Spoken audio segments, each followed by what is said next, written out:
All right, and we are live. All right. Hello, everyone. My name is not Knight. My name is Kovic, and I'm here joined by Johan, Schwok, and Dwaythread, and we're going to be commentating on Knight's run. Knight is the world record holder for Black Mesa and probably the best player for the game at this moment.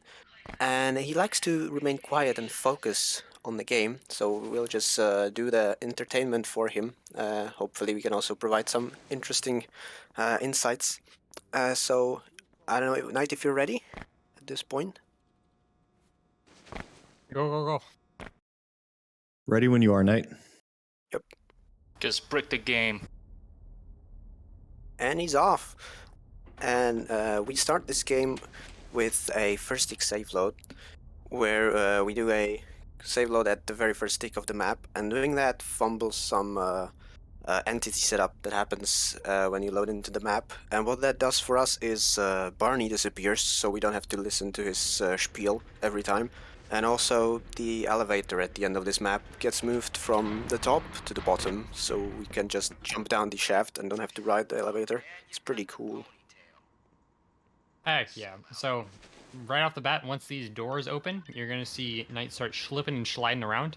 The Resonance Cascade is not the only accident that happens today. There was one actually earlier where Gordon sat on a bunch of butter. So he finds the best way to get around is actually just sliding along the ground.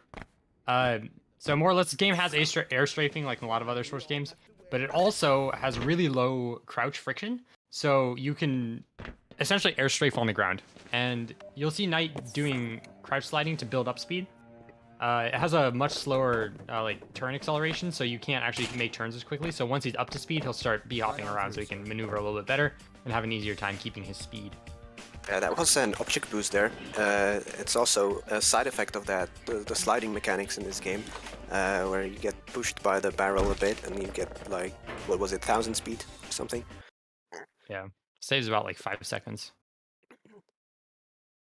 And we did it. We skipped the elevator by first tick save loading. Woo!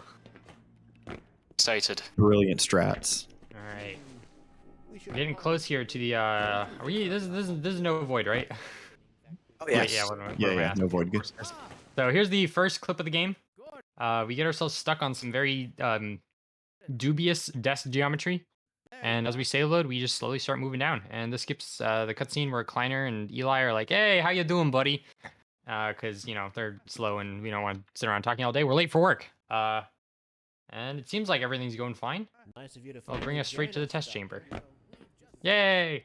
You know, speaking of the test chamber, I still to this day, we don't have a skip. Even though this is a remake reimagining of the OG Half-Life, we still don't have a skip for the test chamber, so we can't do that crazy gold source test chamber boosting that everybody does in this version of the game. There's just no way to do it that we know of and that we've been able to find, unfortunately. So challenge out there to anybody who isn't into Black Mesa speedrunning: find a way out of the test chamber. Go.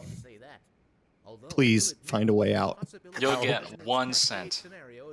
Exactly. A whole cent. Oh, we could pull together more than that. A copy of Duck Game at least. No joke. $100 US to whoever finds a way out of the test chamber. Yeah, you heard it on stream. Schwok, I pledge $100 to whoever can find a way out of the test chamber. We gotta set some some specifics though. Like what counts as getting out of the test chamber, or like skipping it, right? Within the limits of that, it doesn't make a no void clip run illegal. Right. But so what you if have to. What if they find a method that technically skips like 0.1 seconds of the test chamber cutscene? Yeah, no. If it skips like a tick or two, no. It's got to be significant. Testing. Oh, there we go. It's out there, ladies and gentlemen. $100 US. You can buy 8 copies of Duck Game with that. Yeah, there you go. Oh, Give it to your friend. Get yourself something nice on Steam. Anyway, we should introduce ourselves because there's not much going on right now. Knight's just hitting buttons like usual. I'm Johan. I was the former world record holder for this game for about the year before Knight started grinding his darn off. And so, yeah, I play this game a lot, and I'm a big fan. I am Schwok. I stream this game pretty regularly, at least 2 nights a week, and I mainly run the no clipping category of the game. So what we're seeing here is no void clip. I kind of lean more towards the no clipping category, and I'm like Knight. I'm also a chronic resetter, but it's a fun time nonetheless. I enjoy it. Weenie. I'm one of the also rans for this game as well. I once held world record too, and then I stopped because I was done. Gordon, we cannot predict how long. I am 2838. I am probably the longest standing person in the commentary. I also formerly held the world record, and I deal with lots of the technical stuff behind the scenes. Oh yeah, currently the mastermind behind SourceSplit. It's probably not a Many problem, things. Yo, can I get your autograph? but I'm showing a small Damn. discrepancy in Yeah, My just 2838, writing names. it's well within acceptable 2838 and T-Mob are kind of like our mad scientists in terms of finding things and Except making magic. 288 is actually useful and Team just finds cursed stuff. There are That's mad true. scientists, except one of them's a scientist and the other's only actually mad. Don't be a team up, please. Anyway, oh, here's the cart. So here's a funny trick. He's, well, it doesn't work. Knight, you have no webcam. No, he didn't even do it! Oh, so I don't know exactly how the cart pushing mechanics works, but I'm pretty sure the game just checks to see if you're in contact with the backside of the cart. So the actual fastest way to push it into the anti-mass spectrometer, or whatever the heck that's called, is to just stand on top of it. Which is funny, because then you can like show people, woo, I'm moving the cart without your hands. But of It course, there's no saves hands to see exactly here. Of course, one tick. telekinesis. Indeed. One tick. That matters in some ILs. Hasn't mattered for full game yet, but we're getting there. I mean, look at T-Mob at Knight's level, saving one tick, it's worth it.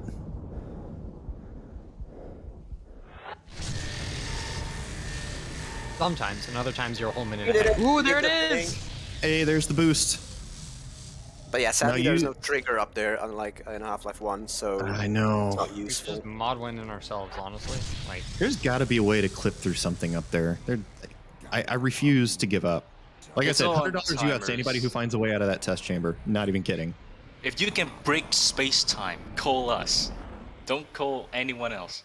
I Area- believe the skip is out there. Q Act X Files, yeah. Easy. Area 51, are you watching? The United States military, please help us.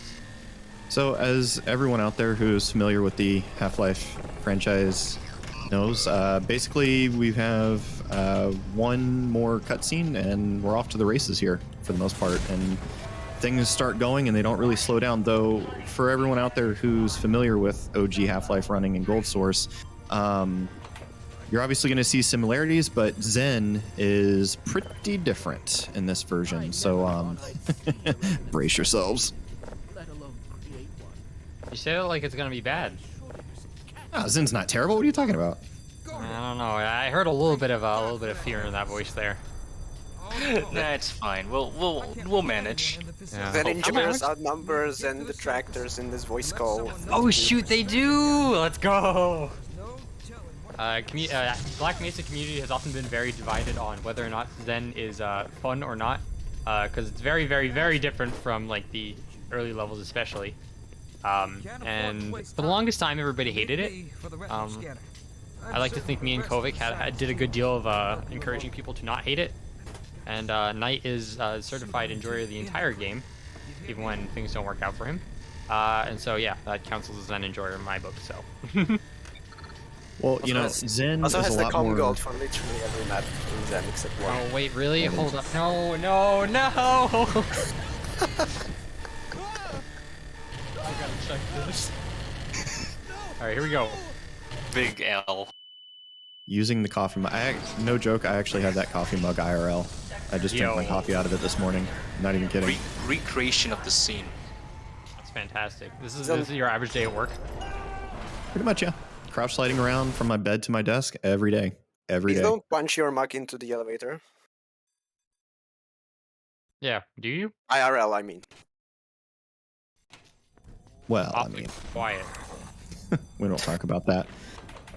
So in this part of the game, the movement here, actually the first probably I would say couple maps of the game, the movement is, at least in the source version, is deceptively hard. There's a lot of jank things that you can get stuck on. You can just randomly gain friction and lose speed. Those two zombies in the hallway, can actually be quite easy to get stuck on them, and then you have to get back up to speed. But Knight here handled all of that beautifully and just moved through it, just schmooved, as Johan would say. He's schmooving like butter. Indeed.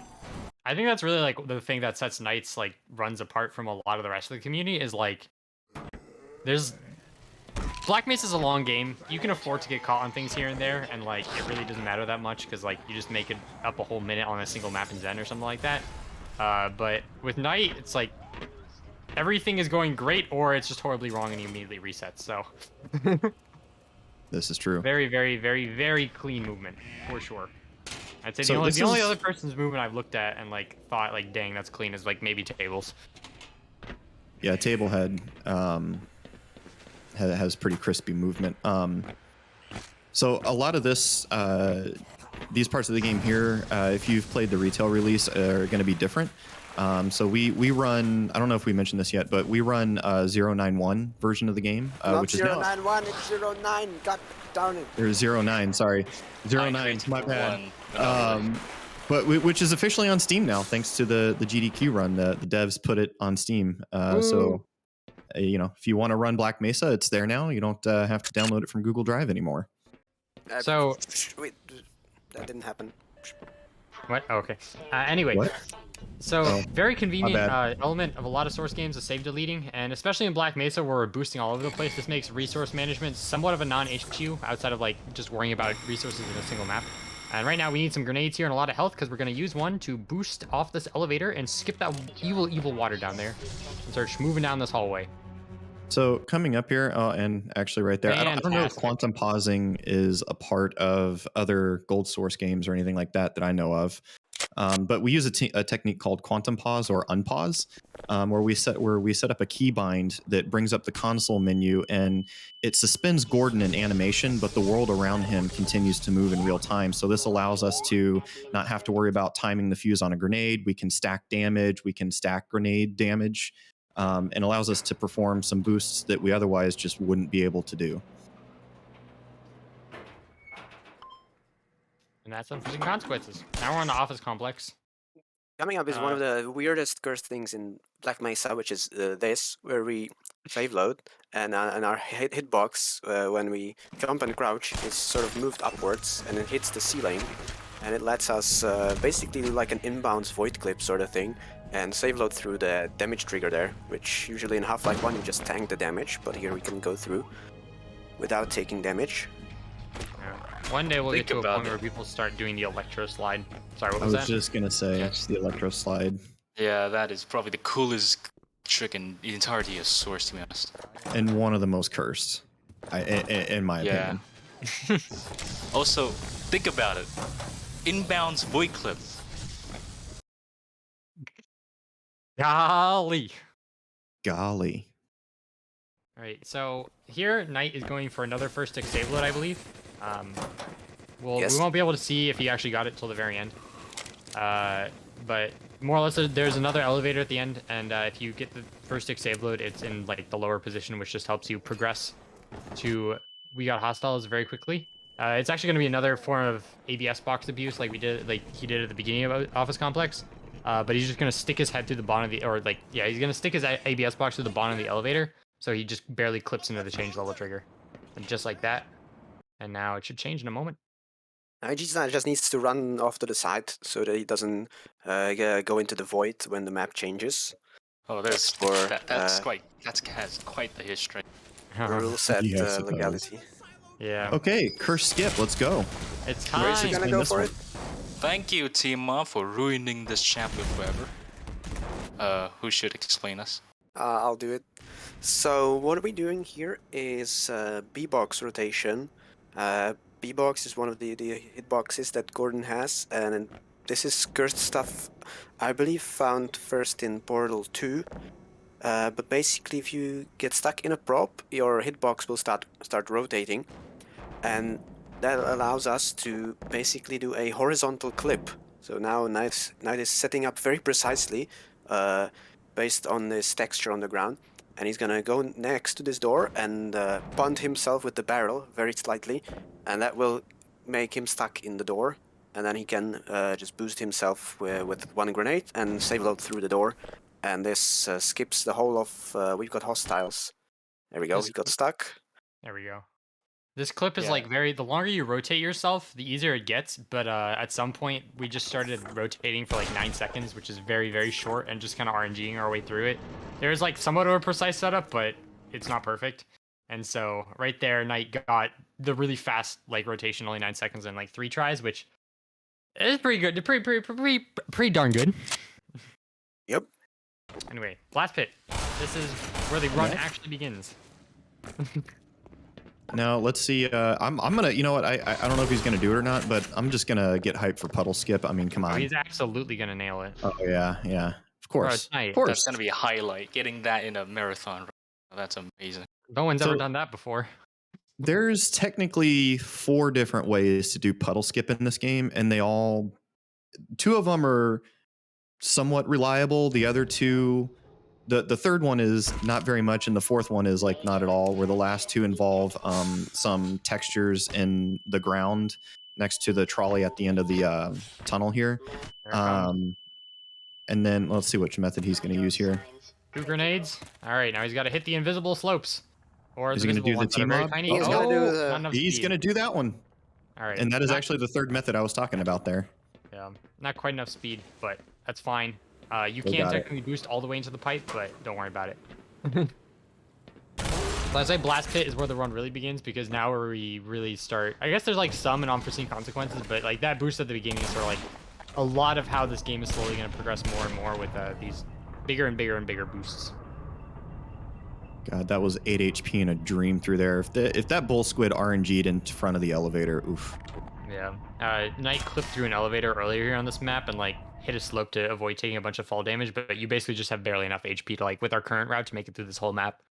So sometimes things can go very wrong. They also missed the 2 medkits that are on the shelves there. Just didn't Oh, go yeah. for them. Yep. Need to add a little danger to the run, otherwise who wants to watch it? Of course. Oh, Alright, what a worst map in the beautiful game. So coming up is our favorite tentacle monster, who sometimes wants you to win, and other times just decides not to help you at all. He's gonna use it to basically save load right as the tentacle monster smacks him, and it's gonna allow him to clip through the floor and sort of skip the whole having to burn it up. But sometimes the AI can be a bit finicky. There's definitely ways of manipulating it. It follows footsteps, so you can get it to like move at you like that. Sometimes it's just in the terrible place, but that was not the case here. All right. Yeah, Looking any good? Half-Life Source enjoyers here? That's basically the same strat as that game. Did they do this in Half-Life Source? Yeah, they just clip a little bit differently, but they also use the tentacle. Oh, okay. And I don't know about Half-Life Source, but in this version, well, that can happen. You can get smashed into the wall there by the tentacle, but also there can be the Barney that comes out can sometimes get glitched out, and he just doesn't die. And so that can be pretty devastating because usually the tentacle won't turn around to smash you into the ground. Oh, he's doing it. Oh, Yo! yes! Oh, What a that was so champ. sick. There's a lot of ways to do that map really fast, and they're all pretty darn hard. And that's the closest one. The one we have that looks the closest to like the Half-Life 1 strat, which gives it extra swag points. This is power up. Enjoy it while you can. Doesn't stick around for very long. We're just you can't jump over anything because the door seals the entire tunnel, but we can go under it. This is another bit of RNG here. Hopefully he gets the right angle. Otherwise he's going to end up in the void, and he's going to have to reset from the very beginning. The chapter, maybe. Oh, nice. Yeah, that's, yeah. Oh, that was so Delicious. crispy. Kovic, do you want to explain this one? Because you found this skip, I think, right? I'm not going to claim it, but here is the transition to on a rail, and you're supposed to have the tram with you, but the trigger there only checks just for any 2 entities, and if you make a save load, the counter increments, and so Gordon will count for 2, essentially. And then Knight also stood at a precise spot during the level change to get stuck in the tram, and then save loaded a bunch more to go through the floor of the elevator and fall directly down, and now this was a very smooth boost. That was so good. Oh my god. Yeah, so Knight Oh, sort of smooth. start in this game, or at least like making a name for himself. We got hot like the old We Got Hostiles world record, which was very hard. But he's a very big fan of On a Rail, and for the longest time we're like, oh, this level sucks. And I think he ended up probably shaving a minute off of it in the long run. And so this is his bread and butter for sure. It's just silly that, especially that grenade boost after the barrel boost. That's just insane. It's just silly. Unfortunately, Oh, nice health. Indeed. Yeah, so he's gonna take this toolbox. We love toolboxes. It used to be we were big fans of barrels, but there's no single prop more consistent for clipping in this game than the toolbox. If you orient it correctly and move like somewhat properly, it basically instantly clips every time. I'd like to, yeah. I'd like gonna to disagree claim with that? being the first Yeah. toolbox Every user. time I try the toolbox, it's always... I'm not sure why. I think you're just old. That's why. Yeah. You haven't run the game since like. There's a setup for how to clip with the toolbox, and I'm not joking. You take it, and you look at angle minus 69 downwards, and then you go forwards and crouch, and it works every time. That's how The you know that next, shit works. the next annual 69 stream every I do, time. I'm gonna try that. God. That's how you know it's the best prop. All right, he's gonna cook this grenade early just to blow up these soldiers right as he passes by. Delicious. I love the movement in this section. Like, it usually never works out well, but when it does work out well, it just like, it looks like the opening of like old We Got Hostiles where you just Yeah, even in and out of close. those. Oh, how we missed that. This is funny. He shot that SMG grenade, and he's also going to throw this grenade, not to actually kill anything, but just to manipulate the AIs into not shooting at him while he's climbing up the ladders, and then he can just, they can't shoot him anymore, so he can just ignore him. He's also going on a through the pacifist ladders by pressing E because source ladders work like that. Yeah. Yeah, it's just Not warped technically into the clipping. games. Do it. Save space cone. Okay, so space cone is I lay claim to space cone because when I started streaming this game, I would always take this is space cone by the way and set him on the rocket pad to launch him into space with the rocket. Don't ask me how that works. It just does. Let's go! There's two. Oh my God, Knight, I hate you. There's two philosophies. There are those who save space cone, and then there are those who kill space cone. Johan likes to kill Space Cone. Usually Knight saves Space Cone, but I don't know. He just murdered Space Cone, and Space Cone's not going to make it to space. I don't know who told Just you. top 10 Is this gonna anime be a bad betrayals. omen? But for anybody who wants to doubt me on Space Cone, we found out last October when I was playing Doom 3, Space Cone makes it to space. If you play Doom 3, when you get to the Mars City labs, there is a traffic cone in the labs. Space Cone makes it to Mars. Don't ask me So how he connected. crossed, universes or any of that, or how that works. It just does. Brother. I hate it. That is I hate very snout-tailed for this section. Oh my god. it. Space Cone is- Don't worry about it. He's gonna do it. Okay, so what we're doing here is also very cool. We are quantum pausing in front of a marine, and we smack him with a crowbar. And the goal is for him to punch us, and the AI in this version of the game gets stuck in the melee loop, and we can stack a ludicrous amount of speed. So for this one, I think it's 1200 units, and there's another one later in the game where we go even higher than that. Because thankfully the melee attack does barely any damage. with all the knockback in the world. Yeah, it's the best of all worlds. Yeah, that's actually one of the big reasons why we run on 0.9 versus the definitive edition is that they patched that out. The soldiers will not get stuck in a melee loop and run away and start shooting you, which does way more damage with a lot less knockback. Also, damage is just increased overall in the definitive edition, so the game is harder casually, and also any boost gives like at least 50% more damage. Okay, so we got a little bit of downtime here in apprehension. Not too much crazy interesting happens, and I just want to point something out. I was very, very, very, very much hoping that Knight would run here at SourceRuns, because here's the thing: nobody has ever run Black Mesa and made it look remotely clean in a marathon setting. So far, we're onto a winner here. I think the only like huge thing that happened was it took him 3 tries to get We Got Hostile skip, which is like completely acceptable. Everything else so far has been going well, and I hope I didn't jinx everything. I was just gonna say, way No to go, pressure. jinxing Yeah. the run, you No jerk. pressure. You shouldn't have said that right before so many chapters still left in the game. Wow. Knight's anything the happens kind now, of it's fellow your who fault. clutches out a plus 3-minute pace when he's already like a minute ahead. And Knight's got it. He got it. No problem. No problem.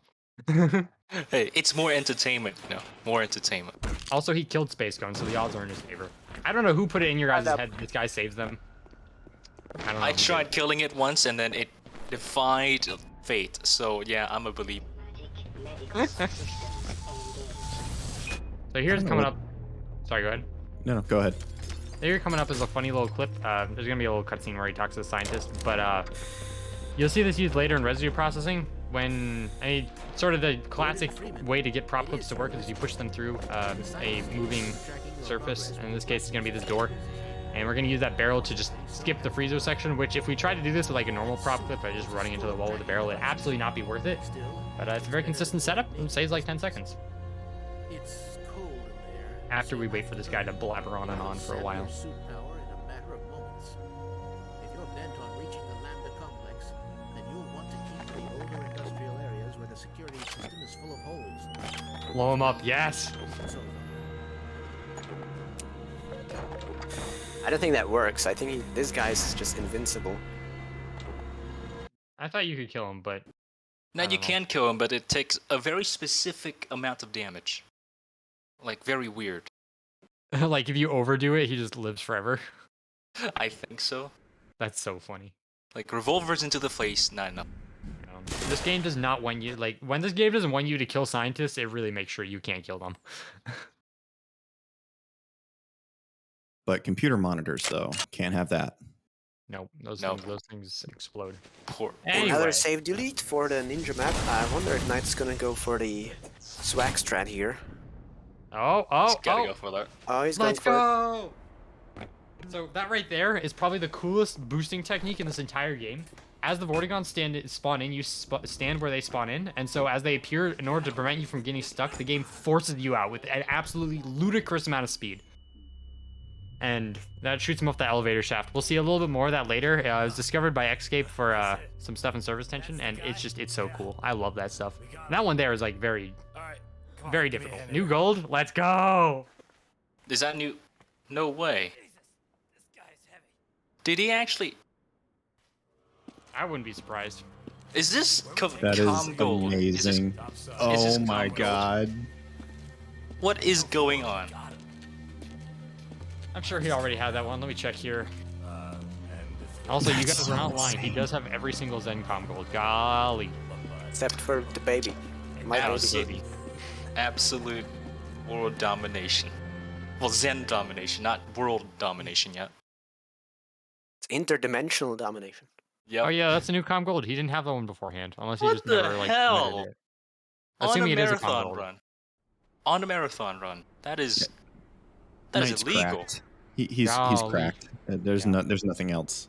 He's Or- split anyone- in half. Speed running force of nature. If anyone's curious how much Knight plays this game, he Yes. was running for like a solid 2 months, I think, and then he got world record, and then he got world record again, smashing it by 2 minutes, and he said, "I'm done with this game." And then he Oh, proceeded And to he on. did it again. And then he proceeded to on. spend the next month grinding out the game and PBing by another 3 minutes. And at this point, a sub 1 hour run is very, very much doable from him, probably. You can clip with that paint can. When did we discover this? Very long ago. Fuck, buddy. Very long When ago. did that happen? So the That's joke like in our last community is year that and a Schwach... Oh, brother. The joke in our community is that Schwach's entire strat book is 2 years out of date. Wait, It's I about a thought year and that's a half me. now. Well, Knight, yeah, I mean, 283, you're older than that, so don't worry about it. Yeah. So residue processing was a very, very forgotten map. No one really liked it for the longest time. And then Xscape started messing with it, and Table started messing with it too, and suddenly everything changed. And yeah, we don't even grab the crowbar because we're going to be going for a goofy clip here with a very sometimes friendly barrel, sometimes not. I believe that is taken from a mod error strat. Wait, really? Oh, the Hey, one where, this- okay, the one where you jump on the barrel. Yeah. This clip? Yeah, so It's there's a inspired. there's a shelf on the lower side, and the wall doesn't go all the way to the top, and so you jump off the shelf onto the barrel while you're holding it, and then over the wall. But that's hard and inconsistent, and the clip is, for the fact that it's a clip, is much less hard and inconsistent. and we just happen to be over the next area we need to be to progress, and so. And it's a barrel It's too, no so toolbox, but it's still a barrel, so it's a pretty. Yeah. Barrel's doable very build. good. I trust the barrel. No, he's not doing it. Darn it, we don't get a whole minute of save loading. There's a clip here you can do because the map sort of wraps over itself, and it's not technically a void clip if you keep yourself in very specific ranges. Yeah, you would have clipped right there, but no, we're swimming through the water, and I think he's gonna show off the funny little crouch spam that you can do in this game. Which is just the same as in Half-Life 1. Doesn't work quite as nice from what I understand. Maybe? No? No. Oh, unfortunate. So yeah, Just swimming like a and normie. crashing.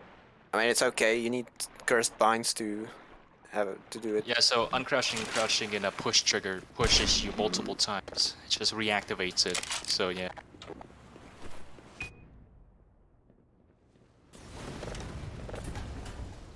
Man, there's no way Knight really didn't learn the up. Oh no, he did. Okay, we're good.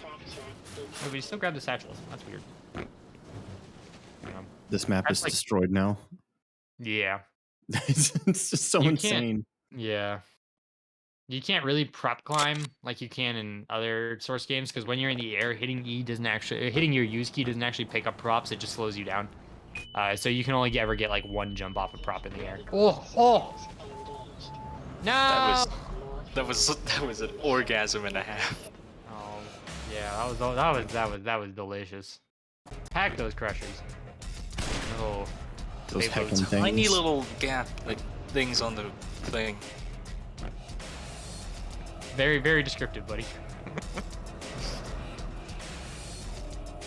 All right, so I here's think actually Knight is going to do the funny thing here. So just before the where the actual level change trigger is, there is another level change trigger, which is a tiny little box in the air. And so Knight is going to jump and then save load to move his hitbox a bit higher and hit that little box to just change the map like 3 seconds earlier. It's a small time save, but you know they add up and it's easy to do. It's And then- basically Half-Life 1's test chamber. Yeah, you touch the forbidden relic of a bygone era. Also, I just saw in chat a cat jam here. Residue processing music slaps. The entire OST slaps, to be honest. The True, it entirety does. of Zen soundtrack especially slaps. Indeed. And Joel Nielsen himself slaps. I won't get into detail. Anyway, God. this is questionable ethics. 283. I think you got a thing or two to say about this level. Oh yeah, this thing's got a lot of history. So initially, what we did was we clipped outside the map, and then we stood under a very specific spot where a trigger was jutting out an area, and just skipped the entire chapter. It was very easy, and then the devs very kindly patched that out. So now what we have to do is to get this prop, clip it outside, and then have to do a lot of acrobatics and then clip into this final room, and then go to ST. Yo, I wonder how long it's gonna be till Knight like actually figures out prop flying and implements it. If Oh, you yeah. bind your You can do. Yeah, you can freaking- do funny things You with the can you can prop climb in this game, no problem. It's just one console command away. The problem Yeah. is you're not The- supposed to use it. There's still that one thing I found. It's elevator.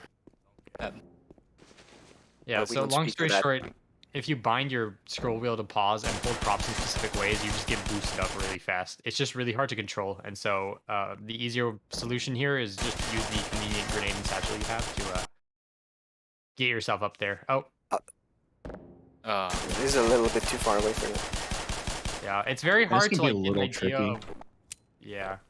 It's very hard to judge depth here, especially because the floor has like no texture at all, and like understand where you're really positioned in the map, so sometimes it's gonna be finicky, but he gets it. I just want to really mention again the fact that he pushed the prop through the wall, because usually that's just super random and inconsistent to do with any prop. But with this one, we actually found a very consistent lineup to get it through the wall every time. That was you two, right? Who found that? Yeah, I found that. It's a very easy spot to look in the wall. Yeah, thanks to the barrel, the like gas canister having very, very awkward collision with its wheels sticking out the back. Anyway, this is a fun boost. Whee! Never mind, not fun. Maybe next time. Can happen. Literally just any run ever.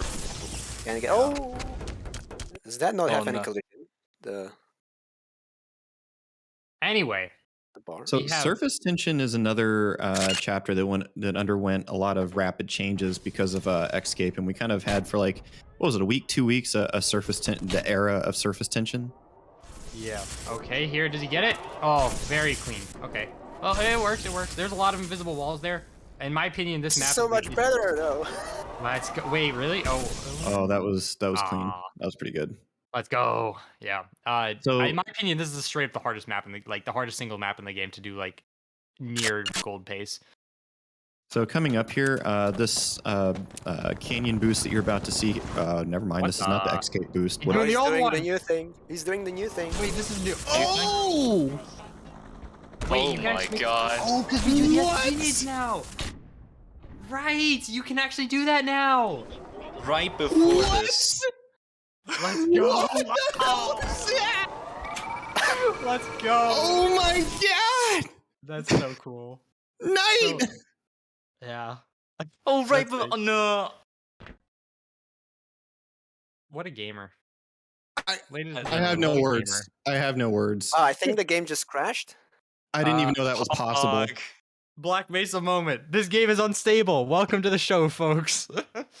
I didn't Spot. even know that could. I didn't even know you could do that. Yeah, I will. So Was- that strat that Knight did, it was literally found today, and it's really awesome. And also, this game crashes, especially in this version. It is guaranteed for you to crash once per game because there's like a memory leak or something. So it's fine. This is expected. Not in this spot. Usually we expect it to crash a little bit later, going into Forget About Freeman. But probably Knight was practicing a bit before the run, so that's why the game crashed a little bit earlier. Anyway, now we're in the canyon map, or the cliffside map, or whatever you want to call it. And this is the map where we do the marine melee attack boost again to do basically Black Mesa's version of pipe to pipe.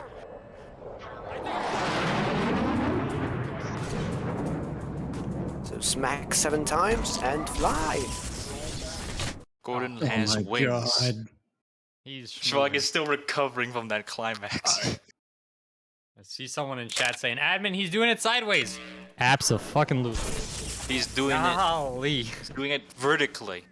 Up Yeah, and down. I need a cigarette and a drink after watching that. New pants. Oh, that Oh, was it's so clean. It's so easy to die there doing that boost. that was definitely delicious. All right, I That now was understand clean. why surface tension world record got smashed by like 30 seconds. But yeah, by like 30 seconds. Surface tension used to be the most competitive IL we had, and then it sat and rested for a little bit, and then after a while, Knight gave it a shot, and yeah, it got shredded. So It's always, oh yeah, this is competitive, and then this guy. honestly, like around February last year, the world record for surface tension was 6 minutes 12 seconds, I think, and now it's less than 4. We thought we were cool when we brought it down by like over a minute, and then yeah, now it's even more so. So Just how it somehow that goes. grenade doesn't set off all the mines. It just source things. Yeah, don't worry There's about it. Don't worry about it. one little specific spot where it doesn't trigger off the thing where the whole warehouse is blown up and you get a game over. Don't think about it. Just go with it. I mean, enjoy the ride.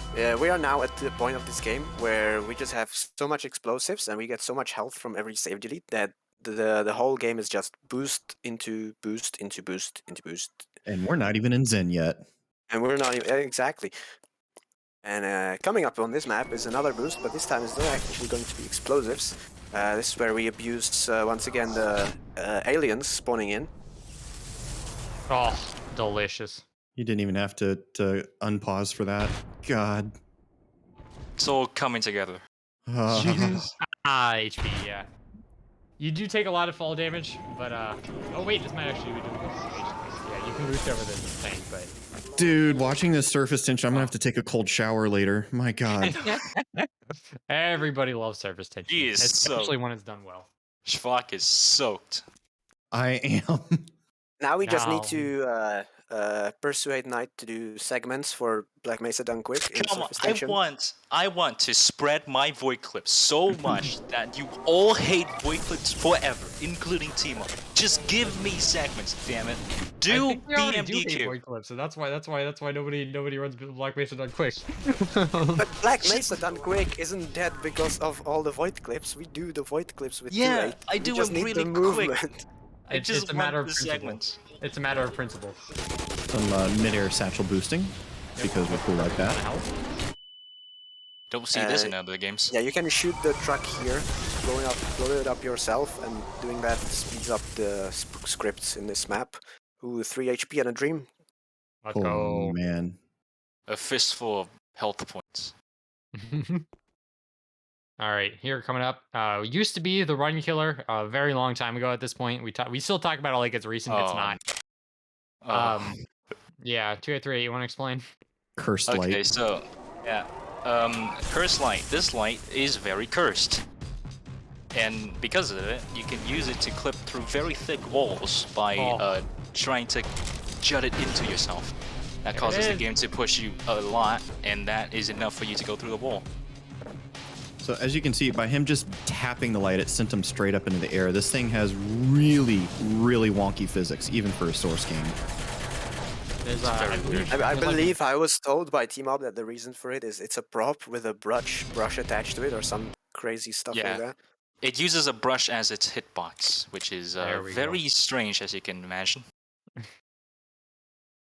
So yeah, you literally just fly through the wall. Basically like the new Yep. clipping in Half-Life 1, sort of, a little bit.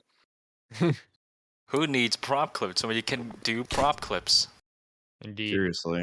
I mean, Like, just I having way too much speed, that's the OG way of clipping, right? That's what you do in Doom. Yeah. We're going back Yeah. to its roots. This We map is don't funny. need no Havoc. What's Havoc? Exactly. This game runs on Intech 1 or whatever. We wreak havoc over havoc. So Anyway, the map usually is coming funny. up here is where the game crashes at the end of this map. Normally. For us slow people, it's where it crashes.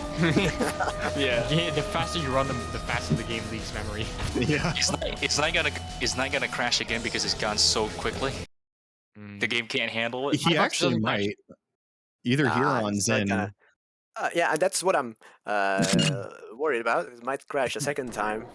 That usually happens. Maybe. Hopefully. No, I don't want to jinx it. Yeah. God. If not Whatever. here, it'll be I Zen. mean, usually Probably. it just goes once, but then Yeah. sometimes you just have the random cursed run, like the run from, who was it, Team-Up, I think, who just crashed 10 times or something. Yeah. Or it got Such the a string of special- unfortunate events.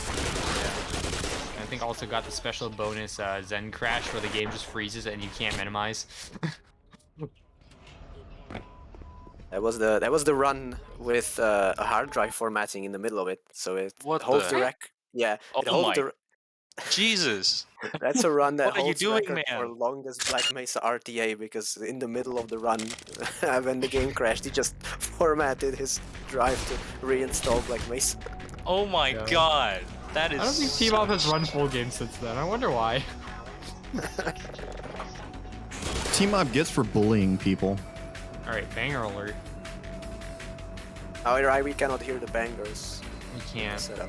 It's okay, it's no void anyway. This is the non-musical Black Mesa experience. If you want to speedrun this game and hear the great soundtrack, run no clipping. If you want to play this game and not suffer terrible, terrible RNG, play no void. If you wanna just don't do glitchless. Do glitchless. Glitchless is fun.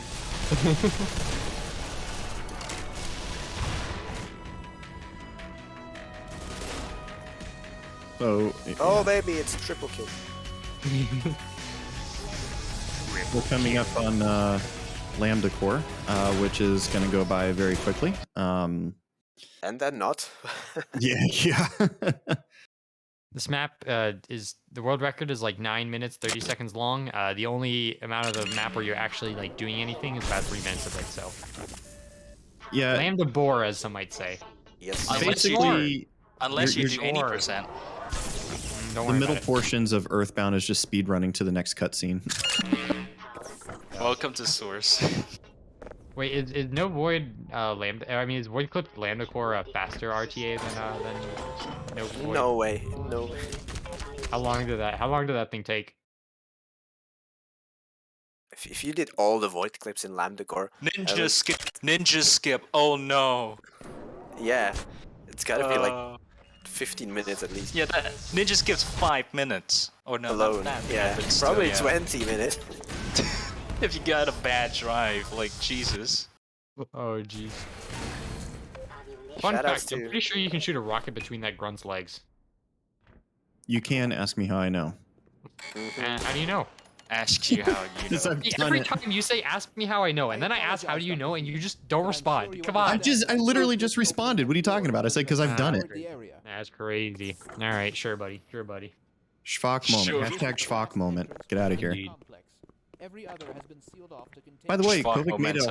whole montage Schvock moments. So yeah, The pain Shout of outs to Black Mesa Kovic. speedrunners. Look it up. It's a good watch. It's a good watch. it's pain and suffering. Schvock on sense. every Sunday. Yeah. Pretty much. Waiting for you, I mean. Shrek's really the comedy relief of the community. The reactor is shut down right All the now. bad things happen. Much like this scientist who's about to be detonated brutally. Bye. Speed So Schwok is kills. the source of the best emote of all time. True. Wait, no, That's- it's Go to our only face emote. first. I can't spam it in chat here. Dang it.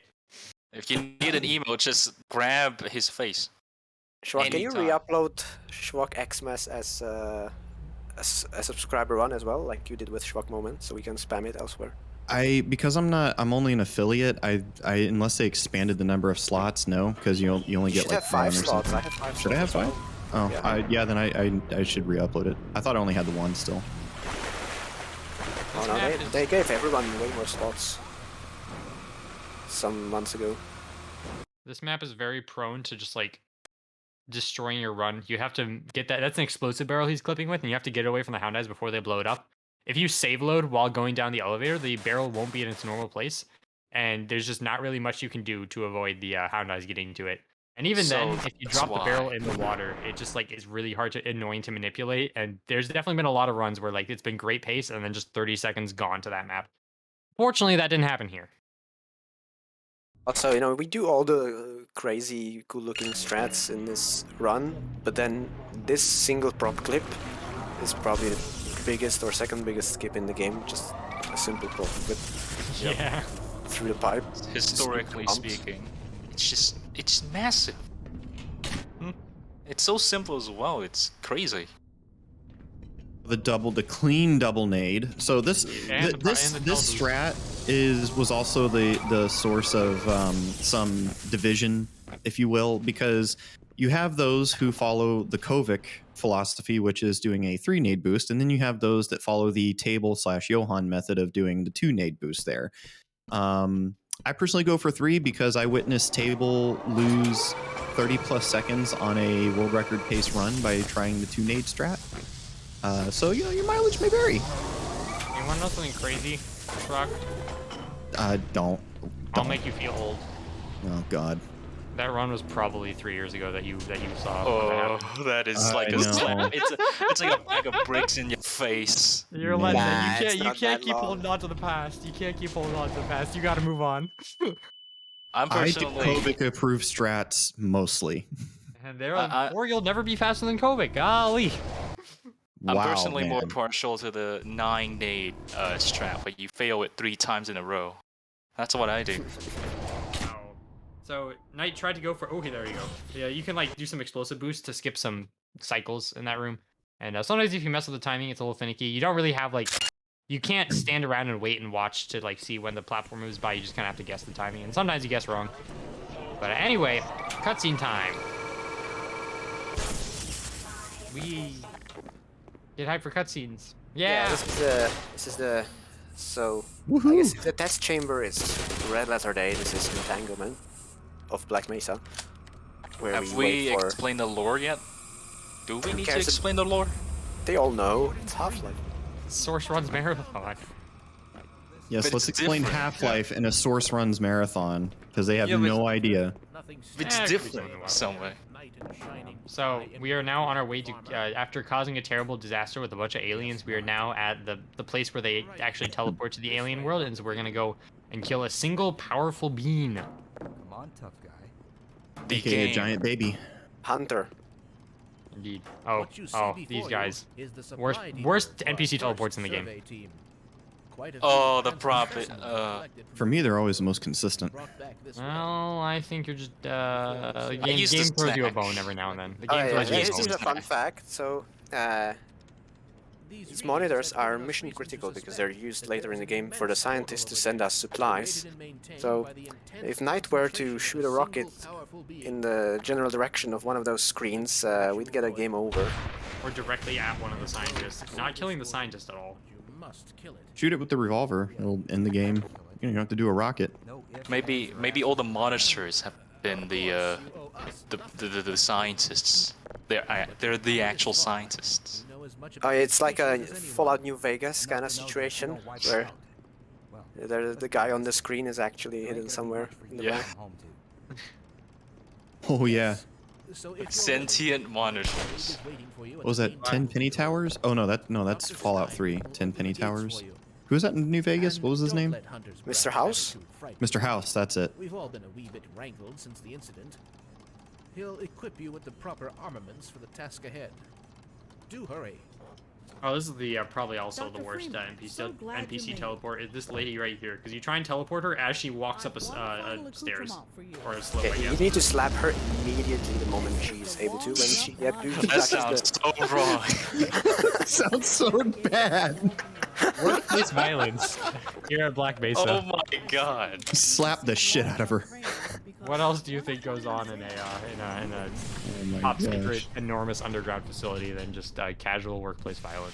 What do you think happens in the Black Mesa Discord, huh? Interesting. Even the developer slaps. True. Wow. Golly. Gotta reverse teleport on this lady once. Yeah, sometimes if you teleport the NPCs wrong, they go even slower. The worst offender of that is Hunter in the security guard at the very beginning of Anomalous Materials, but Or this guy. Fuck this guy. I hate all these. Got his, I hate all VR. the NPCs. Yeah, there we go. Gosh darn stupid dumb Goggles. goggles looking. And his VR goggles. Cool Golly. goggles. Goggle Googer. He's the Goggle Goober Supreme. I can't speak. I give up. Goomba.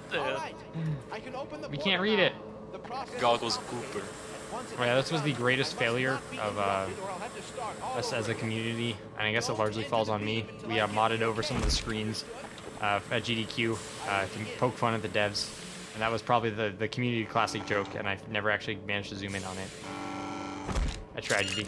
I fitted like hundreds of jokes and none of them got shown.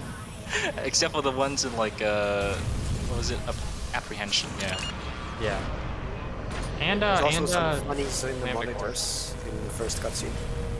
yeah. Yeah, anyway, so in this game, we unfortunately cannot just shoot a Hornet into the teleporter to go straight into Zen, so we have to wait 3 minutes here for everything to charge up. Oh yeah, about that monitor. Wasn't it like Morpheus, that one YouTuber guy that made them? Eh? I have no idea. That monitor, like the scientist is using. Where's Gauss ammo here? It's on the yellow things. If you jump to the left from here, I think there should be, like, beyond the catwalk. Come on, Knight, go fight the aliens. Can't let them hurt Goggles. Why am I calling Or on him the Goggles? He has black a name. box, there is one box of Gauss ammo. Do you need more? There should be more here. How much do you Is he have now? climbing? 40, right? Now you have 40. Oh, should yeah, be enough. it's behind you. It's behind you. If you go, it's around the corner on the yellow thing. So you climb the ladder, and you just go around the corner. It's from the gate where alien grunt spawn. I don't know if you even played this casually, to be honest. No, the other side. Not like that. Oh, yeah, You just saw it. You just saw it. There you go. World record holder, by the way. Oh my god. He's losing health. He's losing health. He can't He do has the more boost than later enough. on. No, What? he Who cares? This you actually can do the entire fight and you'll have enough health and ammo to like do all the speedrun strats in this map. There's more than enough on this map. What if they use all the Tau and all the SMG? Okay, then you're just really just get an aimbot or something, dude. Like at that point, like I have no idea what to tell you.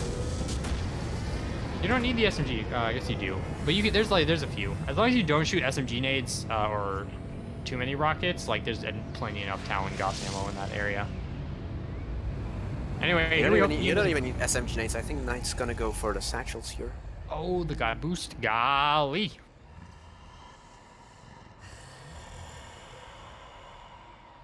Hopefully the game doesn't crash here. Don't. Oof. Oof. No. Because you can't save during the cutscene, right? If the game crashes here, you're forced to rewatch the entire thing, right? No, you can save. Okay. I found that out because I got bullied. I got bullied into oblivion by T-Mob when my game crashed there one time. T-Mob sure does like to bully, huh? Bully mob. All right, here we go. Okay, this is a new strat. Oh, delicious. Oh. And he goes the whole way. He goes the full send. Oh my god, these are good. What the fuck? Oh, Hold it. Somehow I haven't You tried want to mute yourself there? I don't know if you need a moment or something. He needs to recover from that. That was just too sexy. Literally porn. Golly. Yeah, I think the next month is going to be me updating my strat book now. Holy. Yeah, good. It's about damn time. Shut up. What? I've been telling you this shit for years. Oh, Some of these strats not even Johan knew. It's so funny. I haven't run this game full game in over a year now, and I know more strats. Okay, well, you know, fucking get a job or something. I'm sorry.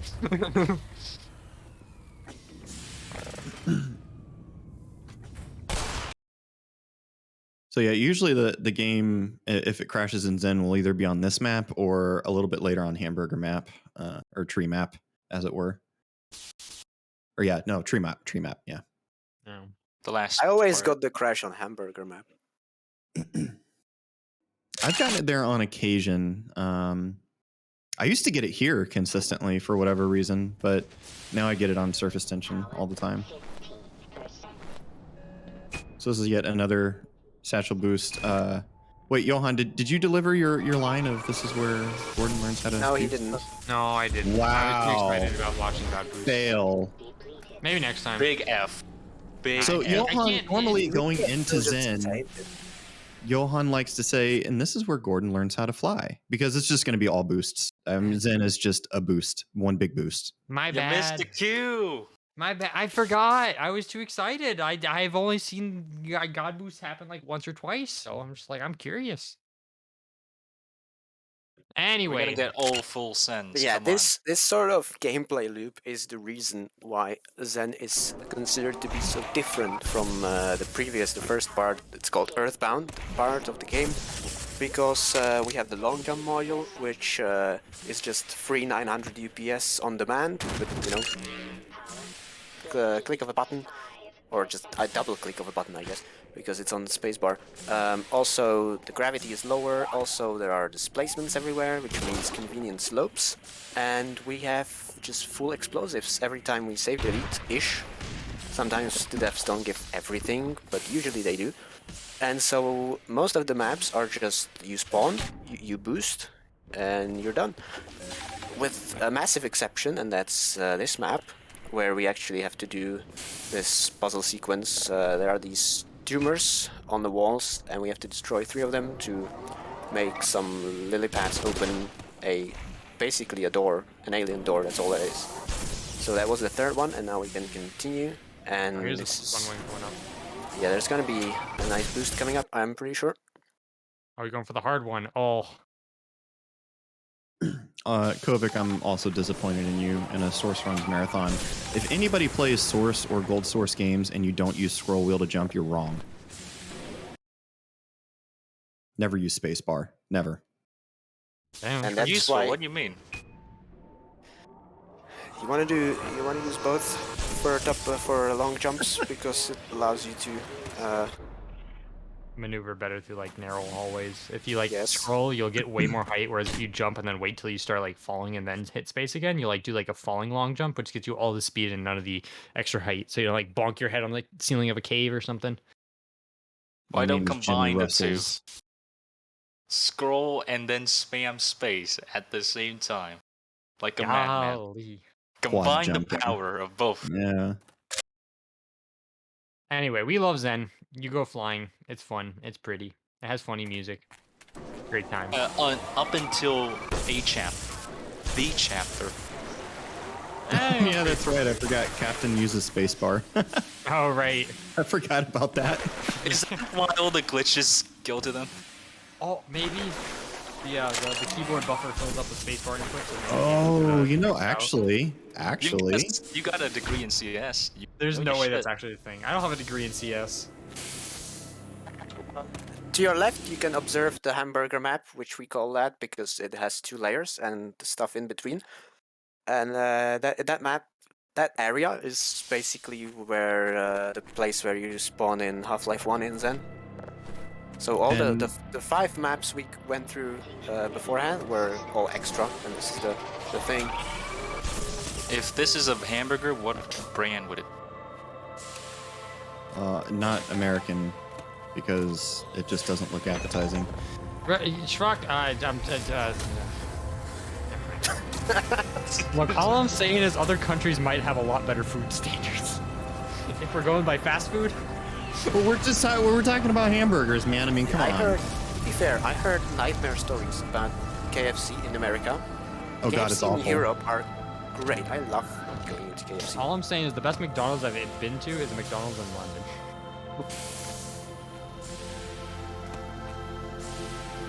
Damn. No, but Anyway. if anybody ever finds, as we've said in other marathons and stuff, if anybody ever finds any major skips for hamburger map, please do so that we can start calling it cheeseburger map.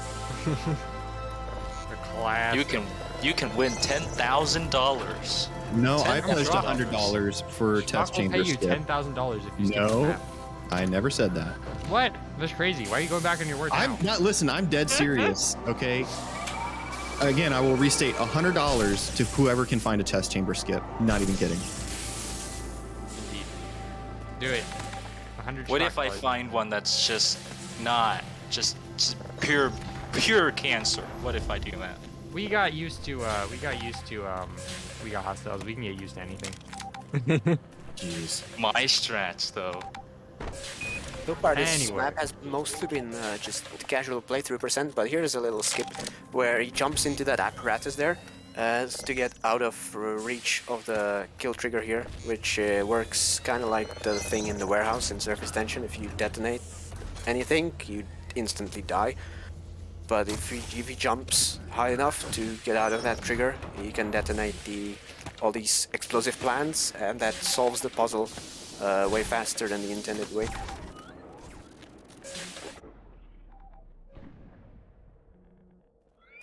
Captain in chat.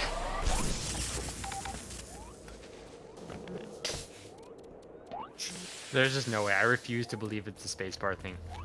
There's no What if way. it is? No, it's dude. It's jank, man. It's. Be the I wouldn't. funniest I thing if wouldn't it doubt was. it. That They're it's all something this that time. stupid. Watch it be something that stupid, especially in this game in particular. That it's just spamming spacebar makes weird crap happen. I would not doubt This is it. the source engine though. This is the source Exactly. engine. Oh no. I'm gonna go ahead and blame just Arizona being closer to the sun and therefore cosmic background radiation is wreaking havoc. Cosmic rays, yeah. The solar flares are interfering with the memory and the ones and zeros and stuff. Yeah.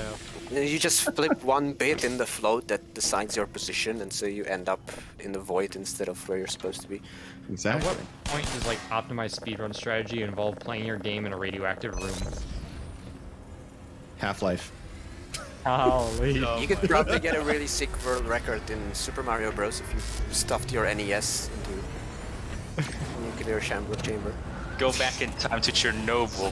Uh-oh. All the optimal strats were there. Oh no. Anyway, we're on to Gonarch's lair, where we fight a big scary monster. And if big scary monsters aren't your cup of tea, don't worry. We don't see that big scary monster very much.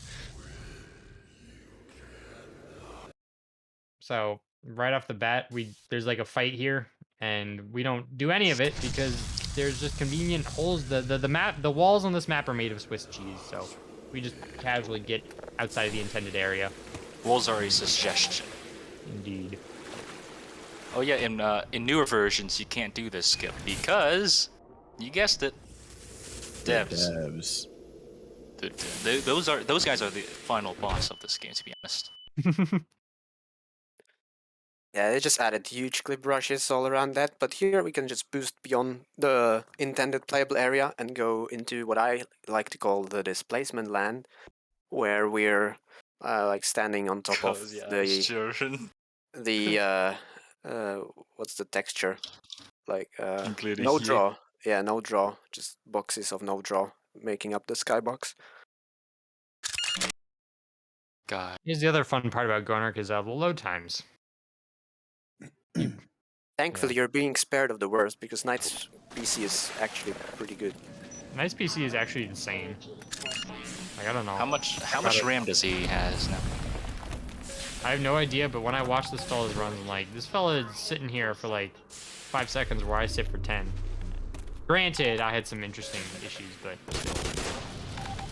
I wonder, if you get like a ludicrous amount of RAM, will that fix all the crashes? If it's a Or memory? the entire game in RAM. No, it will not. It's 32 bits, so you can stuff all that RAM into your toilet. What? Yeah. What if we convince the devs to make it 64? Actually, no, that'd be worse. I don't trust the devs They anymore. couldn't even be convinced to use something that's not DirectX 9 for rendering. It's hopeless. Unlucky. Maybe next time. We try their not to next game is dash, on but we Unreal did 4. dash or anyway. something. Ooh, he did the no rocket boost. Nice. I'm Oh being yeah, honest, that jump is way more tricky than it looks because there's actually an invisible wall there. It's not even a clip brush; it's just something even more cursed that's invisible and blocks your path. But there's a little tiny gap in it that you can go through. So the jump is way more precise than it looks. You know, it's funny for how much T-Mob hates Zen. I feel like Gonarch, like he found a decent bit of Gonarch. Well, anyway, I guess I don't know. There's that skip. I think there was something else. I don't remember. I just remember when I was grinding Gonarch IL, T-Mob was very involved. I mean, he hates Zen, but he also found like the whole elevator route. Not all of it, but yeah. For a guy that hates Zen, that's a lot of strats for Zen. I think he has some Mob's kind goal of is to make Zen by making Zen faster. He's also making it harder for everyone else. And Did then so he everybody just gives up. crash? I think he just crashed. Is this Oh like the my- bad crash too, where the game doesn't close? Johan, Yeah, Johan, I think. it's all your fault. Yeah, this is your fault. What? I didn't. I'll see you Can't later. get away from it. And if you can, Right as the I screen guess- goes black. okay, the game finally died. Good. I was gonna say task manager or something. So it was a crash, right? Yeah, it was a crash. Source has interesting ways of really breaking. Like sometimes you could go into a hard lock where you can't close or do anything in the game. No commands work. Now I You- wonder if the save got corrupted. Uh, Because Hopefully that can not. happen. Yeah, that's only ever happened to me once, thankfully. Well, This I is can't world talk. record pace by 1 second. This just what in the tonight. hell? What the? This has been a very clean run. I Yeah. also like how it's world record pace by 1 second, despite the fact that it took him 3 tries to get we got And plenty of other issues too. What? How? Honestly, no. Honestly, hear me out. Knight running in a marathon setting is just generally going to give him better times because he's not spending so much time resetting. We should do this more. True. Yeah, we should do this more often. All right, people, start having more marathons. Let's go. Fly out Knight. See if SGEQ is willing to do any sort of like emergency last minute schedule changes. What are those things that ESA hold again? Break the record or something?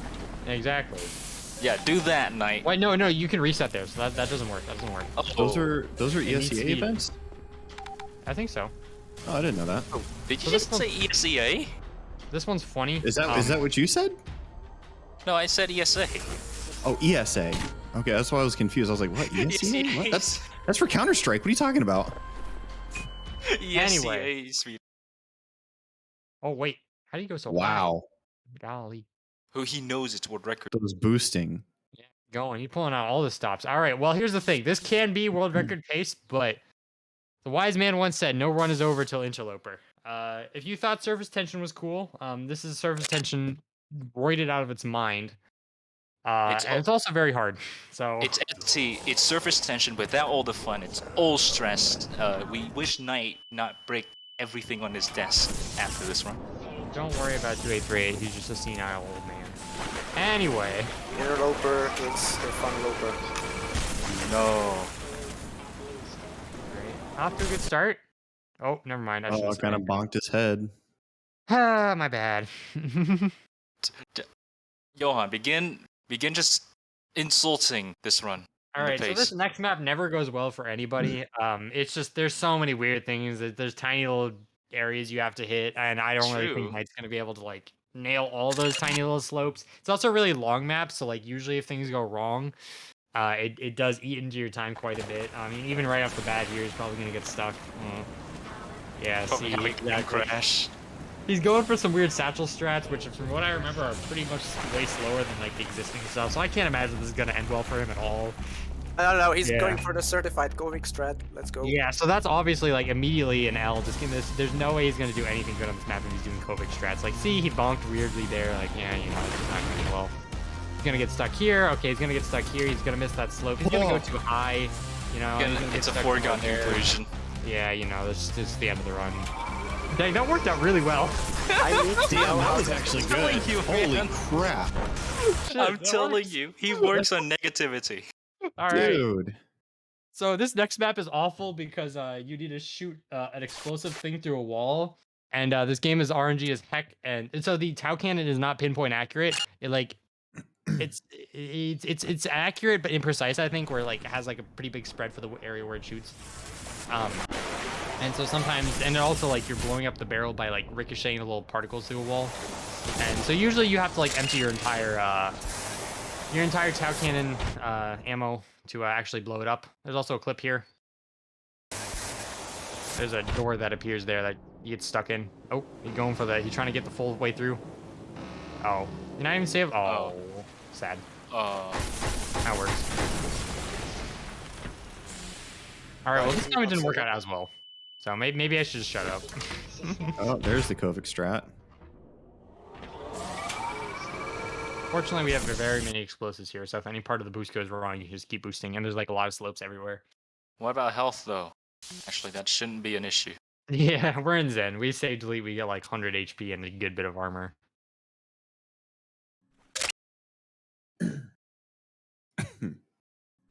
Yeah, save delete is save glitch. This map used to be absolutely awful. The route through this, the explosive, or the boost. Was that a crash? Again?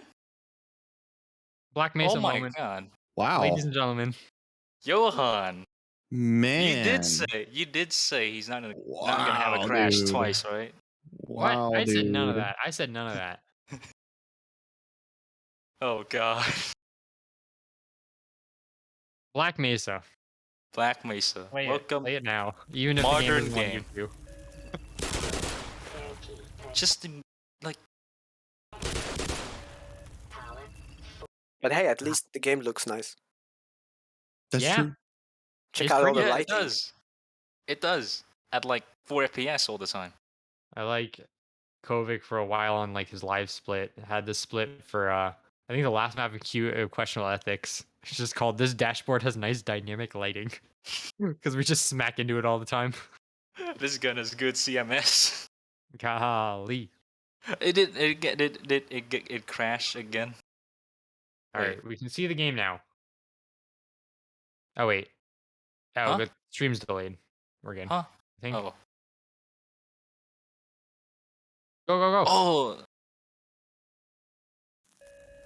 You got it. You'll need to go. All right, and we're off. Back to the races. Go, go, break the record. And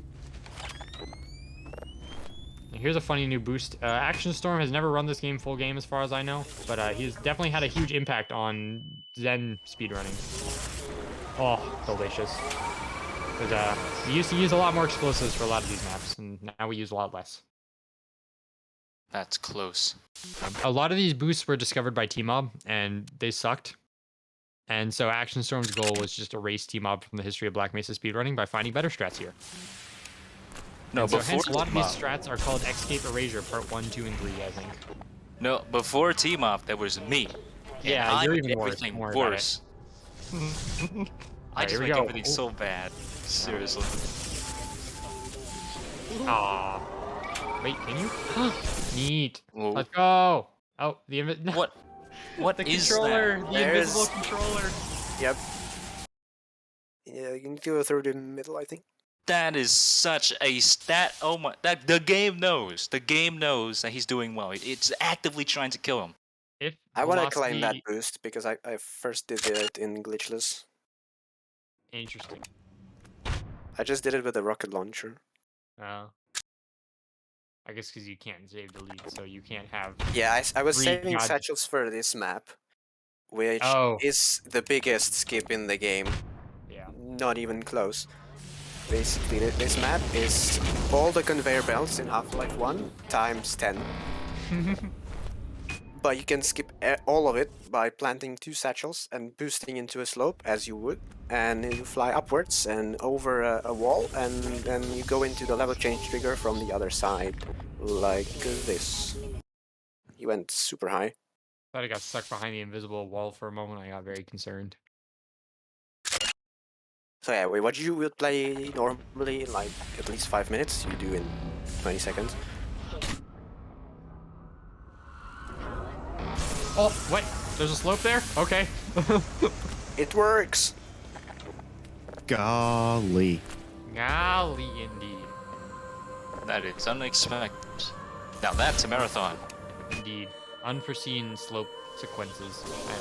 Slope sequences. There we go. I'm sorry. Saved it. Smooth. Saved. Delicious. Alright, and we have another crash, right? No, God. Hope not. Crash, let's go!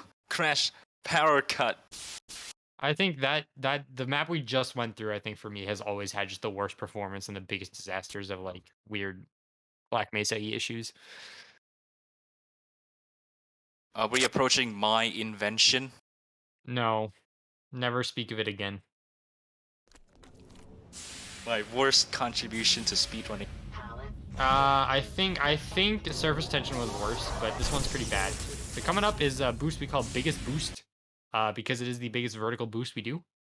First we need a lot of health for this boost, so here he's gonna save load right as he exits the shower, which keeps like the armor charging beam locked onto him and never turns off. And then he boosts off a delicious slope to skip the door, waiting for the Vorticon to open things.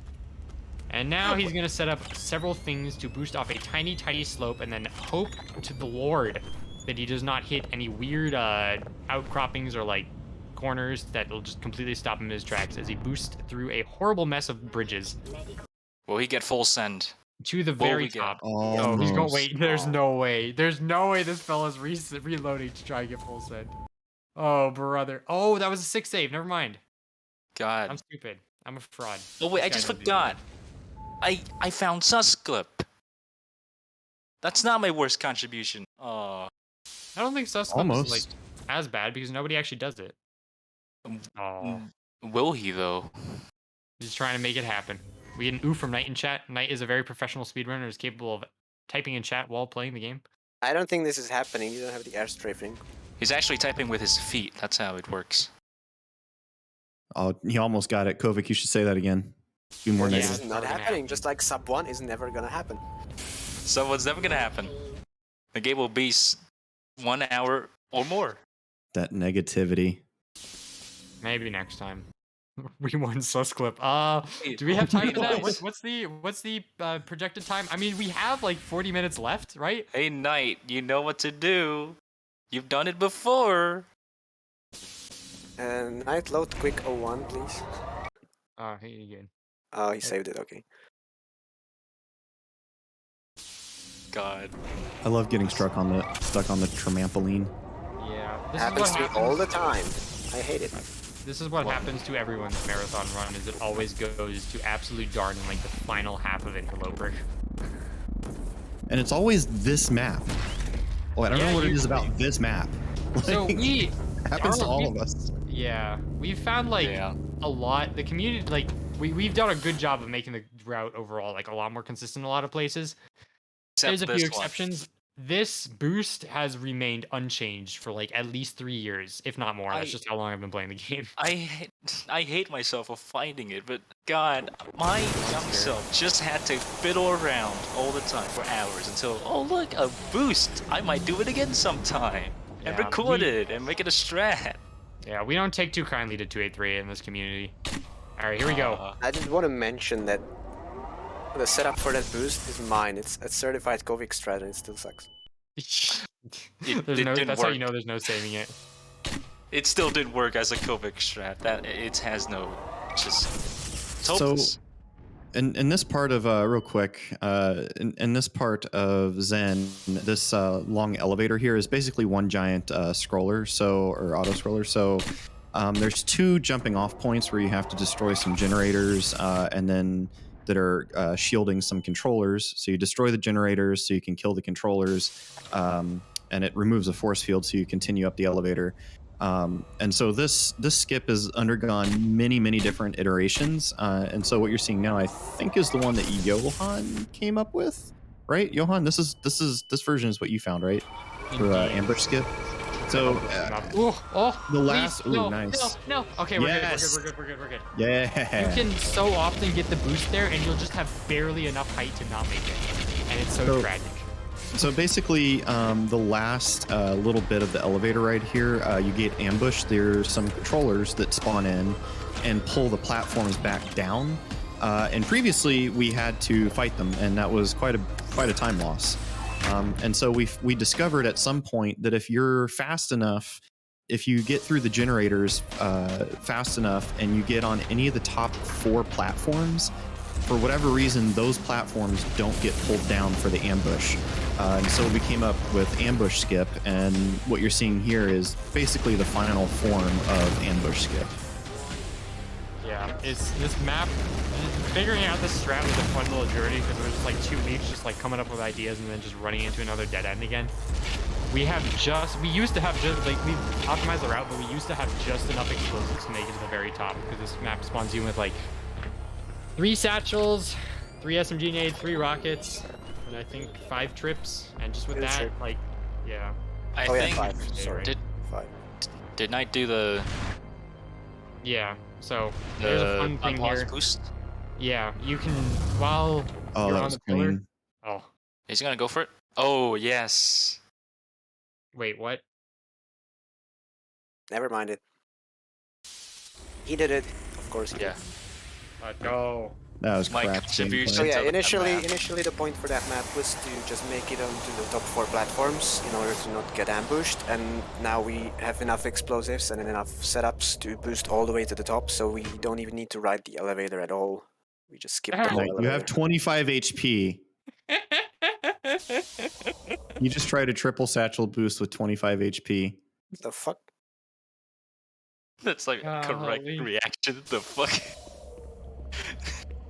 Yeah, you sort of end up with you can, I guess that works. What the hell? Madman. Mad lad over here. What even is this Bad strat?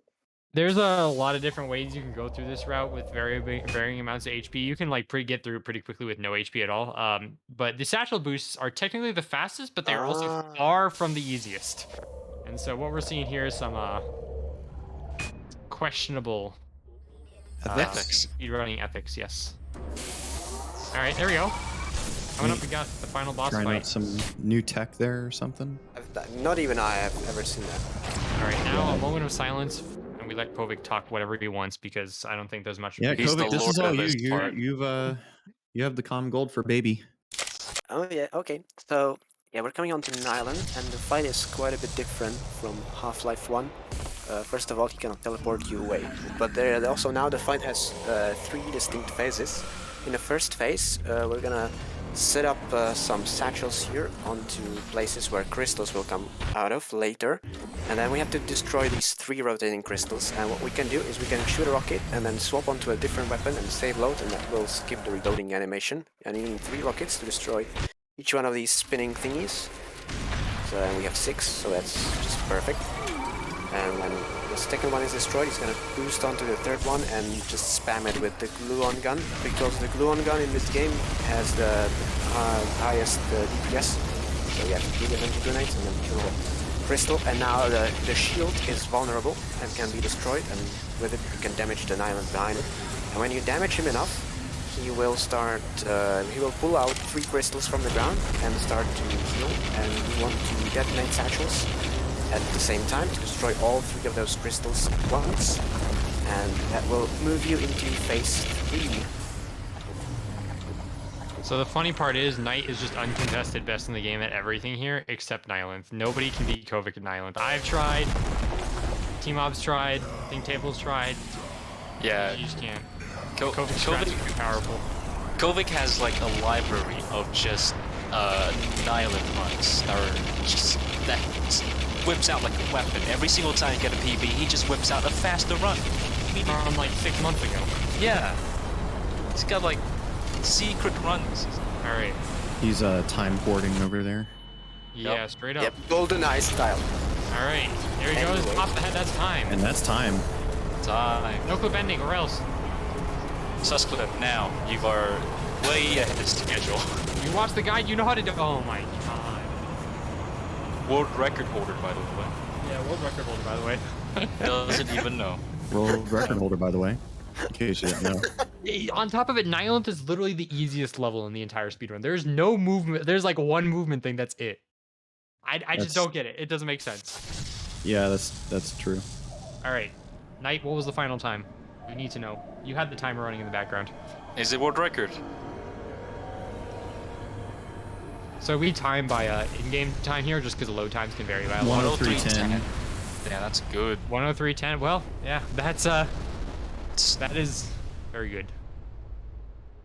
That's still first place, right? Gordon Freeman. Yes, I believe so.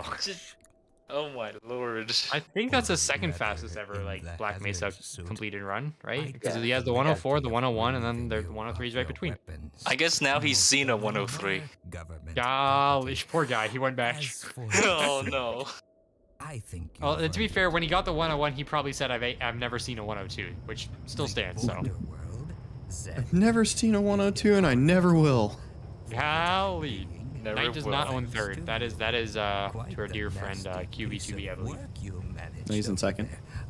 Well, no, but they were talking about top 3 Black Mesa time. Oh, never mind. Okay, QB2B's was 105. Never mind. Yeah, okay. Knight definitely has the 3 fastest runs in the game.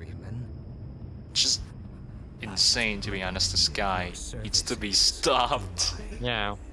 Somebody needs to get this fellow to stop playing Black Mesa for a little bit. Take a well-earned break and join us in playing Duck Game. I will not submit. Golly. Golly. Submit to BMDQ. Black Mesa done quick. Go to the Discord channel and then figure out how to make a source segmented segment. And just do segments, damn it. I want to do my void clips.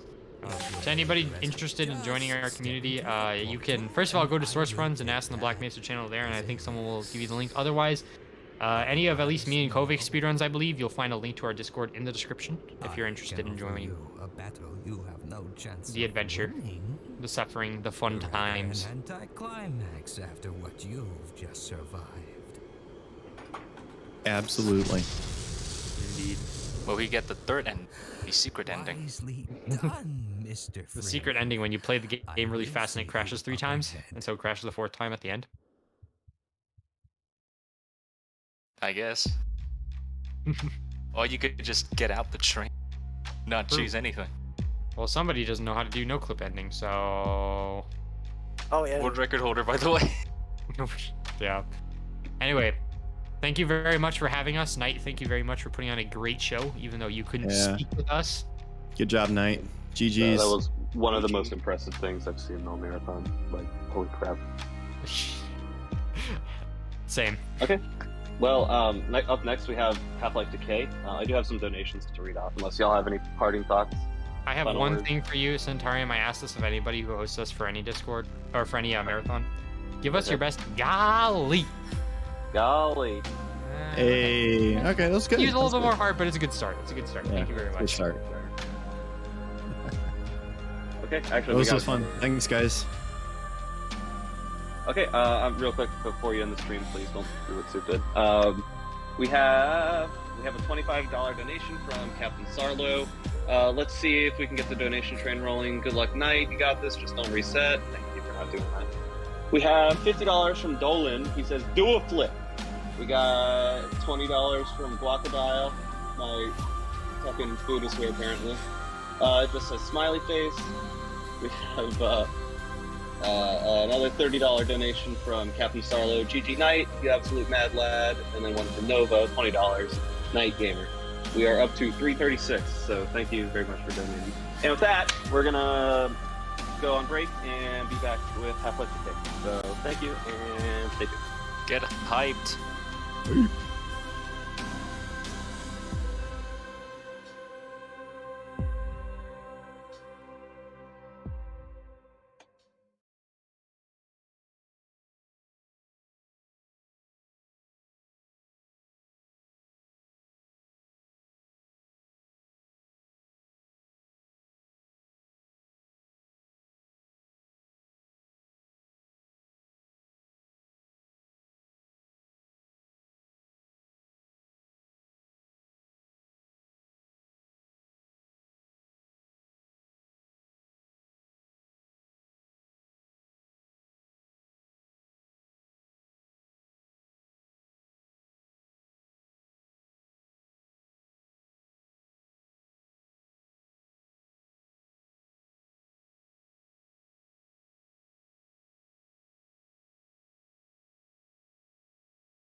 2, 1. All right. Well, hi everybody. I am Cheekbeard. I speedrun some Half-Life Decay. And I'm going to be bringing you Half-Life Decay solo percent today. I've got Liam with me helping with commentary. Hello. And I guess we're just going to get straight into it. So whenever we're ready. Liam, are you ready? All right. Okay. Yeah. Well, I'm good. All right. Well then, 3, 2, 1. Let's do the thing.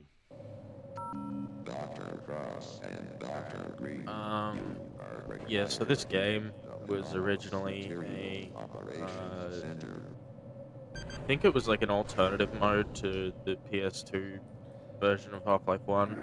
Yeah, so there's some exclusive expansion content for Half-Life 1 on PlayStation 2. So they wanted to take advantage of the fact that PlayStation 2, you know, 2 controllers, 1 console. I mean, that was already a thing on PlayStation 1, but yeah, so they made this whole little episodic thing where you play individual isolated levels with 2 players, and all the puzzles were sort of focused around having 2 players. But of course, you could also swap between the players if you only had 1 controller. There you go. Yeah, and then they made a PC version. So well, it wasn't here we an are. official mod actually. Yeah, well, here we are. So right now, I'm just demonstrating some FPS trickery to get NPCs to turn fast, because if my frame rate is high, NPCs take 10 years to turn around, and, you know, 10 years is slow. So I dropped my frame rate to 20. And I'll start the procedure. Yeah, I would say so. This is solo percent. Basically, just gonna swap between the characters. You can tell right which here, character I'm yeah. playing as by the color of the HUD. So we've got orange for Colette Green, and we've got white for Gina Cross. I think that's correct. Might be the other way around. This is the first example of a puzzle that requires 2 players. We got these little scan chambers to introduce you to them. So you need to basically scan both players in before you can proceed. So there's a trick here called fast elevator. You can get both the characters in if you're quick enough. And I don't think I'm going to be quick enough. Yeah, I'm not. Basically, if I get both characters in before that elevator starts, then I'm fast and I save 2 seconds. That's pretty much the entire trick. Here it's all about going fast. So just... Oh yeah, we got a B-hop cap, which I got to try and stay under, which is, what is it, like 535 or 542, I think it is, or it might be 543. I don't know the exact number, but basically if you hit that number while B-hopping, your speed gets recapped down to 320, which sucks. So you gotta learn to play under the B-hop cap, which can be tough at times, but it's not that awful. Oh yeah, I've just blocked this NPC for like no reason. But they'll still continue their dialogue that I have to wait for, because right now this is just waiting for dialogue. But yeah, if you stand right there, the NPC thinks it can and cannot move, and so it does this. Also, any level with this NPC has the possibility to softlock. Every level with this NPC. There's nothing explicit, well, in one level is explicitly because of this NPC, but yeah, I don't like him, so we call him Dr. Rosenberger. And yes, he is the same Rosenberg from Half-Life Blue Shift. So there's a possible soft lock here. You just gotta not go too fast with one of the characters, or the game will soft lock. Yeah, I have to wait for the door to fully open.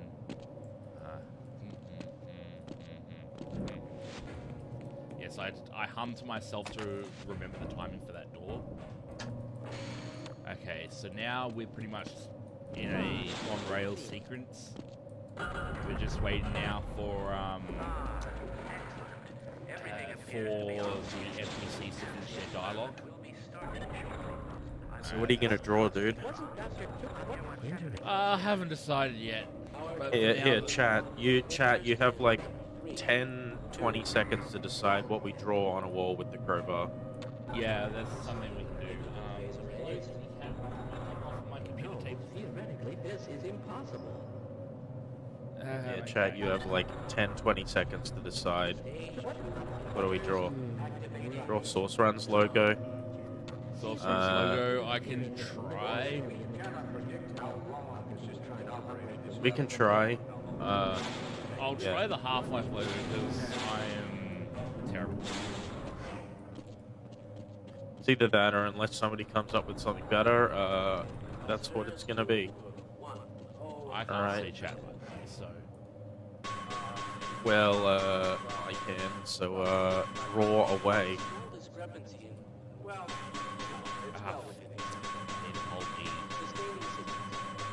This is gonna be the most guff circle in my life. Just make sure you draw a smiley face with it too, hey. Half-Life 3? Yeah, Okay, now and your draw a face. smiley face. Yes. Oh dear! Get away from the shutting down! No! Attempting shutdown! There's your smiley face. Give him a... It's not. No, the nose isn't right. He needs a bracket nose. Well, too bad. Your smiley face is going away. 3, 2, 1. Alright. So that was DY Accident 1. And now we move on to DY Accident 2, where we'll mysteriously teleport back into the test chamber during a fade-in. And I have to hit that trigger in the black screen. I get under that door, get blocked by that head crab every single time. So there's a trigger at the end of this level. Well, we didn't explain what the swap bug is, but we will on the next level. But effectively, there's a trigger in the ceiling at the end here, which will just end the level. Just gonna swap bug into it. We'll explain what the swap bug is in a moment. I got it. Yeah, It says that I nice. failed, but I didn't. Yeah, well, So, the swap anyway- bug here basically, how do I explain? So, swap bug is basically a script. Yeah. So, okay, so swap bug. Interesting mechanics. So, momentum is carried between player swaps. If I'm running left and I swap players, then my running left will proceed onto the other character, but it's also based on like my world momentum. So if I'm running north and then I switch to another character, even if that other character is not facing north, well, I'll still end up going north. So we abuse this by swapping to a player that's seated on the ground, and we jump into the air. And then the very next frame, we swap to the other character, take the momentum of the jump to its maximum height, then we swap back and rinse and repeat, because the other character will be on the ground. So we do that over and over again with a script, Now we will combine skills. which is allowed in this category. In fact, in this game, scripts are allowed. I'm being slow here. So in that level, there was in Accident 1 there is a trigger in the ceiling. Well, there's actually 4 of them. 3 of them fail the level, and 1 of them succeeds the level. And due to a race condition with where I land, I end up succeeding the level before I failing the level. Yeah, so, I don't know if it's like a debug trigger or it's weird. Yeah, Okay, so here's at where the one end of of the this level stop here, loss so at the end of this level here, he's got to lower his frame rate. Otherwise, Rosenberg is in the elevator can actually get stuck, and then crash. well, if he gets stuck in the elevator, he gets hurt, and then you fail. So you've Which got is to, ironic because we end up shooting him later. Yeah, so you got to lower your frame rate, and you can shoot him to make him open a door instead of using the skin slightly faster. Alright. The murder the burger strat. And I missed it. And I think I just crashed. Yeah, I just crashed. Oh, Ripperino. I just This is the first time I have actually crashed on this level. So let me just give me a second to fix this up. And oh, Do we do hazard again? I suppose so. I will need to quickly relaunch BXT and all that. Hang on. Do we do hazard again, or?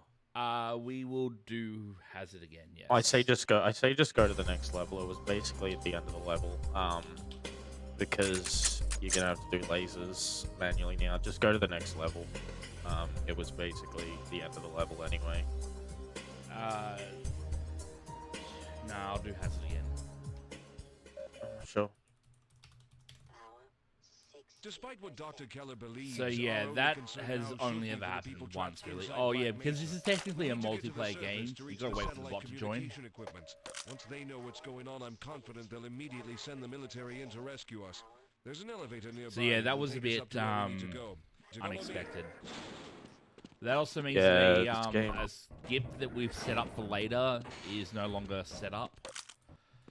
So I'll explain what that skip was anyway, because it'll come up in the co-op run. So, there is a level near the end of the game called Lasers. And what happens is that if we complete half of the level up to a certain point, it sets a trigger that will activate at the start of the level every single time you go into that level, unless you fail or restart the game. And, yeah, so basically you do that, then you complete the run, and then when you come back, boom, you just instantly complete the level. Now we every single time. Yeah. But see what I mean? Like, there's always a soft lock in every level with Rosenberg. Every level.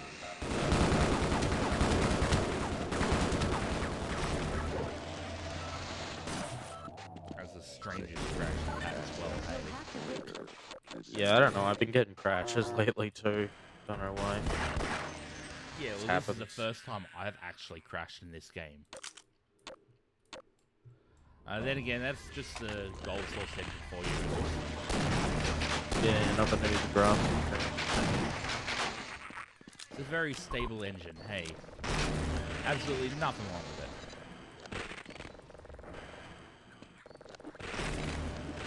Oh my god, the head crabs.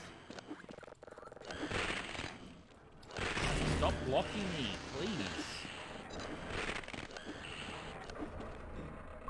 Okay.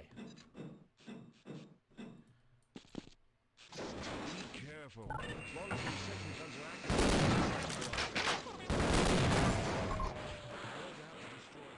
Okay. Please work this time.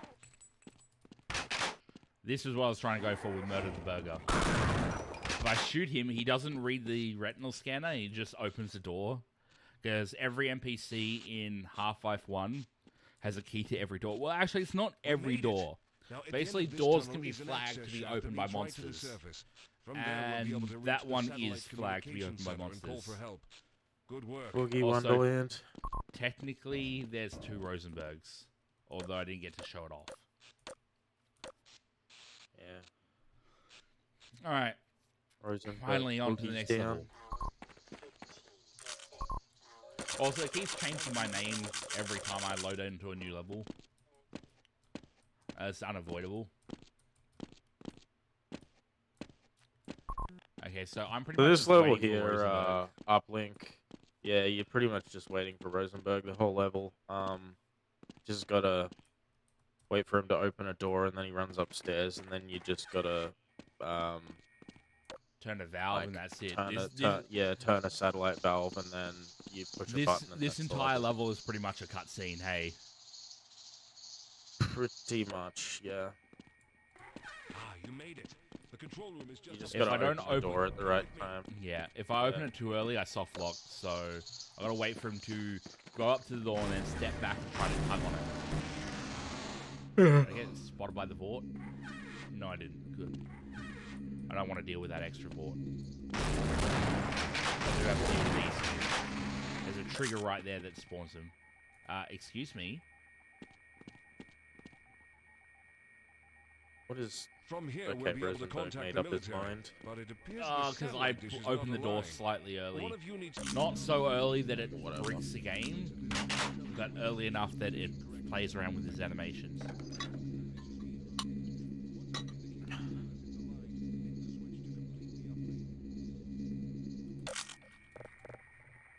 Excellent.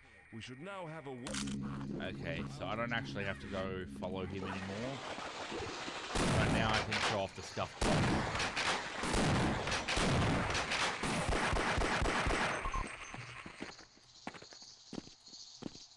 You should be in position by now. Show the cactuses. The cactuses? What about the Interesting cactuses? fact. Did you all know that there's no incorrect way to say a plural of cactus? You could say cacti, cactuses, cacti's, and it's all correct. Yeah, because, you know, players in Half-Life 1 have, you know, Hulk arms and just throw boxes up a cliff. Alright, so next level is, In order to reset the dampen. field, you'll have to reset the dampening So, I just jumped Right up off the into this bat. window, and I've already Yeah. skipped half the level, just that. I'm up here. Even Metrics- you don't even need the spot bug to actually do that skip. Like right off the bat, you can climb up to a certain spot and do a grenade boost, and you'd still skip the level. So like, Yeah, as player 2 in the co-op run, I can do a grenade boost to that one, but really right now, I just need to turn this all the way, and then I've got to wait 4 minutes for the NPCs to do their cutscene. Decay, the game where you're just waiting around. Come on, keep turning, keep turning, keep turning, keep turning. So, while we're waiting for NPCs to do their thing, come on, up there. I'll escape the area where I'm supposed to be confined to. No, go away. I want to be. Okay. So you're meant to actually go down this way.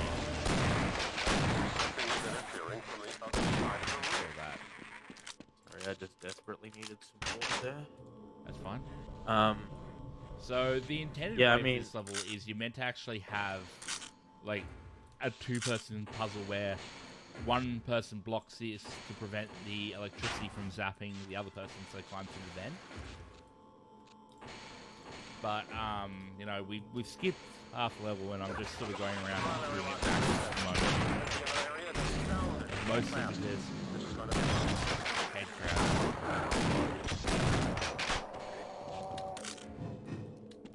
I didn't even know there could be a head crab there.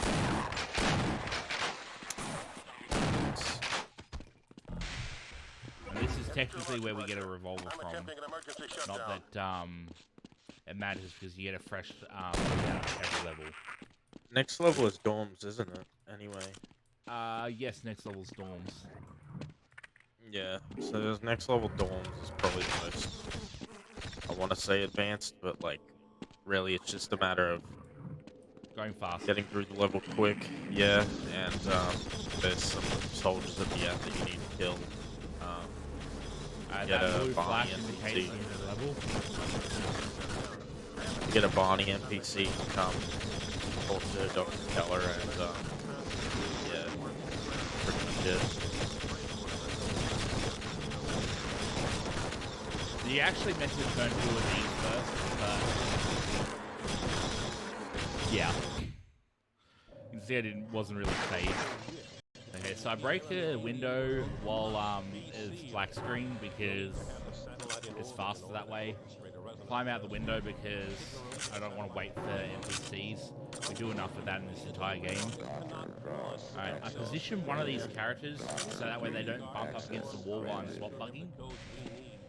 Not that I'm actually going to be swap bugging this level, but... Hit that button to open the door.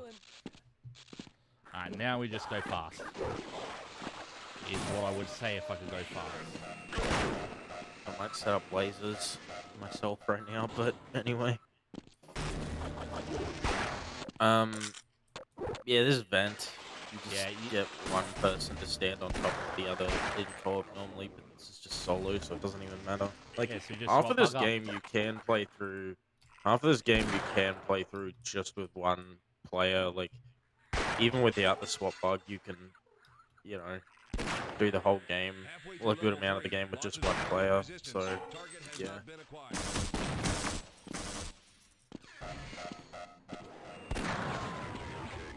Alright, will I have the kamikaze run this time? No, I won't. There's sometimes a grunt there that likes to run into the trip mine and blow it up in your face. I mean, it's an interesting strategy, but... okay, I have to kill all the grunts in this room. This one likes to run away. Okay, there's one upstairs. So, like, they did... Once I kill all four, 4 more will appear through these doors, so I plant grenades for where they run out to.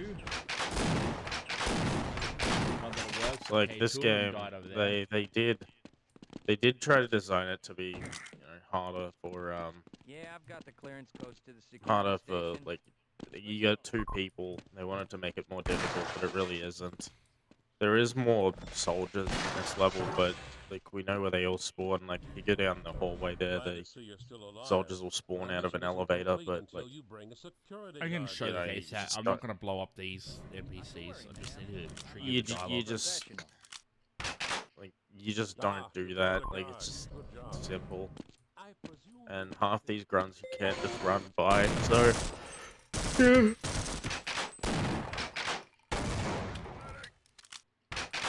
Anyway.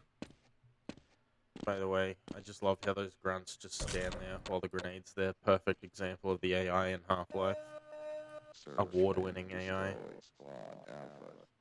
So, next level is Signal. No, it's Crossfire.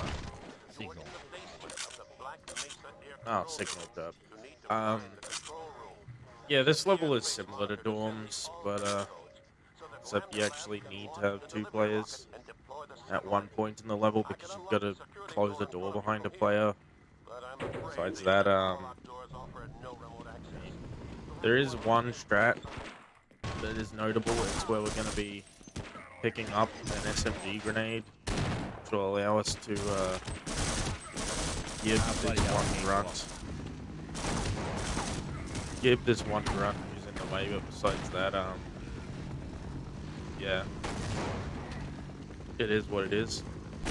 Yeah, that grunt likes to block that door, so I use the button through the door there, run in, blow these up. I'm alone in the room, good. So now I get the other character up there to lock the other character in, because otherwise I can't actually hit the button to end the level.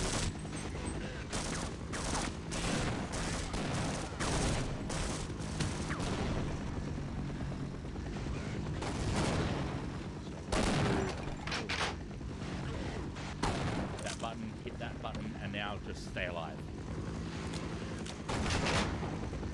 For about 5 more seconds. There we go. Yeah, pretty simple, really. Okay, so now we're on DY Focus, also known as Crossfire. There's a special strat for this in co-op, but for solo, we just run through and be efficient. Yeah, there's not much to say about this level. It really is just sort of intended the way we play it here. You know, minus the swap bugs and stuff.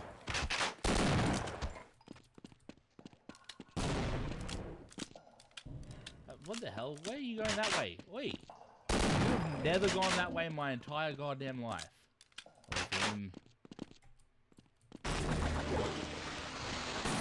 That grunt who runs through that door there is actually sort of in an invulnerable state, so stay to wait for him to run through. If you've played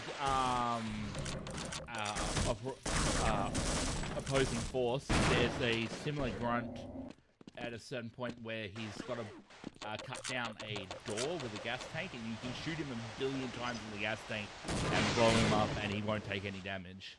It's a similar thing there. He's in like a important cutscene, so he's invulnerable for it. So up there, you may have seen I just jumped up to a pipe and used the pipe, and the pipe fell down. We're actually meant to go up there through like the really convoluted way, and then like turn a valve to release some pressure, and that causes some explosions, and then the pipe falls. But when this map was ported, they didn't do it very well. Yeah, so that pipe is usable. You could just use the pipe instead of using the valve, and That only gets me down here, and besides, the level only checks for this thing to be turned like 14 times. My equipment tells me that the displacement beacon is up and in working order. Good job. Come upstairs. so yeah, that's the end of that level. And it may seem like I just killed myself, but all end game triggers are a race condition, really. Yeah. So I did have a skip set up for this level, but now I've got to do it the old-fashioned way. Yeah, hopefully when we do co-op next, we should be able to get this good. Speaking of which, I might set that up in a moment with you. But after I'm sure with your training it will be a simple matter. yeah, basically I'll briefly unlock the doors for you. yeah, normally the way you do this is you sort of partially complete the level, and then it just auto completes.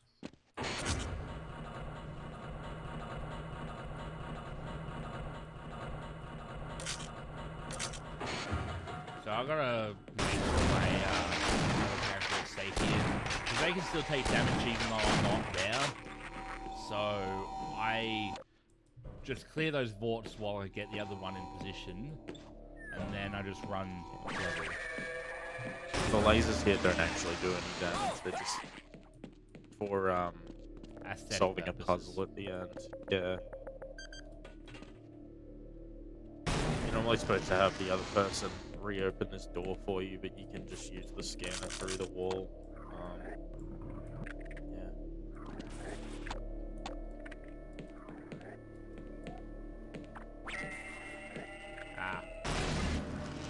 That laser there doesn't actually do a lot of damage. You just gotta... You can also jump over the hurt trigger as well. So now... It doesn't do a lot of damage. This is the puzzle, you gotta match colours to the holes in the wall, so we're basically back in kindergarten doing finger painting.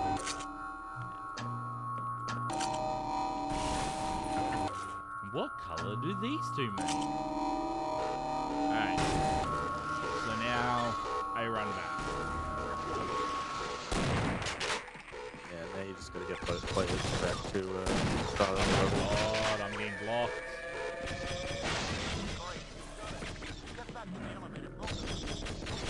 Go away. Go away.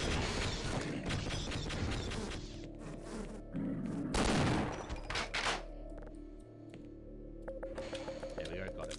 Do you find it funny in Half-Life if you use the soda machines, you can get soda cans that give you 1 health? Not in this one, you don't. Oh my god, I'm getting blocked. Oh my I god. thought you could get soda cans. Don't think so in this level. Or at least in this particular game. Killed. Excuse me. Enough time. Yeah, the bot will try to attack enemies that it sees, but it always tries to use the pistol, so it's not very effective. Really? Yeah. That didn't actually know that the the spare player actually tries to attack. It's just not very effective. So now I've hit the trigger by getting this character over here in time. So Rosenberg's supposed to be talking to us, but because I swapped away and I went too far away, it's ended his dialogue, but it's still running the timer in the background. So now we're on to the final level. Yeah, we're running a little bit over estimate, but I mean, we had a crash, so... We're not done yet. You must use the displacement beacon's Yeah, this ending is basically giant prey mantis, stingray boss. It's a stingray. It's an alien fly. You see them in Zen in Half-Life 1, but you're not going to be seeing it in this level because we're meant to be spending like 10 minutes doing this massive boss fight, but turns out the boss is always in this level, just invisible. So what we do is we have a lineup where we aim at a certain cloud. Well, I have a lineup. Liam doesn't. Well, he does, but not the same lineup as me. Where I aim at a certain cloud, and then I fire 8 rockets, and it takes 8 rockets to kill this thing.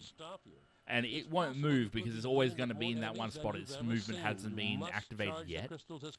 And then, yeah. So once it blows up, that's time.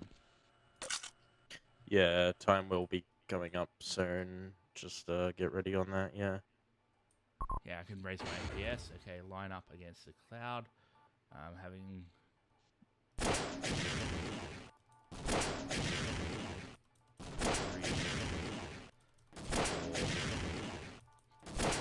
bring the other one out. Aim at where the trail ended. Time is as soon as you close up. That's it. And I accidentally reset my timer, but whatever. Fine. It was like 31 minutes. Anyway, so that's run.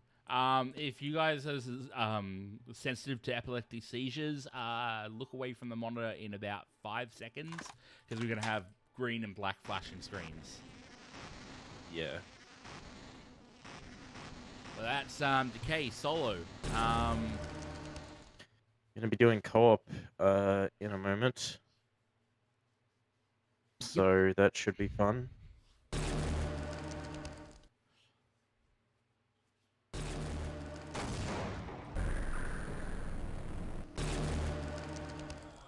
All right. Well, you guys got any parting words until we go on break for like maybe 1 minute? Parting words. I don't really have anything to say. I do. Shout outs to Simple Flips. No, just kidding. Okay. Also, Rosenberg's a terrible NPC. Yeah, that I'll agree on. God bless. Okay, give us like 1 minute and we should be back. It shouldn't take too long. You'll be all right.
hello. You just saw solo. This is now co-op. Yeah, I'm Call Me Liam, as you just heard. This is the co-op version. So what we're doing here, we've just set up this level here. Laser's sort of a new game plus thing, but we're ready to go. You ready, dude? Yeah, I'm ready. Alright, 3, 2, 1, go. So, Welcome back to Half a Day. So, I mean, what do we say about co-op? There's, more skips, more sort of stuff here.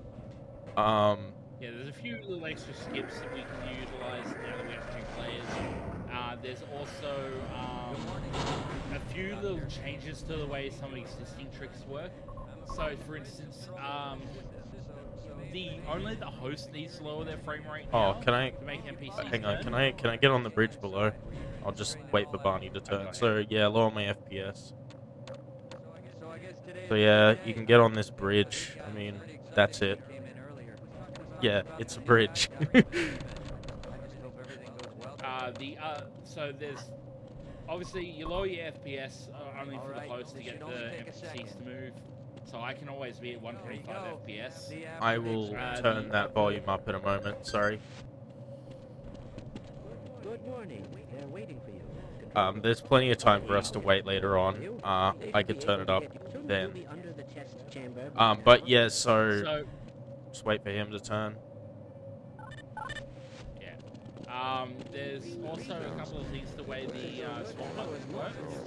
So swap bug only really works on host because it's latency dependent. And because we're playing this over the internet, we need to worry about we need to worry about latency when we swap bugs. So only the host is going to be swap bugging. How's my game audio? I can turn that up. Hang on, I just got a precise jump here. Not my greatest, but hang on. I just turned up my volume on everything. Nathan, talk again. Hello? Okay. That should be good, I hope. I'm right behind you. Nice. So that elevator there, I try to step a little to the left so she can jump in behind.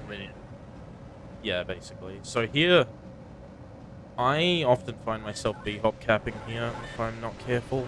I find that if I just crouch, I can lose a bit of speed, which is what I want to do. So that worked fine there. And my b-hops are a bit sticky, so I don't have to worry about that. So lower my FPS again. Oh, hang on, let me do that right now. Done. So a few bits of trivia I didn't really bring up in the solo run. Number 1, Dr. Keller over there is the only disabled NPC in the entire Half-Life 1 game, like in all the Half-Life 1 games. So that includes Blue Shift and Opposing Force. So yeah, Rosenberg just tap dances. Can we play tennis? I mean... Come on, let's play some tennis. Okay. Come on. Give me... Anyway. No, So, you can only move him when some he's not more. talking. Alright, I gotta make sure I don't soft lock here. Yeah.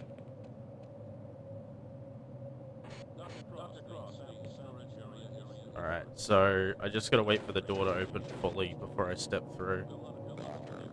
And then, and then wait a moment. Otherwise, I will soft lock there.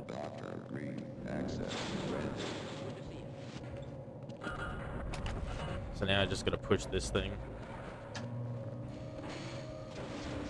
Alright, on my end. I'm good on my end. So I jumped through and grabbed this crowbar, by the way. I didn't explain this the first time. We need to both get our crowbars before we can continue the game, technically. But this wall here is never collidable. You just walk right through it. My game... I jump over... I just want to say my game on my end is a bit quiet, so I'm going to need communication for you in this next level. Just need you to tell me if you're behind me or not. No worries. Anyway, as I was explaining, so there's an invisible wall that I jump over. I come down here and collect his crowbar in advance. And that means that when we finally get up to this sequence here, we don't have to actually enter the test. I want to draw. You got to draw last time. I'm going to draw the nicest smiley face that I can. Chat, you have like another 10 seconds to give me something to draw. Alright, give me the nicest smiley face that I can draw. Beautiful. The smiley face is ugly. No, it's a nice one. I just gotta fix his nose up a little. There we go. Perfect. A child. Here, I'll just...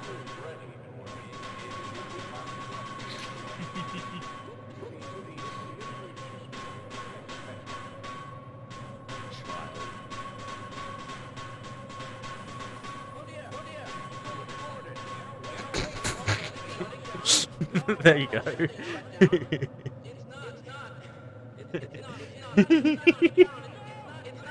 Yeah. Maybe. Why do they? Oh no, I can't put a smiley face on that. Whatever, I gotta focus on this level. Pair of idiots like us on the stream, yeah. Alright, accident 2, so Liam's gonna run off ahead, and I can just hold A here and crouch, and then I should, yeah, always go under the door there, because you can move while the screen's black there. I'm a little slow. I just B-hop capped there. I'm getting the gun. Yeah. If I was fast, then what I would do is I'd grab the gun, and then I'd shoot the zombie instead. You can also shoot me, which gives me some damage boosts. Okay, I have a line up here. Let's hope for the best here. Okay. I need to stand still when he swaps. Oh. Yeah, that's fine. That's fine. We're good. We're good. Now we're... I do not... Okay. You just died at the end there, but it's all good. So here, do you want to explain how this works while I run through? Yeah, so this is a very interesting bug. So you'll notice that I just got kicked from the server. But basically, we abuse the retry command to spawn a temporary bot in an invalid location in the map. And then we swap to that bot. Yep. I'm standing gonna have to swap again in a moment. Yeah, no worries. Anyway, we swap to that invalid position, essentially warping us forward. I'm good now, dude. Oh, only the host can really do that because the player 2 they. How many times do you push it, by the way? It's like 9 times. Basically 2 after the last aircraft spawns. 5, 6, 7, 8, 9. That's good. But yeah, go on, dude. So yeah, so basically that's just how the trick works here. You retry until the host ends up moving to a more opportunistic location. Oh, did I get it? Yeah, I got it. Nice. I actually did that really well there. Nice. Yeah, if we just repeatedly swap while the other person uses retry, it spawns a player ahead, and yeah, we can just warp to that, because you can always swap players. Like if I demonstrate here, like it's just, and either of us can swap players too. Yeah. All right. So we need to communicate it. Yeah. Sorry. Anyway. So from here, Liam just jumps up and goes the route that I went last time. Well, I sit back here and I watch Rosenberg and make sure he doesn't soft lock. Yeah. He always needs babysitting this one. We might as well put diapers on him. Hey. You just got to tell me when to open that door. Yeah, you just got to tell me when to open that door, man. Rosen, baby. Alright, just tell me when to open that door, dude. Yeah, no, I heard you the first 3 times. Yeah, did you tell me when to open that door? You should open that door now. You made it. Nice. Also, you see how he just sort of tugged on the door from a distance. That's a bit funny. So pretty much have to follow him here. Like weird fact about this game, like you can only go down to 20 FPS. Can't go any lower. Other Half-Life games can go lower, but this game you can't. From here, we'll be able to contact the military, but it appears the satellite dish is not aligned. One of you needs to go down and rotate. So I just hold E on this, and as soon as it unlocks, it starts turning. 1, 2, 3. Alright, and I push the button. So just wait for Rosenberg to run back. Yeah, that's what I'm doing. Dr. Keller. There's a whole extra section of this level that we skipped, really. You're meant to go through this, like, puzzle with minecarts. Play some tennis with me. Oh, thank you. You got the box. No! It's my box. Yeah, there you go. Go get that. No.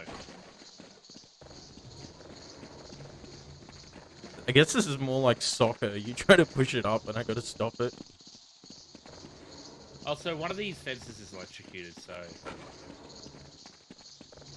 Anyway. Oh, there we go. Next level is, it's not uplink, it's, you know the name. Jump through the window. Yeah, I know which level it is, but, like... So yeah, I just swap bug up there and up here. When Liam's swap bugging, I need to make sure that my positioning isn't too close to any given wall.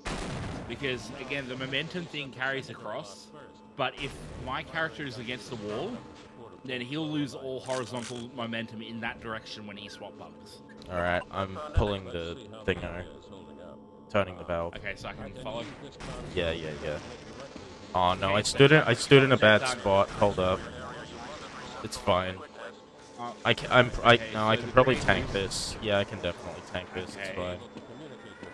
Okay, so I just demonstrated the grenade boost that you would use if you were doing this without the swap bug. So Liam's in that room now. I'm gonna go get him. So if I just sit here, none of them can hit me. Let me know when you're in position. Let's play some basketball. I need to swap again, dude. Go.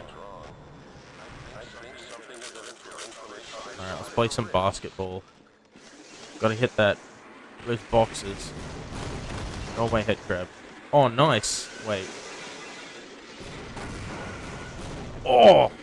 What a throw. So these are annoying. Kill the boxes. Oh, hello, kitty cat. Sorry, my cat is like climbing all over my computer.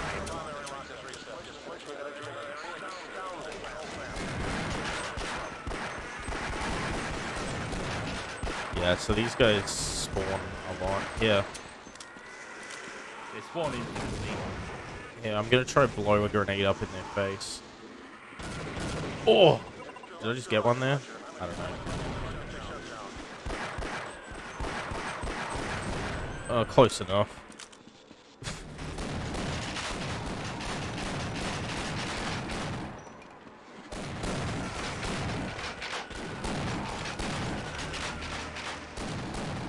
You want to swap bug down there? Nah. Oh, may as well. Let's go. Yeah, so, I mean... You're not supposed to be able to get down there, but, you know, swap bug. Even without the swap bug, you can just jump off the railing, but, you know, happens.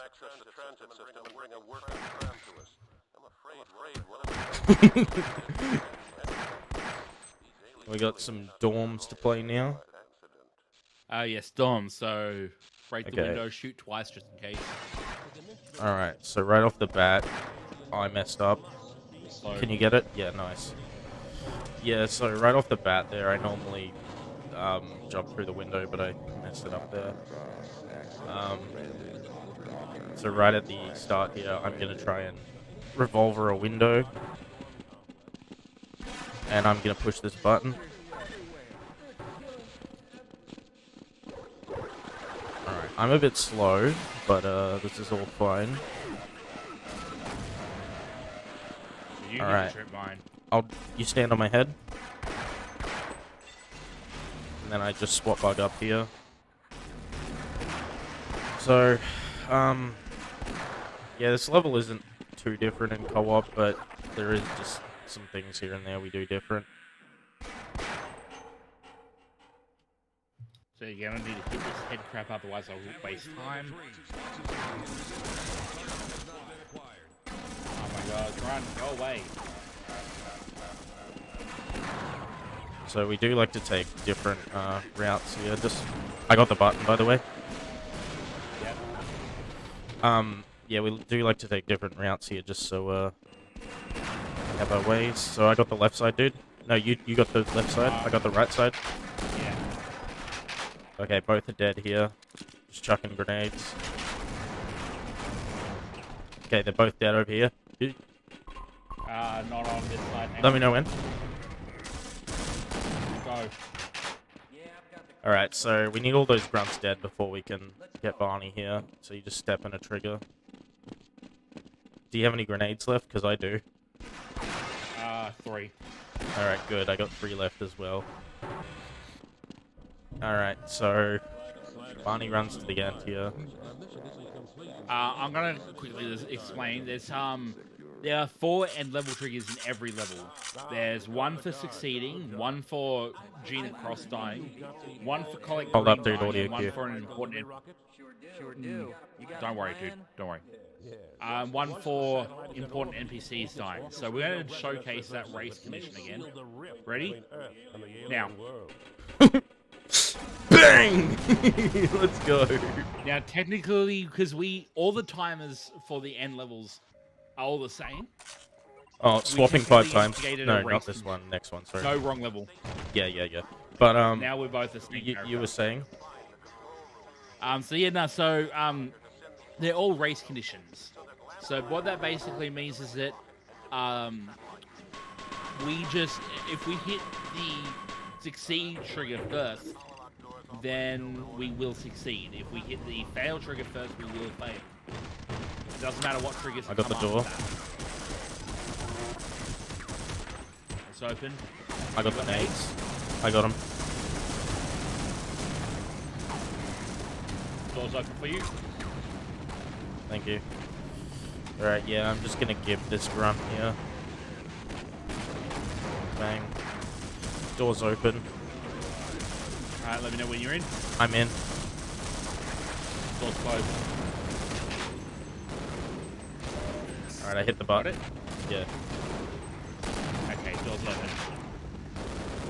Nice. Yeah, so this next one, we're gonna abuse the swap again. Yeah, this is the biggest one. We actually came up with this little strat, or this particular strat for it. So hang on, swap last night. 1. Yeah, position 1. Position 2. Yeah, swap 2. Swap 3. Swap 4. Swap 5, good. Oh, hang on, dude. Stand still. I'm good. Yeah, go. Hang on, sorry, there are vorts in my way. Alright, nice. Alright, cool. Sorry, those vorts always You done swap bugging? annoy me. Yeah, I'm done. Yeah, those vorts always are really annoying, but basically I gotta push these and bring them up. So that strat there we literally came up with last night. It was insane. Like, we didn't actually realize there was a way to just warp straight to the end. We figured out if you get a spare player 5 times, then well, yeah, you got that side. Cool. So we're just spamming here.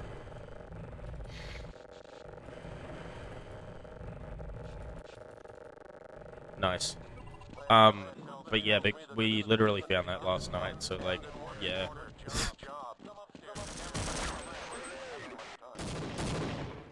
Alright, so next level is lasers, right? Um. Yes, so the thing we did earlier, we'll... Yeah, nice. So that's kind of basically a new game plus sort of thing. That, since You we... skip lasers. You ready, dude? Grenades. Oh, yeah. Oh, shit, I hit retry. Boom! Again, race conditions, you can just blow NPCs up after you've hit the right trigger.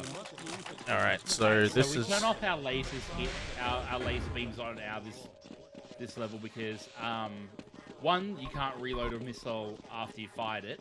If you've got the laser beam on. Let me chuck you some can do grenades your in little there. ghost nades. But... Yeah, so the first one is rockets you can't reload if you're using tracking until the missile's exploded. The other reason is that our rockets don't particularly care whose laser beam they're tracking. They just track any laser beam.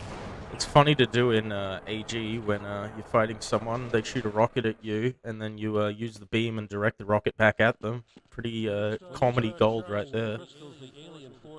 Yeah, so we just turn the beams off because, I mean, this is the only level we actually use them for.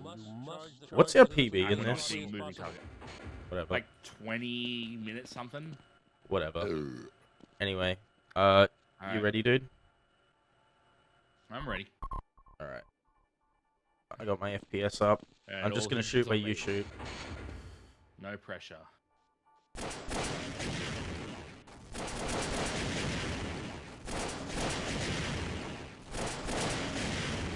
Time's coming up, by the way. Time! There we go. Oh, I hit the wrong button! No! Oh. It's alright. Whatever. It's alright. We hit time. We blew up the thing. Okay, so... The thing. Don't worry. So, Don't worry. my reset bind was the same as my stop timer bind, sorry. But that was basically a, 21. Change level DY Fine. alien. Change level DY alien. But that was basically a 21-26, which, yeah, GG. That was a pretty cool run, and I just crashed. Nice! Nice! Okay, and that's Half-Life Decay! Alright, yeah, thanks for having us. Yeah, absolutely. So Do you guys have any parting thoughts? Yeah. A little parting message is there's this secret level that's like in the game that you can unlock if you do like a little bonus objective where you play as Vortigaunts with crowbars for whatever reason. I'm just showcasing on my end real quick, but I'm not actually going to run it just because, you know, we're short for time. Just showing that it exists, that's all. Look, I just want to say thanks for having me. Shout out to HL, community, and SourceRuns in general, and GG. GG. Cool. Alright. Have fun, gamers. Okay. Later. Next up we have Gunman Chronicles, I think.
one. But the general knew no gunman leaves another gun behind. The equipment on the station is wearing out. It must be all the asteroid dust and grit. What's our mission, sir?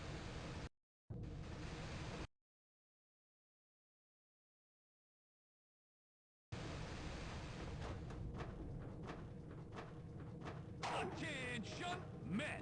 I have the pleasure of introducing you to this man, one of the few survivors of Panzer Prime. He knew the great general personally.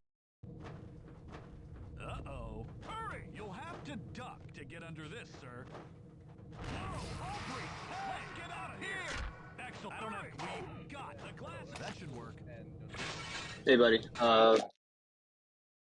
Yeah, you're not. There's no mic for you at all. Yep. Can't hear you talking. I Come can't on, do sir. Discord at all, by the way, on the stream.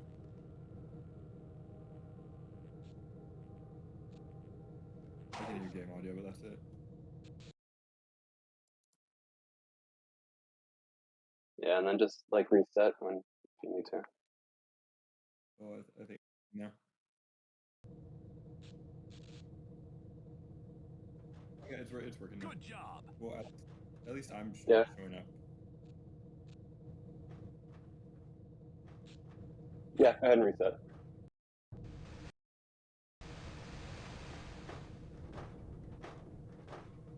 Attention, men!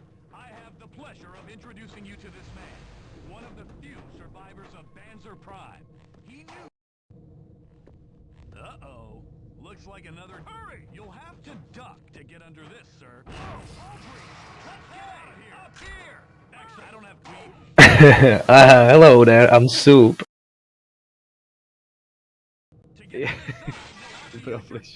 Hello, I'm Soup. And yeah, I'm here, and don't forget to press duck key to duck. You're safe. I'm going to stay here to watch for more Get under this. I hear it's going... Welcome to the training course. Please observe all safety regulations. Welcome to the shotgun training course. You will be issued one standard pistol station mecha gun training course. This target requires rapidly download damage points within the time limit to score. Note that you must overheat your weapon to score. Warning: overheating can result in wasted ammunition. Don't forget to grab your armor, sir.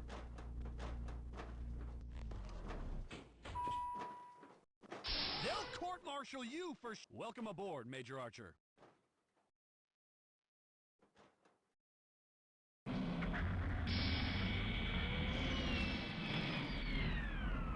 Our standing orders are to search the area for the origin of the system. Sir!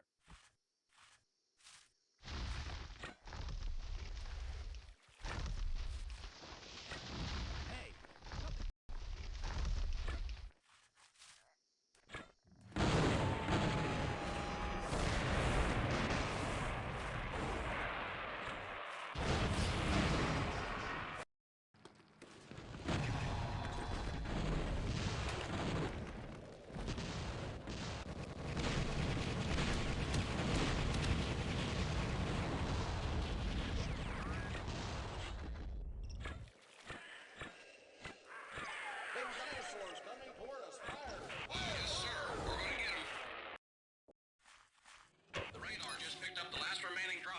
Prepare the SAM turret. The drop ship is coming in too low. Automatic lock is too dangerous.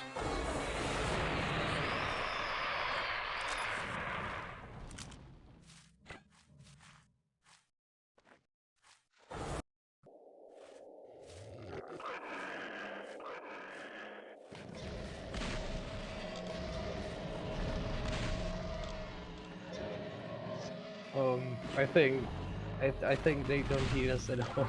At least I don't know. Maybe they hear me. But I don't think they hear you. Because I'm not saying anything, so yeah, we can hear it. Is what they're saying. I mean.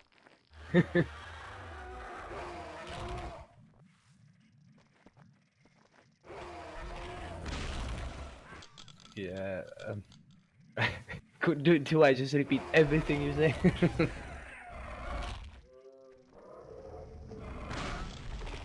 Okay, so right now he said, how about you just relay everything I'm saying?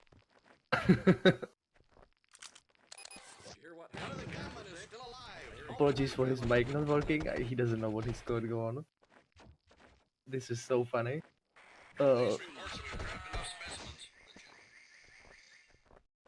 Rusty, so that's why my bunny hops are bad. This is like simultaneous translation, by the way. Yeah, you're doing a good job. I need to kill these controllers in order to progress.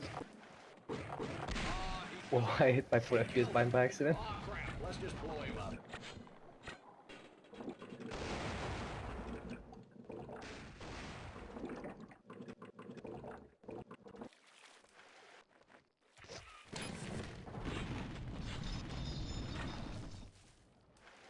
Grabbing health and ammo while the door's opening. And I can't impersonate him, that's too hard, MX.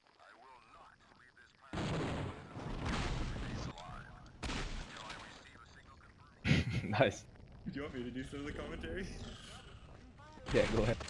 So yeah, this is Gunman Chronicles. It's a game on the GoForce engine that was released in 2000. Felt like a gunman going to awkward different roles and shooting people from what I can tell. Basically, it's a lot of really tight gun hacking through corridors, and so this is the custom mod for it. So there won't be. Yeah. There's lots of boosts with the guns, like he mentioned, except the one heard that I just realized. So.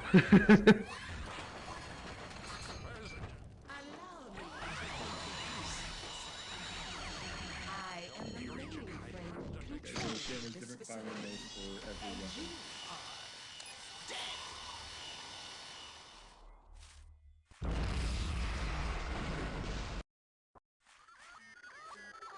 So with this shotgun, you can use, I think, the alt fire on it, and it'll give you horizontal or speed, and it takes constant ammo. So it's two bunch of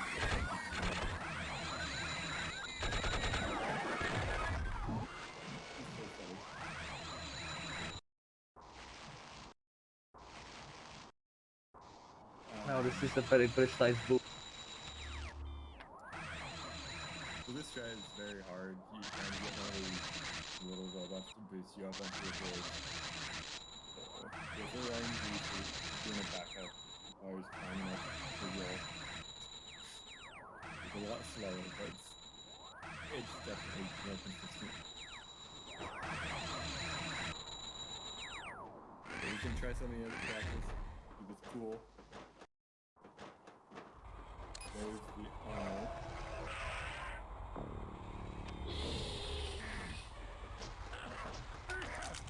Even our most powerful weapon won't make a dent in that thing.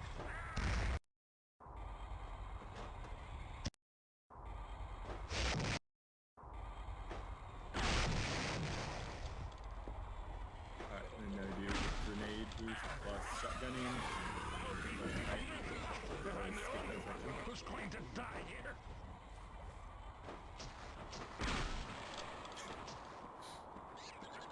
Right now he's bunny hopping, if you haven't noticed. All drones increase efficiency. One of 3 plasma.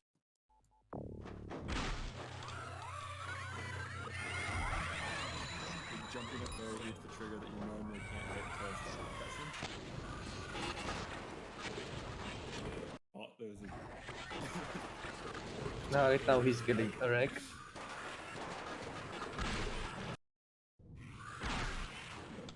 Oh no. Okay, we're fine, we're fine. Charge teleporters.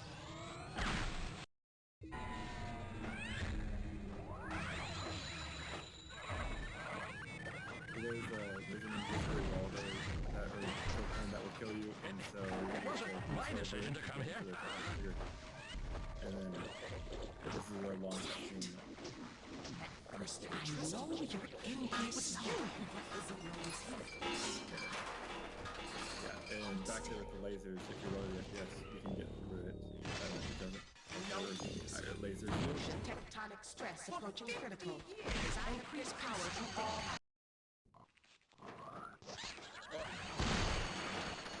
Okay.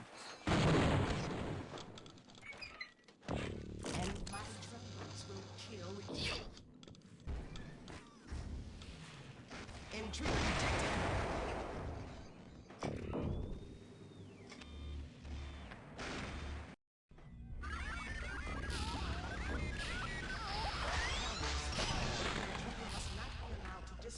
Do not interfere with my drones.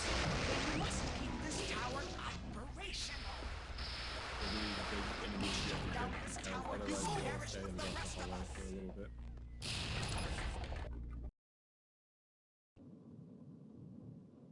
And then grab the med kits while we're waiting for the level to change so that we have more health later. We didn't bring this one easy.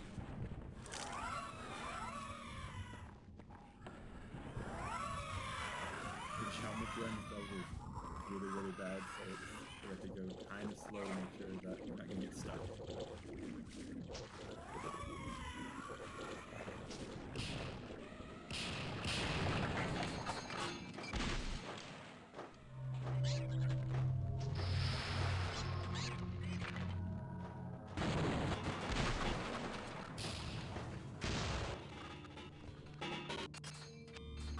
Yeah, I've seen it, but it also wasn't as good as this, so that's argument is invalid.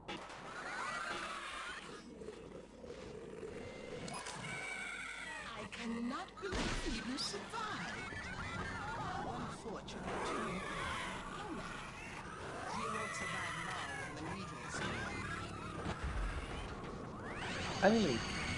I mean, it's pretty straightforward. Heavy drone 9 reported to the surface. Repel signal infiltration.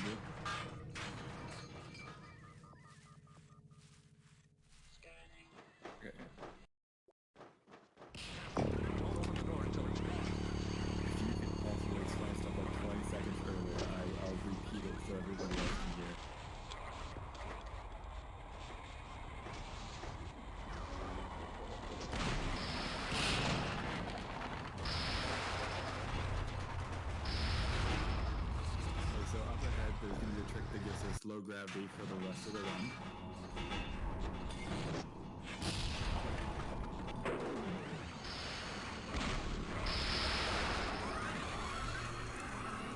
Severe meteor damage.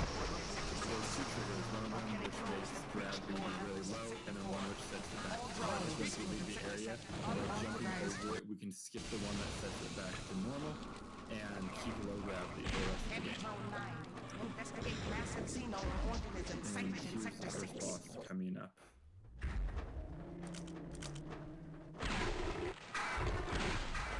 First boss is gone.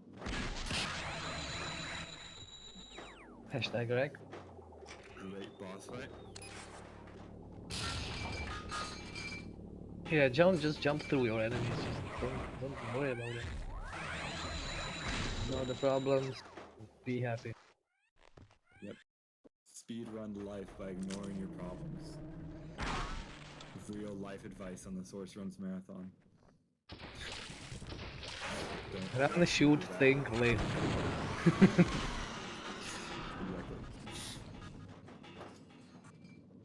So low gravity is coming up right now. There's going to be one of these big tubes, I think. Yeah, these things, and we're going to go down below them. There's a trigger right here, which turns on low gravity. As soon as we get in, we go out, boost up over the trigger, and then as soon as we get past it, there we go. We have low gravity for the rest of the run.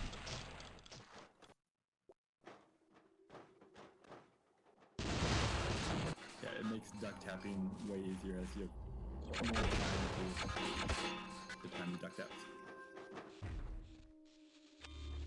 More time to time. More time to time. More time to press the duck key.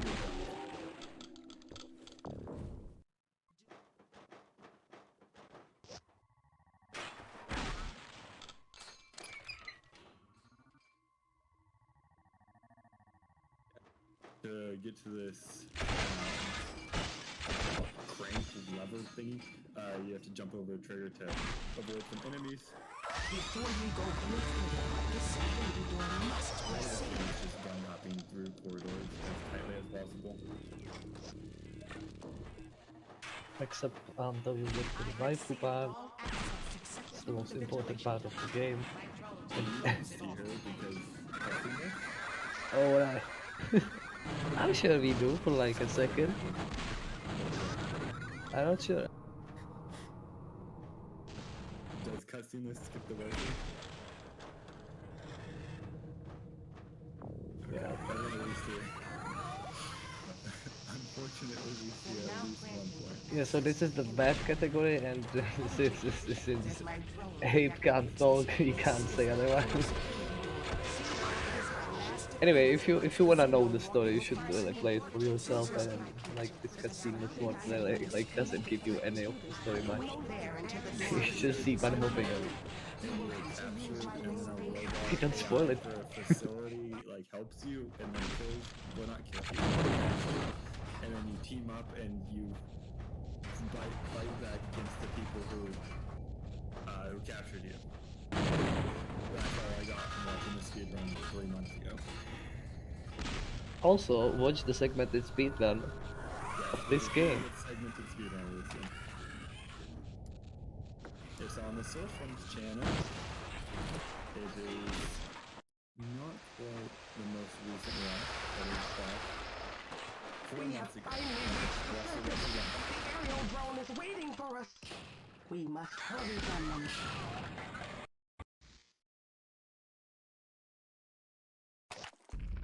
The next chapter is called West, and it's basically a ton of open space, so it's low gravity, and with shotgun boosting, we can fly around really quickly and just zoom. It's really fun. Our mutual enemy before they find us in our current weakened state. Oh yeah, I'm so quiet compared to the game. Evidently.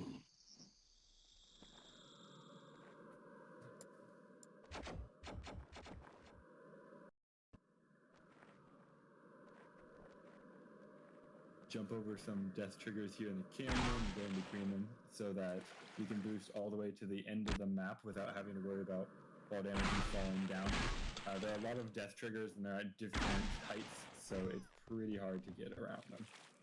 But with specific movement you can, and you can get all Just the way like down. that. Yeah. Nice one. First time, man.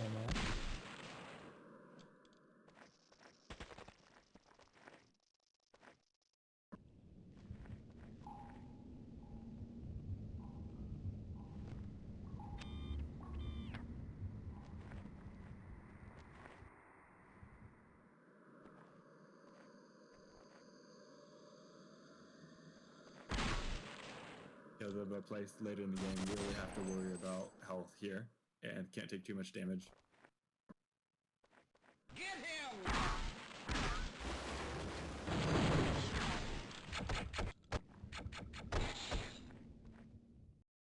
Ouch, got blasted.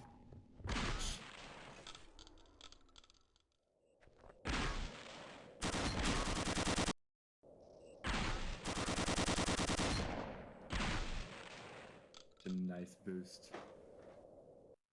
Low gravity is so fun. Going up in games. Yeah, open spaces as well. Yeah. Without those, then it's kind of.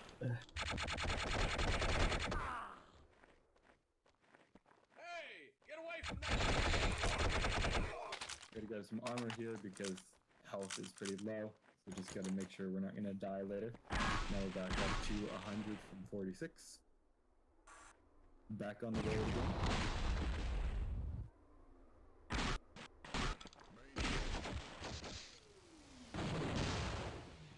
If we lower FPS, the turrets can't shoot AYB as much. So we can keep more health here. Having to take some extra hits here.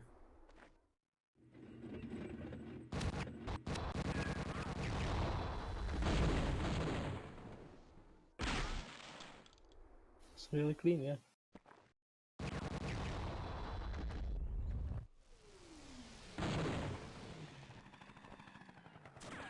Yeah, this is something you don't see in Gold Force games as much. is in the original open spaces like this. Well, I'm pretty sure there's supposed to be a big tank that goes through all here, right? Yeah. Yeah. Which is crazy that they could make a tank work with this geometry, but it's a lot better than just I mean, tank is about like going through tough spaces, right? So you can do the same in a video game. Ghost geometry is not friendly to that. Yeah, pod racing through here would be sick.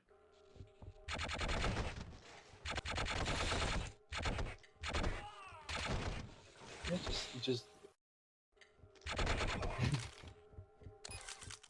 HP is too low. Here, because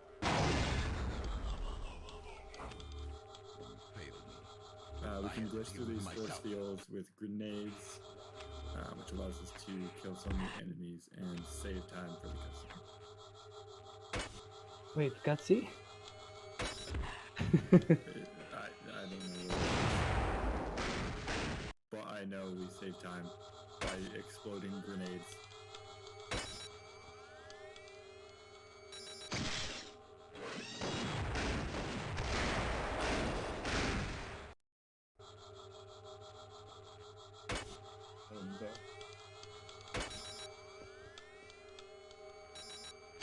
Well, at least we can hear the gameplay. Finally, we found an entrance. Okay, so it's the generator that blows up on the other side when we put grenades through the wall, and that allows us access to the next area.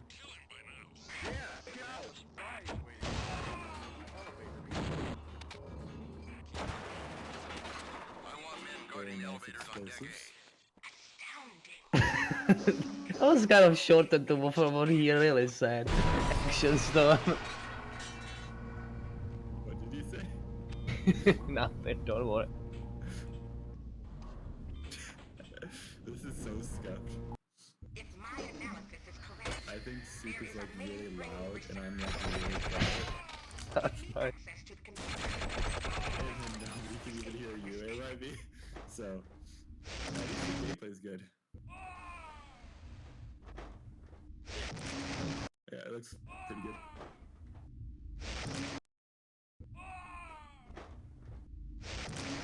You gotta hit a trigger and then enter the elevator before the door closes. You can do it, come on. Yeah, you can do it. Yeah, we go. First try. First try. Clap.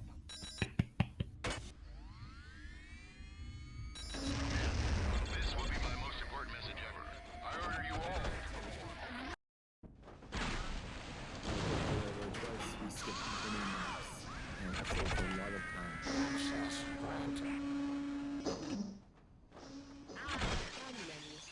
So the chemistry gun is basically like the shotgun, and it has infinite ammo.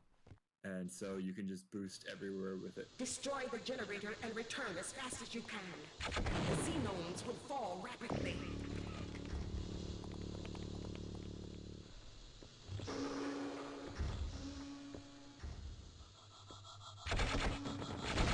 Well done, gunman. Proceed to the spaceport. I will meet you there. We're nearing the end of the game right here. I'm pretty sure this is the last chapter. Yeah, it is. So, just gonna boost some more and then You made it. final Once again, boss. I am. Is rifle? Awesome. Yeah, yeah. Has sealed all exits to the surface. Best or worst part of the game, depending on who you ask.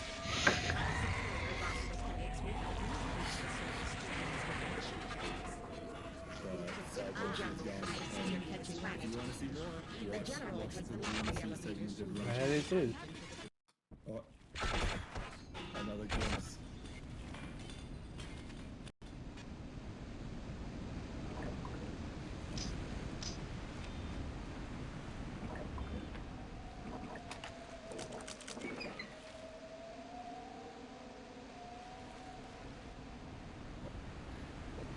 So like the shotgun and the chemistry gun has some different modes that you can switch to, and they are each differently powered. I think. The general is piloting a war drone in the landing bay near the surface. Now we're I have downloaded that's the my mecha suit immeasurable that you're supposed to sentience get into into this new for this drone, fight. which I have constructed. The general's Oh, war no, drone no, is no. armed with a kata special rockets designed any that's enemy the- into deep that's space. the waifu. I do not possess Giant shields mecha capable of suit. absorbing that kind of energy. Gunman, before Yes, I this can do mod battle is with the general, really well done, you and must it's really destroy cool. his kata cannon. The armored vehicle Wasn't has it no like a protection retail from game? outer space. Like, If you are hit by the general's kata cannon, you will That be is destroyed. not The war really drone's more right than weapon Go pod. and ask AYP. Use some heavy firepower to disable it. I will wait here until you have yeah. accomplished your mission.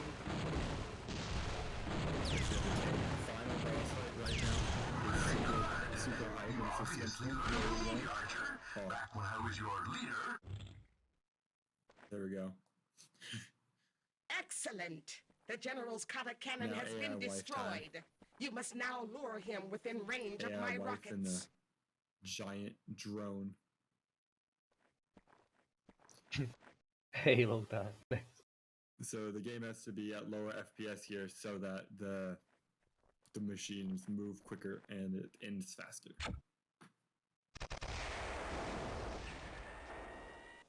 Speed up. And time. Whoa. Nice. GG. GG's. GG. Hey, GG. Perfect. 25 minutes. I want to talk really. I don't know if anyone can even hear me. Yeah, So they- next we have Half-Life Alex. So we're gonna go set that up, and yeah. Okay.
1. Alright, hi, I am Lemons with Articio commentating, and I'm going to run Half-Life Alyx any percent, no spin. So I guess just get right into it. When we first start out, it's just going to be a first little context setter, whatever.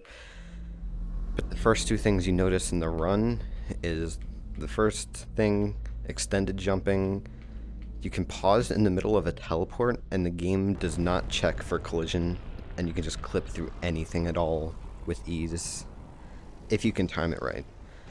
And the other more noticeable thing is fast teleport. It sends a teleport input every single tick of the game, so 90 times every second. Seems like it would go a lot faster than it is, but the actual travel time kind of limits you. I'm going to face to the right of my play space when we start, so when I load in, I can turn left to where I need to go, and then I'll be facing straight.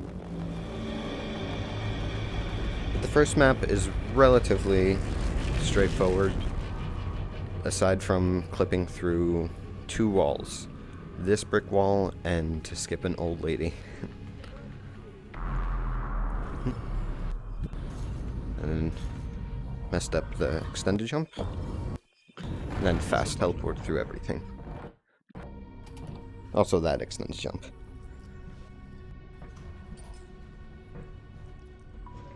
So you just quickly go through the entire level. And then just to save some time here, I'm gonna clip through this wall and, or not, and go up. Through here. Oh no, the Combine found Eli. But you can't skip this at all. Whole lot of nothing. Yeah, chapter 1 is really the bottleneck in how fast this game can go. And if you crouch down to a certain height, you can actually get past these guys, yeah. You can see Eli's little apartment, or safe house, whatever it is, I don't even know. On the video at the start, it looks like it's some kind of huge building, but no. And another glitch that's going to be very apparent is zero zipping. We're gonna, if you overload the game with teleport inputs and then switch to shift movement, it'll send you straight to the map's origin, otherwise known as 000. And I'm gonna use that to skip this whole train ride. Where are you taking and I'm gonna use the game's built-in height adjust, just so I can teleport up onto a ledge easier. And we're gonna say hi to Russell.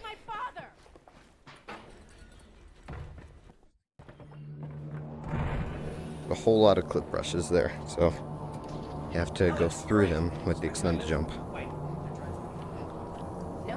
Then stuff is gonna explode sometime around now.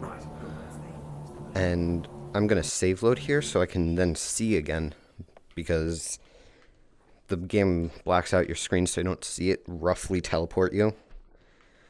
But you can cancel that teleport by fast teleporting, because it'll always prioritize the in-game teleporting over the actual game. Russell. So now I'm still here when I should be in a van. So corner. They're gonna find out what he knows, and then, yeah, they're gonna kill him. Oh God. But here you can't really do much. It's just another The cutscene. good news is, we've got something they don't. But you can draw. My plan to get him back. Great. Let's hear it. Now, pretty soon they're gonna realize that your dad is not gonna talk, and when that happens, he's Your noise suppression is off, by the way. Oh. Maybe not. Well, I'm not playing anything. It's just VLC is having a moment. Okay. What they will do is take So I'm going to do a quick little magic trick here. So you see the matchbox. The matchbox is still there. I'm just going to put a little plate on it, wave my hands, and it's gone. Not necessarily. Grab something that represents us. Complete Okay, magic. That's you. I thought you said us. Well, one of us, me. And once Russell opens that door, then you can just have to grab a whole bunch of stuff with the gravity gloves. But you're still kind of stuck because Russell has to do a whole lot of talking It's really annoying until you can then get the ammo and get into the train car. Train comes to a halt, you deal with the combine situation, and we get you there. But yeah, the magazine physics are also broken here. Out the back, through the If you yard. stretch it out, Decommissioned, but I think I can it breaks the physics. It's kind of funny. Yourself a pair of Russells on the way out. Russells? My hands are just entirely still right You now. know, the gravity gloves. I have a few sets through there. But you don't have to wait for these microwaves to come down. You could just kind of grab the gravity gloves. That's just a whole bunch of grabbing. Aim at something with your hand open. Boom. Yep. Try again. That's it. One more time. And then once you say perfect, we're good. Oh, wait.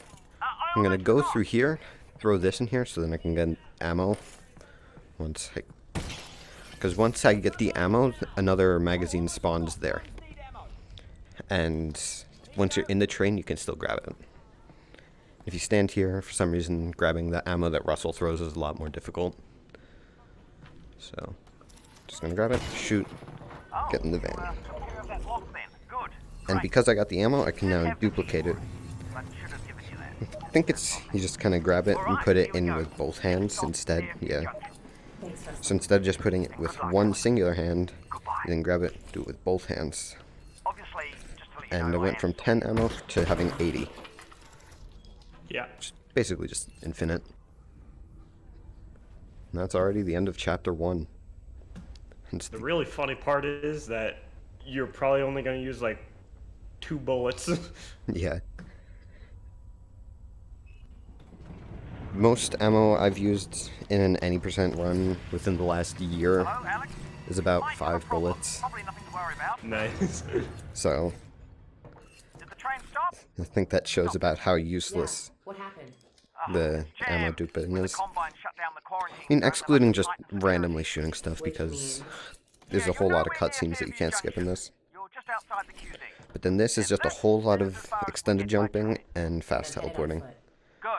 You're saying a whole lot. Oh yeah. We have to get the multi-tool here, and then fast teleporting also lets you just cheat death. Yeah, so you can do that. It's really funny. And then here to teleport precisely, and then go into the next load zone.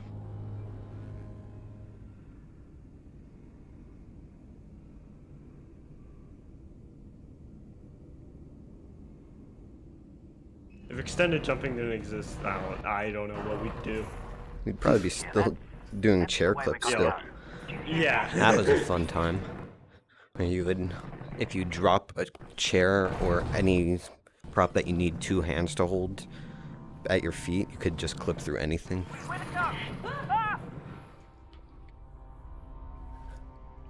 But that map was relatively straightforward. You just kind of fast teleport, extended jump. It's pretty basic. This one, you have to do a little bit more out of bounds movement, and still not much. Heard anything about Dad, Russell? No. And a longer extended jump here, because this is a lot thicker of a wall that you have to jump through. Possibly. Are you seeing floating garbage? It looks like. It's just. And here we have to crouch down and stand up so we can get out of bounds. Alright, what's wrong? I'm fine. Russell, what's that? I'm losing your signal. And that concludes chapter 2. The thing with zero zipping is, if you switch to blink movement instead of shift, it won't just send you there smoothly, it just blinks you there. So it's a lot faster, but sometimes if you need to cancel out a zip or get there at a certain speed, then blink zipping is not useful, but it is here because we need 0-0. Here it's a whole lot of precision, and now it's kind of calm. A lot of this one is just extended jumping or zero zipping, and then just kind of navigating to the load zones. It looks a lot more complicated than it actually is. And a lot of people ask me if I get dizzy, but I don't somehow. It's magic, but It makes sense actually, because you're the one in control of the camera. Yeah. And how But it rotates and stuff. But here I have to 0-zip, but I have to hit a load zone on the way to 0-0. And you can't do that straight from the start. You have to do it from a certain position so it hits it on the way. And then here there's a significantly faster, but also much harder skip, which I'm not doing. I just want to mention something. The really funny part about this map is because we started the zip in the previous one, we just start this map at the origin at 000, and it happens to be right here, like at the end. Yeah. It's great. And here we have to shoot a zombie, because he's sometimes there, but other times he's not, and he screws up everything. And then it's doing a random puzzle. It's really annoying, but it's in the run. Gotta love RNG. Yep. It's the only RNG in the run, actually. And Unless then you jump do, through the wall. And you can kind of mess around, just do whatever you want.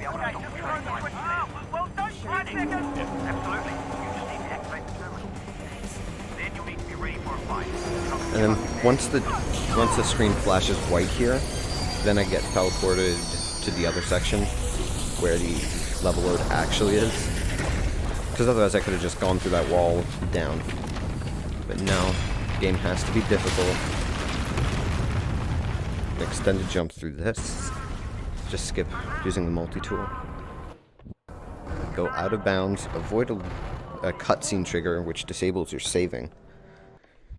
Because you can't save during a cutscene in the game. And then you have to walk into that load zone because you're not allowed to teleport in here for some reason. But once you load in...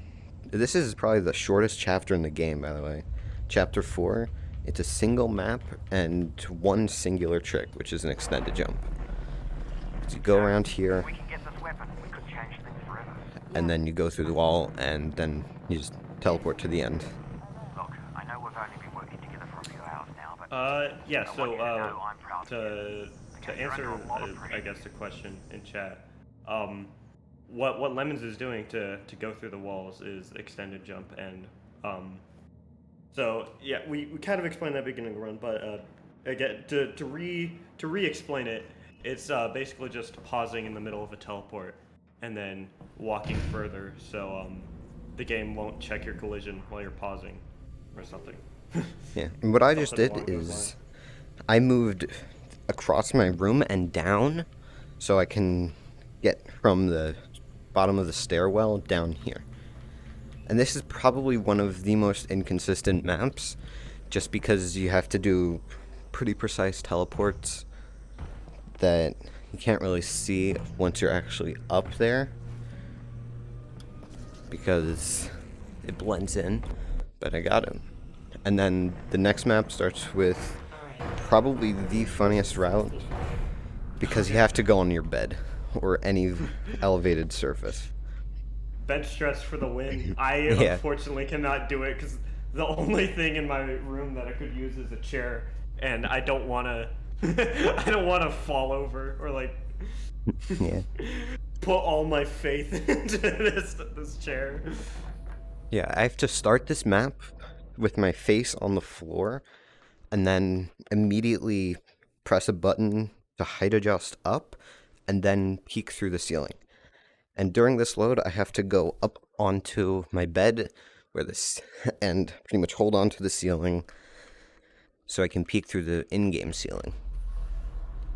Which I think I have enough height here. Yeah. I do, but I feel like I'm gonna fall over.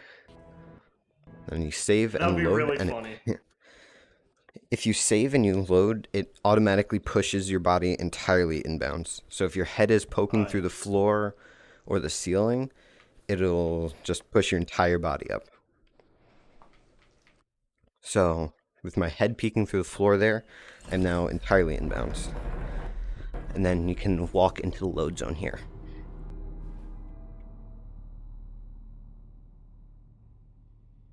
This is another map where you have to cancel out your 0-zips, and then there's some weird teleports while Combine is shooting at you, so it's not very fun. I mean, it's obviously fun, but difficult. They can be meanie heads sometimes.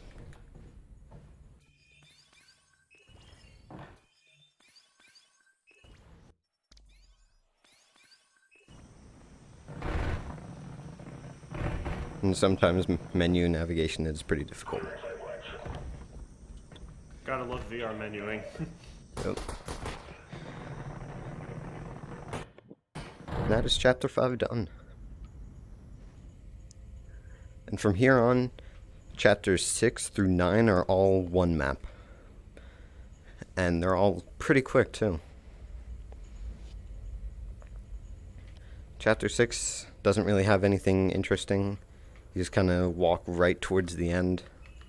But chapter 7 is kind of fun because you get to do a thing called void running. Ooh, yeah. We'll explain that when we get there. Yeah.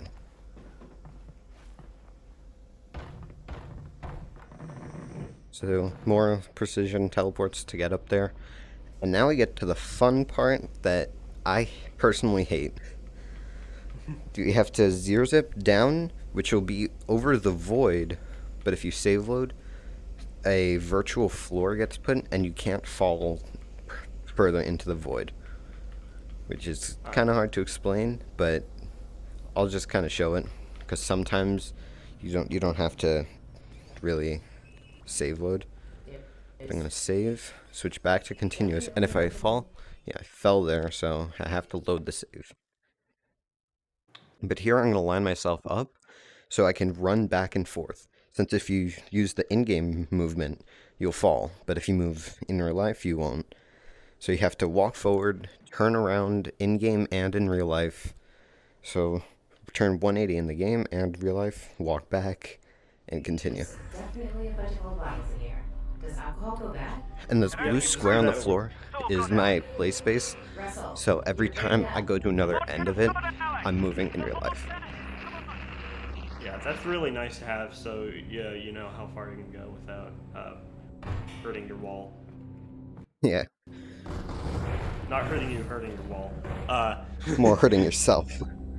Because I've done it in multiple world record runs where I run into a wall or a bookshelf in multiple cases. Yeah, void running is nice. It can be done in like most VR games. Yeah, most VR games can do it. Other games, I think mainly Unreal Engine games patch it. But Unity or Source 2 really are really good with it. I'm sorry, I didn't get Are really good with doing it, rather. And here's just a whole lot of invisible geometry that you can walk on. It's not really used in the game because there's no gameplay here, but you can run over it.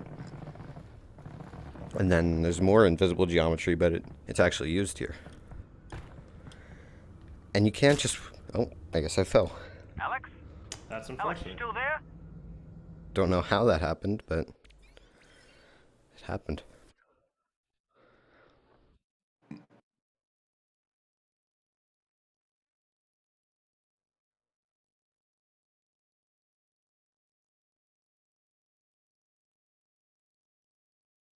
Yeah, loads in this game take forever, even if you're on like an SSD. Yeah, and even with preloading every single map before this, it's really long to load. Russ, I'm sorry I didn't get you. That's an antlion, Russell.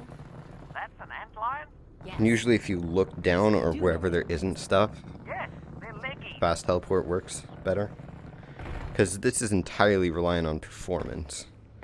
Which is why in most runs the quality is really low. Because lower the quality, the better performance.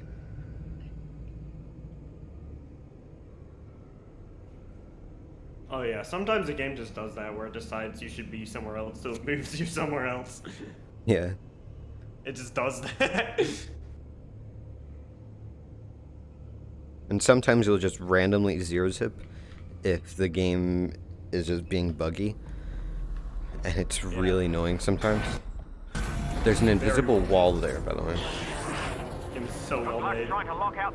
And here you have to be in the center of your play space to make these edge teleports work, and even then it's really annoying and inconsistent. but I got it. Or not. That is really annoying.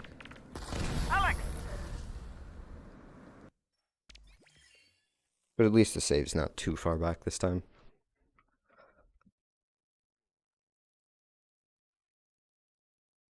And then whenever there's a little arrow next to that, like this, that means I've turned. So it's just so I don't get tangled after things like void running.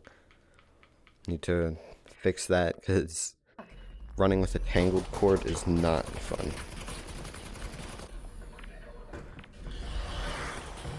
It also might damage your cord. Yeah.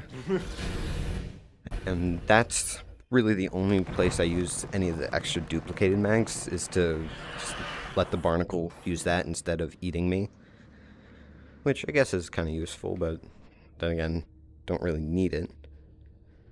Yeah, And that's the end of it. And that's the end of chapter 9.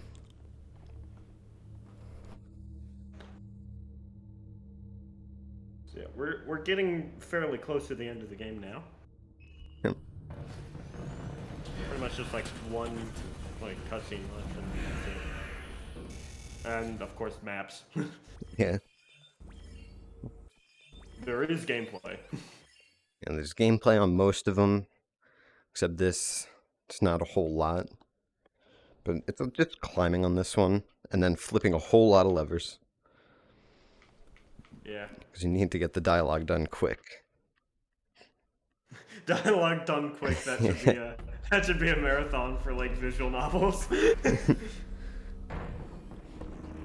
And here we have to shoot one combine, this guy, so he can teleport up there.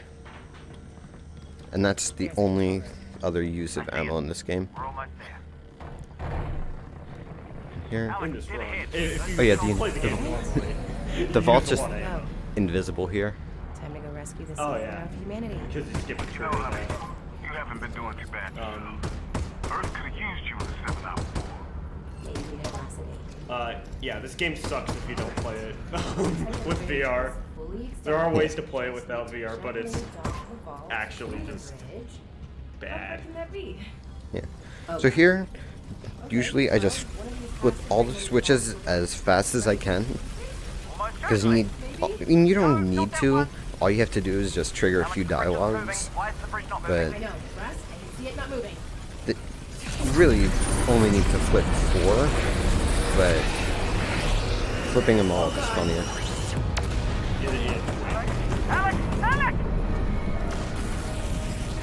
Let's just throw ammo.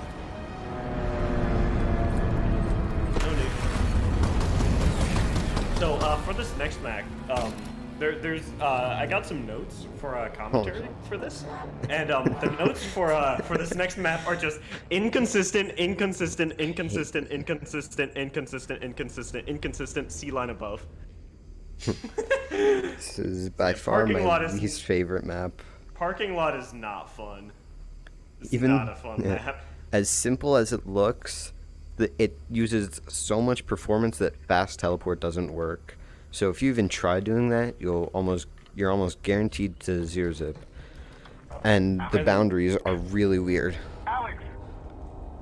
Also a lot of thick walls. Yeah, like I think I just killed Gordon Freeman. like this. It's very much not fun. But then once you get past this, it's pretty easy. Until you get to this. And then that's chapter 10 done. But you gotta listen to a cutscene, of course. Yeah, okay. Because, ooh, it's not Gordon in the vault. It's not Gordon Freeman. I might not be able to talk to you in there. No, probably not. So, this is it. Chapter 11 is Then you'll come really out short. with Gordon safe and sound. So Yeah. everything is gonna be. It should just be a one map chapter, but because the ending cutscene, it'd be too much. Yeah. The ending cutscene's pretty big. Right. And here I have to immediately crouch down for a height adjust. Because you need to height adjust and then 0-zip. But because it's the start of a new chapter, you're kind of stuck, so it's better to do the height adjust first. because you can't teleport until this about is now. weird. I'm gonna stand up while I'm doing this, switch to normal movement, and then save load. So go fully inbounds.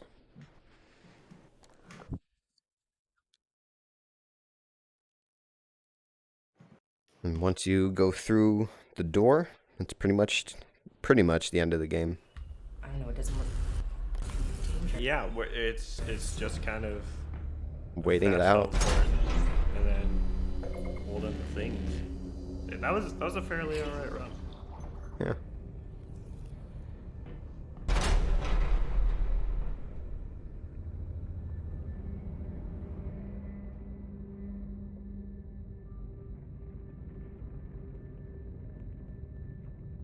Still would have gotten second place.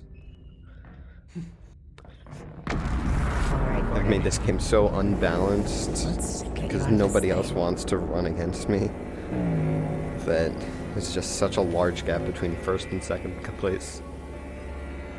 Yeah. But here, this part's just spamming so you can grab those. And then that is time.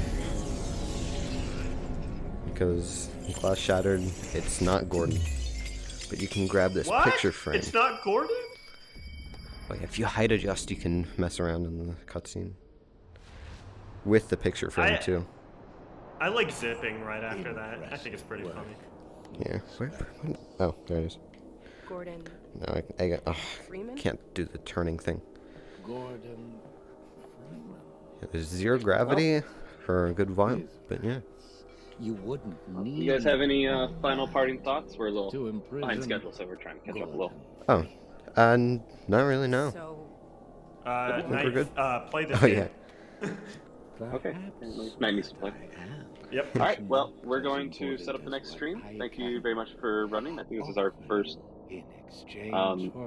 Half-Life Alex run. I don't know. Maybe. All right. No, well, we're gonna okay. go set up the next one. Some believe. All right. And see y'all soon. See ya. Inflexible. Sorry to rush you out.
1.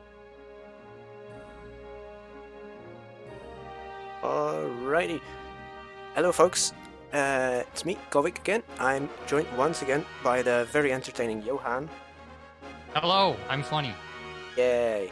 And I'm gonna be running Indiana Jones and the Infernal Machine for the N64, which is a sort of a Tomb Raider clone.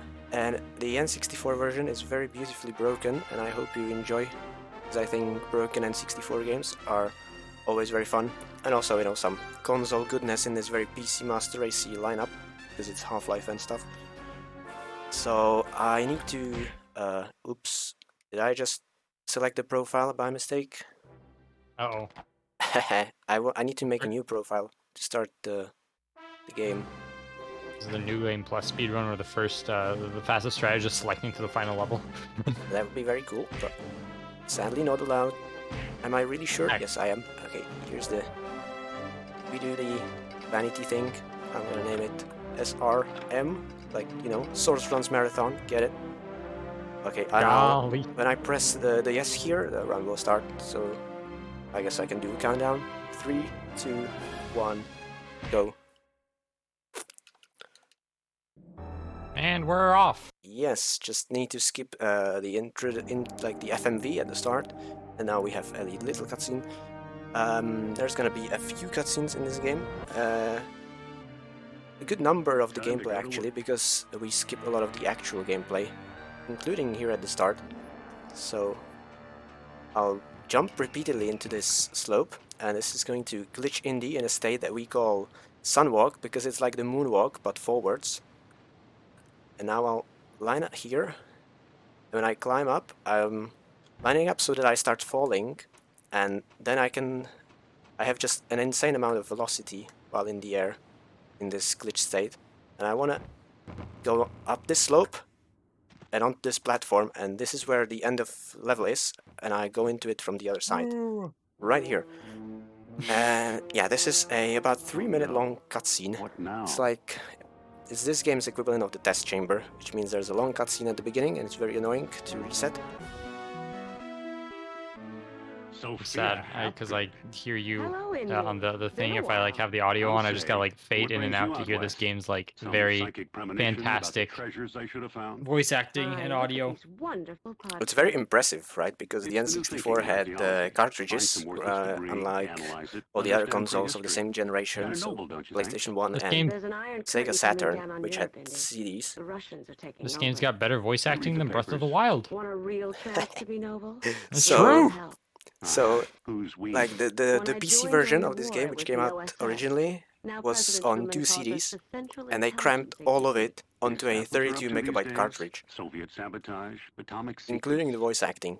The voice acting got a little bit muffled, but it's still quite high quality, I'd say. And you know, it's playing from that cartridge, and it's very rare because usually N64 games just had text. You know, if you recall like Ocarina of Time and stuff, it's all just text. And here you have fully voice acted cutscenes with some decent choreography. The one cut they made for this version is that NPCs don't move their mouths when they speak.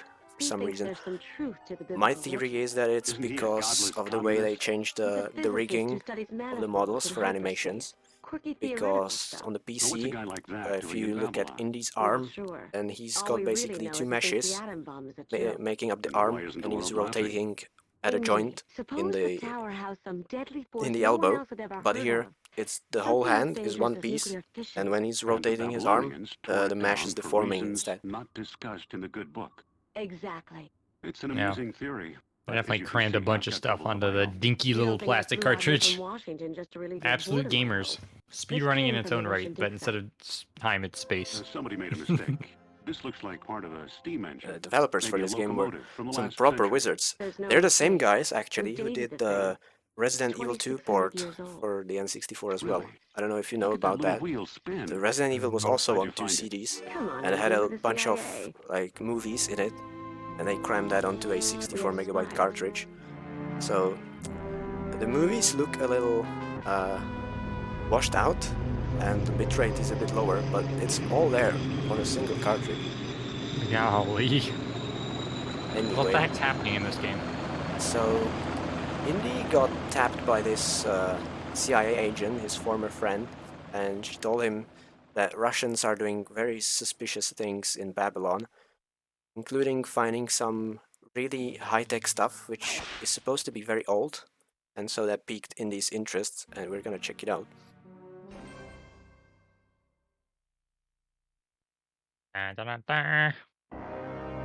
Fun fact, I cannot hear the audio, because then I would have echo going on. So I muted the game and it's just going through the capture card into your stream or into the stream, but I don't hear it. But it's okay because there aren't really any audio cues that I need to be listening or something. Okay, here's another glitch. So crawling in this game is just broken. And when I mash, I just go slowly up and I can go through walls. And now when I'm out of bounds, I don't have any collision, but when I swing my whip, I regain the collision. And so now I skipped 80% of the level just by falling through the ground into this library area. And I will jump onto this button. And now, in this game, there is a checkpoint system. So just occasionally, you will get a secret or hidden checkpoint. And then when you go into the menu and you press reload, you will appear at that checkpoint. And right now my checkpoint is still at the beginning of the level, so what I can do is I can pick up this statue, which is a mandatory item for finishing the level, and I can just run around in one circle to have it saved onto the cartridge, and now I will save the progress, and I will reload, and my progress gets saved, but the location is still up there, the checkpoint location is still at the start of the level. So when I respawn, I'm back up here, but I still have the statue. And now I want to exit the level. And the exit is kind of like in the previous level, is at the start. So what I will do, I will crawl again. And here I'm not out of bounds. So when I stand up, I will get a launch. And I launch up here. Woo! And now, to exit the level, you're supposed to climb out of this elevator shaft. But I also need to spawn an NPC, otherwise the game would softlock. So what I need to do is I need to fall through the elevator shaft and kill myself. And now when I respawn, when I press continue, if I hold the R button, Indy will be sort of crawling mid-air. And now I can climb out of the shaft again. And as I go up, I hit the trigger, which spawns the NPC. And I need to do it like this because the trigger is not at the top of the shaft, but it's somewhere in the middle. And also the NPC despawns after I reload the checkpoint.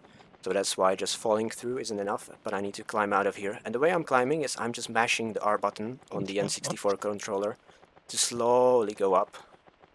I'm very glad I forgot a lot of this game's strats because I'm basically seeing it for the first time again, and gosh darn it, this shit's hilarious.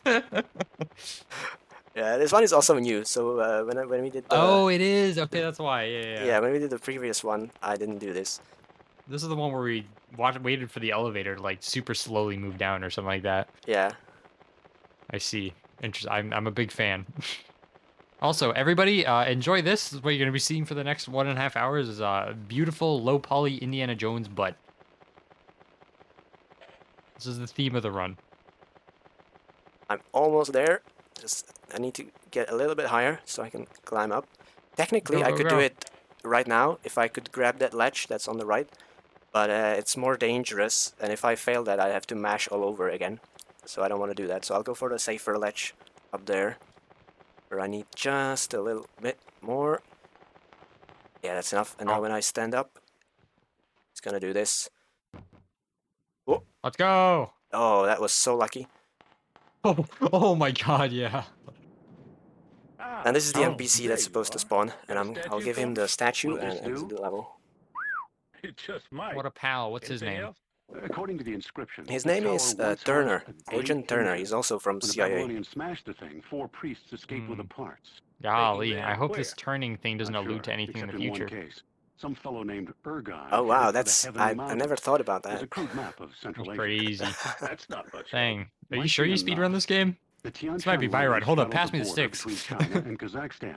How fast do you have to like mash for the elevator skip thingy? Well, the speed you mash just determines how quickly you get up, and also you don't want to mash too high, too quickly. So if you had like a turbo button, it would be slightly counterproductive because then it doesn't register the inputs properly, and you would like just stand up. So there's a bit of a rhythm to it. Oh, okay. Like you just leave that fella in the desert. It's like bye. I mean, it's my Jeep anyway. How do you think I got there? Oh. I'm just walking home. That's crazy.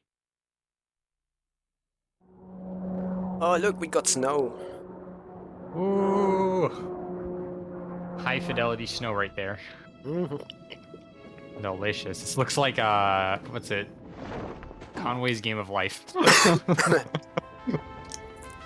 I'm a big fan of composite signal as well. You get none of that try-hard S-video from Super Mario speedrunners and stuff. Also, S-video is hard to get in Europe. Wait, why? Did it just never exist there? Yeah, the TVs don't have it, and the cables are really niche. Wait, is that like a sort of a result of the Cold War or something like that? Like, because it was like invented in the U.S. If it was invented in the U.S. or something, like all like TVs that you'd buy anywhere in Eastern Europe just didn't have it or something. I don't know. Well, in Europe, a lot of the televisions have something called SCART instead, which was invented by the French. Interesting. Anyway, I said that this game is broken, we skip a lot of it. This level is one of the 2 exceptions. There are still some strats you can do in this, but basically still the route is the same as a casual playthrough. We need to collect the raft, and then we need to collect 4 candles, exit the level. And here is the hardest regular jump in the game. And I got it first try, let's go. So this jump is hard because the game lags as hell. In here, in particular, and also in other places, you'll see. I mean, the N64 was never famous for silky smooth frame rates, let's be honest. That's not really Nintendo's thing, is it? I think maybe in GameCube it started to be slightly better. Yeah, and then they went downhill again. Do you have to hit a button to like grab ledges or something, or why would the lag like make the jump hard? So there's the fact that you can press the button and the game will not register the input because it lags. Oh, okay. And also just that jump in particular is wonky, like you need to be on point with your timing. A lot of the jumps are not that hard, or are better, because the N64 version got modified. In this grab range is more forgiving than the PC version. So sometimes you can grab stuff while you're not quite, even though you didn't quite make it, to be honest, but this jump is an exception. I love the camera angles when you open the locker from the inside. Like, you see it from the inside and you're just standing there. Anyway, this is the raft, and the raft is absolutely evil. It is impossible to control, horrible to steer, low acceleration, just all around bad time. And so we will do our best to just avoid using it as much as we can. Just to try becoming the boat. I've heard that works out well for a lot of people. Oh yeah, that's true. Being a boat would be probably nice, but we have the second best thing, and that's becoming a plane. Oh, right, yeah. So you'll see in a moment. So why was controlling the raft so bad again? It's really hard to steer. It's got horrible understeer and oversteer at the same time, just in different points of the corner. And also, another thing is, it's the collision in this game, especially with the raft, is wonkier than on the PC. Maybe they wanted to save some performance on the collision math, and so it's really easy to get just completely stuck on stones in the river, and then you just have to reload the checkpoint. Anyway, as I said, crawling is busted, and so when I crawl forwards on this rock, I will get glitched like this, and now when I press jump while moving, it will lock the angle of the polygon, and that means that I can basically fly in this one direction. He's doing it! The invisible flying carpet. The reason why this glitch state appears, we think, is because you're not supposed to be able to fall at all while crawling. And on the PC version, this is actually the case. But here, again, maybe some, I don't know, precision errors or something. Or just they cut out some branch of the code or something. And you can, if you crawl into some like debris or stones, or if you rub a slope really hard, you can fall down, and then this happens. And this flying state has a lot of quirky rules. Like right now, I can drop down by pressing A, but if I took off on a completely flat ground, then I couldn't. If I pressed A, I would softlock myself. I also cannot open the inventory, and I cannot go into any cutscene while I'm flying, because then the game would softlock. What's this? I would be stuck in place because the game would not know how to progress with the cutscenes, because the state breaks some animations. I think that's the reason. Anyway, that was the first candle, and now I will go and get the second one, but for that we need to raft a bit again, unfortunately, because there is no slope on this tower. At least the raft's yellow. Could be worse. Could be like green or something ugly. I don't know. And here the best way to avoid stones is just doing a 180. Yo! And I still failed somehow. Oh. Let's see if I can wiggle myself out of there. Yes, I can. Let's go. Okay. I was quite lucky. Usually that stone just sucks you in like a black hole. Yeah. You lost like a third of your raft health there. Thankfully, I exit the raft and then pull it out again, the air bar will be refilled, which makes no sense, right? Because there's supposed to be a hole in the raft now, but you can just blow into it again, no problems. There's no way that Indeed like carries all that stuff on him with his like tiny. Does he even have a bag on him? No, he doesn't. So he has like bigger on the inside pockets, and there's like a whole pit crew in there. That's my theory. He's got a sash over him.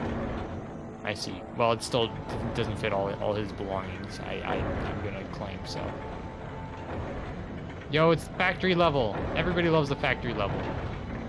I don't, because the game can crash here. That's why I made a save before entering this factory.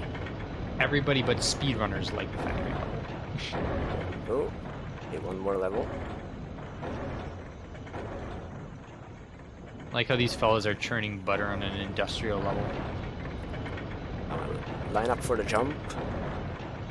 Because of the game's frame rate, I don't want to just jump and rely on my reaction time, so that's why I set up at the edge there. Look what I found. This is the second candle, and now to avoid rafting, I will, instead of taking the raft, I will fly out of here with the help of this lovely slope. I could just move backwards. There we go. I will once again save, in case I fail, to respawn here.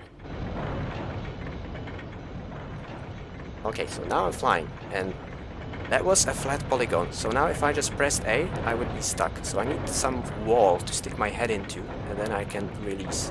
And I will use this piece of machinery to fall down, and onto this piston. And from here, even though this is flat, I can release because the piston itself is moving. I will release onto this log, and from here I can fly out of this hellhole. And now we will go against the current of the river to collect the third candle. So backtracking a little bit. Give us your best airplane impression while we're waiting. That's pretty good.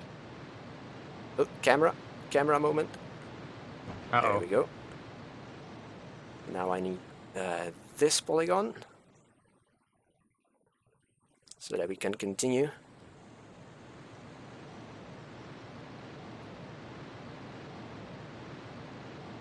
So we're backtracking into the place where the first candle is, and I need to land on the roof of the tower here. Why are you hugging the walls? Because the water's current still affects my movement speed. Because I guess what's really happening during this glitch is that I'm not actually in the air. I'm still sort of on the ground, but just the model is locked in its angle. That's why the other name of this glitch, other than the flying glitch, is polygon extension glitch. That's like the fancy name, which I didn't make up. So yeah, once again the tower was flat, so I need to, first of all I need to go, hug this slope to get up here. And now to release I need a wall.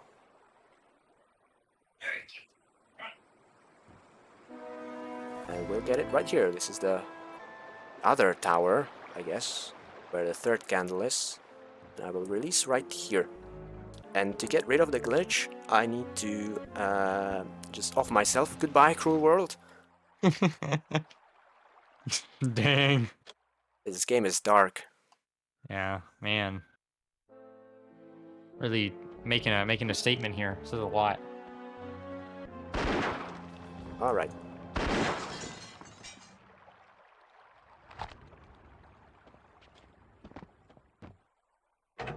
I love how like nonchalant the shooting animation is. It's like one hand just kind of like points it forward for a moment. That's it.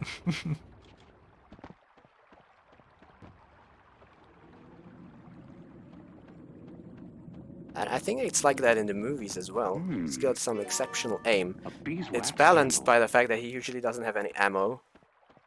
Because after Raiders of the Lost Ark, where there's the scene where he's supposed to just have a very complicated fight with a swordsman, and he just pulls out the revolver and shoots the guy. So then in the later movies, they made sure that Indy never has ammo. Ah. Because it would make the fights too boring. Turns out you really should bring a gun to a sword fight, unless you're trying to create cinema, in which case don't. Sorry, wait, a gun to a sword. I don't remember. I tried. I don't remember sayings. Woo! I appreciate the effort. Yeah. Next time. There we go, fourth candle. So we got them candle. All. There's like a Pokemon joke there, yeah. Whose birthday cake are we making here? What are all these candles for? They're for like a Kazakhstani deity of the wind or something. I don't know. Oh, that's how we fly? It's very ambiguous. Maybe. We praise... Sorry, go ahead. Yeah, I'm just... this is where I will focus a little, because once again I need to raft, and rafting involves avoiding some very sticky rocks. I think it's after this bend. Yeah, so I need to do a 180 once again. There we go. That was nice. Admin, he's doing it backwards. Okay, which way? This way. What a drift.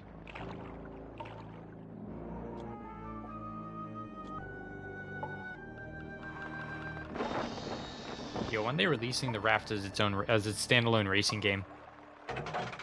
Phew.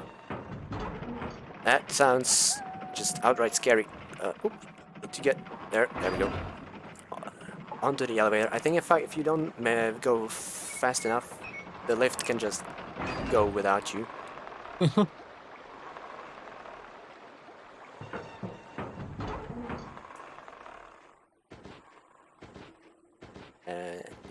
Yeah, I don't think this has come up yet. So the fastest way of movement in this game is to just jump repeatedly.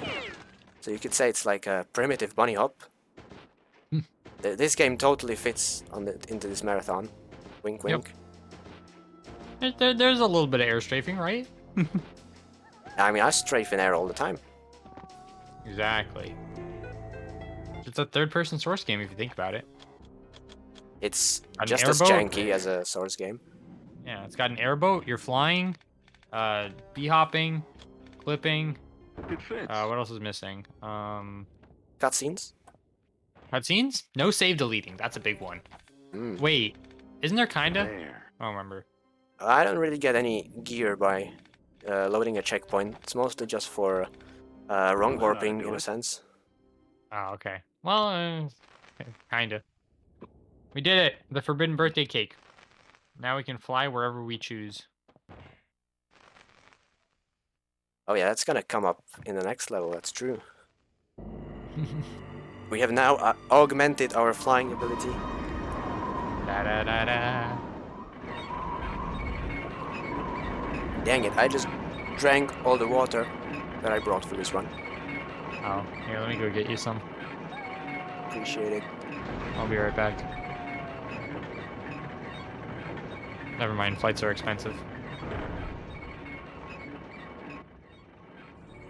Where are we trying to get to right now? Why do we need this bridge?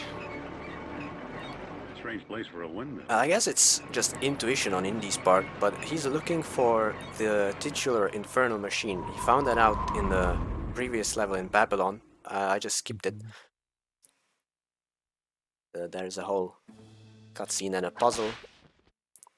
But yeah, he found out that one of the parts is in this area, and there's like a very suspicious looking monastery, so we're gonna check it out. I see.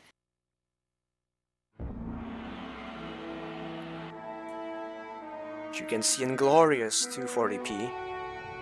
Golly, at 10 frames per second.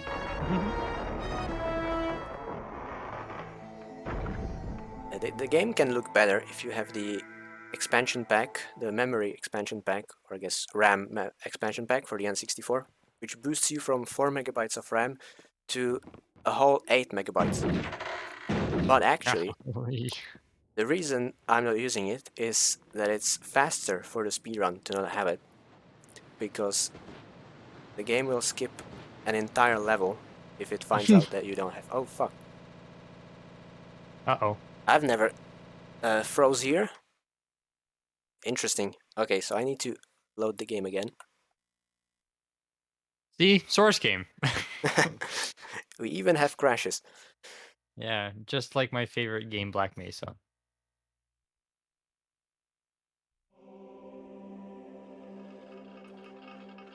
It's one too many snowflakes, I guess.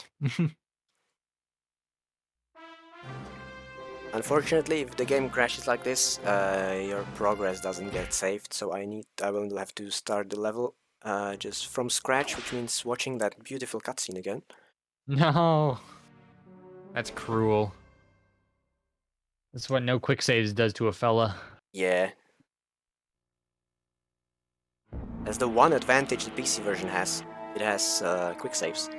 But it doesn't have any of the glitches that we use in this run, so that kinda sucks. Yeah, why even bother at that point? I just want to fly. Okay, attempt number 2.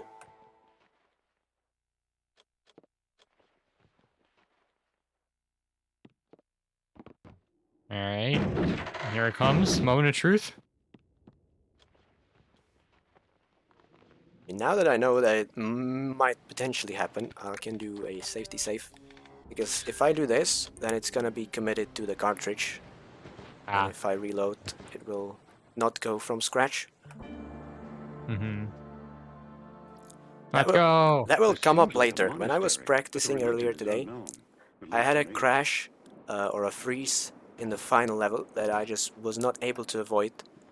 And the only way I was able to just get past that part of the game was swapping the expansion pack in, because I do own it. I just choose not to use it for this game. So if that happens again, then we'll have to do some marathon hardware adjustments mid-run. Wait, last time I watched this run, you did it on emulator, right? So this is on actual hardware this time. Yeah, this is on a real console. I invested a little since last time. Yeah. I love the hollow mirrors effect with the snow. So yeah, this is the upgrade I was mentioning, because if you fly out of bounds, if you just touch the out of bounds space, you immediately lose any and all collision with everything. And the way you get it back is you have to let go of the flying glitch in very specific spots. There's like, the theory is that the game is divided into chunks that we call sectors. And if you let go in the edge between two sectors, then you can force the game to give you collision back. And right now, what I will do is I will slowly mash, well, really mash, just press R repeatedly And what I'm trying to do is I'm trying to go inside this wall, and once again, when I go out of bounds, I will lose collision.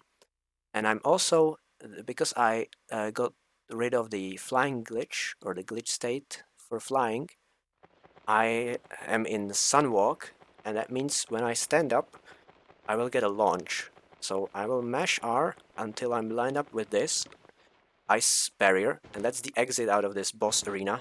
And so I skipped the final boss of this level, and I just need to get rid of Sunwalk so I can activate the button. I get rid of it by jumping in place, and I can press the button and exit the level. All these maneuvers are just Here, I guess this ancient belongs to you. dances to awaken the powers of the wind god.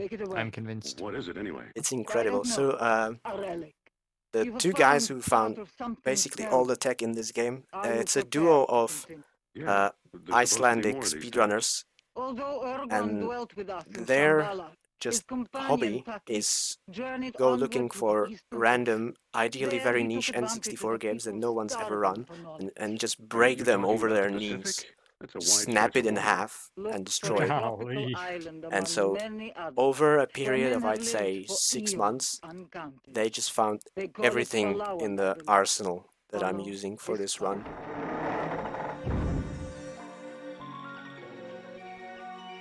What sort of strats have you discovered? None. Pretty sure I found nothing. I just basically I just optimize what they found, and so I want to say at least 10 IL records for this game. I don't have the full game one because it's awful to grind for it. There are two strats in particular that I just am not a fan of, to put it mildly. Especially because I'm not consistent at them. I can grind out a very good IL, so I actually do have records for all the levels with the stupid strat. Well, except one, I guess. Except one. Okay, 3 out of 4. But it takes me hundreds of attempts sometimes to just get the run. It's not just about getting the run, like being very good about it, but just getting the launch to work. Usually I get it once, and that's good enough. Yep. So doing that in a full game run is just a whole different league. And not by cavemen. So what I enjoy most about this game is the flying, but not the launches that you're about to see in the next level, actually. A machete. This game is great. I like this level. Now what? Is this the Jurassic Park level, or is that not quite yet? Oh, the lizards! There they are! This was planned. This will warp me back to the start, which is surprisingly faster than whipping across the chasm. And the reason we went into that cave is this machete, because I can go through walls and stuff, but a cobweb is just an insurmountable obstacle without this. I mean, did you see how he ran from those lizard there earlier? I can't imagine he's not afraid of spiders. Well, spiders are the worst because they can poison me, and if I don't have an antidote, I'm just dead eventually. Yeah. Okay, up this rock face is a button which opens the exit of the level, and so I will just R-mash into this slope and launch up there to skip the whole level. That was a very good launch, very near the button. These launches can be very particular because you don't want to get too much speed. If you have too much speed and you bump into a wall, you will just die from the impact force. Very surprising that something like that is a mechanic in this game, but it is. So yeah. You need to be very controlled about the amount of speed that you generate for these. Yeah, there's like nothing like through casual play where you'd be able to kill yourself in a wall with impact, right? That's got to just be an accident, right? Yeah, that doesn't come up during casual playthroughs. Huh. So that's why I'm even more surprised that like this physics interaction is a thing. Yeah. Okay, the volcano level. This is where the hard strat comes in. But I'm Oh. still gonna go for it because it skips literally the whole level. And the whole level, if I played it at least a sort of regular way, it would take 16 minutes at the very least, probably more like 20. Is this also a new strat? No, I think I did this one. Okay. There is a newer strat, which is a faster launch from a different area, but that one is even harder.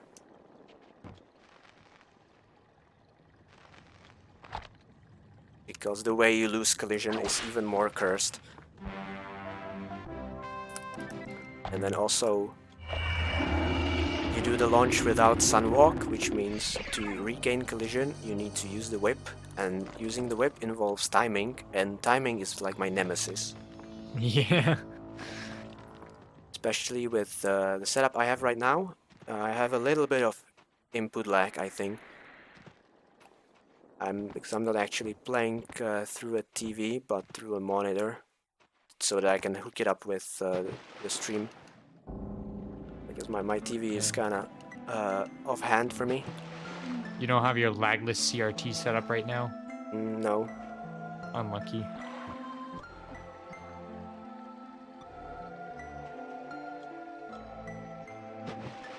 I want to get a CRT. I think I have the space in here to put it here somewhere, and I would play on that. The problem is, shipping CRTs is very complicated. They're very heavy, and nobody wants to send them to you. You need to fetch them yourself. I guess it's been quite a few years, but it used to be like here you'd have like secondhand stores like Goodwill, and you would always be able to find them for cheap. Oh. But GG. Oh well. Gotta reset. Does this mean you have to go back to the beginning of the level? No, just a little bit. There's a checkpoint here, thankfully. Ah, okay. Bless.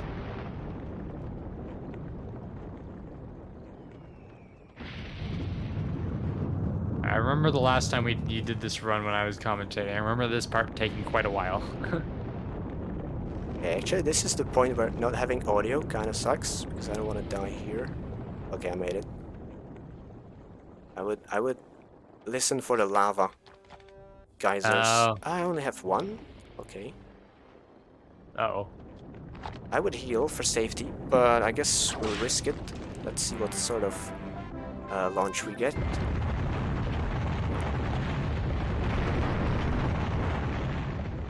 What? How did I get hit? Wait. That's never happened before. Like literally. Oh, and I have low HP. Right. Thank you, game. Checkpoint system for the win. Guess just casually standing there and watching the boulder just like barely shaved by your nose in the end wasn't the greatest idea. I mean, it's supposed to work. Here we go again. The visual cue for the lava is just broken. But I got through again. Let's go. You have to. I know the boulder probably doesn't reload, right? So you're good. Oh, now. It definitely does. Oh no.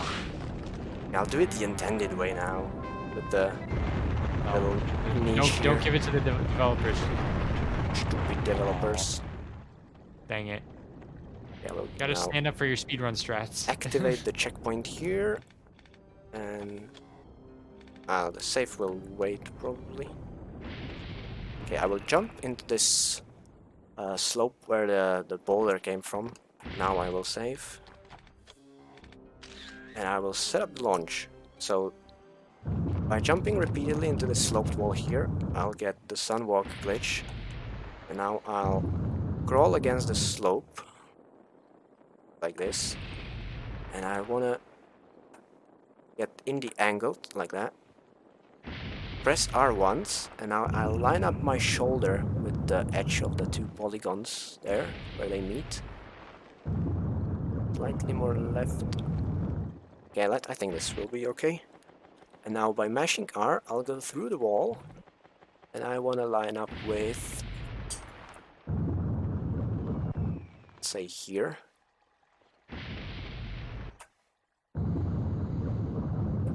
Oh, oh, oh, oh. Boom.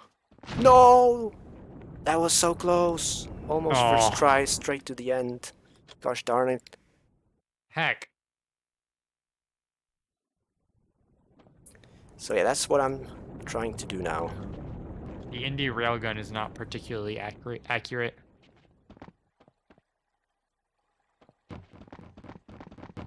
Alright. Once more, we do the sacred dance. And you said this was one of the strats that you like hated doing in full game, right? Yeah. Just because there's a bit of precision needed. There's not really a setup. I mean, you can line up, but then just executing the launch is very inconsistent because you're dealing with just incredible amounts of lag when out of bounds. Mm-hmm. And it's about, you know, timing my button presses for this. Here we go. Ah. No. You don't. It's really hard to control the landing because you don't want to just go full throttle on the stick because then you go flying off. If you're trying to land, you just gotta slowly nudge it. And I'm probably not helping myself in this particular instance because I'm running this game with a GameCube style stick, not the original stick, because for the movement, the GameCube stick is better because this game is really picky about angles. You need to have very good, like, maximum angles on your stick to get running speed. Oh. So if you have a worn down stick, then sometimes just Indy randomly will stop running and that will just ruin your jumps. That's Yeah. why I opt for the GameCube stick. But for this, oh, let's go. I'm here. Let's go. You did it. I will open the door from the other side. Oh, I'm still in Sunwalk. There we go. Open the door.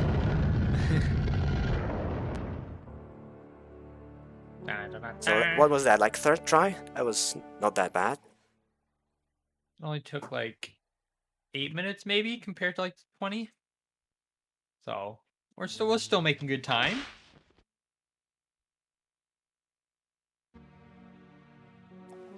Okay, this level is almost an auto-scroller in a way. So what I'll be doing here is a glitch called cutscene pre-input. Basically, you can, in some cutscenes, some opening level cutscenes, you can give Indy an input by holding the button before the cutscene fades in. And what I'm doing here, I'm holding R, which is the crawling button. And what that does is, when the cutscene ends, I will immediately be put into the flying glitch state. I think that's caused because during the cutscene Indy falls down, as you can see. So I'm already flying, and right now I will just fly straight to the end. Woo! First, I need to activate this cutscene, because as I mentioned, you cannot trigger cutscenes while flying, because you will get stuck. This in geology class. I need to trigger this, and now we fly out of here using a selection of carefully picked slopes. So first this one to land here, and then I need to get onto this slope on this chipped away bit of the rock. And with that I can fly over this. Just barely get past by rubbing against the wall, and now I need to land on this broken pillar.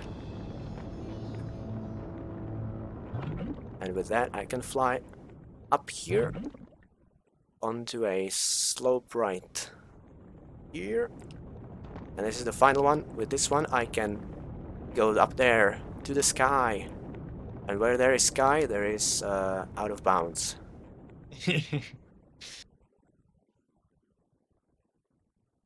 We'll go right here. And this is the golden ticket. Now I have no collision with any walls whatsoever, and I can go straight to the end. Can you imagine you're just like caving somewhere and you find the out of bounds space in real life? You're just like a mile below the surface, and then the sun's right there. They should add that. I know the scientists can figure it out. A very spooky red mist as well, because that gets activated when you're, you know, in the lava area, and we just flew past everything, so it never got deactivated. Yeah. Mapping things. Oh my god, it's a lizard. Wow. Those are some specific lizards. I forget what they're called. Okay, here I need Indiana Jones, they'd this probably slap specific Komodo polygon to dragon. land and not fall through the map. And now with that little slope right there, this is where the exit is. So to your right, there would be a boss fight, but Ball, what boss? We don't do Speed bosses. running moment. Indeed. Except you do the most bosses. It's Just true. in other games. Is the boss just like a giga super golem like the other golems we met? Yeah, it's like a fire golem or lava golem. Neat. Unfortunately, golems can't fly, so maybe next time.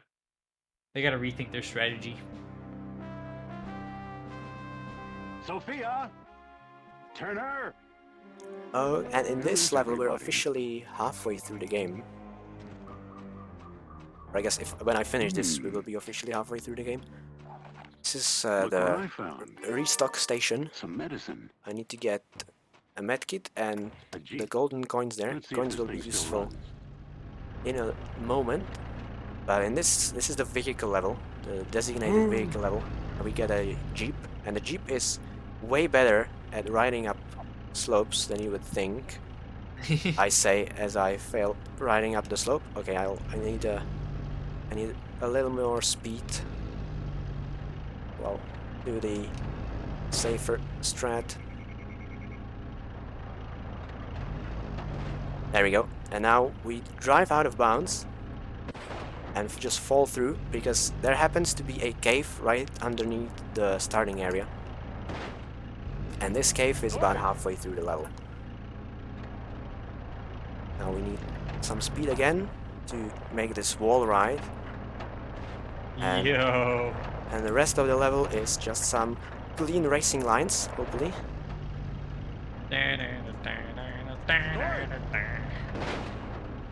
Oh, was that an F-Zero song? Yes. Let's Should go. play F-Zero on the N64. I did. Let's go! It's a good game, I like it. Now play GX. It's a F-Zero X, but better. I'd have to get a GameCube though. Play it on Dolphin. I'd have to get Dolphin though. But it's just a small download. You could probably store it on a... Actually, I don't know. On a N64 cartridge. The drifting mechanics in this game just looks... The drifting in this game just looks so funny. The Jeep is very slidey. Oh! Absolutely obliterated that fella. Oh yeah, we need it, because this guy has the SMG, which is the best weapon in the game, which we will use for the one boss that doesn't get skipped. Now what? You can tell this is a level in the American camp, because the first thing we do, we get there is we collect money and then we hit people with cars. America, America. Wow, I just did a 360. Oh my god. Not planned, but whatever. Okay, this cutscene should be about 30 seconds. I'm gonna go get some water. Oh no, is he gonna get it? There's no way. There's no way. It's too far. There's not enough stage left. Oh, what a jump! I was almost worried. Fella hit the Super Mario 64 moon jump hack right there. Just constantly move up. Zero acceleration. Machinery in the Pyramid of the Sun in Teotihuacan. Mexico. Oh wait, I can listen to the game now because I'm not hearing myself. Azura, I think. I'm back and I have water. And you might just get a jump Dang on it! our friends. Now you're echoing again, so I have to stop listening to the game audio. Ah. Honestly, I'm so sad that I can't listen to it. I feel like it takes away so much from this game. So much from this game's heart is in the audio. And there we go. In the shop, there's a... I don't know if you noticed, but there is a shop between levels. And by collecting treasures, such as the gold coins, you get money. And you can buy items. And I bought an extra... what is it? Clip or magazine? I think it's magazine. For the SMG, to have more ammo for the boss fight. Teotihuacan. Pyramid of the Sun. Except it's not too sunny here. Level 9. Fun fact, I used to not be a fan of this level, because I didn't know how to do the skip, and then I found the setup, which is so consistent, it's ridiculous. Like, it's literally 100% consistent, so now this level is the best. The most Kovic approved level in the game. Indeed. Oh wait, but you gotta dodge the traps though. I remember that. That is true. There is a very nastily positioned pressure plate here, which sometimes I forget about, although I got better at it. Did you graduate from leaving a sticky note on your monitor? No, I don't have sticky notes. I just actually remember it, usually. I see, so you did graduate from it. Let's go. Mental practices. Indeed. So the positive of knowing how to do the skip properly is that now you can get poisoned by the spider here, and it doesn't matter because you're just already gone anyway. Okay, I will do a little cutscene skip here. I will line up very precisely with the texture on the floor, and the cutscene, I jump over the trigger. Skip a little cutscene, and now... Wait. Did you find the consistent setup, like, as a result of the one time we did the run? Because I remember you're like, oh, I didn't realize you could just jump off there and land on the statue. Oh wait, no, this is the part. Yeah, I also got laughed at by the rest of the community, like, haha, you cannot do this level. And so then I just practiced it, and then I took the record for the IL on this level. Let's go. Kovic fans feasting. Uh-oh. Wait, he's standing now. There's no way.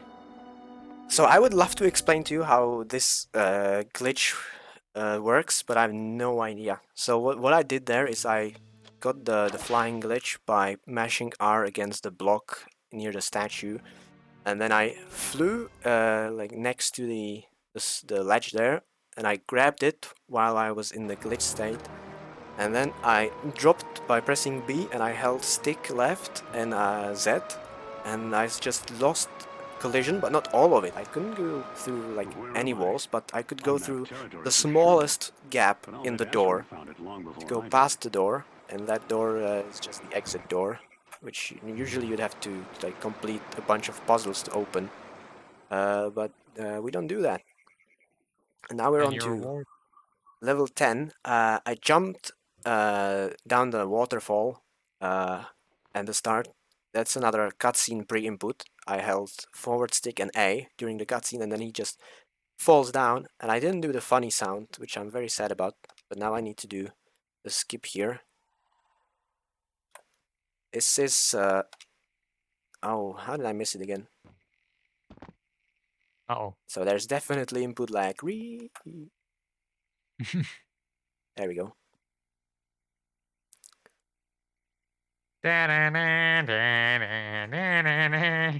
It is very Jurassic Parky, this level, isn't it? I like this level, actually.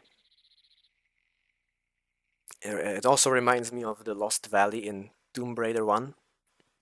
If anybody knows. All games I've never played. You should. Legendary gaming. I like Tomb Raider 1. I like out of all the Tomb Raiders the most. I think it's the most worthwhile to play. I replayed it recently, actually, because I never finished Tomb Raiders before. Like, I played them a bunch, but usually I got stuck somewhere. But I finished the first one, and now I'm like in the middle of the second one. But about this... What console was it on? PlayStation 1 and also PC. I'm playing in the PC versions. Because the PlayStation versions of Tomb Raider, unlike this game, right, they don't have analog sticks. So you have to use the D-pad with the tank controls, and it just sucks so bad to play on a PlayStation controller. On a keyboard it's much better. Still not great, but it's better. Oh no, it's the Russians. Oh yeah, we got just smoked. And I really want to mention how just absolutely nail-biting this skip is, because what I'm doing there is I'm flying above a very small trigger that's sort of inside the wall of the pyramid, because what's supposed to happen usually is that that very place of wall explodes after you defeat the boss that's inside the pyramid, and then you can exit through there. And I need to fly above the trigger and fall into it, and it's really narrow, and if you miss it, you have to reload the checkpoint and do the whole flying thing again, which takes like a minute and a half at least, so it loses so much time, even though it's technically really simple. but you need to nail the position. I think I'm gonna be seasick. So yeah, we got captured by the Russians, and we will. We've been apprehended. Oh, haha, I see what you did there. I'm sorry, not funny. Maybe next time. So Anyway, now we need to escape. Thankfully, Russian soldiers are not very bright, so he's gonna get jebaited. Where could he be? Where'd he go? See you later, sucker. Absolutely smoked. I love how the audio gets cut off there as the door closes. Yeah. That's an that's an N64 thing only. I think there's slightly better like spatial audio in this version somehow. That was one of the things that was lauded in reviews, that the audio for the N64 version is very good. Some people even said that it's better than the PC. I don't really think so, because still the audio, like the actual audio, is crunchier, and the music is recreated via like sort of MIDI samples instead of just pre-recorded tracks. But it does hold up compared to the PC version. Like it's an honorable comparison. Interesting. Unlike the frame rate. Wink wink. Okay, here I will jump off to the side like this, and that avoids a trigger which spawns like a bunch of Russians almost directly in my face, which I'd have to avoid. And the Russians do actually really good damage. This game doesn't have a difficulty selection, unlike the PC version, so we're stuck on something like normal. And so that means enemies are not just jokes, they're actually dangerous. Uh-oh, uh-oh.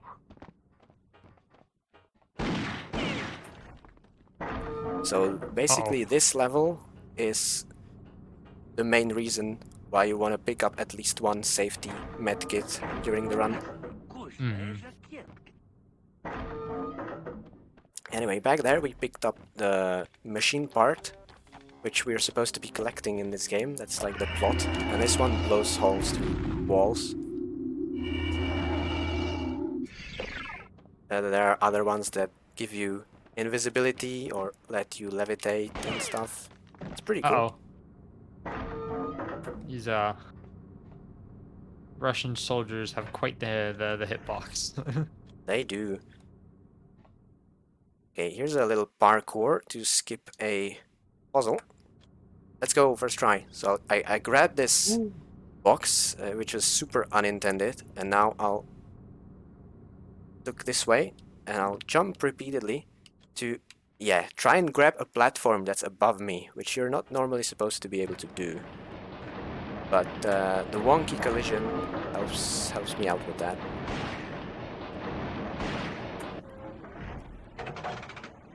And this activates a ladder that leads into the cabin, where there's a wheel that we can use to get a rescue raft or rescue boat, and we can leave this Russian boat.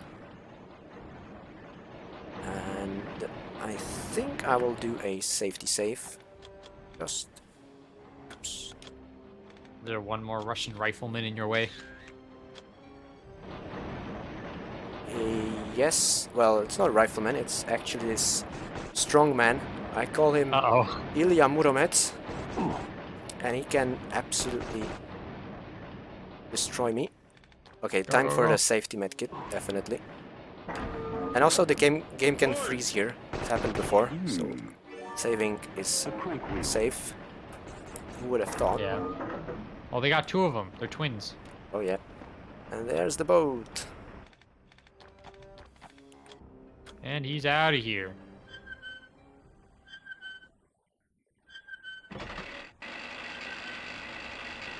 Didn't one of the machine parts make you invisible or something? Yeah, but I just never picked it up. Do you not need them all?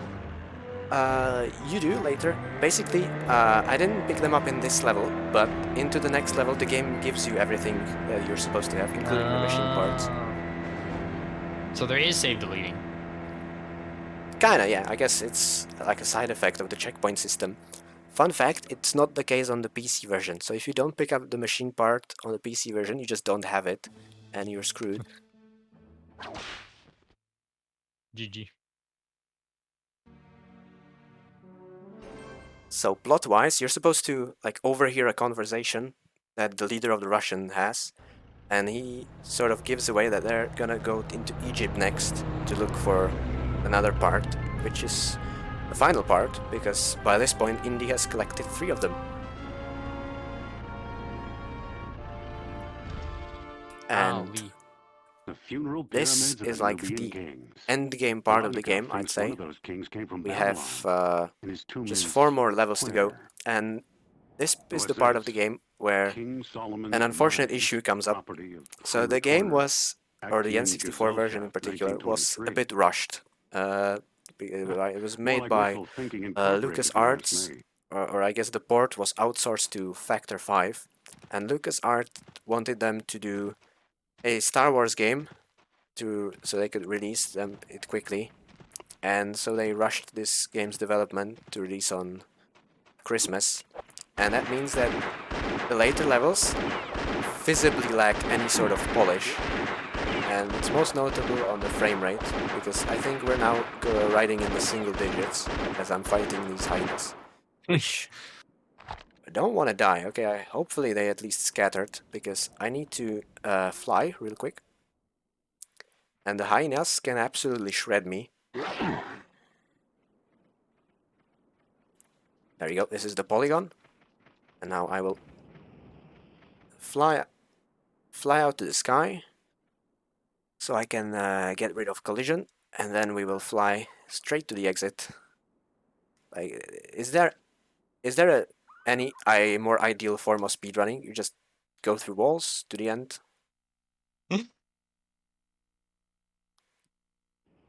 Like, this would be considered cheat percent in other games.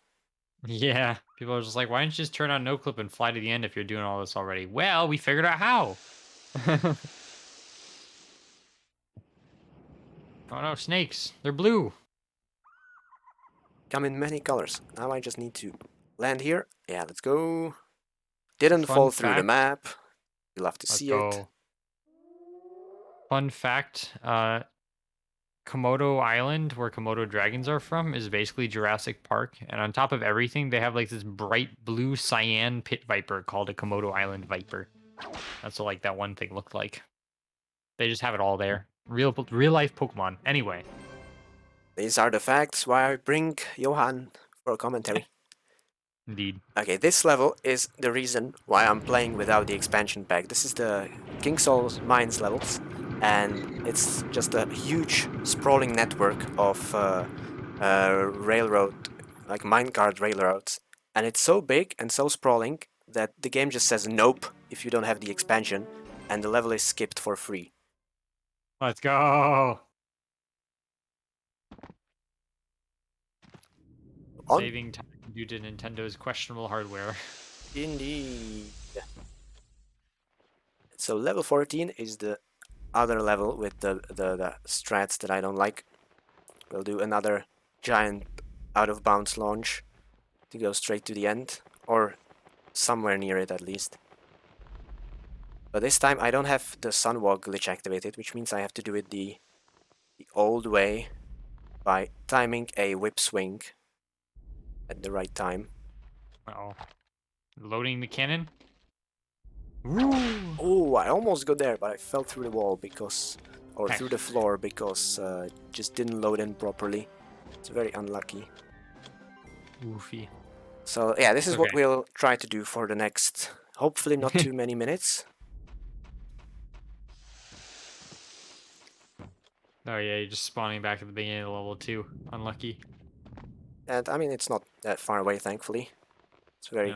The launch itself is very easy to set up, but executing it is a different story. Also I guess checked lining chat up. and Sorry, go ahead. Just lining up as well is... Oh, let's go! Let's go! Second try. And I also landed up here on this platform, which is the best case, because if I landed down there, I would have to do a bit of R meshing against the wall, like about 90 seconds of meshing R to get up here. Because otherwise, the way you're supposed to get here normally is you fight the boss, and then you use his dead body to climb up there. But if I just land here, I can go straight to the exit, so this is very fast. This might be a gold for me. You love to see it. Also, Osukarui, Indy, is that you? or however you say that, in chat confirming that you are indeed the IL King. One hurting archaeologist. Oh, Bog! Osu is the world record holder for a full game, for this game. Because he is very good at executing these launches consistently. So he goes for way more of them than I do, actually. There's a couple of that I just straight up don't do, because they're not worth it for me. For full game, I would just bleed more time. But he just does them like a madman. What a legend. Uh-oh, what's happening here? He's a commie. So right now, both the Russian leader, this is him, Volodnikov, and Turner, they're sort of extorting me for the machine parts that I got. In the end, America wins, so Turner gets them. But on the other hand, it turns out that the Russian guy is not actually such a villain after all. He's a pretty reasonable fella. But you have the satisfaction of knowing their betrayal will cost them their lives. Yeah, that cheers me up. Those ignorant fools know nothing of Babel, but I have studied, and I know that beneath the foundations of the tower, the cause of all the biblical turmoil waits to complete his designs on mankind. This part of the game is cutscene town. This is the second or third longest cutscene in the game, and at the start of the next level there is the other second or third longest cutscene in the game. So there are two long cutscenes right next to each other, which means I might go for a Wii during the second one. Okay. So we get to all listen to more wonderful voice acting while you're gone. Yeah, I guess so, including yourself. Let's go, finally, about darn time. And that's actually good, because the second cutscene, of the long cutscenes in the two levels, has some of my favorite lines in this game.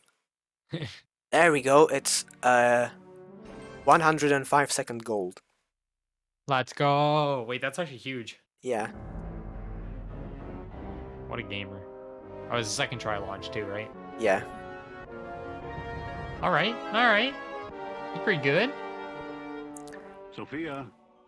Turner. So, yeah, we're on Where are they like now? really decent pace. Way better than I expected. We might be underestimate.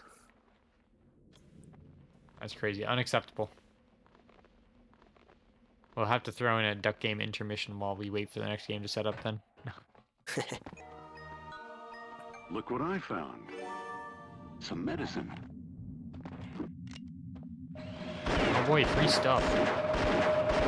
I don't even know why I'm picking that up. Probably just to waste some time since I'm so fast. You know? Yeah, there's this bit of debris here, which I'm not a fan of. Let's see if I can get through. Okay, yeah, I managed to just climb down through that tiny little gap by lining up properly. And this is the long cutscene, so enjoy the story. Bye-bye. And I'll go to the bathroom. See you in 2 minutes. What have we here?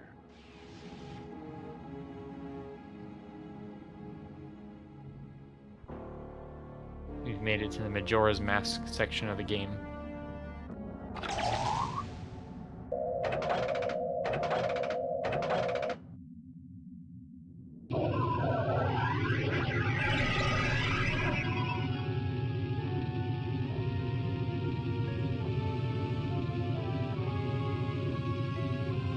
Finally, the new world beckons. It's up to us as Americans to meet the other side and secure their cooperation with the West. We need an ambassador. Don't be a fool. You can't go in there. I sense danger, an evil force waiting to destroy us. Hey, you two. Jones, stay out of this. Don't worry, Sophia. I know my limitations. You're the one with contacts in the spirit world. Oh, sure. Do I look that crazy to you? You look like a real diplomat. Ah! Ah! Impressive, isn't it? We've struck a gold mine, Doctor. Ow, Now Lee. the Soviets don't stand a chance. Only I'm having some trouble with the controls. You're a professional. You've studied archaeological puzzles. Help me solve this one. Why should I help a thief? In the name of freedom, man! We're in a war! All right, how's this? Stop whatever you're doing right now before you ruin the site. We'll apply for a grant and spend a few years studying the place. Research money's tight these days, but with your connections, it's a sure bet. Forget your ivory tower, Jones. Here's our chance to save democracy. Let's vote on it. I love that line. Let's What a vote on it. gamer. Yeah. Or the other one, we gotta go in there and secure their cooperation with the West. The most important thing would be the alien life. See you later, Jones. It's a plot twist I enjoy a lot. You know, it's not actually the Russians Don't who are worry, the bad guys in Sophia. this situation. I'll think of something. Yeah. It's probably not very topical, I guess, but anyway. Maybe next time.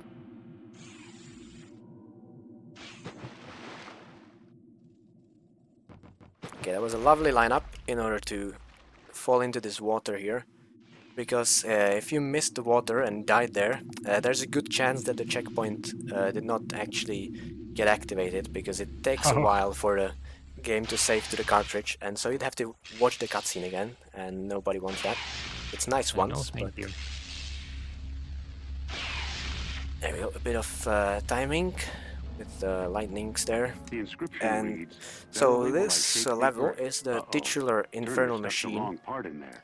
which Turner hopes to activate, but he just put all the parts in the wrong places, so we have to collect them and I guess fix it. What a stupid head. What a stinker. What a dummy. What an absolute buffoon. Call him Lieutenant Turner, but he can't even turn a key. That's just crazy. And this is Ethereum, which is like an energy from a different dimension, and we can use it to swim in the air, like I need it anyway. I'm pretty sure the most powerful Ethereum out there is literally just a slope. There's another part. Uh-oh. Turner stuck the Wait, I wrong should part hold in there. B here to do a little tiny skip. There we go. So I activated the voice line again, and that releases me from the cutscene earlier than I'm supposed to. Now when I climb up this ladder, I get warped back into position, and that means I can climb up this a little earlier.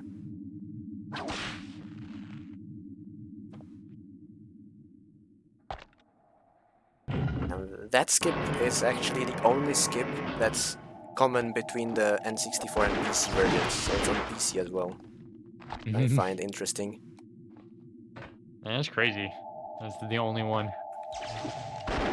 Yeah, otherwise, in terms of gameplay, I guess the speedrun gameplay, I mean, it's the same gameplay in both versions, but in terms of the speedrun, the games are irrecognizable, I'd say. How long is the PC speedrun then? It's way longer, it's like 3.5 hours. Lord. Because instead of major skips that skip the whole levels, you just have smaller skips, because the one thing that the PC version has that this one doesn't is rolling. There's an entire extra move. You can roll forwards and into sides, and if you try to roll and fire your weapon at the same time, you get an animation glitch, and the result is a jump that's slightly longer than the normal jump. So you can use that to do like sequence breaks and simplify some of the platforming. Yeah. So it's compared to what we have in this version, it's minor skips. If you didn't have any of that, then the game would probably be 5 hours. Because I think someone did that. I think someone played this game on PC glitchless. I have no idea what kind of patience they had. What a champ. What a gamer. Yeah. Well, I guess I'm also a weird person like that because I played the N64 version glitchless. Oh no, is that even longer then? That was slightly faster than PC glitchless because you have faster animations in this game. So like climbing ladders takes ages on PC and it's a little bit faster, way faster actually on this version. So this version glitchless was a little over 4 hours. It was 4 hours and 6 minutes, I think. I see. But then on the other hand, you have the disadvantage of not having quick saves, so you need to actually play well. And also the difficulty is slightly higher, so you need to collect more resources, whereas on the PC you can just use the revolver to kill everything, very easy. Like, one shot is one kill for almost all the soldiers. It's ridiculous. The game is super easy on PC, on the lowest difficulty. Probably a toddler could play it. Okay, I got poison there, so I need to heal actually.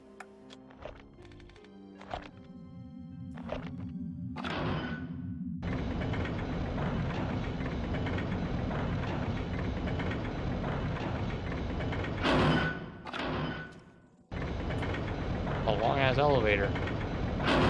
A long-ass level as well. This is the other level in the game that we don't have any major skips for. In fact, we don't have any skips for this, apart from that, I guess, the really small one there. We're basically doing casual playthrough percent for this level, because this level is bulletproof. We looked into because we have the PC version, we are able to look on the scripts for all the levels, the variables for like animate all the cutscenes and stuff, because basically everything in this game, even like pushing a button, is usually considered a cutscene. So we have the scripts for that, and we looked at what the conditions are for finishing the level, and you need to put all the parts where they belong. There's just no way around it.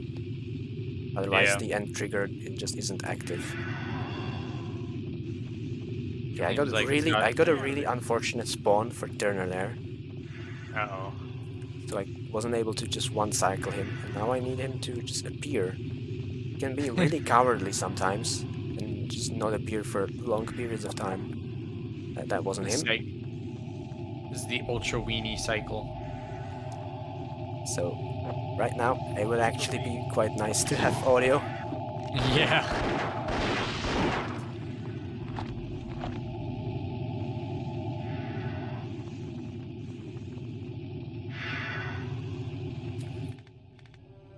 Where'd he go? Hold on.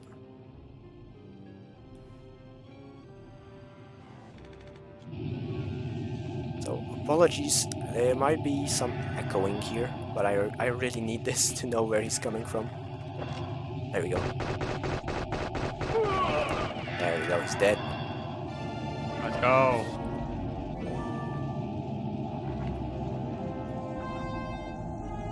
An echo off for optimal viewing experience. I mean, this looks like an echoey room. A lot of hard, flat surfaces, you know? Just extra immersion. Uh-oh. The aliens got him.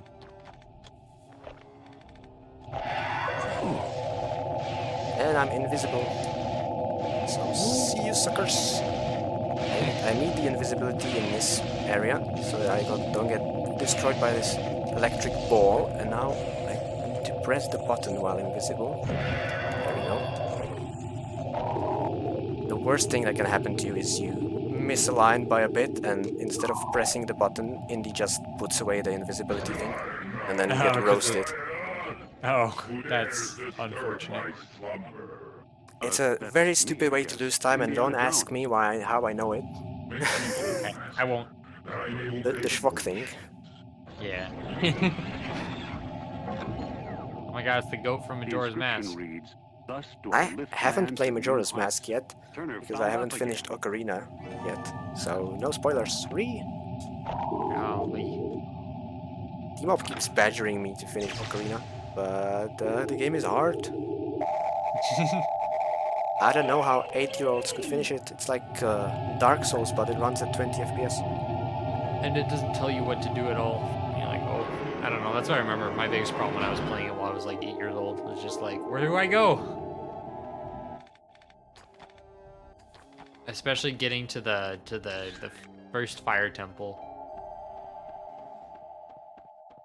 Speak of the devil and he shall appear. Schwak in chat. Yeah, we're talking about you. We're making fun of you. As one should. I mean, what? Indeed. Oh, true. Only the utmost respect coming from the Indiana Jones and the Infernal Machine for the N64 speedrunning community.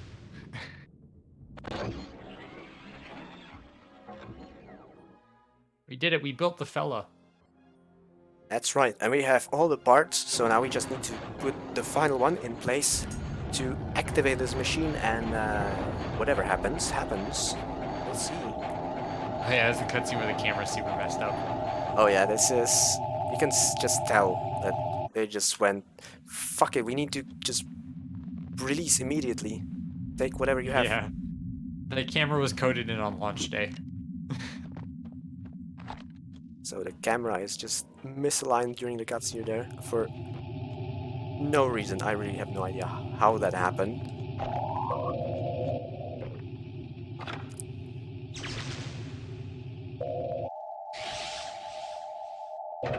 Okay, there's the part. What will happen? Scary. Scary. Laser? And we just opened a portal to another dimension. God damn, it happens all the time. Heck. Exactly what I didn't want to happen today. It's gonna be this kind of Saturday again. Oh well. Yeah. Sophia! Marduk is satisfied. Voice acting. It's just, I don't know. The full, like, I think the voice acting in this game, just because of like how like higher quality is compared to like the rest of the game in terms of aging, it just seems so hilariously out of place. Okay, this is the final level. And in here we get to see that this game did Kingdom of the Crystal Skull twist before Kingdom of the Crystal Skull. So you get this suddenly, just high-tech sci-fi kind of thing. But instead of aliens, it's a different dimension, which means it's not lame. More machine. go. The whole place is a machine. A different dimension where they have no slopes and collisionless areas. That's Oh, true, wait. but we will still get to break it. Let's go. In fact, there are two ways to break it. I'm gonna be going for the more consistent older way. There is also a... Because we found the one slope, there is a way to do a launch straight to the end of the level. But it's super precise. And it's definitely not marathon safe. Yeah. And if you die, you have to like go back to the very beginning of this level. Or is there a checkpoint? There is a checkpoint pretty close by, so it's easy to like try again. But just the setup is so complex. Yeah. Because it uses one of the newer methods to lose collision. So you need to like find the slope, then crawl into it so that Indy is angled, and then you need to go against the wall. And you need to press R at a specific frame so that you don't just lose the angle. And then you need to hold the stick and press R a couple of more times to lose collision. And then you need to line up yourself, and then you need to use the whip at the right timing to get the collision back after you launch. So yeah, definitely, especially because it's so timing dependent, I would not go for it. Osu is also suggesting that you might need the expansion pack for it. No, I might need the expansion pack because I don't do it. Because doing the older route means I have to activate a certain cutscene, and there is a chance the game just freezes and refuses to let me through. I don't know why. It started happening literally today. So Oh, no. so that's what I was mentioning that earlier. If that happens, I will have to do a hardware swap mid-run and upgrade my N64's memory. Oh no, I missed the slope. Okay. You know what? Since I'm already resetting, I might as well do it anyway. So yeah, let's do the hardware swap because Oh my god, it's blue screen. Real cameo. I didn't I didn't hit the slope, so I got stuck in place instead of releasing the flying glitch. So right now I will give you a description of what I'm doing. I'm using a butter knife to pry the jumper pack in the N64 out, which is just a bootloader for the system when you don't have the expansion. Now I will open the box where the expansion is and I'll slot it in. So there we go. So you'll get to appreciate how better the game looks with 4 extra megabytes of memory. There we go. I'll relaunch the game. Put away the butter knife. Where's my controller? There we go. ROMs. What is this? I'm playing the game using an EverDrive flash card because I don't own Nintendo. I don't own the actual cartridge because I'm it's telling really Nintendo. expensive. What do you mean? These are just backups. You're under arrest. Perfectly legal. I did not pirate any of this. I just it's a backup, Papa. Golly. So right now, sorry, go ahead. We're playing in glorious 480p compared to 240p. And I'll have to redo the level. The whole thing? Yeah, because I froze and I hard resetted the console. There is no save, so we'll go from the beginning. Dang. Yeah, unfortunate. I didn't plan to miss the slope. That happens. So yeah, the game is, like, I think noticeably less pixelated now. More machinery. The whole place is a machine. It's not gonna do miracles like full HD, but you know, it is slightly better. I'm sorry, are you guys still running? Yes. Oh. Just expansion swap, or the expansion pack swapping, which made the game go away. Just console things, roll with it. Tool from beyond. Is there any speed? Are there any speedruns that like require like expansion pack swapping or anything? I feel like that's got to be a thing in something. I don't think so because usually you don't really get any locked content. Either the whole game is locked, or the expansion pack just like boosts graphic or something. But I think this is the only game where you get, you know, where you have an entire level that's locked behind the expansion, and if you don't have it, the game just skips it, which is why it's useful to not have it for the run. But then also the game is jank enough because it was rushed, so it crashes and stuff, and you might need the expansion to get past the cutscene, which is definitely not intended. And I have no idea what's happening. It's not always like other people in the community report that it has happened to them, but sometimes only, and they can get through the cutscene. But for me, I was not able to get through today. I tried it 5 times, and 5 times in a row, I just got frozen there. So I'm like, fuck it, I'll just swap the expansion.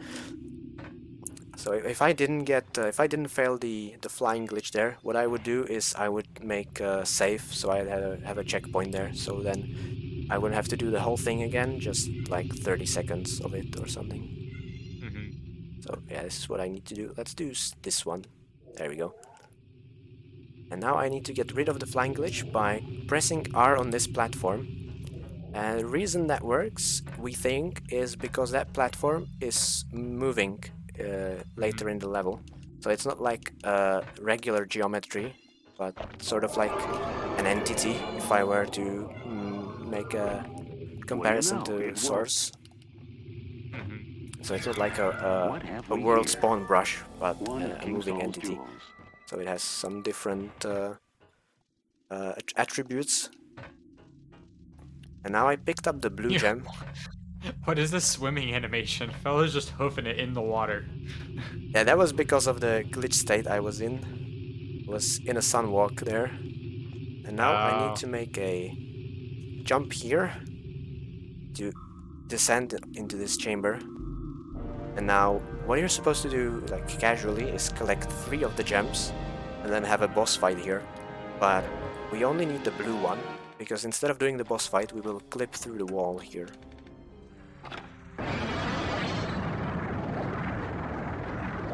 Whoa, it opened. And this cutscene right here is the one where the game can freeze. I see. Look at all those juicy particles coming off the lamp. It's gonna freeze. Well, oh, it's hopefully not going to freeze, but it can freeze right here. Bang! Yeah, where the bang is, that's where it can freeze. But it didn't, because we have more memory. And time for the clip. So this is the real boss fight is a button mash. How fitting. Go, go, go. This is what all that duck game has trained you for. The perfect mash. Can you hear it? You gotta hold it closer to your mic a little bit. I'm really close, so I guess it's not picking up. You just got a godlike filter, I guess. Smash JK saying he plays this game every night before bed. Wow, that's some dedication. 9 out of 10 doctors recommend playing Indiana Jones and the Infernal Machine for the before N64. bed for better sleep. Yeah, for the N64. With a memory pack installed. Oh yeah, All for definitely. better sleep. Yep. Recommend it. Okay, I need to be as deep in the wall, and then when I stand up, it will pop me on the other side. Whoop. Let's go! Okay, and now just a little bit of platforming left, which I do not want to fail, otherwise I would have to do all the mashing again. Yeah. Coming up on time here, right? Yep, once I climb out of the final like ledge, when the cutscene starts, there will be time. So I think I'm controlling the timer anyway, so it will end when appropriate. Go, go, go. Temple's supposed to be collapsing, but don't worry about it. Oh yeah, that's true. I didn't mention it. This is supposed to be like an escape sequence, but because I skipped the boss, it's all just super calm. And time. 1:30:46. Again. So sub-estimate, let's go. And now we're gonna listen to a final cutscene. Oh yeah, this cutscene is great. Did you find God, Dr. Jones? I hope not. Whoever we ran into wasn't very forgiving. That's a relief. As you know, socialist theory disavows the existence of supernatural powers. And you expect to win the Cold War? I expect a long struggle. As the two opposing sides are reunited in peace. Listen, Gennady, you don't happen to have any socialist vodka on hand? I'm thirsty.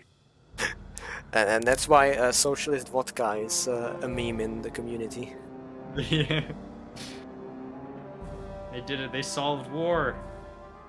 All it required was filling the rest of reality with a Hall of Mirrors effect. Oh yeah, there's supposed to be like a big vista there, but it got cut for space/performance on the N64.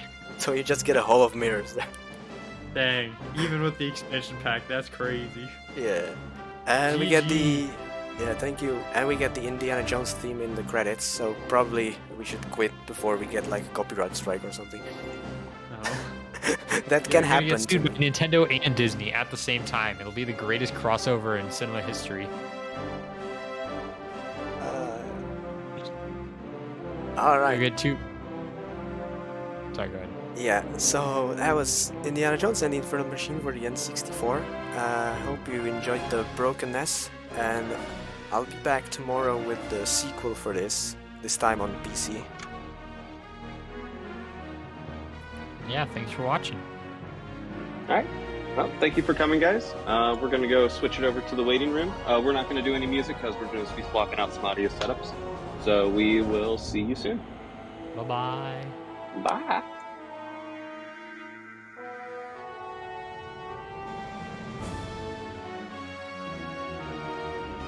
I swapped to the wrong one.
All right, so the runners can start the run once they press new game, and that should happen in 3, 2, 1, go ahead.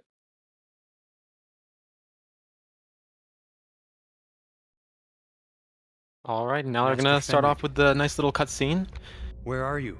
This cutscene is of Fenrig trying to talk to us, but in the middle of the cutscenes, because this game is so good, we can just kick the person we're talking to. So that's why he's stuck there, because we kicked him.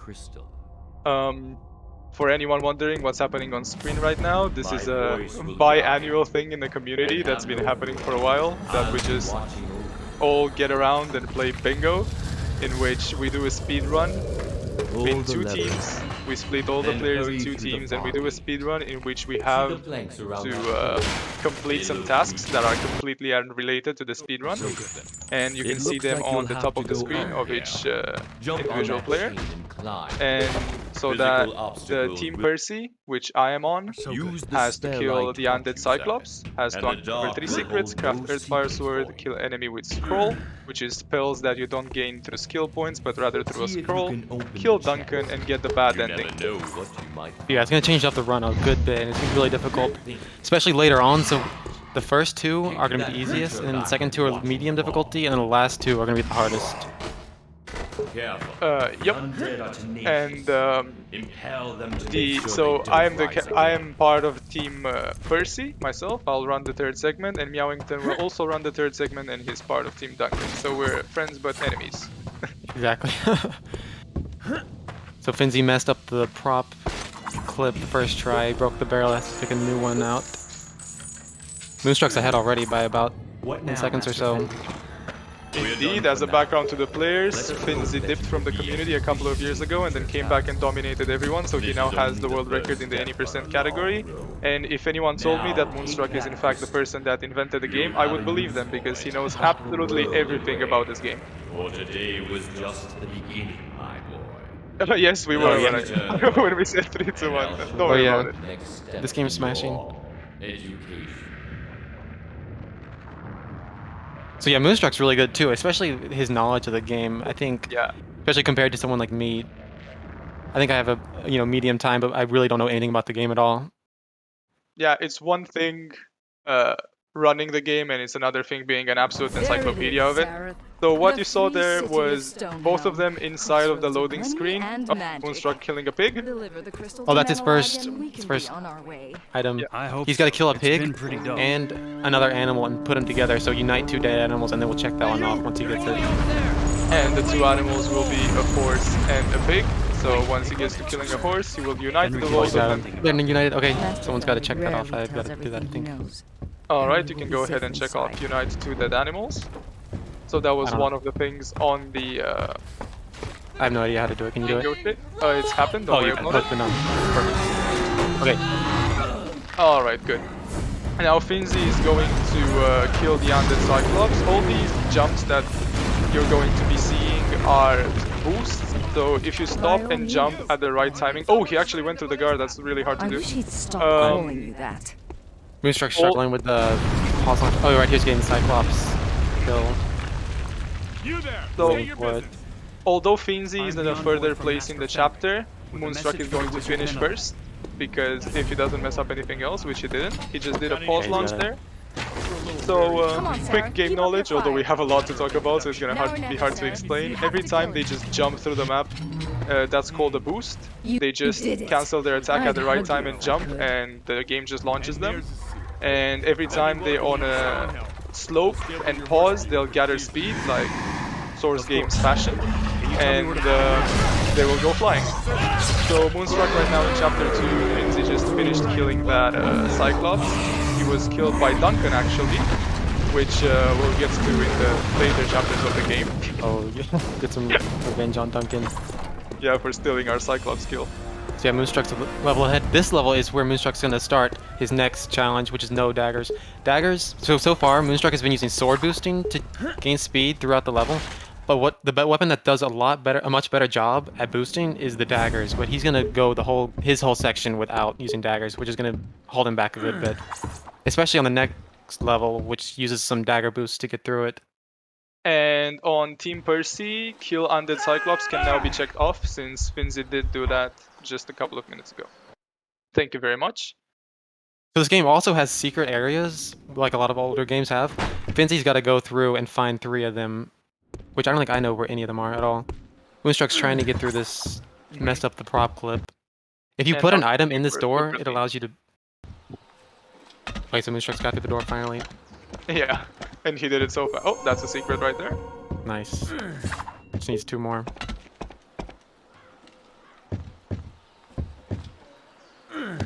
Alright, and Moonstruck going to arguably the... Oh, he has a sword. So this chapter would be the most mechanical chapter out of all the game. Yeah. You have a lot of tight jumps to make, but he's playing with a sword. Is he going for the jumps? Oh, he's gonna do it without the sword. Wow! I had no idea that was possible. There's no way he's gonna do this. He's not gonna do this next one. No way. He's gonna do a... Oh, I've seen this in one of his segmented runs. Yeah, he's weird. Okay, just for reference, Moonstruck is really good at the game.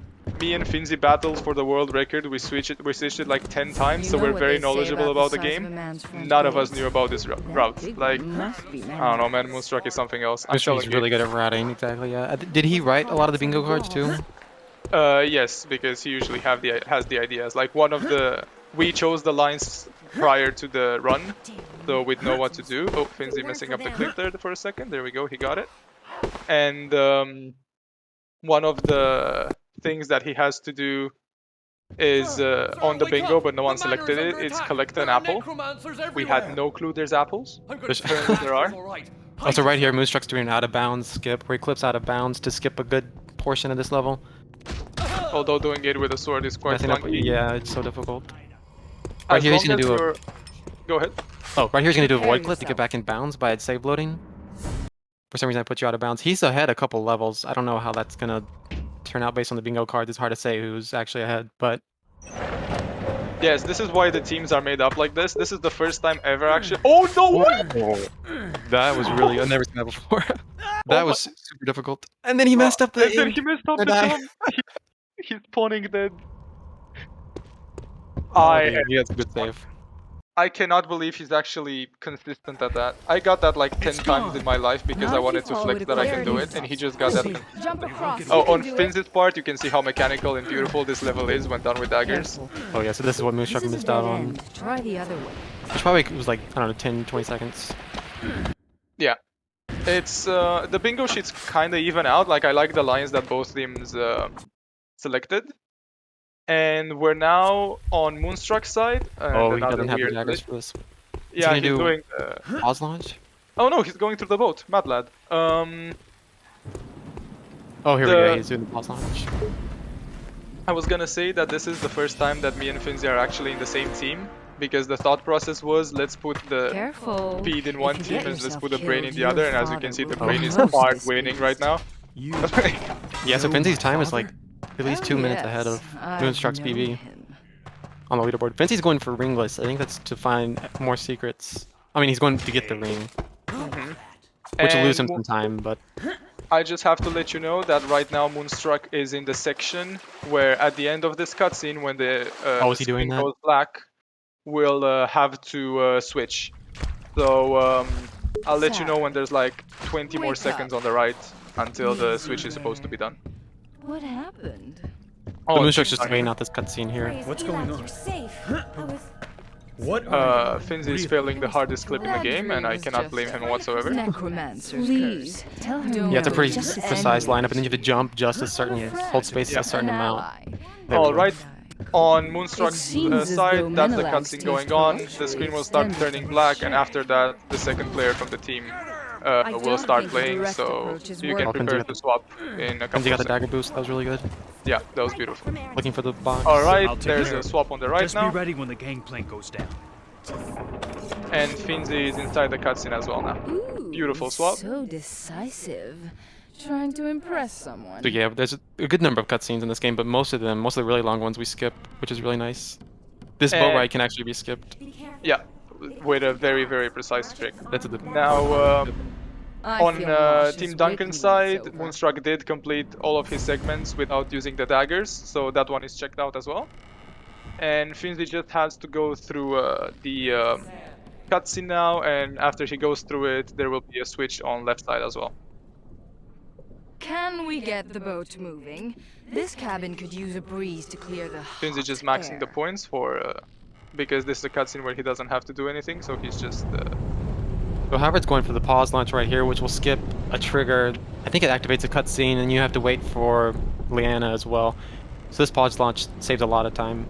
It's pretty precise too. Unfortunate. Missed it that try, wasn't getting that set up. And now that the screen is going black, there's a switch on Finzi as well. And now our two runners that just finished their segments will come cast instead of us, and you'll see us again in the third segment. Thank you very much. Good luck. Goblins too. The temple is riddled with their tunnels. Sadly, their hate is justified. Wizards created orcs for shock troops. Hello, it's me up now. I am from Team Percy. You just saw me run the game. I am Moonstruck, the better one. Look again. Check the leaderboard. No. Sorry, you're right. Alright, so, okay. Dogmeat's goal is to craft an Earthfire sword. And that's coming up in about a minute and a half. And it's no, not... that's gonna be a while. Sorry. Is that? Yeah, it's gonna be in a while. Okay, it's gonna be in a while then. So Dogmeats has to kill someone with a scroll, which he's not sure where to get one right now, so he's gonna have to do some exploring at some points of the game. True. Yeah, Havard's still stuck here, unfortunately. Well, he'll get it soon enough. Yeah. He has to kill 2 facehuggers and free the friendly orc. Both of which I don't know how to do. I don't really know what the facehuggers are like. Dogmeat just got like the second hardest trick in the game right there. Would have guessed that it was hard. He just hit off a slope and went up that wall. Oh. But yeah, facehuggers are just like flying electric squids, and like the game files call them facehuggers. So, oh yeah, these. Yeah, okay. Yeah, so he'll kill them in chapter 7. It's gonna be after the sword even. So right now just playing the game normally.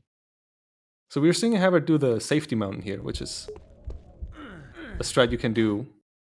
You can land here when you get an unfortunate pause launch. Yeah, also like you just never take full damage there either. So, and if you saw Dogmeat, Dogmeat, it's a slope. It's a source game and a slope. Of course you don't. Yeah, displacements, whatever. Yeah. Dogmeats did something called a mantle warp, which if you climb like a wall or something and pick up something at the same time, it multiplies your coordinates by 2 and it teleports you there. Don't know why that exists, but it does. We must get closer. And he's probably gonna do it again here. Yeah, you can do it twice in the game. We haven't found another use for it yet. No, you'll see another use. Meowington's gonna do something with it. Oh? Secret? Yeah. Secret? Okay. Yeah, so if you watch Dogmeat, you're just gonna climb on this ledge and try to pick that pot up at the same time. We don't even know the real timing, whether it's like tick perfect or whatnot. But it just, it's hard. So Havard, instead of doing the mantle warp, because it's again hard, he decided to do the worst thing in the game, which is this orc skip, where these 3 orcs are just chasing you around, and he's trying to clip with his barrel. You need to clip sideways with a barrel before the orcs mess you up, and you got it. Yeah, if they're too close to you, the barrel just hits them, and then you kind of just run around, so they get farther away, then go back and try again. It can take much longer sometimes. Yeah. This game has changed a lot, so Dogmeat, you'll see him do like the more modern stuff, but Havard, stuck in his funny, stubborn ways, he's gonna do weird things. Starting out with the avoid clip, he calls his own.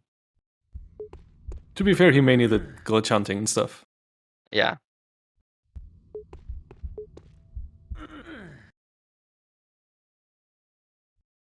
And the things he can do pretty fast sometimes.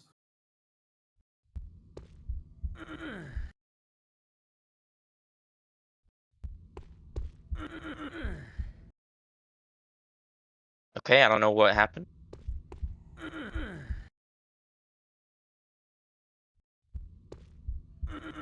Dogmeats is still stuck on the mantle warp, it seems. This one is the harder one because it just is. I don't even know how to explain it. It just feels harder. He's spamming fast. Havard is doing a void clip where he's getting stuck in his magic mushroom in this tight area, and he's just going to quick save, quick load upwards and get to the end room. And he's in there, and there's a he's ahead. There's levers in the wall there, and you just click one of them, and it ends the map and goes to the next chapter. Don't know why. It's some leftover from development. Yeah, they have a lot of leftover stuff. Okay, they both made it now. There you go. Is Doc going for Dagger Preserve? I believe he is. Yeah. Let's see. Yeah, he's placing his. Yeah, he the is. Dagger Preserve. Which there's a trick where you die here and get your inventory taken away, but he's able to actually keep his daggers here. Unless the game crashes. Which, since it's still black, I think crashed. Oh yeah, his game probably crashed. And yeah, there it is again. crashed. Yeah. Yeah. So you currently Havard has nothing in his inventory, so he just has the B-hop now. There's no more boosting with swords or daggers. At least for, this small part of the game. Dogmeat's trying again with the Dagger Preserve. Oh. Oh. Okay, you got the other glitch where you got T-posed in the ground and can't move ever. You can fix that easily. Just reload during the loading screen. Save and load. Everyone keeps asking me, how do you fix it? How do you fix it? I just save and load after halfway of the loading bar. I just do a quick save load. That fixes it usually. Okay.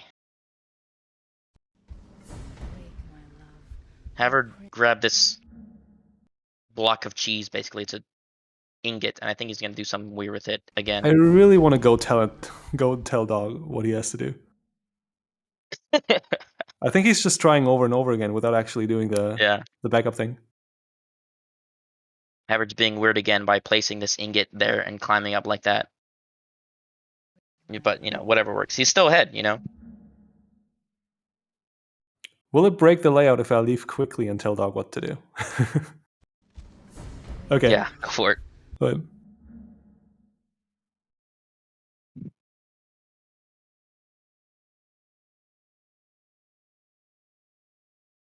Alright, Havard coming over here is going to free the friendly orc now in this map.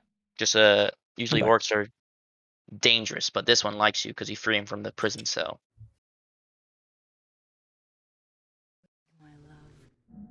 So all how I do you have do to that do exactly? The orc? Yeah. There's just a lever in this map. You just click it, and he walks out, and he helps you and fight people. This map is usually like 15 seconds, but doing that, probably adds like 20. Oh, it wasn't saving and loading. It was pausing. Hold on, let me tell him. Yeah, try again.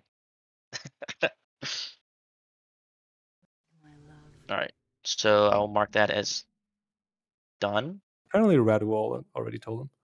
Oh, yeah. Well, unlucky maybe. Yeah. Dogmeat should just not do Dagger Preserve. He should just reload the map, previous one, and do it again. Yeah. Or just load this map from a save file. Yeah. I think he's working towards it. Havard might die here. He died. This pause launch is weird because it could send you nowhere or it could send you to the ceiling. So. Which it did, and he barely died. Yeah. It's a tricky one. Many people don't do it anymore. The orcs took all your equipment. All right, Dogmeats is moving now. Let's show them that they've made a little mistake. This is fabulous. Hell yeah. Now he has to craft a sword. Dare I say, better than Minecraft. Yeah. The crafting's actually quite fun to see. Yeah, especially here because you're going to get attacked by orcs if you don't kill them. Mm-hmm. There's nothing wrong with feeling naked, my dear. Okay. Havard's still trying Havard, the... Oh, he got there it. you go. Got it. Perfect. Now he's going to craft a sword, hopefully. I think he's kind of understanding what's going on, because he doesn't know for sure. Finding the hammer can be really tricky. He here. doesn't have... So he loaded the map save. Thus, he doesn't have his daggers at all.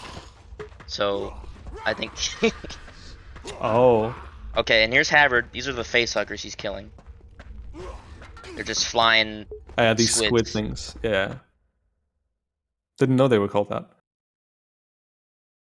Okay. Dogmeat is literally cheating. Banned. Is he giving Reported. himself? He's giving himself daggers. He has to have practice saves for these maps he can load. Yeah. Ooh. They're asking me what the dagger command is.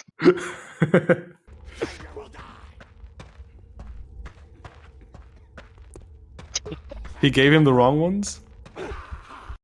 He can't use them. He doesn't have the skill Okay. points. He has the wrong ones.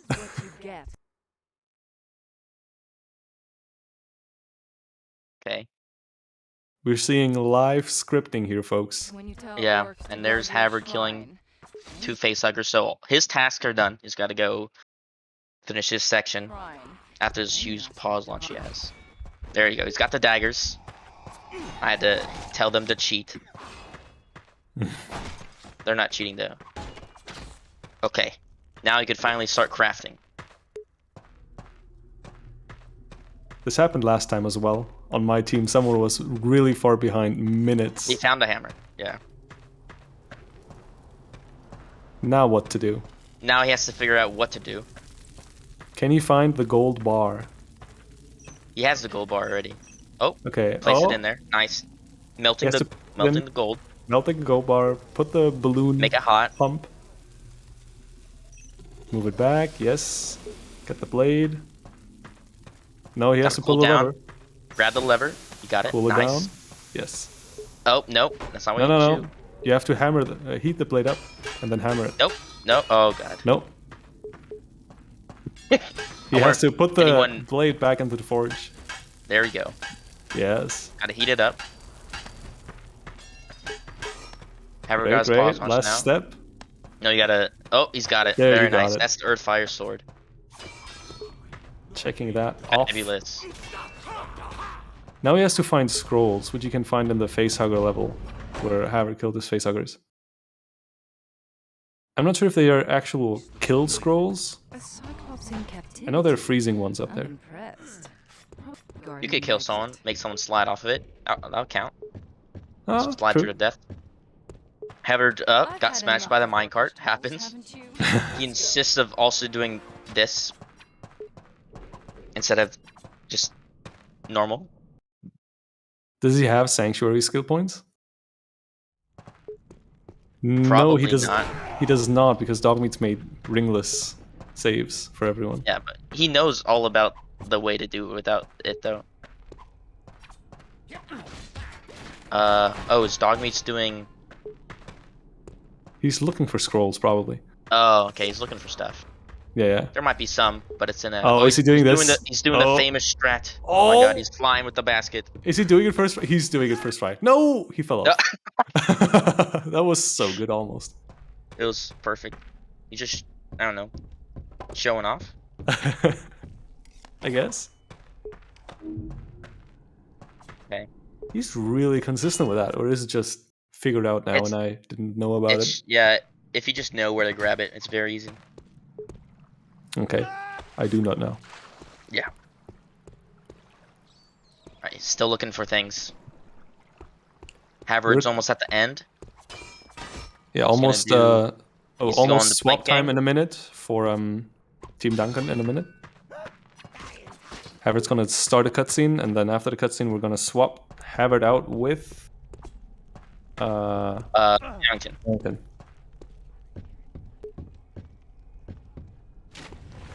Oh, Dogmeat is being a little dangerous. He's spawning the worm. He does not know giant where thing. to get scrolls. No idea. Next level, dog. Just go to the next level.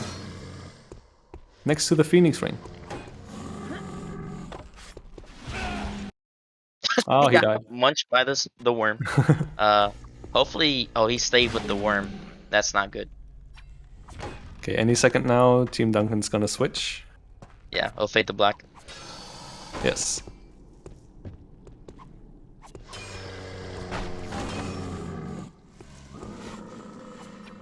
Dogmeat's found some garlic. Not a scroll. Okay, he's gonna do it since he's kind of screwed himself over. He's gonna do a climb clip to get.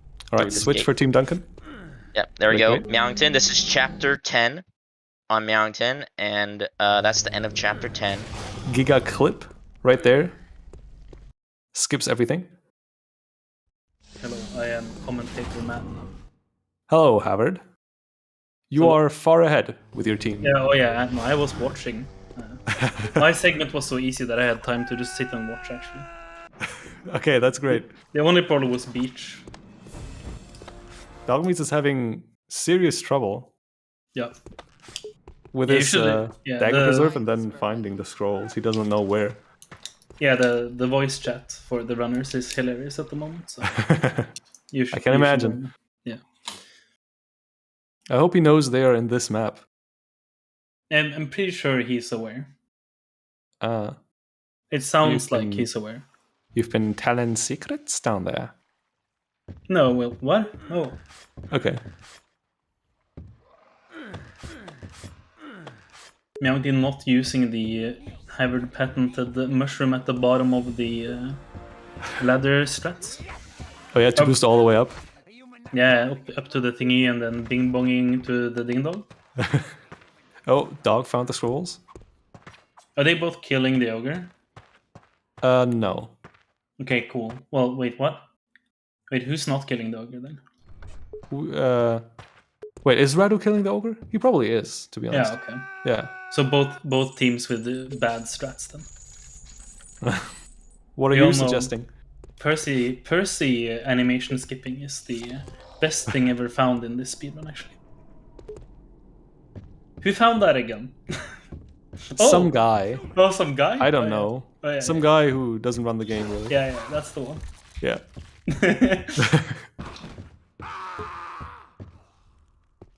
Wait, did dog kill someone with a scroll? It felt like he just made him jump off the ledge by himself. It didn't look like a scroll, but maybe there was a scroll involved. Does that count? I have no idea. I doubt it, but it got checked, so I guess so. Alright, okay, fine. But at the very least, like, killing Lich Liana does take time. And Meowington, I don't know, he can faint or something, probably, right? Mm-hmm. Or die in game. Right, yes. That doesn't save enough time, I feel like. And once you recover the skull and free your father, it will We'll have to see. Whatever you do, don't show Also, in a minute, there is a switch for Team Percy here. Same after Fade to Black on cutscene. Yes, my friend. But yeah, Team Duncan has to have terrible mistakes for Percy to catch up. Yeah, they have to, like, Meowington has to, like, I think pass out and then be, like, passed out for half an hour, and then it's about. Wake up, make dinner, come back. Yeah, something like that. Yeah. Have you seen Aaron here? He lifted anchor and left the island. But yeah, I think we had the supreme bingo card here on Team Duncan. Gonna be honest. At least for me, because my two were just completely free. Yeah. Like, it's follow the Havard route, just be a tiny bit slower, which is perfect. They're both pretty good, honestly. Yeah, I wouldn't say either. None of them are bad, for sure. Alright, Radu up on Team Percy. Can he catch up? Yeah, I doubt it. Three levels left on Duncan. So. I mean, what, he could die to Pao Kai, like, forever. Or like Maybe. get trolled by the Paukai shooting the thingy, right? Oh no, he has enough mana potions in Sanctuary. Yeah, but like it can shoot the. Oh, this is what your new age kids are doing. I see. Okay. Right, I Doc's thought up it for was- commentating. Yeah. I'm here for throwing, commentating. What's up, man? How do I softlock here? Wait. I mean, it's not normal. Like that's why you don't do it, because you softlock all the time by doing it. Okay, we just killed Duncan. Let's go. That was a cool, nice guy, Duncan. Leading on the bingo card, yeah. That's some sort of winning, right? Yeah, sure. Yeah. I mean, we have same finish thing, which is Mhm. bad ending. Yeah. But the killing Lich Liana clearly takes 4 years, right? I'll say it's like 15 seconds. No. You have to pretend so that it looks even, my man. Oh, so Yeah. okay. See, this fight will take at least 34 years, and then we will catch up. Of course. That's how we agreed with Mountain. Yeah. Can you lead me to the necropolis? He's going to throw for the content, and he's like, see, Oh, yeah. he died. Nice. He threw for the content. Easy. Yeah, Lich Liana isn't a great enemy, because you can just jump and spam her with a sword. That's how Mountain just did it. So here he's going for the another clip with whatever you call it. Mount Bing Bong. Yeah. That's how I call it. Yeah. Easily pronounceable. Yeah. Bing Bong Wing. Yes. Yeah, that's the one actually. That's perfect. Yeah, Radu just waiting for Percy to come. Yeah, don't we all?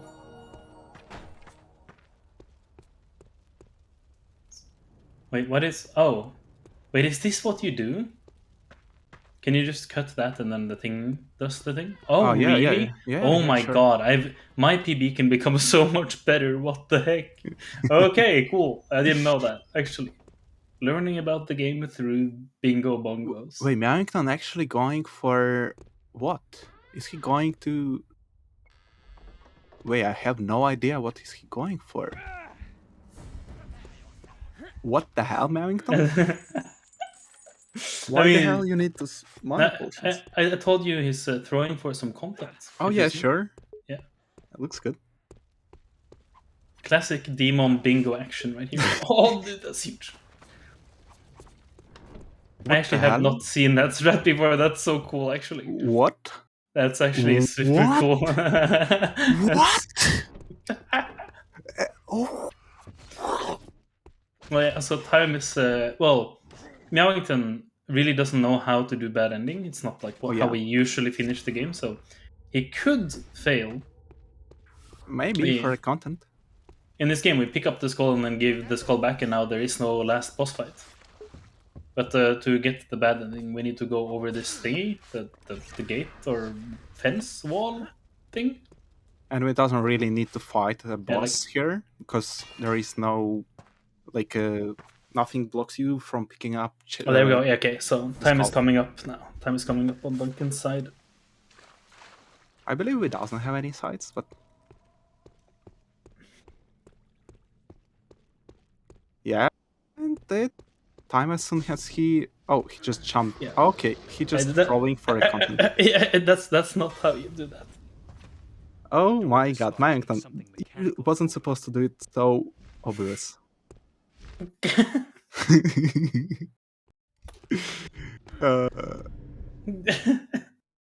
Yeah, Radu is just doing our normal route here. Yeah. He have no bingo done. Okay, it's time. Yeah, that's time. Marathon just finished the game and he finished the bingo card, and that means Duncan won because of me failing absolutely every single strat. Imagine spending like millions times on... I spent a million years on beach too, so like we both failed a lot. Have you got crush? No. Have you got softlock? No, but you did strats that made you crash, and so that's up to you. That's your fault. Have you lost your weapon? No one forced you to do those strats. Have you cheated so you so you can continue the run? I don't think so. Absolutely everything gone wrong on my side. Have never happened before, as usually. But yeah, Radu is finishing game over here, and he's doing the an actual strat. We call it. Oh, have you done any void clip at this run? Yeah, I did. Oh, you did. Yeah. Oh, you did your old strat. You did the spider. Oh, yeah, nice. Yeah, of course nice. I did. I believe you will do it. That's why I complained so much. Dude, I need a mushroom in my saves. I told you, I can't do all this other stuff, man. I can only do the things I did when I played. Oh, I believe Mannington wasn't supposed to skip the title, or like. Oh yeah, the scrolling. Yeah, he's just he was busy BMing, you know. Oh yeah, and here Radu is currently being in void. That's how we call it in Demon.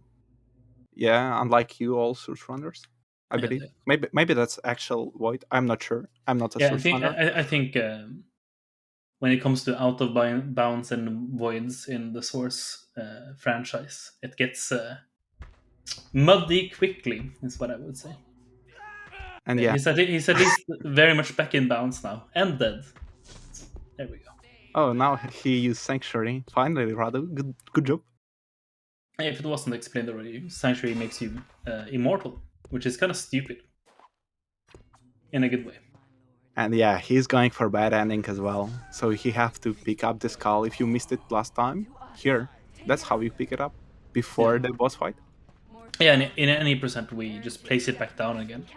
Yeah. And that makes it so. Nice, Radu. He did it perfectly. He just bounced off the wall, a really small one, and he's doing 360, and all over again. And let's go, Radu. Good job. Oh, he just died. Oh my god. Do we call it as a finish? No, I don't think so. You have to put it. Oh my god, come on. Who just... No, you don't press on bad ending. Thank you. Back. Wait, why the... Radu, go finish! What's he doing? What is he? Hello? He's throwing for a content, I believe.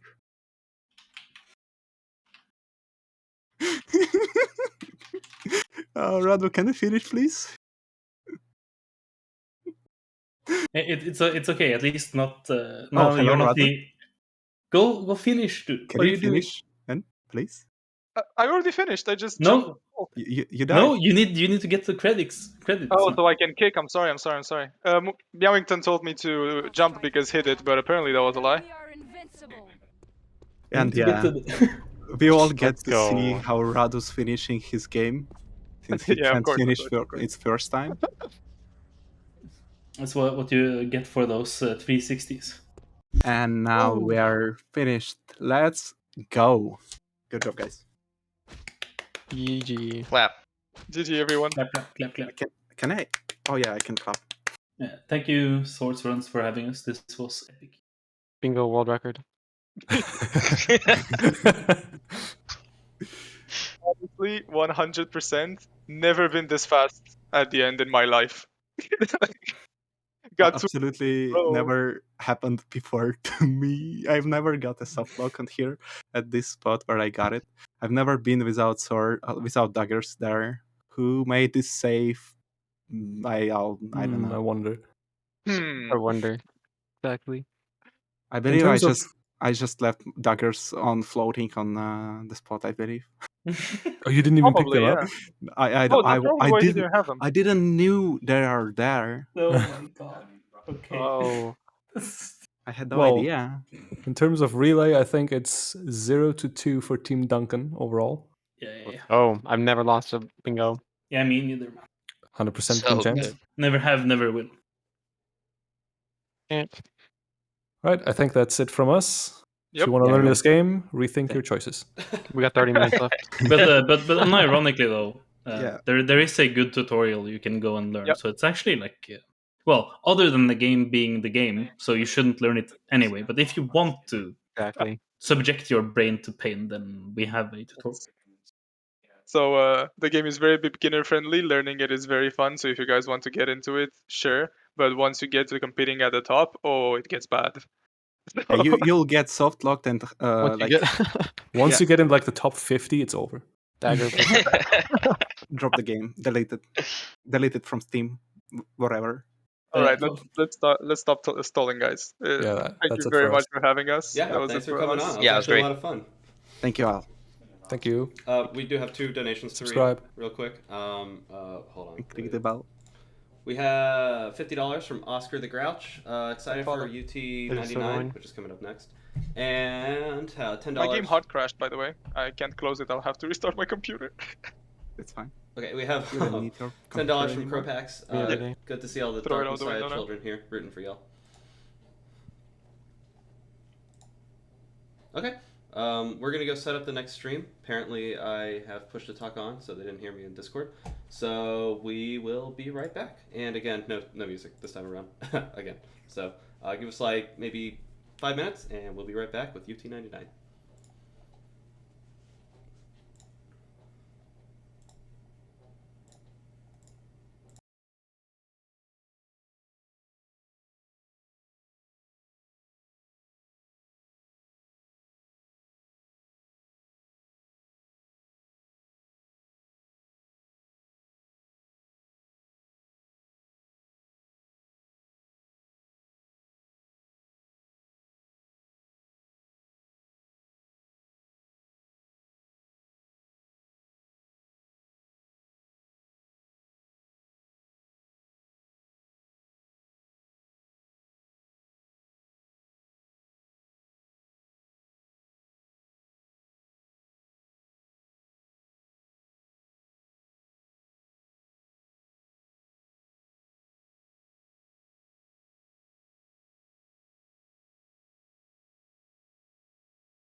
Alright, 3, 2, 1, and go.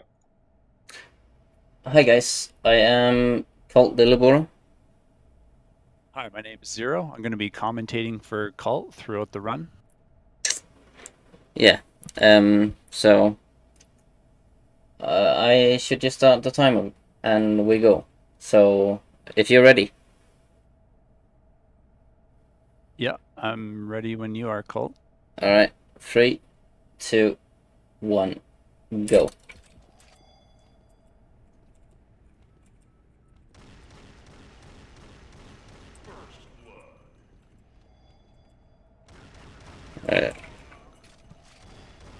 You're not saying much. Oh, Cult, I'm not seeing your screen right now. It's just stuck Wait. in the trophy room. Wait, what?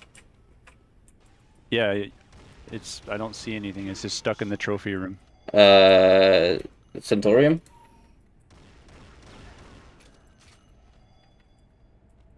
That's fine. I'll just commentate from the fair enough. actual. Yeah. All right. Hey, So this is Unreal Tournament, also called UT99. Throughout this run, we're going to be using a couple different strategies, namely spawn manipulation, item manipulation, dodging, and impact hammer boosting. This is the deathmatch ladder. There's 13 maps. There's a total of 275 frags that are required, and we're doing this on novice difficulty. In case you're wondering, Cult's weapon is currently in hidden mode. That's why you don't see it, and that's just a visual preference that a lot of people use. So throughout this run, between each of the maps, there is a little bit of menuing that Cult has to do. Obviously, he wants to do that as quickly as possible, so that's what you'll notice in between each of the maps. So this is the second map. This is Stalwart. And just in case you're not familiar with UT99, each weapon has two firing modes. It has a primary mode and a secondary firing mode. You can see here he's using the shock rifle, so this weapon has a bit of a unique ability where you can use the secondary to shoot a plasma ball and then shoot it up using the primary firing mode to make this comboing effect. So this is the third map. There are 15 frags required on this particular map, and it's actually a one-on-one type map. There's only one other bot in this particular map. Yeah, so in this particular map, one of the main strategies is just to take advantage of the low number of spawn points. There's only about 6, so predicting where the bot is going to spawn as well as listening out for the spawn points is very important. And in most cases, you'll see Cult firing up a shock combo to frag the bot. This is Turbine. This is the fourth map. This is the first map where the sniper rifle is introduced.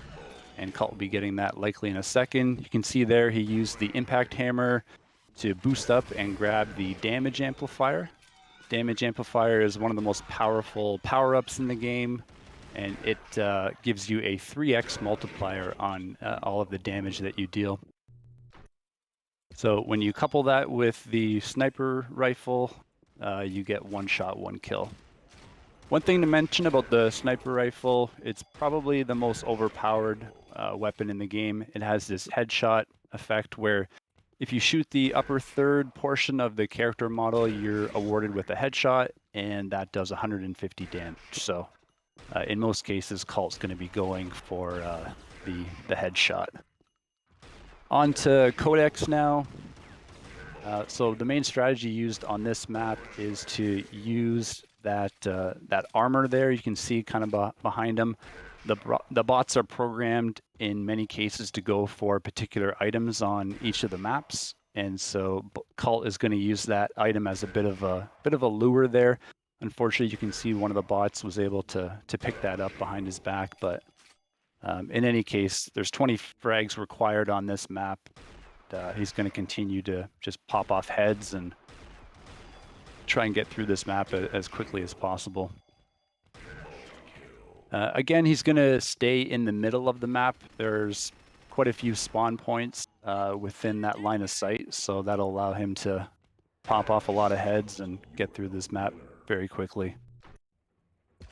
So 2 frags left. Doing pretty good on Codex here thus far. Looking for his last frag.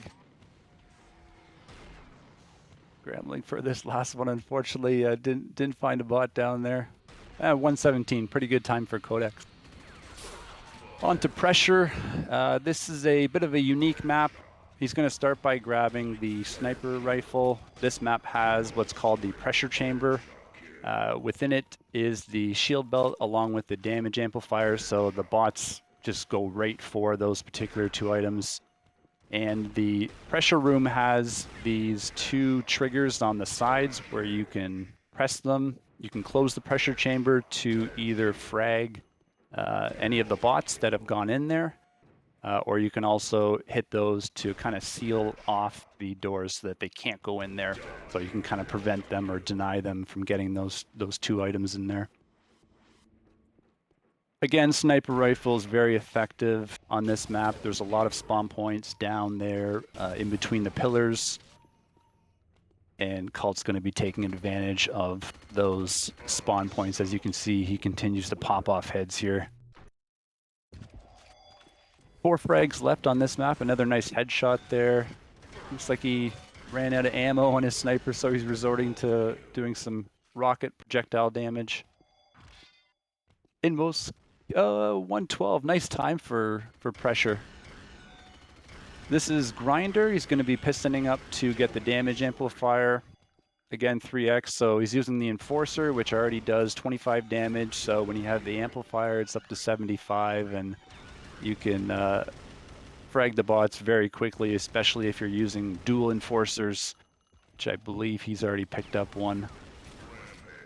So ideally, he'll want to try and get about 10 frags with the damage amplifier, and then another 10 frags after it runs out to complete this map. Like many maps, a lot of the spawn points seem to be in the central part of the map, so Cult's going to be taking advantage of that. You can see he's kind of staying in this area, checking the Ripper area. Try to figure out get all those bots, get all the frags. Now got 16, 4 frags to go. You can see how he continues to get some good spawn kills on these guys. 1 left. Okay, yeah, there we go. Really good time for Grinder. Anything close to a minute is really good. This is Galleon, definitely one of the most challenging maps to a lot of beginner runners. Just with the multiple levels, it's a bit of a maze map to a lot of beginners. He's starting off by grabbing the damage amplifier, which is right there in the middle. Hoping to get about 10 frags before the amp runs out. And there's going to be 25 frags required on this map. 4 other bots to hunt down. Good denial on the shield belt. A lot of bots, again, are drawn towards that belt, so you can always use that to your advantage based on the programming of the bots. You'll see him getting a lot of frags in this one area and then using the teleporter right beside him to get some good coverage of the whole map. And a lot of times Kalchis uses his experience of this map. I know he spent a lot of time studying and working on this map, so he knows where the bots spawn, he knows where they tend to go to so that he can cover the whole map. 4 frags left, trying to search for those last 4, checking the goo area, nothing there. 1 up at rockets, nice frag there with dual enforcers, it looks like. Trying to keep this time under 2 minutes for this map. Can you do it? There is also invisibility on this map, so when the bots get the invisibility, they are rather hard to see. 142, great time for Galleon. On to Tempest. Main strategy on this one is to get the boots, get the sniper, head down, grab the damage amplifier. In most cases, he'll switch over to the shock and start hitting some primaries. Looks like he's doing some great work with the enforcer. Switches over to pulse. Again, each of the weapons has 2 firing modes, so this is the secondary, the pulse beam, kind of similar to the shaft in Quake 3 Arena. And continues to melt away these bots. Now switching back to sniper rifle, as he's got to get another 13 frags for 25 to close out this map. Hitting some nice headshots. There's a lot of spawn points right around this central area, so you'll see him kind of alternating in between these areas, poking his head out, listening in for audio cues and to figure out where these bots are spawning. And like always, aiming for the upper third portion of the character model to get those headshots.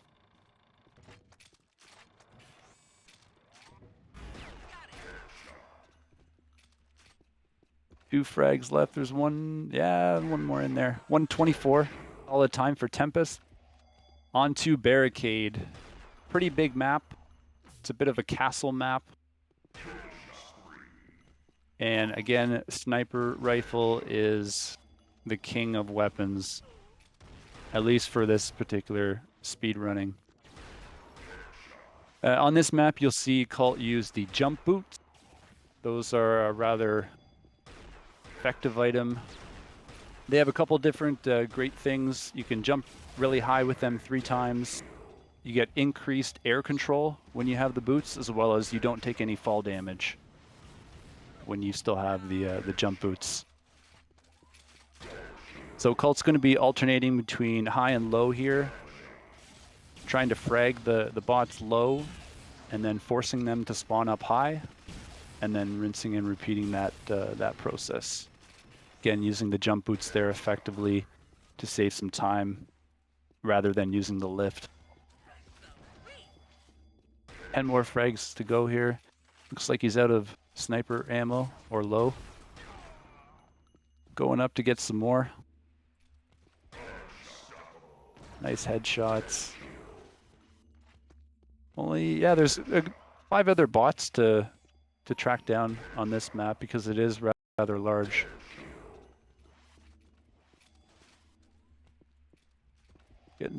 Trying to hunt them down here. 4 frags left. There's also invisibility on this map, so always got to listen out for that particular power-up being grabbed. 1 frag left, trying to desperately hunt down this last one here. Nice. 148. Decent time. On to Leandri. This is another wide open map. Cult's immediately going for the damage amplifier. Gets a little bit hung up there. And now he's got Enforcer, looking to rack up as many frags with the damage amplifier as he can. Nice primary shot there on the bot dropping down to goo. Gotta watch his health here. Another 2 nice primary shots. Looking for that 10th kill here. He's got the armor, so he will have enough HP to piston up to the sniper rifle. Got 18 rounds there. He's got to get 30 frags on this particular map. And his aim is on point today. Don't want to jinx him, but it's definitely into the 90% range. Nice monster kill. Always great to hear that monster kill sound when you're playing, even though it's only against novice bots. But hey, going back up for some more sniper ammo. Got another 9 frags to go. Nice ultra kill. This middle area of the map is very rich with bots. All bot paths lead back to the middle of the map, so great to take advantage of that. Onto Conveyor. This is the largest map of the 13. Cult gets a great spawn right up at the sniper rifle, which is where you want to be at the start of the map, so you can grab the rifle with 28 rounds.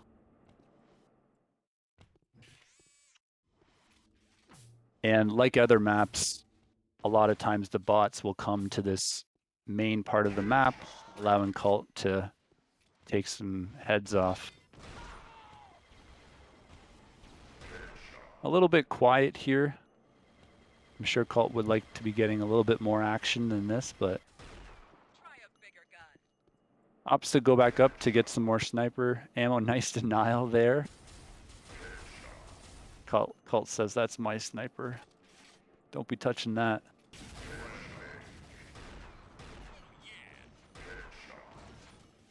Oh, he's trying to break up this fight up here.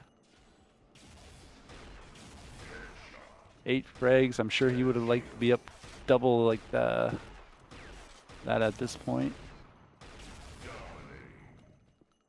Looking to make up some time here on Conveyor. There's Toe Cutter.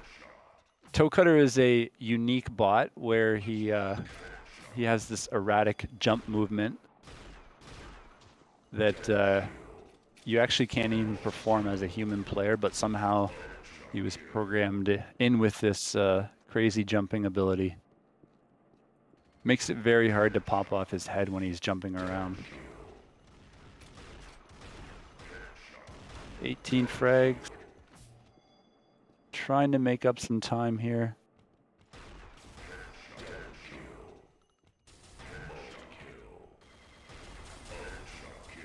Nice headshot. That's the thing about the sniper rifle. You can just get such a quick frag from across the map as long as you can hit your shots. And that's why you're noticing here that it's like the most commonly used weapon throughout the run. And it also has an extremely high fire rate compared to other sniper rifles. 221. This is Peak. This is the last map. This is a loading map, so falling off the edge or getting knocked off is always a bit of a concern on this map. There is a flat cannon. Sorry, not a flat cannon. A damage amplifier on top of the roof that Cult's going for. And he's looking to rack up some frags. The flat cannon is also a very effective weapon on this map. For those that don't know, the flat cannon is similar to a shotgun, where the primary fire mode shoots 8 tiny shards, and effective, very effective at close range. Cult unfortunately goes down there, but is able to recover a flat cannon. The main strategy on this map that Cult will likely use is to use that shield belt in that room there as a bait once it comes back up. Because like on other maps, the bots just love going for that particular item. 14 frags in. Okay, so the shield belt is up. Now he's just got to keep a close eye on it. Very easy to You let the bots kind of sneak in there behind you. Yeah, so you can see Cult is always kind of returning to that shield belt to keep his eye on it. 20 frags. Oh, so sadly, somehow Davina was able to sneak in there and grab it. Not even sure where she came from. She must have spawned right in there and hopped on top of it. Cult goes down again, but he's only got 4 frags to go.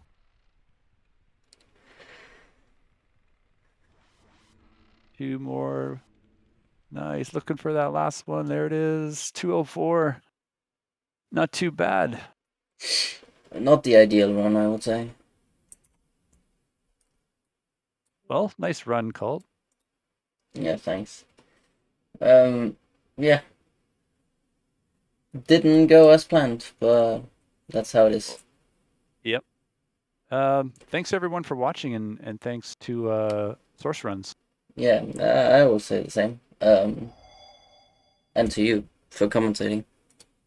Yeah, thanks for having me. Thanks. Yeah. No, thanks. And we do have some we have a lot of donations to read off. Oh. So yeah, I don't mind just keeping the stream up for like 2 more seconds. Yeah. We have a $20 donation from Anonymous. It is a backwards smiley face, and another $20 donation from Finzi, which is a forward smiley face. And then a $20 donation from I'm gonna butcher this. Teza XL. No comment, but thank you. So we're going to go set up the next stream. We haven't had much. We almost forgot. So we'll be probably a few minutes, and then we'll be back with Chaos Wolf. So stay tuned. Nice. Thank you.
Hello everyone, I'm Chaos Wolf, and this is Ion Fury. This game was developed on the Build engine, so if you've ever played games like Duke Nukem 3D, Blood, or Shadow Warrior, a lot of the speed tech is very similar, so I'm going to go ahead and get started here. We select Campaign and First Blood. Okay. First level is very straightforward. We just clip through that window, grab our key card, and we leave this room, then proceed to the exit.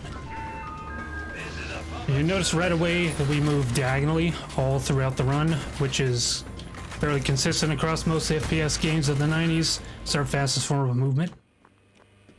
And then into the second level, we do our first sequence break by triggering this explosion. And then I am going to set up the safety save as I do this next trick, is known as a sprite boost, where basically sprites can push a player away, and what I do there is push that trash bag into the wall, and it will get detected on the next available... This guy should not be here. It will get detected on the next elevation, and it will take the player up there with us.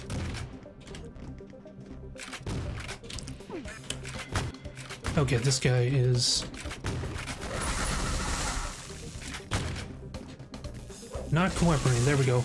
He's dead. Oh my god. Okay. Going the original way around. That was really unfortunate he died.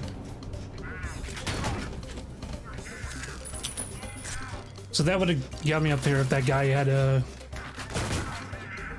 been in the right spot. But anyway, continuing on. So doors that open vertically like this, we can crouch underneath and get through them much faster than normal.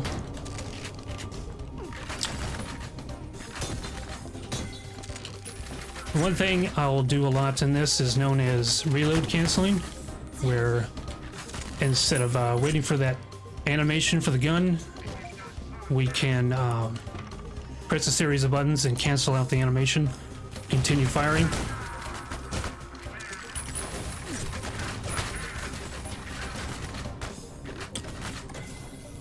And for high jumps like this, we do something called a crouch jump, where we, at the height of your jump, you can hold down the crouch button, and that will lower Shelly's height.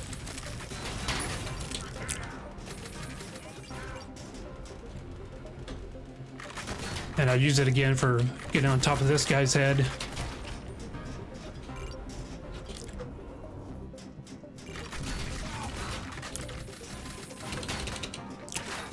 Now, in these couple of rooms, we can approach the buttons on the wall there, holding down the E key, and we can activate them frame perfectly. This is something that wasn't really in older Build engine games, so we're quite happy to have it. It's very useful for some other doors later in the game.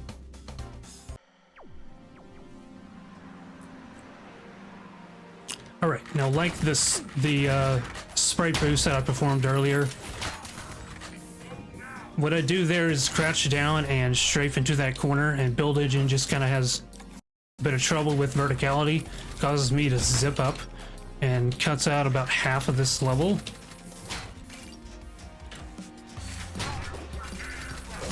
And now our goal is to activate these 3 generators.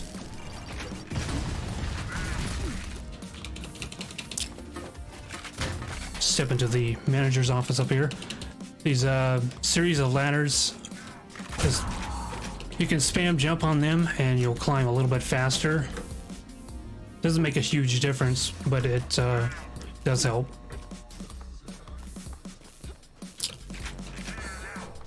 Alright, and if you manage to get up here before this explosion goes off, then you're on pretty good pace. Because you have to wait for that to clear to be able to get to keep progressing.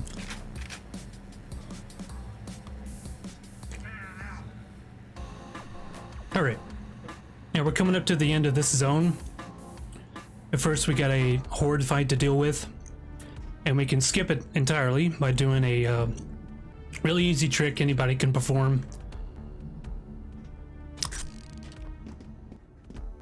So we take this potted plant.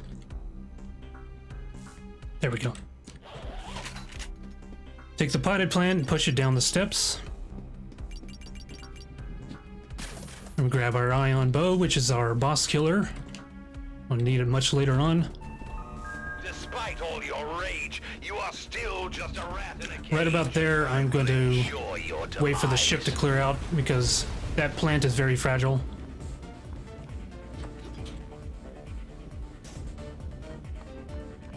And just like that, that is the end of the first zone.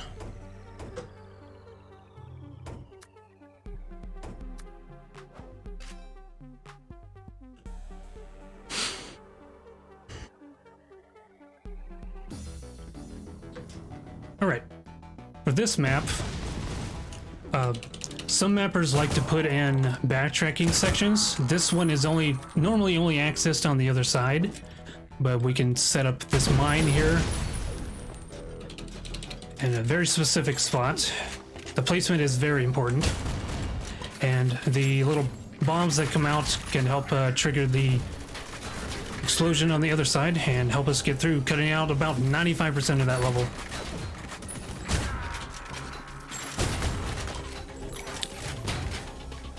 Alright, this level can be kind of dangerous as we go back and forth between that room. The enemies can kind of gather around, so that's why the shotgun is really good for clearing. And it looks like they were nice enough to leave the door open for us. I felt sorry for that mishap with the guy trying to jump on his head earlier.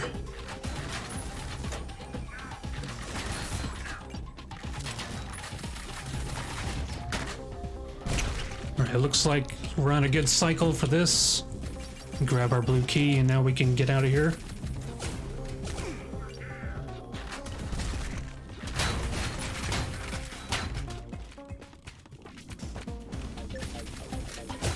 Whoop. Okay, so I mentioned the strafe running. There's also another form of movement known as SR50, which is really a term from Doom, but it works essentially the same in Build Engine, and I used it there to get through that window before that shutter came down. So it's good for setting up tricks like that, and also for, as you'll see right in this area, these long straightaways. There's really not a lot of maneuvering. We can get a little bit of extra speed out of SR50. And we're grabbing our red key card and heading out of this area, and we're coming up already to the end of this zone, but we have our first real boss fight.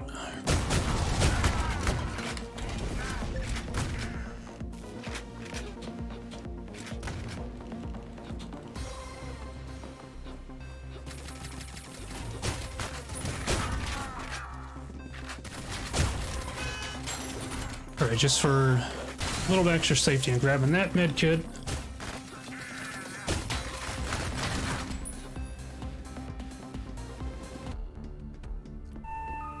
And another safety strat. It's not quite a straight line to do this, but we're gonna grab that armor.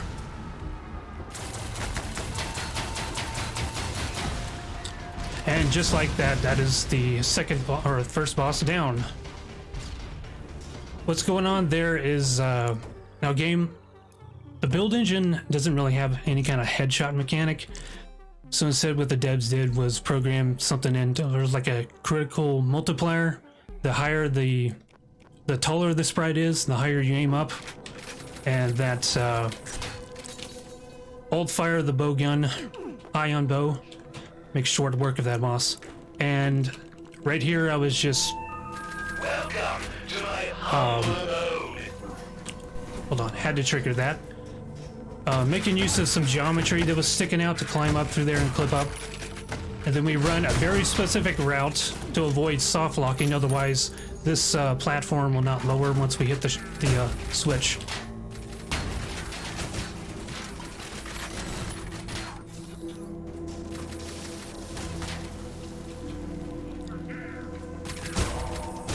And unfortunately, this level's almost over. This is my favorite song in the entire game. And just like that, we're moving on. It's known as, it's called World Builder. I suggest giving it a listen on YouTube. Quite nice.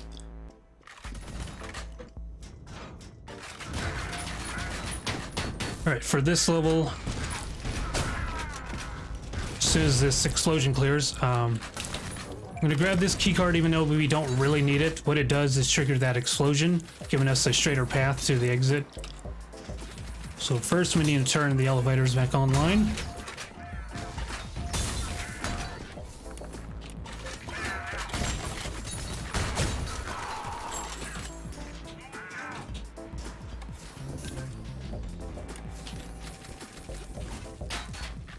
Okay.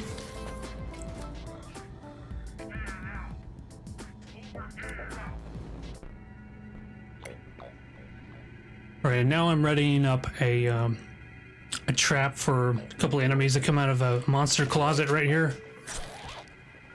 We need this next area to be safe for the next trick, because it involves another potted plant.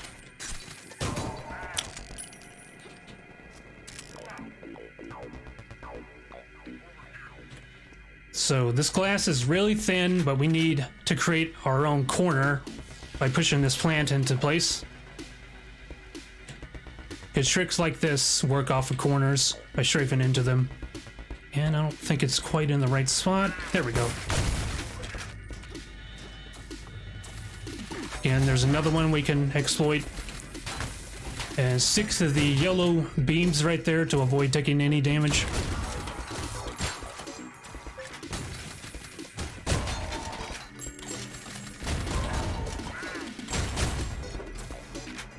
Now, as the exit opens up, we're just grabbing some supplies out of that secret, and we're about to get introduced to a new enemy.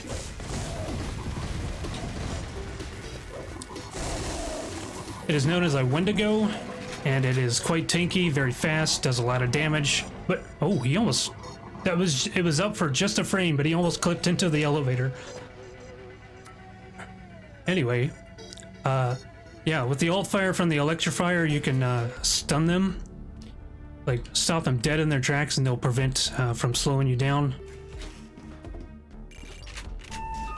Ah, our guest of honor. The boys have been waiting for you. Ms. Harrison. I'm sure they'll show you a good time. Right, and we got another boss fight to deal with. But if we stand in this corner,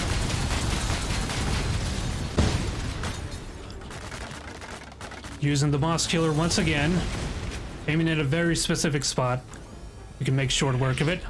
It's normally fought out there on that roof, so we still have to go in there to trigger the fireplace to turn around. And now we have about a minute elevator ride, so if there's anything to read out, like a donation or something, now would be a good time.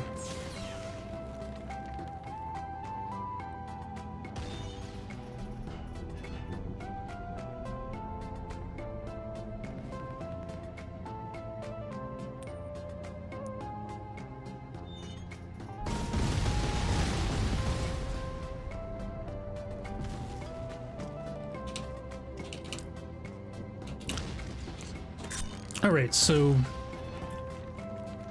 to explain the reload canceling again, so this is what it normally looks like, but we can, right there, that's the reload cancel, and then there's also a way to cancel the pump animation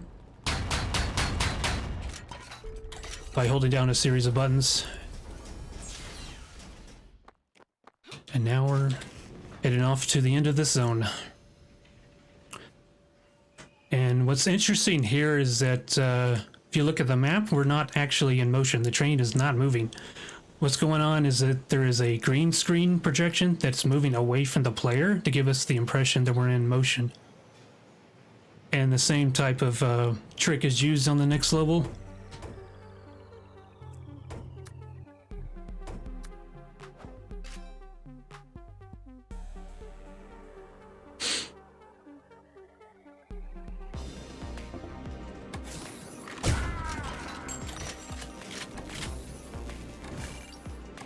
Alright, so the train is pretty cramped. A lot of enemies that can get in your way and block you. You get introduced to, or at least in the speed run, introduced to 2 new enemies. One of them is known as a deacon, which flies around, shoots rockets at you, homing rockets, and quite dangerous. And the next one will be our trigger for the exit, so we have to kill him really fast. So once again, we're gonna use the ion bow. And there was the deacon shooting me in the back.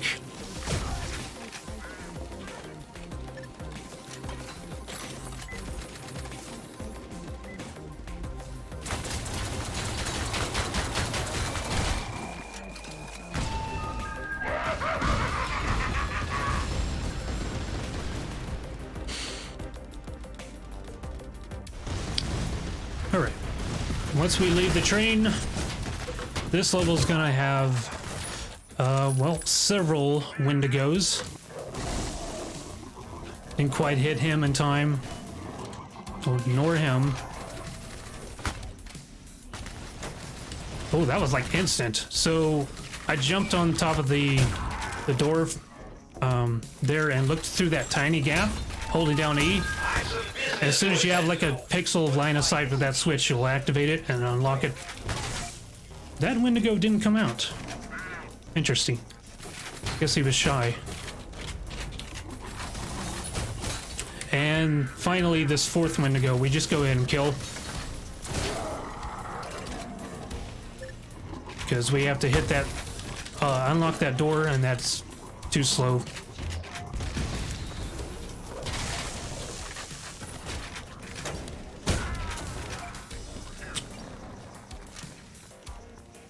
Alright. Next level is going to have another of these backtracking sections we can open up and sequence break. It doesn't save like as much time as the first one I demonstrated, but it's still pretty significant because we don't have to pick up a blue key card anymore.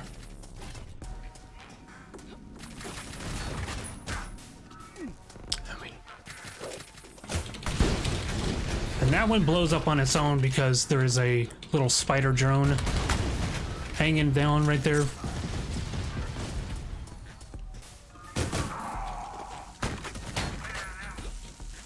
Oh. Hold still. Okay, you know what? We're using this. Yeah. Some careful platforming to do right here.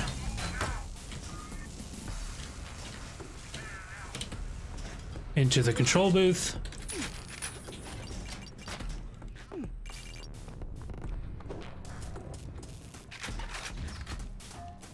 SR-15 across that track there.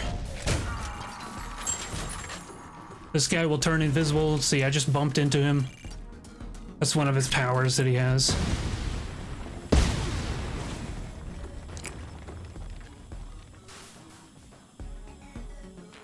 You know, at the start of the next level, you can just hug the wall and it'll let you through as soon as it blows up. It does no damage to the player. It's just audio and visual. And the next trick is...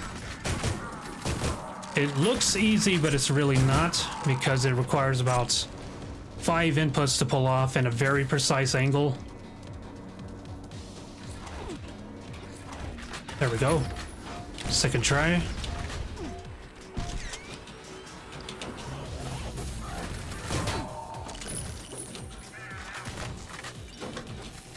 And now once we get into the water, if you start swinging your electrifier using the primary fire, you can swim twice as fast, negating the need for the protective suit here, because we only take about 4 damage total. I can hit the switch, use the jump boots to get it back across. Frame perk, activate that switch as we pass by. Taking some damage here, so I'm going to grab these out.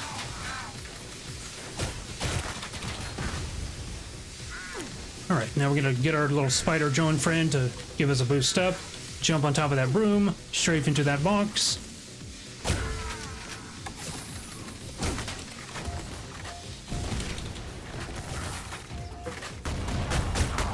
And then we get locked in here, and I'm gonna ready up a bowling bomb. Only 2 of them came out. What is going on? I've never seen that many get held up in there.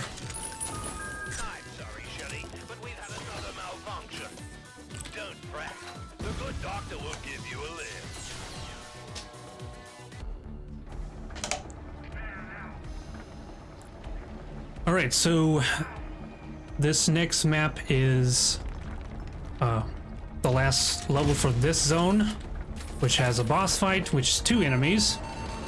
So the idea is to get them to line up.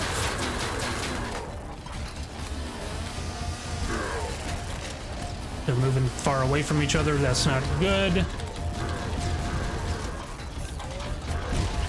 And this would not be an optimal fight, because they separated, but we made it work.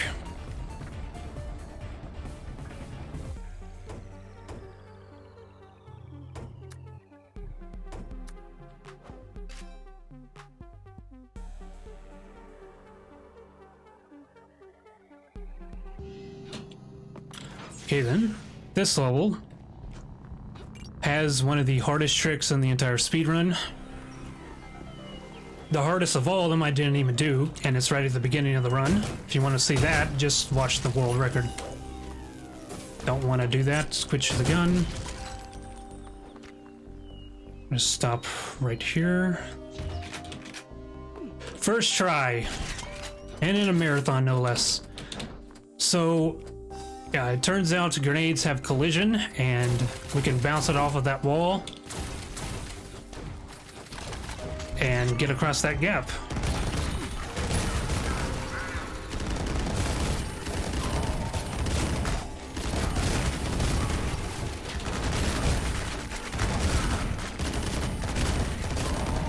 There we go.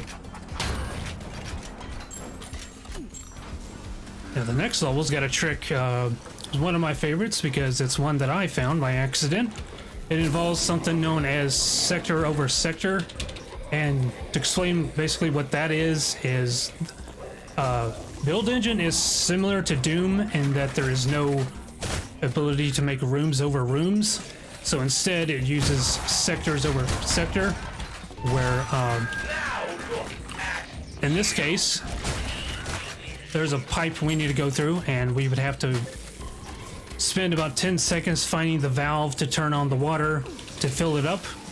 But instead, because these pipes exist in the same space, we can get the game to think we're supposed to be in there already by getting a boost off of that spider drone. So here we are, we're swimming in sewage. And because of the RNG involved with that spider drone, I named this the crapshoot. Anyway, jump on that. Oops, okay. And that is why we quick save. Now, again, there's some geometry sticking out here we can strafe into and get boosted up.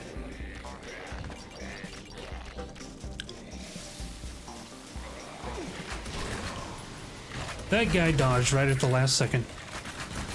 Hold still. I'm having a lot of trouble with you guys today. No one wants to give me head boosts. Another Wendigo we stun.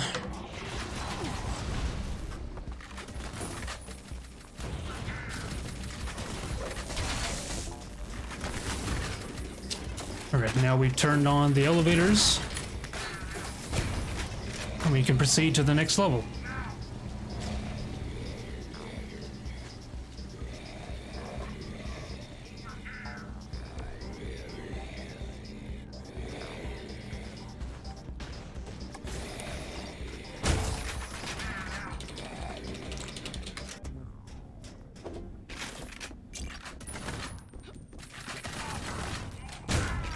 So this level's got a puzzle you would normally need to solve to get the red key card, but of course The key is hidden behind some bars, and that is something we can strafe into, and it's very thin, so once you start to wiggle, you can crouch down and you clip through. Instead of solving the puzzle, we just break it.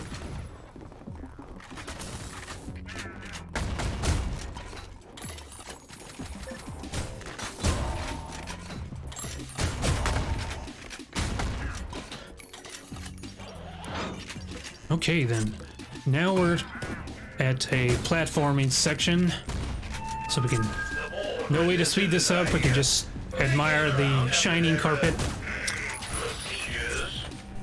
This little section was inspired by games like Gex 3D and I think the third episode of Quake 1 that has this descending room, and they wanted to see if they could pull off something similar in Build Engine.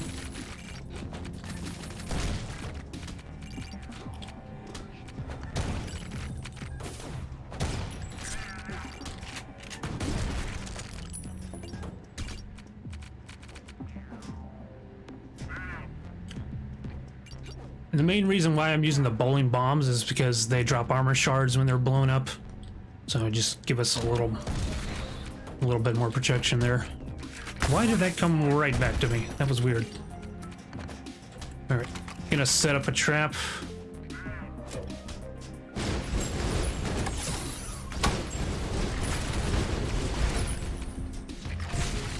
There we go. Now we're coming up on the end of this zone. No boss fight for this one.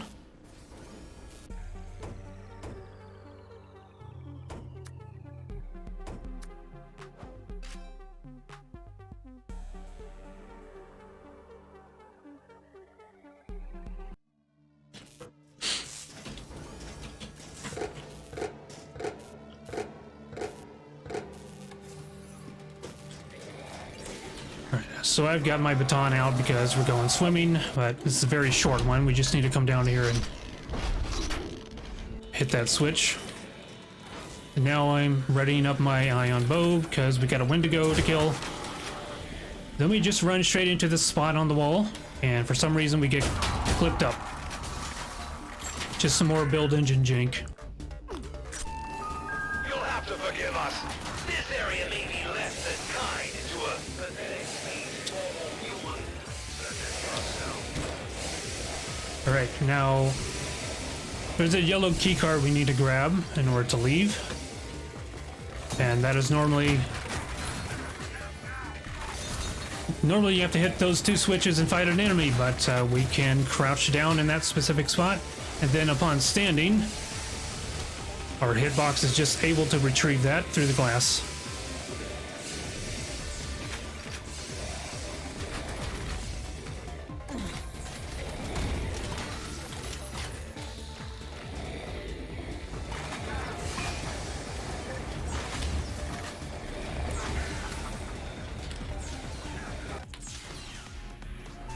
Alright, now this is easily one of the most intense levels on the entire game, or entire speedrun. Actually, in the entire game, too. It is pretty intense, just even casually. Jam-packed full of enemies. The music is intense. And now we're gonna go do a revolving door puzzle. And I'm just gonna make it safe real quick.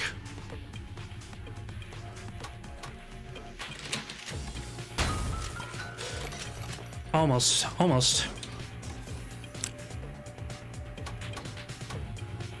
Thankfully, once you step inside, it gets revealed on the map. So you can have an easier time of lining up. Will this let me? Okay, good. Oops. So there is a timing and rhythm to that.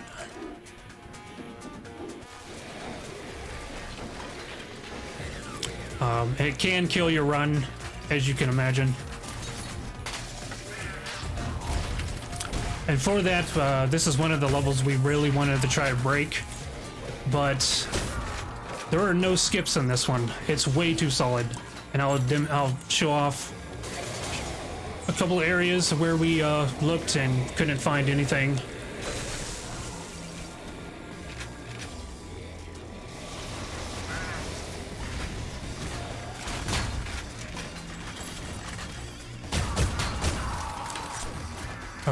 One of them is that the glass right there to clip through here, try to hit that switch early. Another one was coming over here. We don't need this bridge to get across there, and but this door won't open unless you hit that switch. So we've looked and we couldn't find anything. We just played this level as intended, just as fast as we can.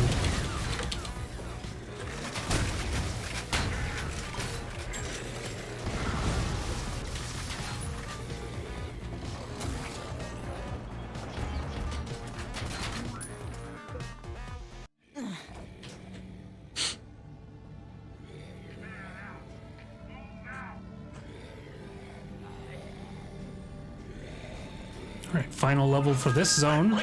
Tiring of your childish antics. Maybe he needs to be put in a corner.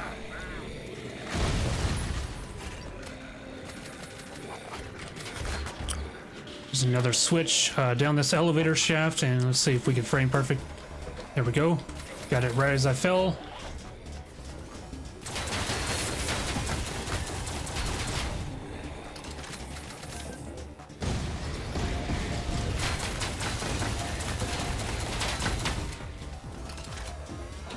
And then crouch jumping through that tiny gap right there.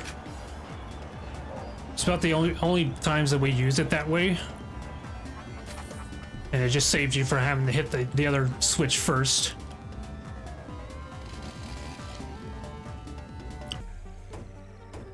And that is the end of Zone 6. We got one more zone coming up, and it's just 2 levels, so we're almost done with this game.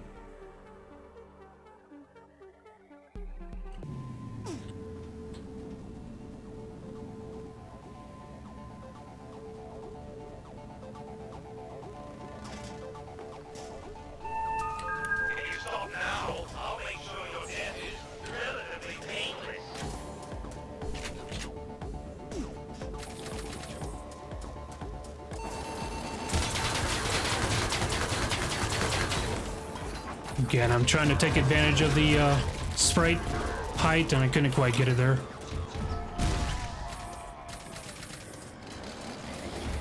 See if he's not coming to the edge. He knows what's up. All right, we'll finish him off with grenades.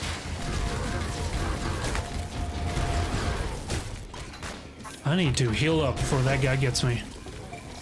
All right. Whichever one you kill last will drop the key card.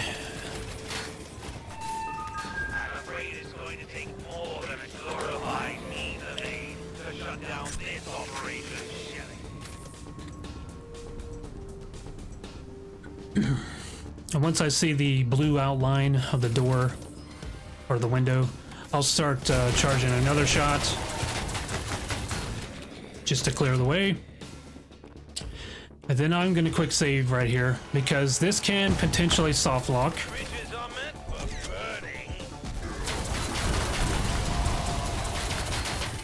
It's kind of rare, but it can happen where that mech, or actually either one of these mechs, will not blow up properly, and well, you pretty much have to reload a save.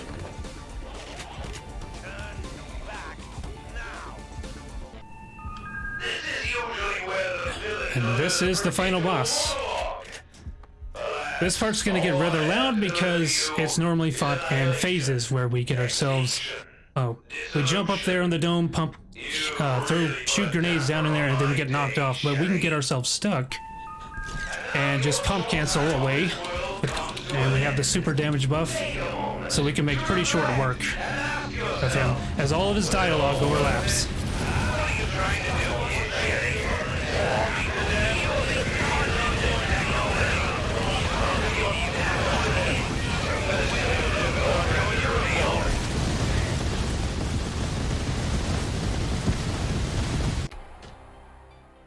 And that's it. That is Ion Fury.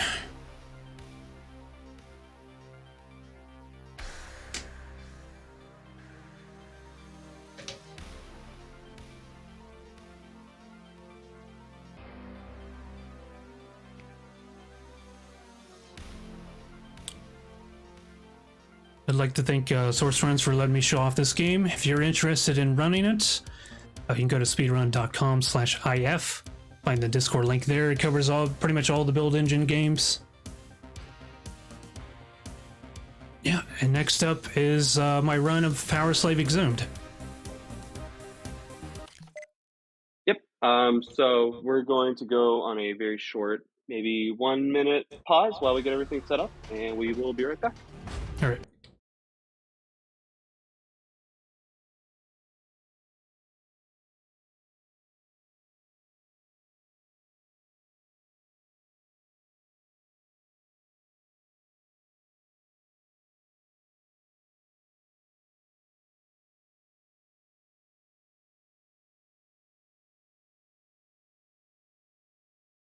Three, two, one. And hello again, Chaos Wolf here, running Power Slave Exhumed. This originally came out in 1996 on the Sega Saturn and the PlayStation. It was known as originally as Power Slave and Exhumed for those of you over in Europe. And so Night Dive remastered this and called it Power Slave Exhumed. It's a bit of a strange title, but I'll explain it in a moment here. So we go to New Game. We select our save slot, our difficulty, and timing will start now. Alright, selecting the first and only available level on the map there. Our goal here is to pick up our pistol, and then we go and talk to the spirit of Ramses. And he basically informs us that aliens have invaded Egypt, and they have dug up his body or exhumed it and are using it to power their ship. Thus, Power Slave Exhumed.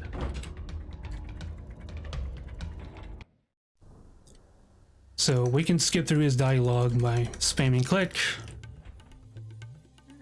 Then we'll make our first trip to Karnak.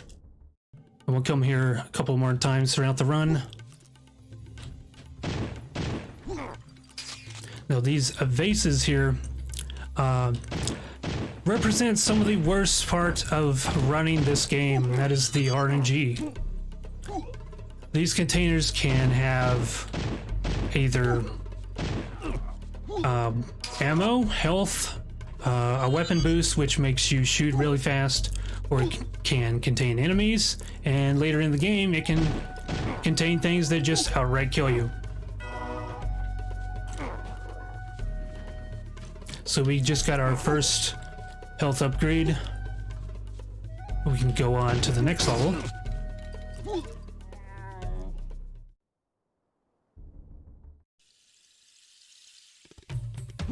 And this is where we're going to grab our M60, which, even though it's a light machine gun, it for some reason has a 3-round burst. Anyway.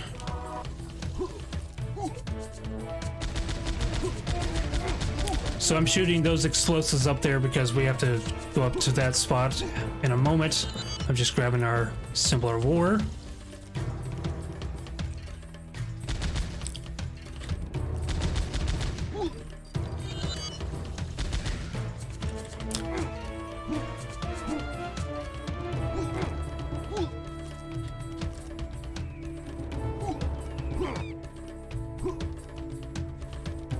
Alright.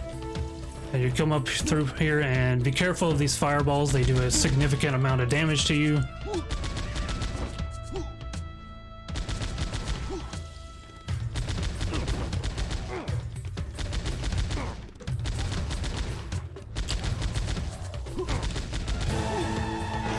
And right there, if you get to this area, when that music picks up, that's pretty good pace.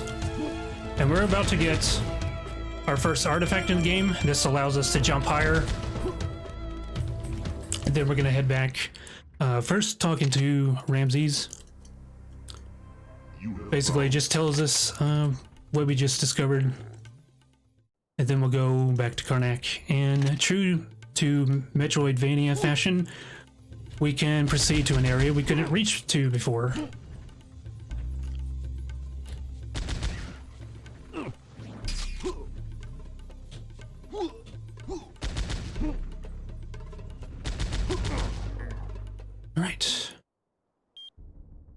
that beeping sound you heard just for a second on the map screen, that indicates there is a transmitter piece to collect, which is used to get the good ending. But this is any percent, so we're gonna get the bad ending because it's faster.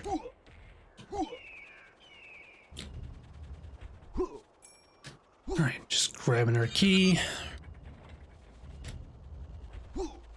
Now, there's none of the larger enemies in this level, but there's a lot of these obnoxious little ones that can jump up right at the wrong time and block your jumps.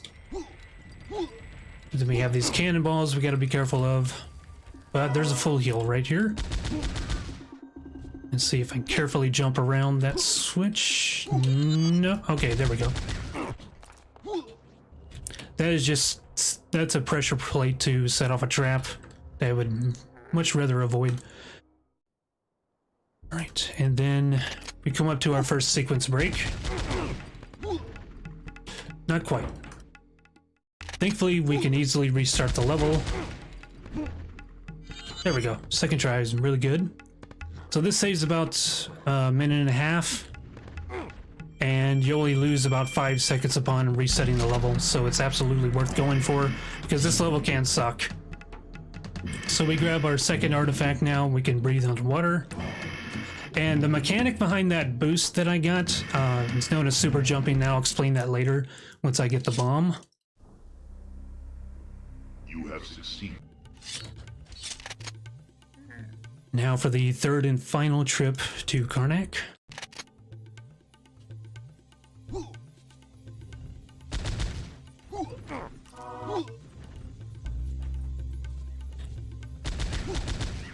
Passage to this familiar area, but instead now we're going to go for a swim. And you pop out and you'll get this little hop across the water. It gives you a little boost. And now we're about to get introduced to one of the most annoying enemies in this entire game. That's the piranhas, which are not even native to Africa, so I don't know why they're here in Egypt. Maybe the aliens brought them with them. Who knows? But now we're gonna get our health increased.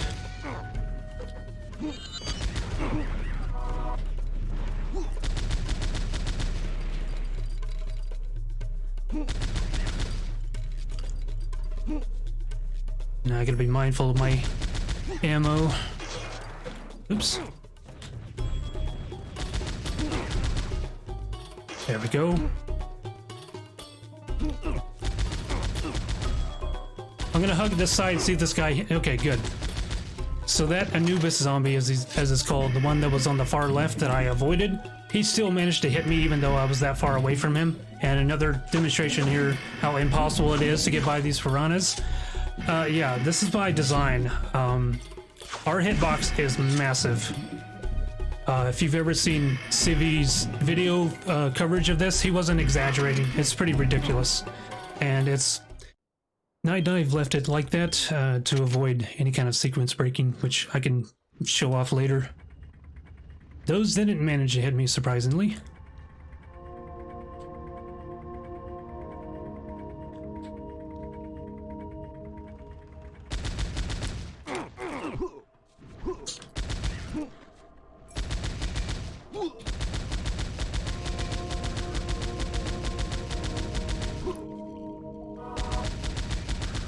Just clearing everything out of the way so we can safely jump over there and get our key. Health is doing okay. As long as that doesn't happen. Okay, this... Yeah, I'm gonna have to restart the level.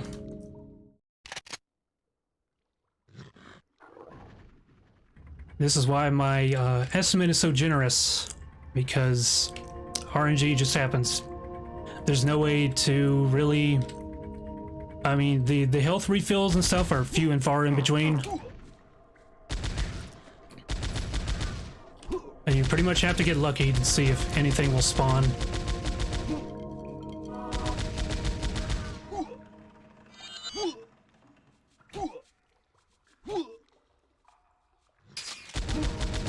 Okay, they're in the way.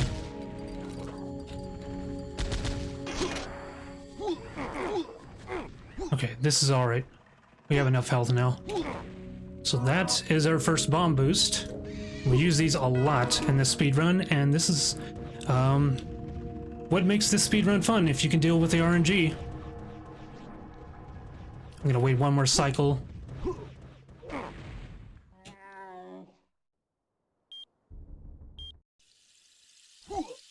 Alright, first level or the last level before the first boss. Set Palace. We can sequence break this one by bomb boosting over the lasers.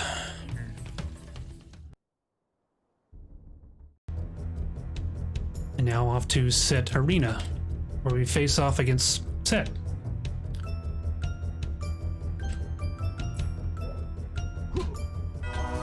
Quickly grabbing those refills, and now we're gonna jump down here and try to draw out him. The idea is to get him to get hit by these fireball throwers, because he takes a lot of damage from them.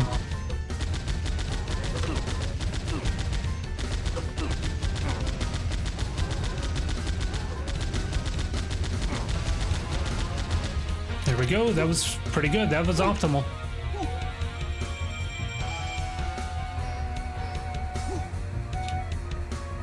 Now with our third artifact, we can glide and slow fall, allowing us to go back to the almond mines and go down to an area that we couldn't before because it would have killed us.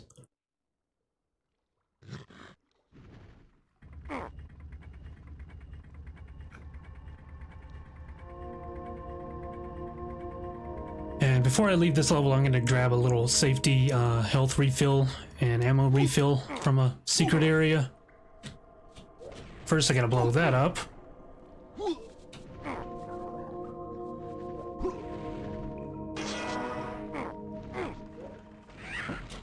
So that right there would have killed us if we didn't have the shoal. Then we'll go on to Cavern of Peril. I'm gonna do another long drop. Picking up our flamethrower, and we bomb boost again. Grab some more refills and a health increase.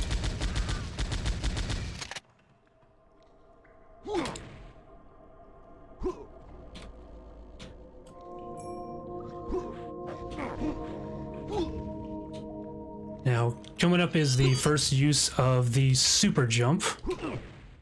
So that was a normal boost right there. Now the super jump involves I jump and hold, throw a bomb down, then still holding jump, I will just automatically jump even higher.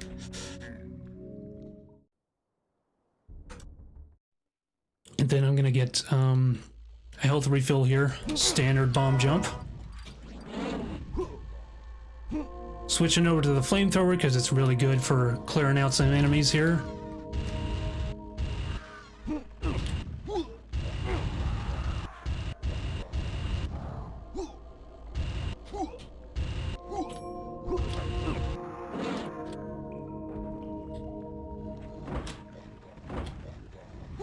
Standard bomb boost. I didn't quite get enough height. Right, that's fine.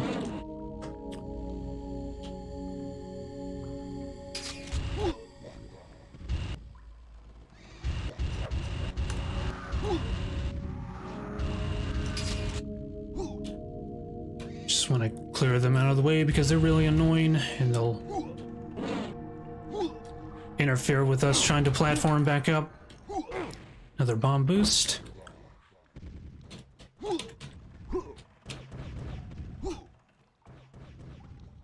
And I could bomb boost back up, but I'm going to be a little safe about it. Because, of course, because of the RNG, there's no health spawning anywhere.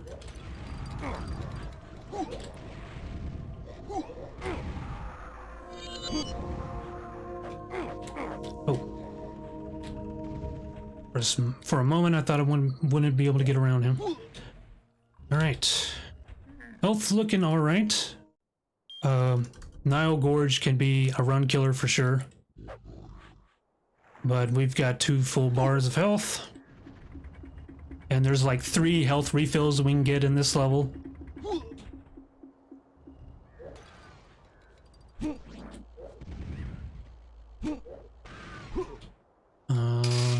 Yeah, it just gave us weapon power, no health refills.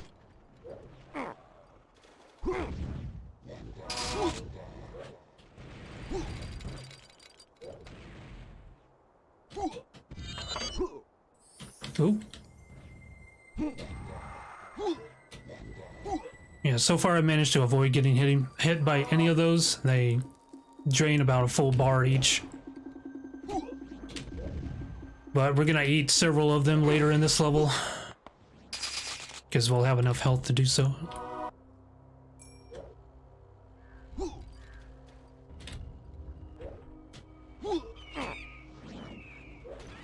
Alright, there's a health refill down here. I'm gonna grab that real quick.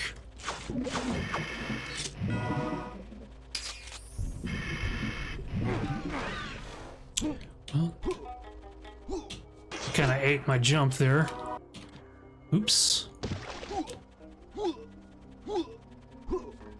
me clear those out of the way. There we go. Now we can jump better.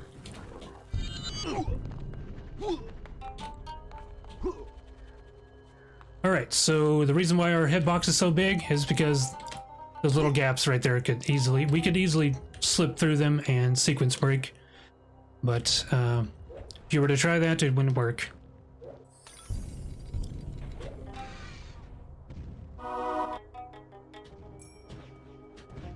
Right, this is probably the most dangerous area in this level.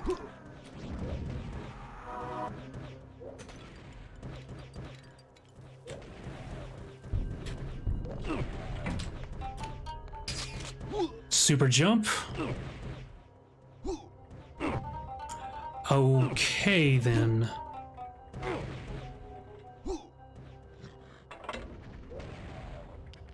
I didn't quite hug the corner far enough, so that's why that happened.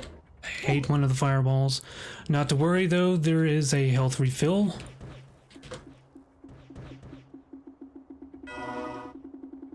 I'm gonna check and see if it's clear up here, and then we'll do another super jump. Followed by a standard bomb jump, and by this point we have enough health to hopefully tank through this. Oops.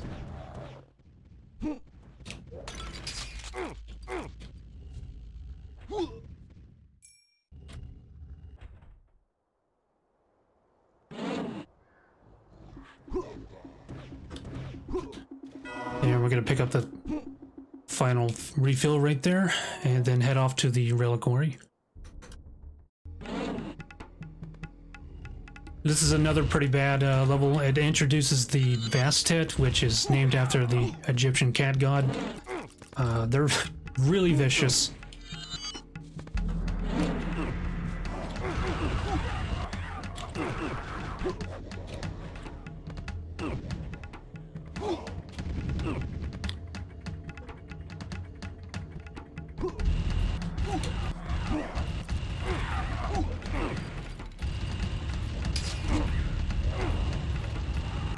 Okay. Refills and the save point all right next to each other conveniently. That was in the wrong spot. There we go. Alright, and now we pick up our next artifact.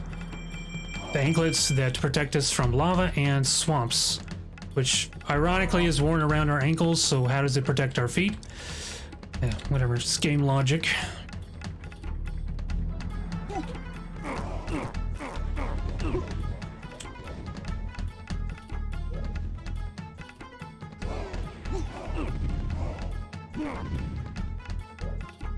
Alright, I don't like this at all. Hold up. Try that again. There we go. Alright, now instead of going to the Canyons of Chaos, we're heading back to Sanctuary.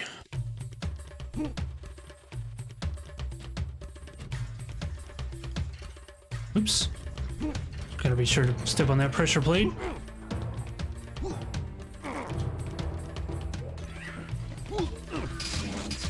Even though we've already been here, we still have to pick up the keys. Oops, that is not the correct way. The key to get through this door. I'm gonna, just for safety, grab this health right there. Bomb boost up here. Because we have the anklets, that acid didn't really do much damage. Then we head off to the marsh, which is... If you don't have the anklets by this point, this level is a nightmare. Just for safety, I'm grabbing another heal. Excuse me. Bomb boost up for this key, and then you just drop back down.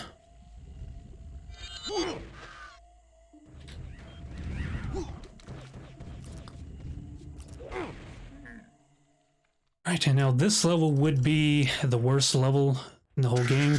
Oops. Yeah, I picked up the Cobra staff and it never auto-switched. Anyway, so we're gonna super jump.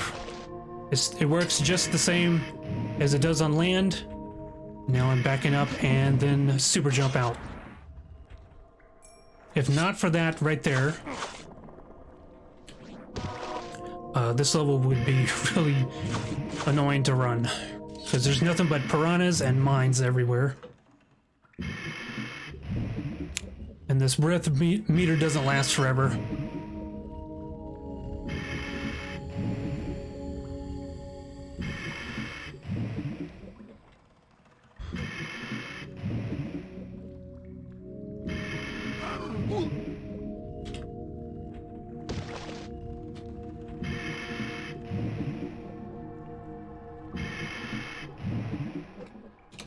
Oops, ate my jump. Alright, now next to the deserted slave camp. A few little enemies that could block us on our way out of here, so I'm gonna kill them real quick. You too, Wasp. And then get a health refill. That key is not needed, I just happened to land there. That's the key we want. And there's a quartet of Bastats that come out, followed by 2 right here.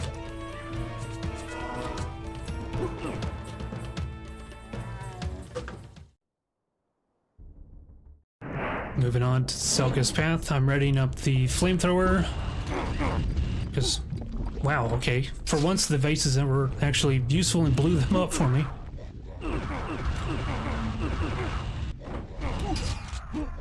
Yeah, they just pinned me right in place and tried to scratch up my face.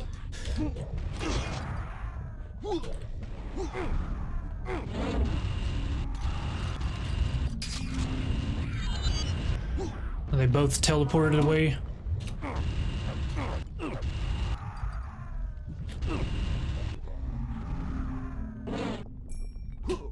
Alright.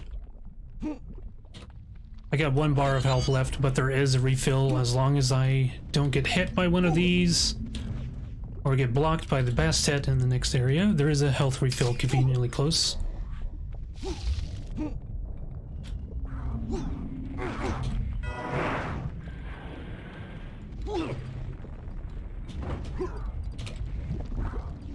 Another Bastet right here. Okay, don't eat my jump, thank you. Last key. Clear that mummy out of the way, jump over the Bastet, over the other mummies. Grab that health refill, and then we just glide all the way down to the bottom. I got my bomb prepped in case I don't quite make it. Yep, there we go. Off to Selka's burrow. It's important to have bombs still in your inventory because there's a secret wall we need to blow up to get a ammo refill.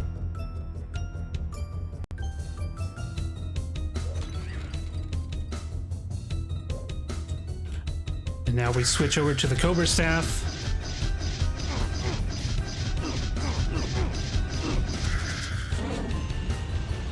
Use the rest of the flamethrower that we got, and now we get the refills. And repeat the process.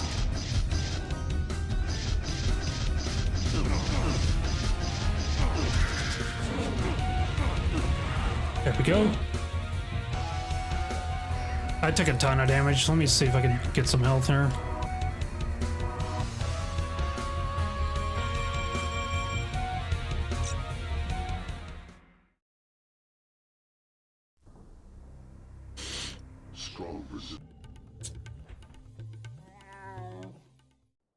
Alright, just for marathon safety, I'm gonna go to set arena because those refills are very close by.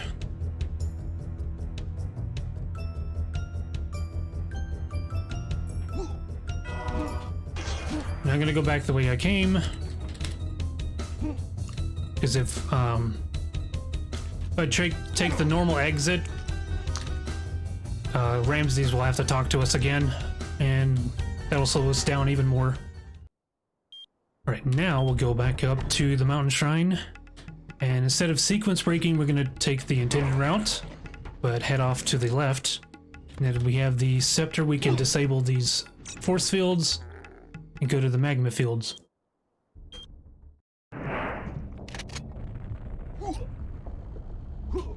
This level can be pretty awful. It introduces an enemy known as a Magmantis, which are, in my opinion, probably about as dangerous as a Cyber Demon in Doom, but not nearly as tanky. They do a lot of damage though.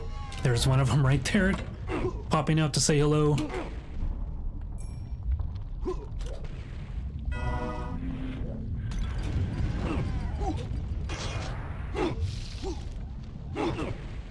He's really messing with me. Yeah, I took a lot of... That's bad. Restart checkpoint, because that's... Yeah. You do not want him to spawn right there.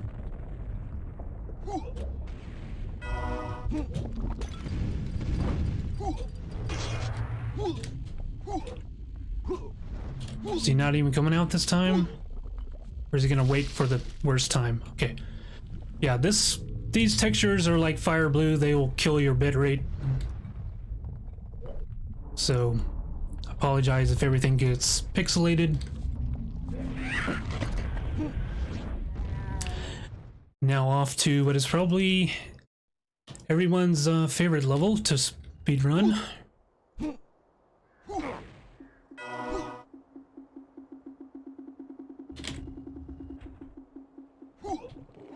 There's 3 Magmantises in here.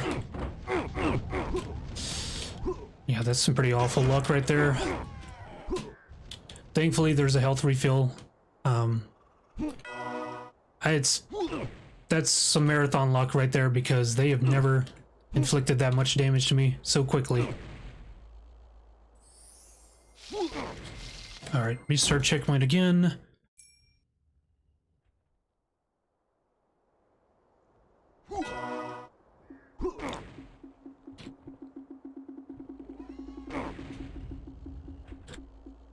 Now the best part of this level, we've got 4 consecutive bomb boosts.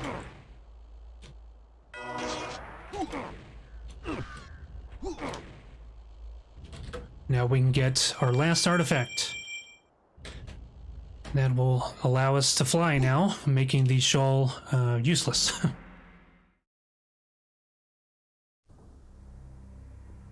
The gods are... And with that collected, we can finally move back on to Canyons of Chaos.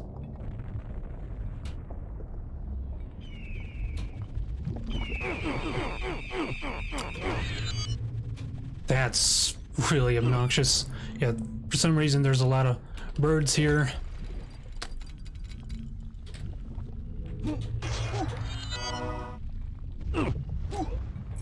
Let's wait for him to get out of the way. I'm going the wrong way. Alright. Let's bomb boost up.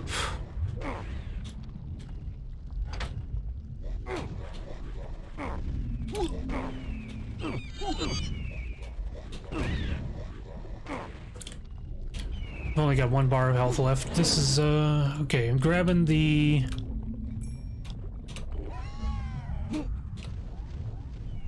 Grabbing that checkpoint for safety, and I'm gonna see if I can try to get some health out of this.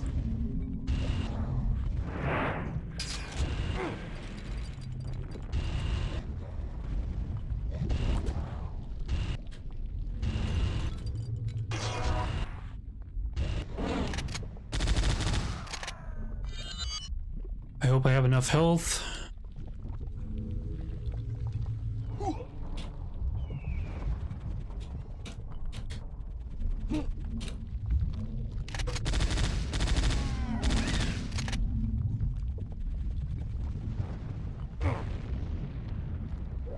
Okay, now I can breathe. That got really scary.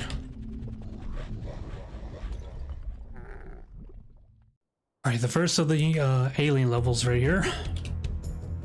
We encounter the Killmot finally.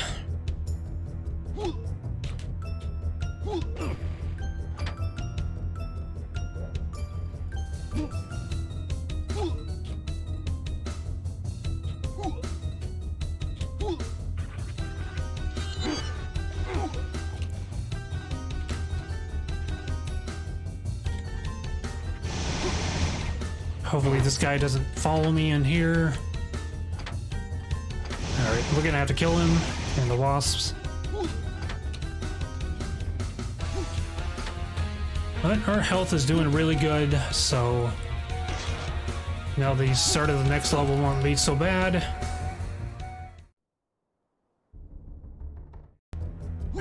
Now you'll want to immediately float up because that pressure plate will turn on these lasers that shoot out of the walls, and they will kill you instantly no matter what your health is.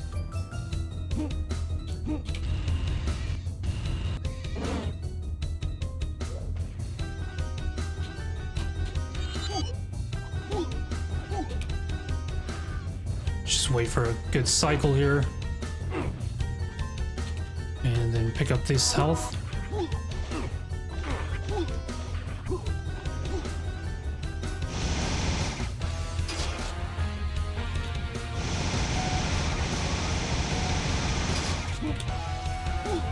And then we have one last bomb boost. We've now made it to the final level.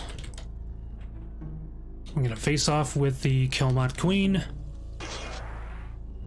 But first we have to give up all of our artifacts that we've worked so hard to collect throughout this run.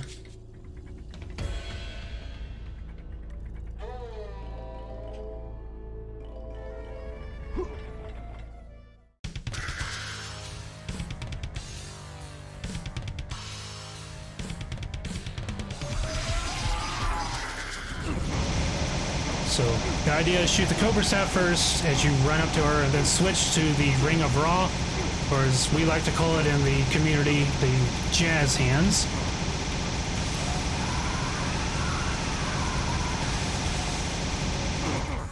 Right. Next phase, swap back to the Cobra Staff.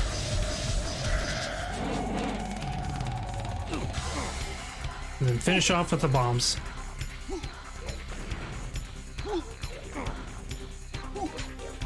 You want to aim for the last tail segment to do enough damage.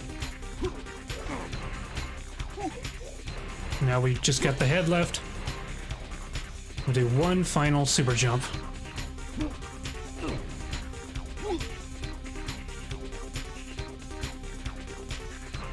We're going to go retrieve the corpse of Ramses and bring it back to the tomb so we can finally rest.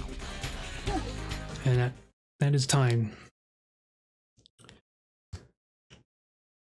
So yeah, Ramses will talk to us, informing us that we didn't get all the transmitter pieces, so we can't contact our team, and the aliens will come back and take over the world. Boo, bad ending. But that's the fastest way to beat the game. Yeah, that's Power Slave Exhumed. And once again, thank you SourceRuns for letting me show off both these games. If you'd like to learn how to run this, the same, it's also on the Build Engine Discord. I also put together a tutorial on it. If you want to check me out when I'm live, it's twitch.tv/chaoswolf. And yeah, that's gonna do it for me. All right, thank you so much, appreciate it. And we have Portal 2 next, but first we have one donation to read off from Jason Hacker. $20, stating, glad to see UT99 DM speedrun, and commentating the run was fun as well. So we're going to start our final run of the night, and we'll be right back.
1.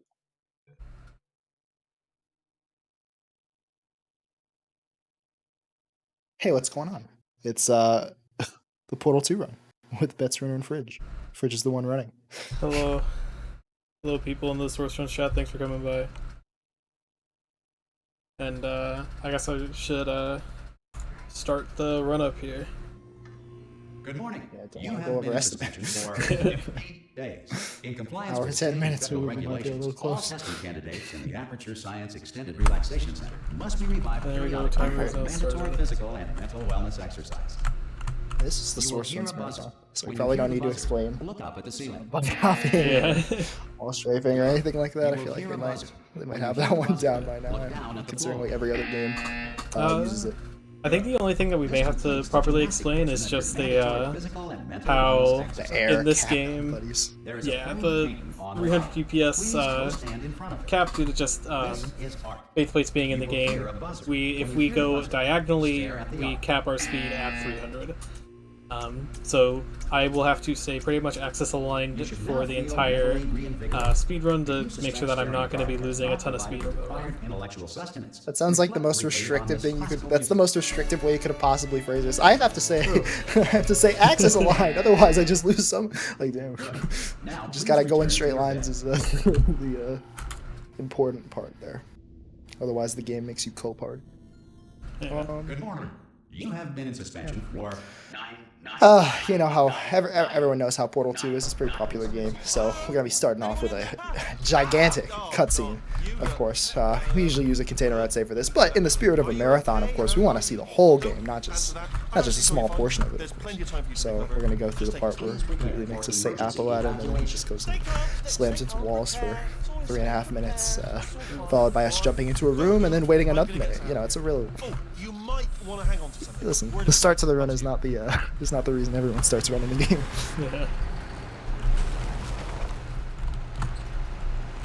On the upside, though, after that, you have a lot of really cool chill chambers. It's kind of like you don't really get so much brokenness in this game as you do with a lot of other Source games. You kind of are actually pretty encouraged to play the maps pretty relatively normally.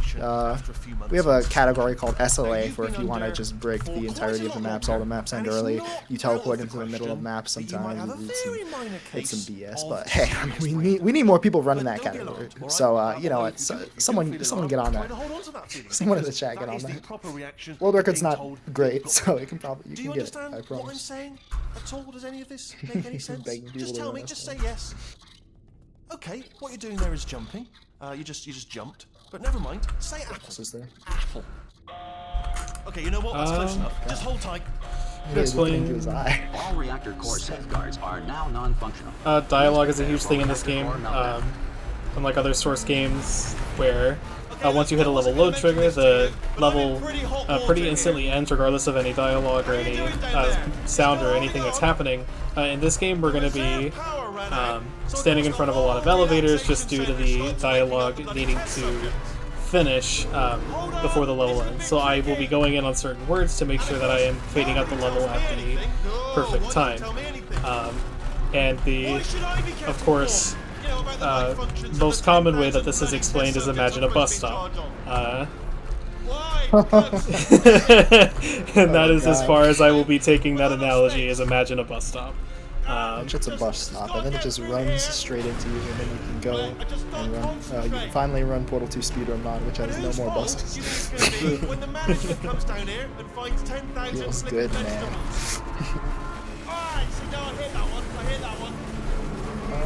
Yeah, we use I guess we could also explain. We use a plugin for this game. SAR kind of just does everything. Sets up your timing. You see those little things in the bottom left. I guess maybe we shouldn't be pointing those out because we moved them off the side. But I don't care. Those will just give you some angles and chords. It's kind of the same thing as the old show pose, but you can position it to different places that you want on the screen. Pretty much everything here. The loads are 30 times faster now with SAR, obviously. So if anyone ever saw Portal 2 and was like, oh, I can't run that, the loads are 6 seconds per load, which is kind of actually outrageous. Fear not, they are now almost Portal 1 level loads. They're like 250 milliseconds to 500 milliseconds, so no, they're pretty good, and that's on a good computer, so probably won't get too much better. I'm going to attempt a manual override on this wall. The tech is somewhat similar to Portal 1. I mean, dude, honestly, I feel like everyone's seen a good old Portal 1 run nowadays, but I mean, the biggest difference is the fact that there's no travel time in this game. I think in Portal 1 they have like 0.2 travel time or something, but in this game they go super speedy, which makes some tricks harder, some tricks easier. Some parts of the game worse, some parts of the game better. And here's the minute. Now we get to sit here, wait for a minute. Are you gonna do toilet swoosh, man? Or are you just gonna deprive us of our quality content? Hey, throw it higher. Don't wimp out, buddy. It needs to go into the ceiling. Recently in the game's history, we've started finding a lot more broken stuff in this category. Previously, we had like no seam shots or anything, because seam shots were a lot more difficult in Portal 2 than Portal 1. I don't know why that is. I don't know if that's a mapping thing or whatever, or if it's just this version of the engine thing. But we're finally starting to get some seam shots. We have some things called pancake shots, which are kind of similarly precise, but you're not actually shooting through a seam. You're kind of just shooting through something that's all. It's weird. There's a whole bunch of stuff that we're going on. Right there you can see a pretty good example of dialogue. You saw he was going in on a specific word there, and that made him fade out much sooner. If you try that level normally, then it'll take a lot longer. You'll obviously see the same at the end of this level. These starting levels are kind of just really the basic stuff, trying to teach you through Portal. So a lot of it is just solved by very quick bunny hopping, where you're kind of just moving around the chamber, which is really nice because a lot of Portal 2 runners kind of just run it because the movement is pretty fun once you get used to it. I know it's not quite as enticing as those beautiful Half-Life 1 games where you just get to control, fly around, do whatever you want. But you know, it's entertaining in its own way. Most people end up liking it after a little bit of trial and error. What maps up next? Oh, Portal Gun. This is, you're gonna see a really extreme example of the dialogue manipulation at the end of this, actually, because you're gonna hear us walk off a ledge at a specific time, then I believe Wheatley will just cut off the announcer, and then the announcer will cut off Wheatley, and then, oh no, other way around. So it starts off with the announcer cutting off Wheatley, then Wheatley cuts off the announcer, then the announcer cuts off Wheatley again. You'll see that coming up right now. I'll be quiet for him so he can focus for a moment. Good. If you feel that a lethal military that is a relatively big time save for the run, actually, because I mean it's not that hard either, because you get time to line up and everything. Because you know when you have to wait for dialogue, you can't just you can't go as fast as you want. You're in a cycle now. Coming up is Smooth Jazz. This next test is very dangerous. This is a level we're going to see a interesting cube shoved through the door, where basically because the portal is like right next to the door, the game just kind of lets you just shove it right through the corner. Sometimes it does that, gets a little caught in the door, and then just yeets itself out. It's a little awkward, but most of the time it's pretty consistent.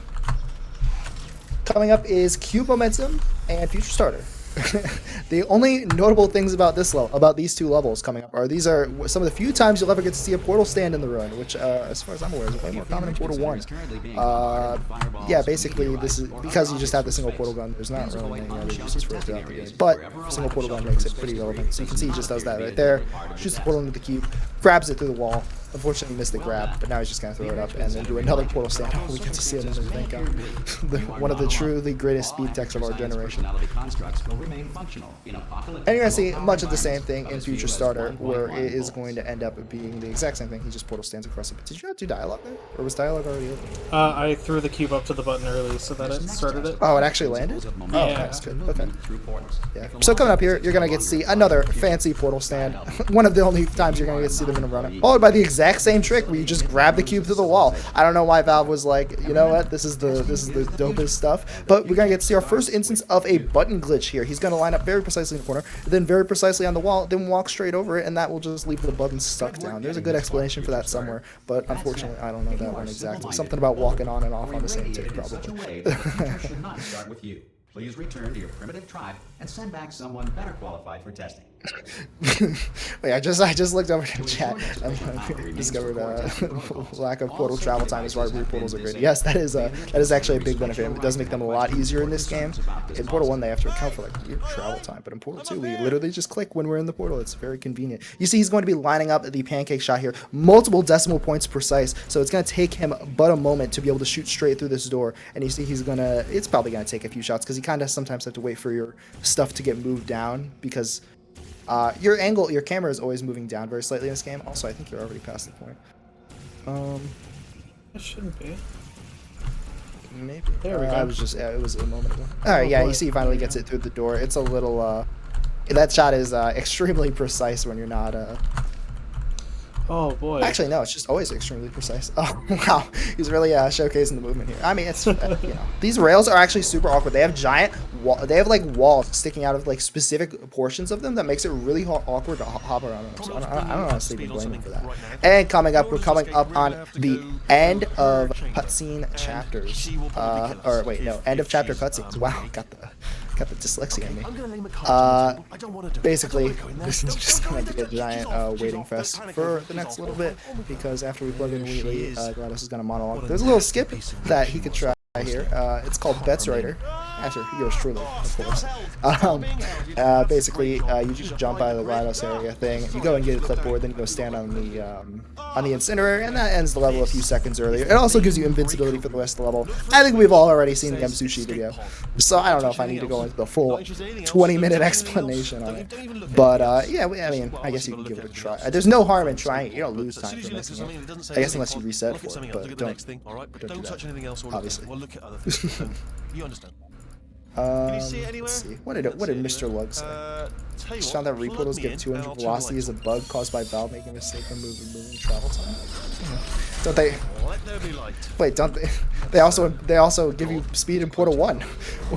How do you mean that they're? Oh, they're only meant to give you 100. Oh no, yeah, I didn't read part of it because but yeah, okay, that makes sense. Damn, that would have been way worse if they only gave you 100 velocity. Imagine how much super reportals would suck. Oh my god, imagine having to shoot like 30 times on 3 gels. Coming up later, you guys get to see it. You get to see the epic super reportal tech. Okay, don't panic. All right, stop panicking. I can still stop this.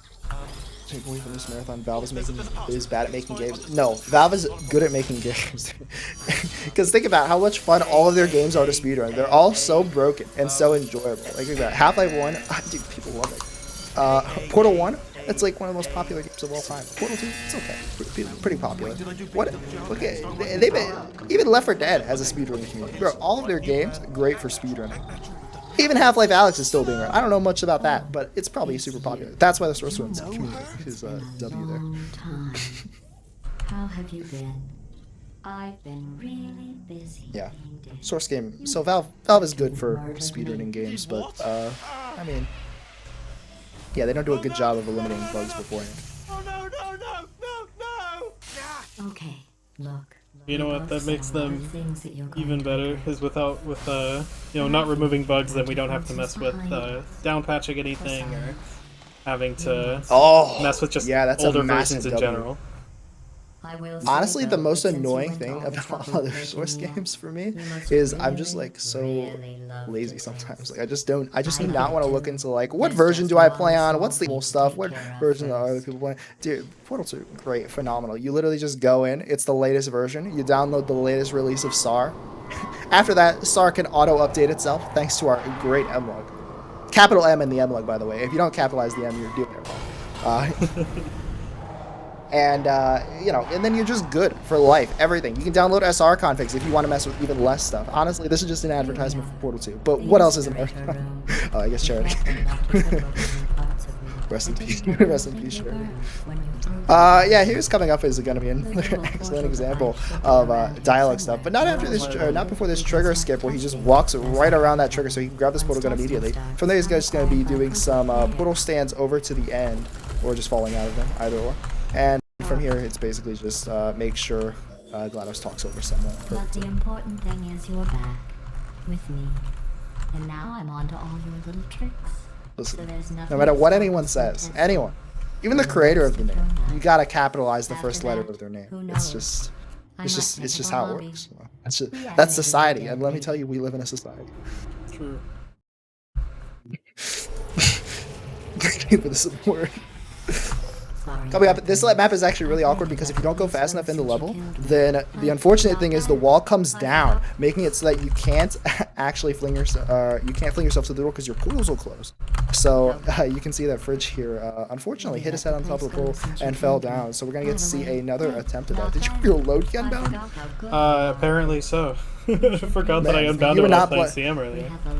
You know what? Honestly, I think that's I think that's a great methodology to have. You should never plan for mistakes because guess what? If you're playing well enough, you just won't make any. Add for SR configs new update today. I don't know what the. I'll read your thing later, AMJ. It probably has to do with the co-op dialogue test, all the criticism we sent. We weren't even testing for that. Oh yeah, that was I mean that level was just basic solution. Oh, here we're gonna get to see our first example of the instant laser glitch. Basically, when you shoot a portal, the laser travels through instantly and does all of its logic BS instantly. So we use that to trigger dialogue, and then after dialogue is triggered, we can mosey our way over to the ending where we can just stand against the door and do another instant laser glitch. And because we're pushing against the door, the video game will just let us through instead of crushing us or whatever. They could have made it crush us like co-op. I don't know why they decided that. Maybe they were just being a generous game dev. Here's a good example of the reportal in action. You better do Wetmaker. The Wetmaker is the name of the trick, by the way. It's a peculiar name. I'll admit. I think Paraculus named it. Maybe, not sure. Yep, but we're going to see here he's going to throw the cube up and then quickly reportal himself across the gap, which will give him barely enough speed to make it across, which will let him get the W. Everything comes after laser over you, Jesus. Got a balloon train. Oh my god. Here's the biggest dialogue manipulation of the run. We're gonna have to fling ourselves across a gap here, so that way we can reach the ending area of the button. And now usually the dialogue is only triggered by a cube hitting the button, because usually that's the intended strat. But you see Frigid here is just gonna yoink a camera off the wall, and that the dialogue is actually triggered by any object being on the button. So he's just gonna go shove it on there, bada bing, bada boom, run to the ending. And that will set him up for a very nice fade here, because in Portal 2, the most important thing is usually triggering the ending dialogue, not the thing. Co-op, that's only half true, because co-op really does not have as much dialogue concerns, and there's a bunch of maps that don't even care about dialogue at all. Here we're going to see Trust Flame. The only notable thing about this map, other than the cool aerial faceplate flings that Valve made, obviously, is the fact that they also added a little, what was it, Fridge, a little clip on top of the button or something to block you when you do a thing. And that's why the ball doesn't, I don't know, you know more about that. Why don't you explain? Yeah, basically here, for whatever reason, Valve made it so that you can't just like place these portals after hitting the button. Meaning that basically if you don't go down there to then deactivate that trigger, if you just let the props hit there, you have a very good chance of the props just getting pushed away from the button and not actually activating the door.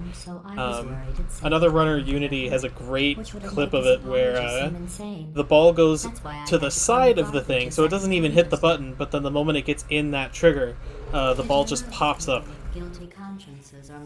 Also interestingly, that is one of the few levels where we get to see the dialogue actually not be the deciding factor, because it's so incredibly long that it's faster to just wait for the elevator to force transition to the next map.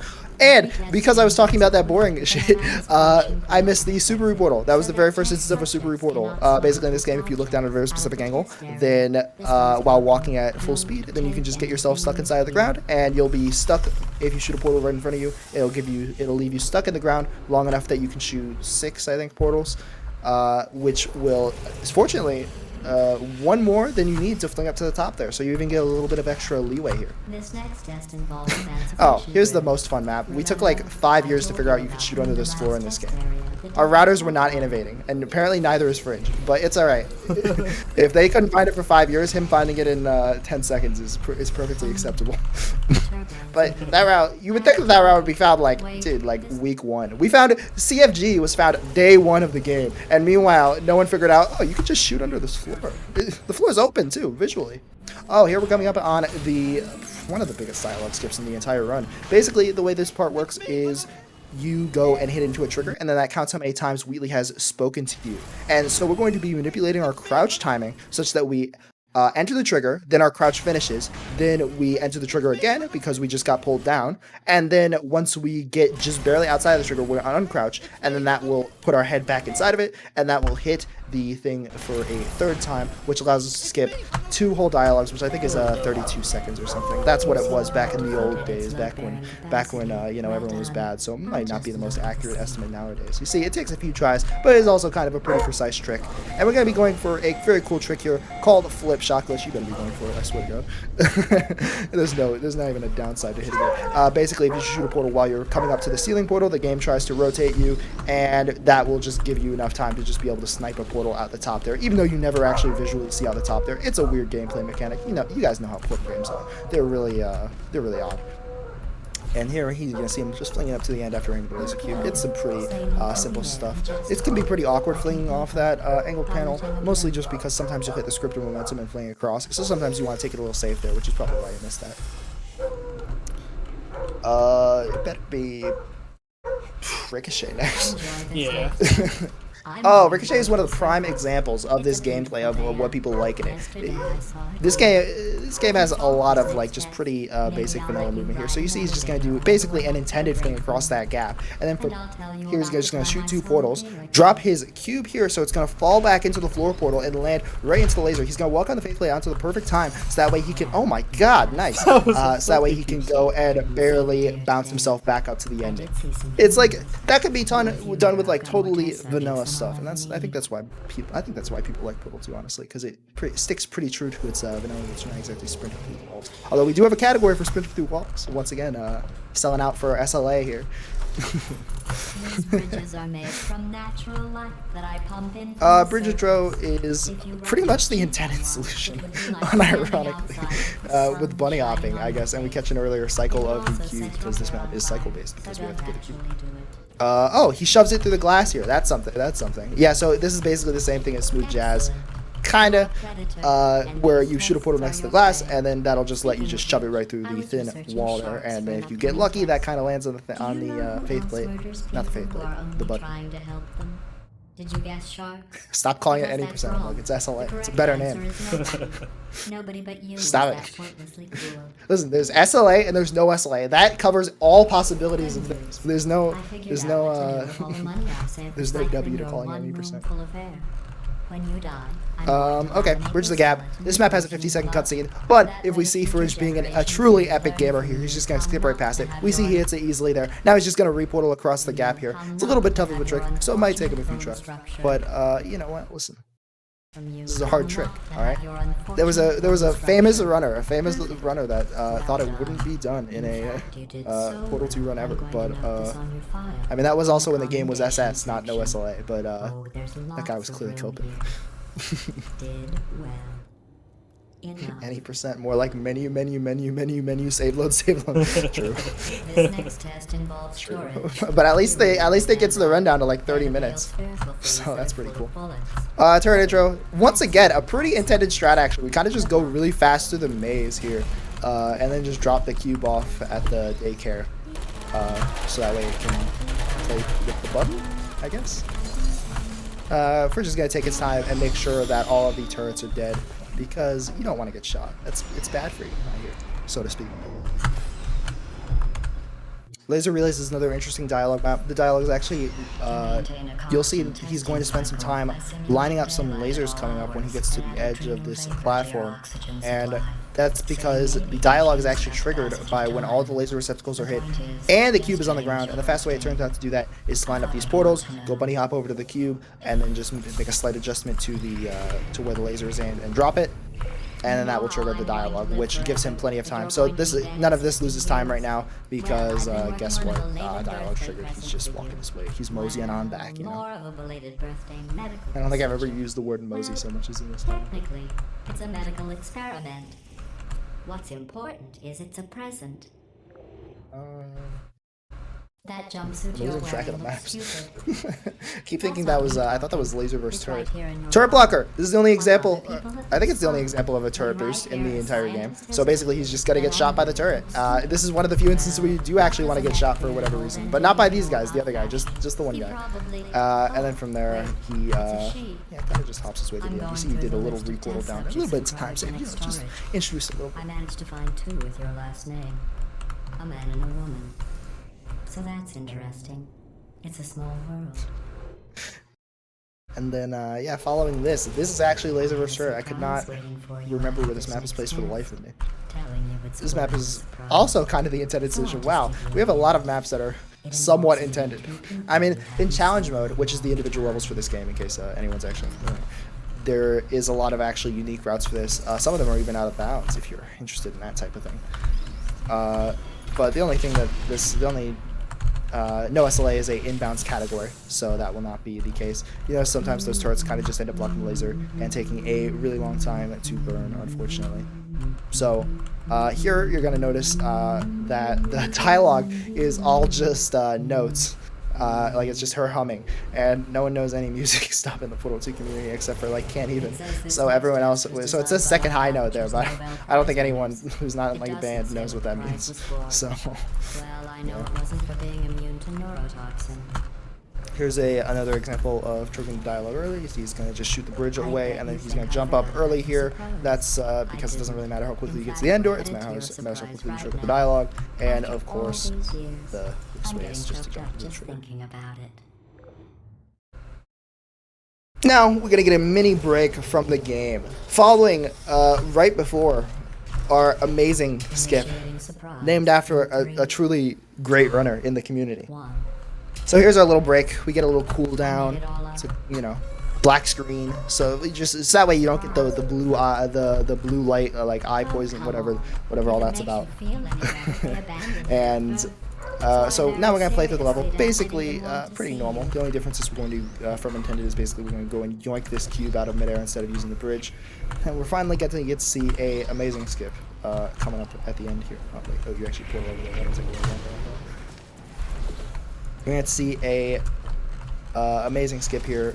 If you line up very, very, very precisely on the edges of this elevator, you can actually cause a unique physics interaction where the elevator is just like, I have no idea what's going on right now. I'm confused. I'm just going to send you down, but I don't even care about the elevator stuff. So it'll just push you straight through. Unfortunately, it is extremely precise, and it is tick cycle specific. So you can do the exact same inputs on this trick, and sometimes it just won't work. It'll just decide to fail. So we could be seeing that here with Rich, or it could be being bad. It's honestly, no one could ever tell. It's kind of just prey. But there is one trick. There is one trick to getting this trick 100% consistently, and I think Fridge can show it to us right now. You just have to call it Dane Skip. True. That's it. This is Dane Skip, and okay, it did not work out. Well, you didn't say it louder. You gotta say it with your whole chest. You can't hide it. Yeah, you can't hide.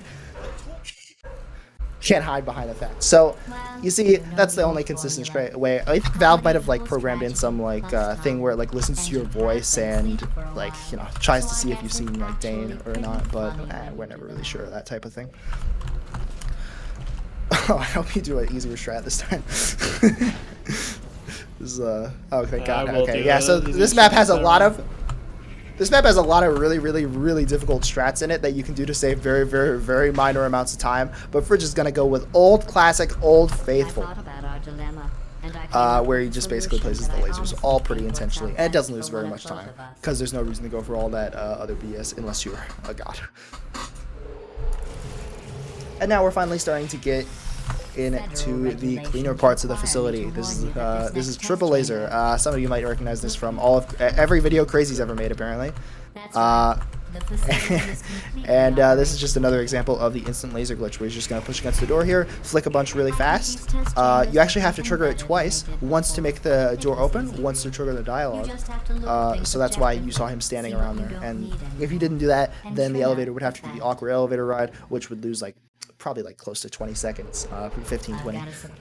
So it's a real big save. But unfortunately, we're going to have to say goodbye to the pretty chambers, and we're going to be going into the jailbreak, or I guess the escape chapter is more like it, but the escape is kind of the next map, so it's kind of weird to call it that. So you see he's going to do a quick little portal stand over here, then jump over that thing, so that way he can be friends with Wheatley over here, and he's going to wait for him to say a very specific line, which will signify him, hey, I got a circle jump so I can make this big gap. And then from there, this is just the corner turning stuff that everyone's familiar with from Portal 2. This is us keeping to our cardinal directions, as Fridge said earlier in the run. And you'll notice that getting over the rail here, it does actually save enough time where it's worth it to go back a little bit. There's the easy strategy, just wall strafe over it like you saw him doing and everything. And now we're on to the escape. One of most people who run Portal 2 is actually a favorite map. You never really hear big complaints about this one because it's kind of just bunny hop fast, control your speed real well, and you'll get a good time. And with the way hops work in a single player, when the ground is flat, you can get basically all tick perfects, and the ground on this level is mostly flat, so there's very little RNG, or pseudo RNG, I guess, left up to the player. So following this, we're going to be seeing some matte ambient fun times. And Fridge, if you want to explain what that is, that'll be good to explain. Basically, what matte ambient light is, it's this really, really cool command that we are allowed to use just because of some people's PC specs make it really difficult to see in this next level. So with this matte ambient light, it's going to brighten everything up so that I can see the catwalks that I will be hopping along. And of course, this is another movement map that is fairly beloved by the community. One that just a lot of people really like running because all the movement is really satisfying, and even though it is technically a cycle-based map, it's the good kind of cycle-based where you have a really wide window to still get the best cycle. And I believe here I will be getting the second best cycle, if I'm remembering correctly. Of course. I have no idea. I haven't been keeping up on the CM grind. Oh, nice, you made that gap too. Oh, jeez. Yeah, and there's a whole bunch of weirdness about this map with the panels and everything like that. Hey, don't save and load in this. For anyone who might start running Portal 2 off of this race, don't save and load at the start of the map. Otherwise, the panels just get bugged out, and then you might get a little soft locked. Don't know how. I mean, that one just did not pass QA, obviously. But, yep, that's pretty much the end of the Fulbright arc. I mean, we can leave it on for the rest of the run. It doesn't hurt anything. Yeah, as Frage said, it's pretty much just like, hey, so we don't want to make everyone spend, like, oh my god, very nice. Oh, so he goes for that gap over that thing there, which requires some very smooth and nice bunny hopping, so that way he can make the distance there. It's not free and not consistent, so it's very nice that he hit it first try. That'll probably save him a decent bit of time, because this map used to be cycle-based too, unlike, or like the previous one. But it also had RNG with the turrets, which was just, hey, pray you get some defective turrets coming up. But we've untethered ourselves from the cycle. We've improved upon our lives by finding another pancake shot here, which allows us to shoot straight over this door.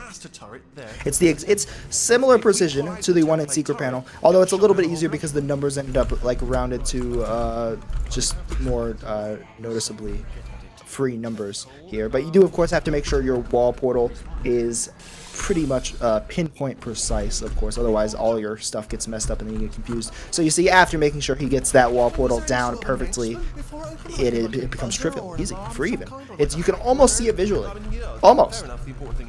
Like maybe if you got the binoculars on and you really like zoomed in, then you could really. Coming up is actually a pretty spooky part of the run. Most people don't recognize this as a spooky part of the run, but it's this staircase right here. If you don't go fast enough, Wheatley is just like, hey, you mind if I hold you here for a sec? Hold the elevator. And fortunately, Fridge goes fast enough to be able to dodge that, and we didn't have to see him have a awkward stare down with Wheatley.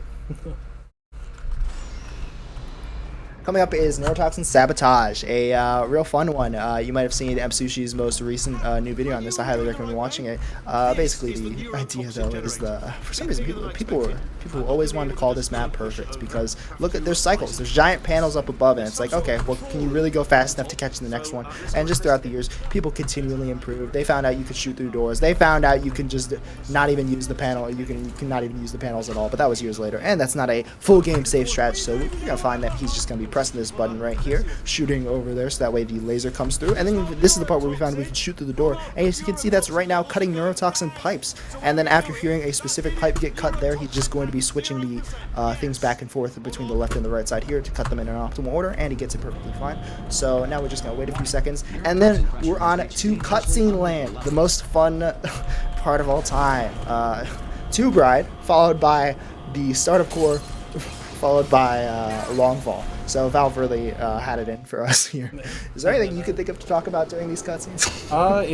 If the organizers of the marathon are doing any donation readouts, this would be an amazing time to do so. I don't know if they are or not. But, hey, if there are some, it'd be a good time to read them. And if they're not reading off, of course, donate to the cause. I believe it's exclamation donate in the chat if you want to donate to. We're doing this for what, St. Jude's, right? If I'm remembering correctly. Donate to a great cause if you, of course, are financially able and willing to do so. Hold on, because also, there's Glowy Cube behind me. Yeah. The most important thing. Financially able and willing. I'm willing, but not financial. Wait, so which is it worse to? Which is it worse to be? Financially not able to, but willing, or unwilling but financially able to? Because one, I mean, I guess you're not a bad person per se, but for the sake of simplification, we'll say bad person. Second, or the other one, you're broke.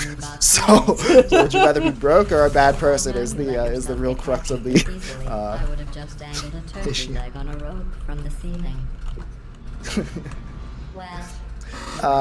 Yeah, so this is just core. This is a fun one, guys. Yeah, it's just another from a little cutscene to a little cutscene. Yeah. Fortunately, we're gonna get some little halftime entertainment here.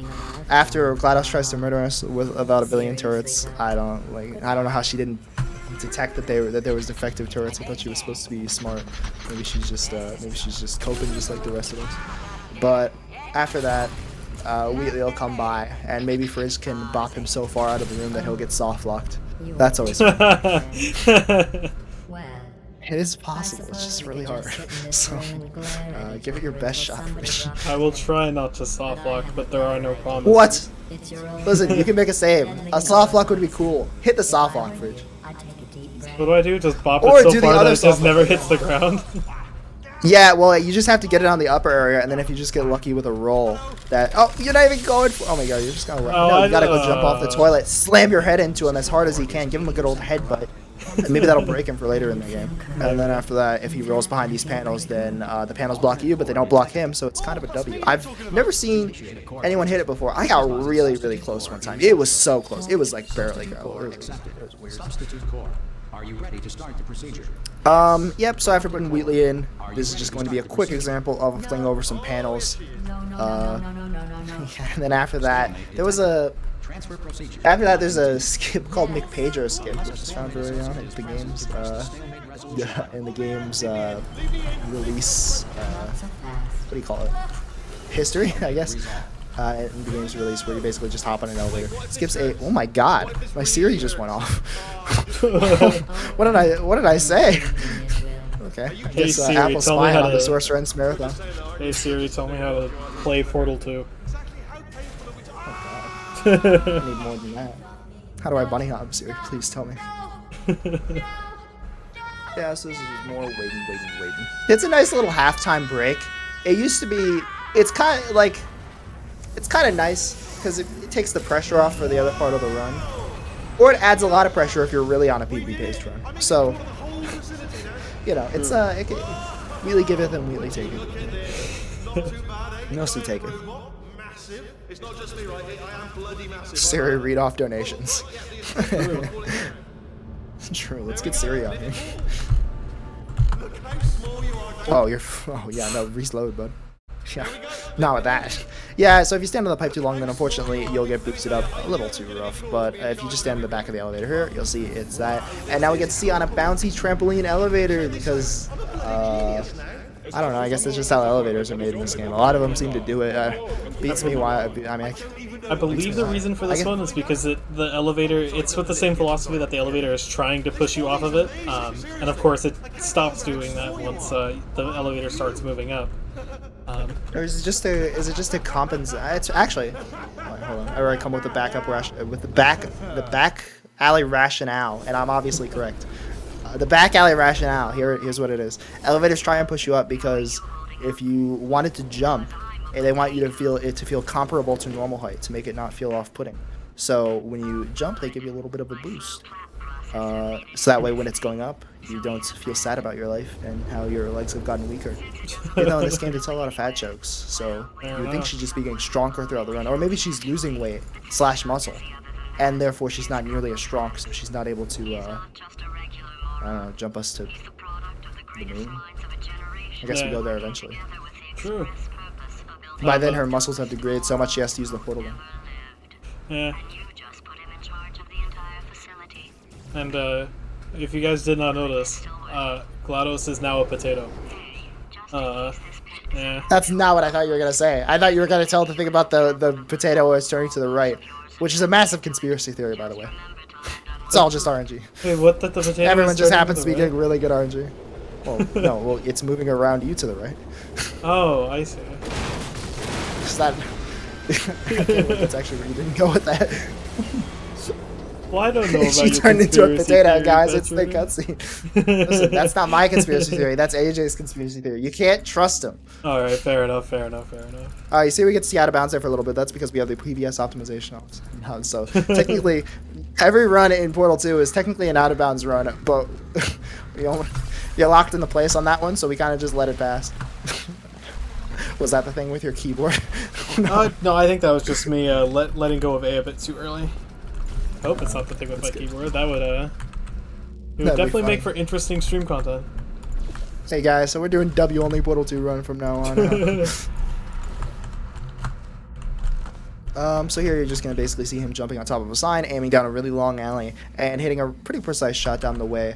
It's not too precise because there's several different surfaces you can hit, but it's not. Most people don't hit it first try. And then from here, it's basically just intended stuff where you just press these buttons as quick as possible. You gotta press it within 3 seconds in the normal game, so if you don't hurry, I guess you'll get killed. I don't know. Yeah, the buttons just kind of don't push. Yeah, they get lost. Well, they do push when you press them, but now you can't press them. They got locked. Yeah, true. What are the technical details? Emily can give us technical details. What technical details do you want, Fridge?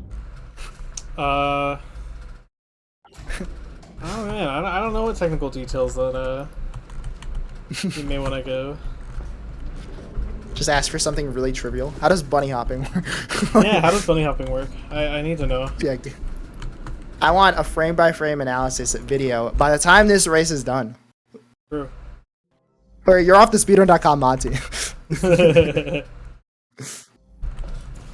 And just to make it real taxing, if Rich somehow loses to estimate here, he's off the speedrun.com mod team too. Oh boy. Oh no. Oh no, now you won't be able to verify all of our runs for us. Wow.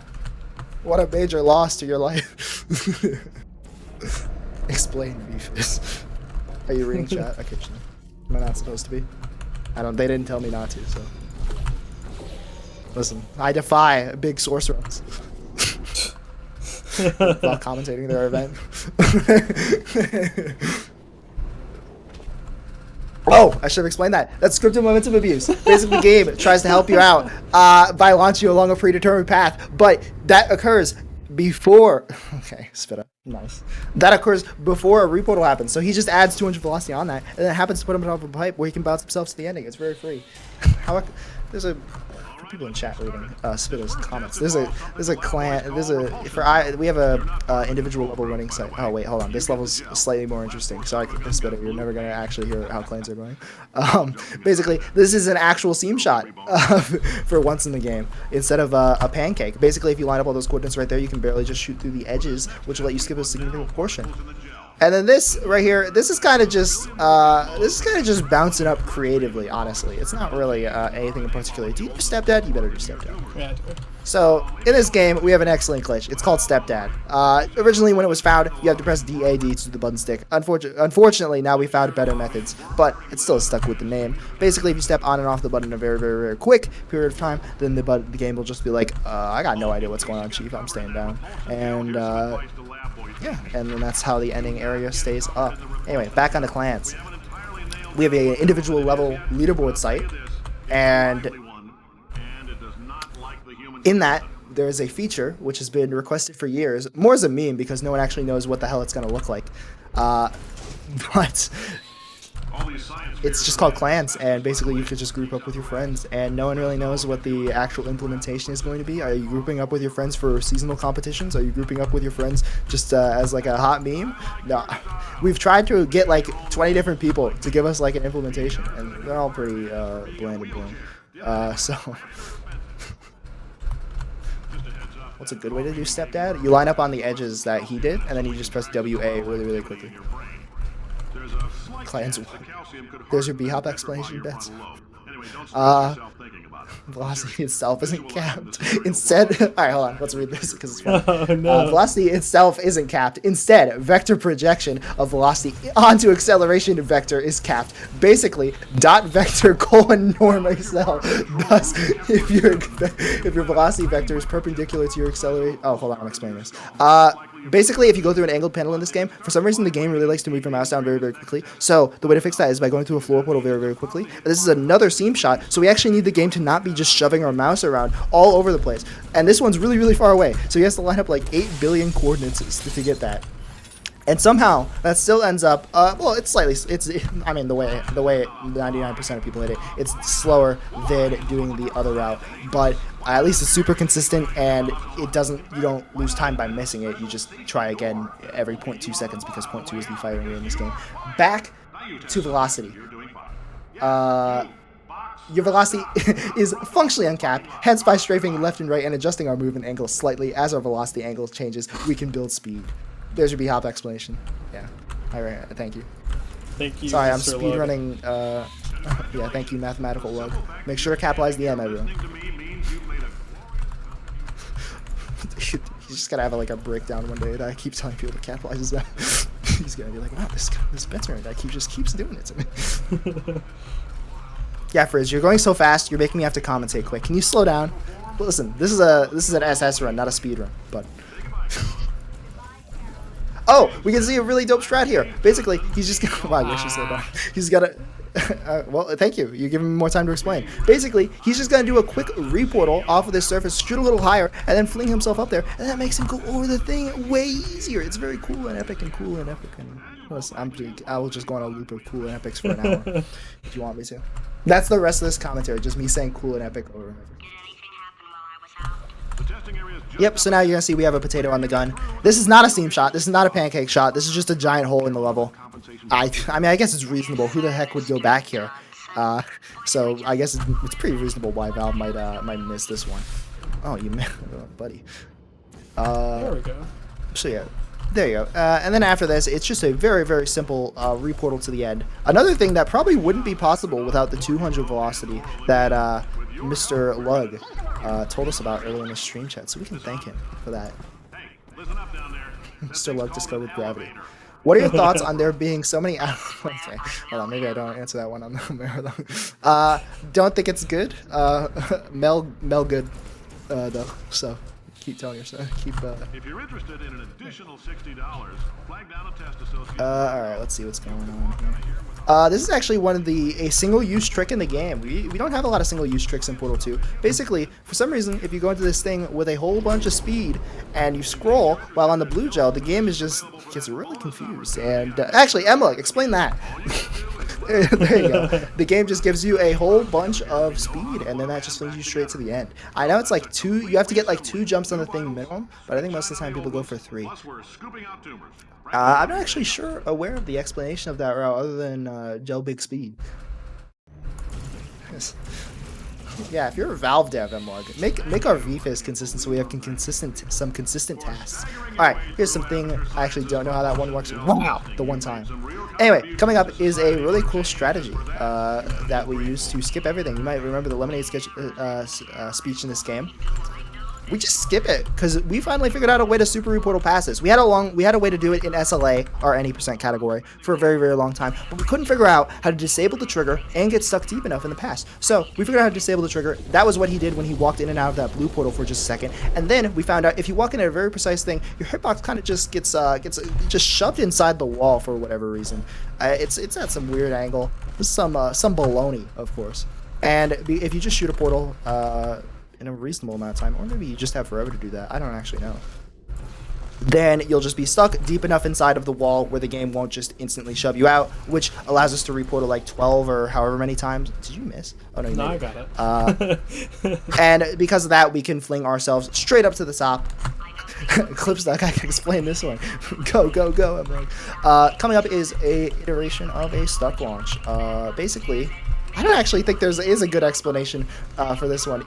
An explanation wouldn't really prove to be too useful, but basically there's just 2 weirdly shaped things, and if you just shove yourself in them, then the game is like, yo, I'm gonna be you're gonna be falling at like 1/100th the rate of normal, but we're gonna keep adding velocity as if you're falling at full speed, buddy. So, and then that makes it really useful for us because we can just put blue gel under ourselves, bounce all the way up to this giant ceiling right here, and then after that, just fling ourselves to the end. Unfortunately, Fridge does get a little bit bad of a fling off the pipe there. It's not RNG, it's pseudo RNG, and it's hardly that, but so it's a little bit difficult. Now we have to listen to GLaDOS, of course, just talk about her paradoxes or whatever. And then after that, we can finally set ourselves up with a convenient, another clip-stuck super portal. Everyone, new favorite trick? Where you just go stand yourself straight up. So if you just position all these portals correctly, such as that one's behind the rail, and this one you do a very precise coordinate lineup, and you get all these things lined up, and you start to shoot these portals, you can make sure your hitbox just gets stuck in the ground deep enough where the game doesn't shove you out. From there, it's just reportaling until you're 195 velocity. Oh, you're coping, Fridge. Wow, really? So if you, so you'll have. Why didn't you just give yourself a little more speed? But yeah, I don't know why I'm asking that, 'cause the answer, yeah, the answer is obviously just forgot. But yeah, from there you just go straight up, and then you're at the end, and it's a lot quicker because we basically get to go straight up the thing instead of having to wait for the gel pipes down. You might be familiar with the old strat. We bounce back and forth off the gel pipe until we're all the way up. I'm like typing a 1,000-word essay in chat about how V-Fish Shadow stuff lets you shove yourself into a wall real deep. It's a good explanation, it's just funny. And this is why we love Emlug. Yeah, this is how we get all of our explanations on everything. Oh, that and Crazy. There's a speedrunner named Crazy Hal, who also makes a bunch of YouTube videos for this game. You might like them out. You might like them. A lot of them involve triple laser. This level is kind of interesting. Basically, you just are going to throw a cube real high, real far, and by the time it lands, you'll be against the door. And as we know from earlier in our run, we can combine two mechanics here. If you're pushing against the door when the thing is active, the game will just let you through. It just don't care. So this game, even if the cube falls off, he just gets to walk fully through, which lets him skip a good. I don't know how long the cutscene is, so I'm just gonna say a 3-hour cutscene. So he just saved 3 hours. Can we get claps in the chat? But sometimes cubes cannot be happy there, and then you lose infinite hours. Yeah, because you get soft locked, and then you're just stuck. And that happened to Ken even on a world record run, and I'm not over it yet. I need more therapy. What the heck going on? This level is literally the intended solution, and you just solve it twice. There's literally no other way to do anything about it, other than maybe SLA, but no one runs SLA. Which is why everyone in chat should start running SLA. This is, so, you know, you could skip right by that, but this is all just intended baloney. It's very boring. You see, we're going to wait outside the door here, so that way we can get a slightly better dialogue cut, so the level ends 0.2 millisecond or whatever earlier. We do like our dialogue manipulation in this game. True. Dialogue manipulation is the best kind of manipulation. Yeah. Way better than interpersonal. So now we're coming up with a fun little glitch called Crouch Fly Glitch. It's the no-clip glitch, everyone. Yay! So basically, the baloney here is if you change your crouch state while in a funnel after waiting long enough, the game will just like forget that your other thing was that your other shadow baloney was asleep, and then it'll just increment the variable up twice, and then that'll let you get out of the funnel, but still retain a lot of the zero gravity effects. It's actually quite convenient for us because it lets us fly around the game, which lets us implement so many easier routes. Like, for example, ceiling button. No one wants to actually play ceiling button because it involves like repolling and some dumb stuff. But with this, he can just jump up to the ceiling, no clip on over, grab the cube, bring it over to the end, trigger the ending dialogue, drop it right on his head. I do like that the cube dropping on the head in this game. It's real convenient. Let's you know, get a little bonk in the middle of the run, and then you can just do your elevator dialogue. Following ceiling button is a real fun one, a real doozy, a real showstopper. It's called wall button. Basically, not GLaDOS, Wheatley is going to be moving over a giant chamber over to you, so that way you got some stuff to solve. And you see, Fridge is just going to line up a portal there, and he's going to go fly across the gap because we still have our no-clip cheats on, of course. No-clip is allowed in the Portal 2 speedrun, of course. Cap, obviously. Oh wait, that's the one rule they told me. I'm not allowed to say Twitch events. But after that, he just is going to be grabbing the cube, flying over to a wall. I don't think you're going to be able to walk through that, Chief. Yeah. And then if you end up too high off of that, then you can just shove yourself into the cube, which for some reason always angles you down. Throw that up onto the button. As pre-established earlier, it doesn't matter if the cube isn't on the button for long enough. As long as it touches it for even a tick, it'll let you through the door wholly. Very, very, very, very cool. And here's the most abused chamber in the entire game. It's called Polarity. Basically, it's the exact same thing as wall button, except with even less goals, because you just jump right here, fly straight over to the end, let the funnel boost you up, and skip the entire puzzle. There is no puzzle to this game anymore. I don't think most speedrunners, I genuinely believe, if you tested them and you were like, what is the intended solution for this map? It would take them a good bit to solve it. They'd probably actually start looking to CFG. Or funnel fly. Sorry, guys. Tell me to hit you with the terminology, chiefs. Coming up is funnel catch. This is our very first instance of a great shot. Basically, those little great surfaces right there are marked as portalable for whatever reason. Valve just decided that they were having a good time that day. And because of that, if we can find a little bit of solid surface that is able to be shot on, and we aim in a very, very precise manner, then it will just shoot over the grading part because it'll think like, oh, I guess I'm on a solid surface, even though it's totally not. Absolutely a cope. And that will let us basically just skip to the end of the puzzle. There was some really cool routes for that before with like that avoided that with like reportaling and stuff, but this is just the easiest, the fastest, the best, the most consistent. It's just it's everything you could ever want in a row. So everyone is forced to use it. This is Stop the Box. It's very similar to Intended Solution right here, because we're not chucking a cube. In challenge mode, you're just chuck a cube, pray it lands on the button, pray it stays. But for this one, you just basically fling yourself off the faith plate, bunny hop over, drop the cube straight on its back here. Oh, no, yeah, he does drop it on its back. Perfect. And then from there, the dialogue is triggered. So he can take his time to this too. He doesn't even hurry. There's a number of ways to solve them, and you're picking all the worst ways. So that level is kind of weird, actually, honestly. Like, I think about it, like, there's not really much you can ever do to improve that level. I guess we could find a way to clip through the door eventually. Yeah. Coming up is Laser Catapult. Here's where we finally, the return of the Sanctimonious. Listen, I'm just going to throw words in there and I don't know what they mean. This is a Sanctimonious CFG.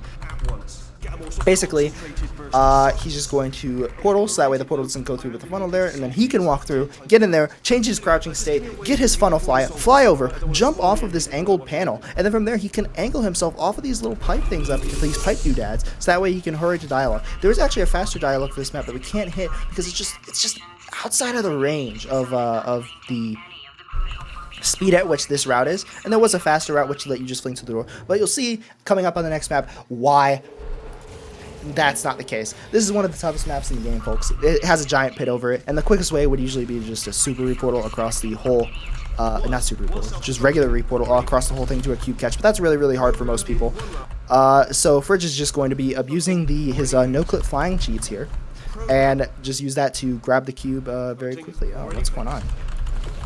Programmed in one last tremor. She's not good. That is what is happening. Yep, and from there, after getting the cube, he can just fly back over to the portal, do this, angle it off the ground there, because for some reason the wall portal is actually placed super conveniently such that the laser can like be gotten from just dropping the cube and getting the angle off that thing. Then he flies to the end here because moving in the funnel is really, really slowly, but flying and cheating with no clip is really, really fast. And after that, he can just get out near the ending area. He has to go back here and activate this trigger such that the thing is open. And now we're on to Propulsion Catch. Weird map. This map is kind of on it's not kind of on a timer. It's literally on a timer. You have to wait until Peabody is visible, which is like 22 something. It's something. It's a big amount of time into the map. So meanwhile, he just has all this time to set up a funnel fly. He has to make sure he doesn't go too quick. Otherwise, he has to be in a specific area so that way he doesn't grab. He also has to make sure he doesn't go too slow because then that would make him slow for ending dialogue. So it's a very odd mishmash of a map. There is actually a fast thing. You can go a little bit faster, follow him a little bit closer, and then it's faster to just get the awkward elevator. But the safe and consistent way that doesn't lose hardly any time is just shoot a portal on that wall. Dialogue gets triggered, then you do dialogue right before the word death, and then death of the run, more like. And then because of that, it will just be a really quick fade that's only a few seconds slower than getting awkward Ellie. You're picking up on what I'm saying there, but is it Repulsion Polarity? Jeez. Yes. Yeah, it's a good old Repulsion Polarity, my favorite map of all time. I had this world record a few times because it's a fun one. There's turrets on this map. Blue gel. We ignore the blue gel because we just activate our no clip cheats on through the whole thing. Also, for anyone who doesn't understand, we're not using no clip. We're using a glitch called funnel fly. And you'll see he gets the funnel fly in this thing here, so that way he can just fly straight over to the end. Turrets actually shoot you down a little bit in this game whenever a bullet hits you. So if he is too slow here, then he might find that. Oh, no. That's a no. You should just kept going into the room. That would have been better. Oh, that's awesome. That's really not good either. Alright, Hopefully an autosave. Let's hope it saved in a convenient spot. Oh, okay. Really Really weird you spot. probably are gonna have to get your funnel fly again. Yeah. Wait. Okay, so you see he's going to have to reattempt that. It's a little bit awkward whenever that fails. That entire room is like portalable, so it's almost always more prudent to try and mess with the portals before reloading a save there. But I can see why you might not want to do it. And yeah, after that, it's basically just fly to the end, hope not to get shot by the turrets. Even if you get shot, it's not that big a deal in full game. Real big deal in challenge mode. If you get shot at all, you're just like, okay, guess run's over, reset. And turrets are incredibly RNG in this game, so you kind of just, it's kind of just a grind on the map, honestly. Makes sense why most people don't. Super love it. And from here we have fly into this thing, so we're not able to bunny hop down these hallways, but you'll see why that makes up for it in a little bit. Once he jumps and lands against the little clip here, oh, it's a little tough. So you got to be really flush with that wall to make sure that the your head actually gets hit. And then from here he's just going to be flying right through this wall. Valve didn't make it solid. I don't know why. And then from here it's just a lot faster to go along this way with flight than the faith plates, because even though the faith plates give you more speed, you have to go through a little funnel here to bring yourself all the way to the end, and that just takes so incredibly long. It's actually crazy. So we cope with that by actually just flying using our no clip cheats. And now we get to see a really fun strat here, where if you get like a bit under 500 velocity, I think he's going for under 400, and bounce off this thing, it actually becomes pretty reasonable to fly across here and make it to that railing that he landed on right there. And you just jump up here, bounce yourself off some random scaffolding, and then after that it's just flying to the end of the level. You'll notice a lot of these levels are basically flying to the end of the level. It's quite comedic, really, because we don't go through any of the chambers as intended. Oh, did you get slow fly? You might want to... I did, yeah. It's okay. Oh, Jesus. Slow fly in this game, in case anyone didn't know, maybe no one's had the explanation, is there was two velocity, there was a velocity range, and when you were going up in that velocity range, you get 1/3 or 1/4 or a percentage amount less air control. And due to that, you can't really strafe, go fast, or like do anything in that time. And that's only when you're going up in that specific velocity range. So usually people aim to be going down or staying like exactly neutral in height, which is why he went and jumped there, stood on the rails and everything like that. It's 1/4 as Mlug said. So yeah, you get 1/4 the control over your speed. And from there, it's basically just the levels continue to just be manipulating your height, so that way you can go around the levels without getting screwed over by the objects or the turrets or anything. We're gonna get to see a really cool strat here where he's just gonna fly across the gap despite 800 billion turrets, literally 800 billion, I counted, turrets shooting to kill him, and he just bobs and moves like the Matrix. From here, Finale 3. This is a big time save right here. Usually you have to wait for the bombs, or you have to do a crazy super REUPLOADED route, which no one does in full game.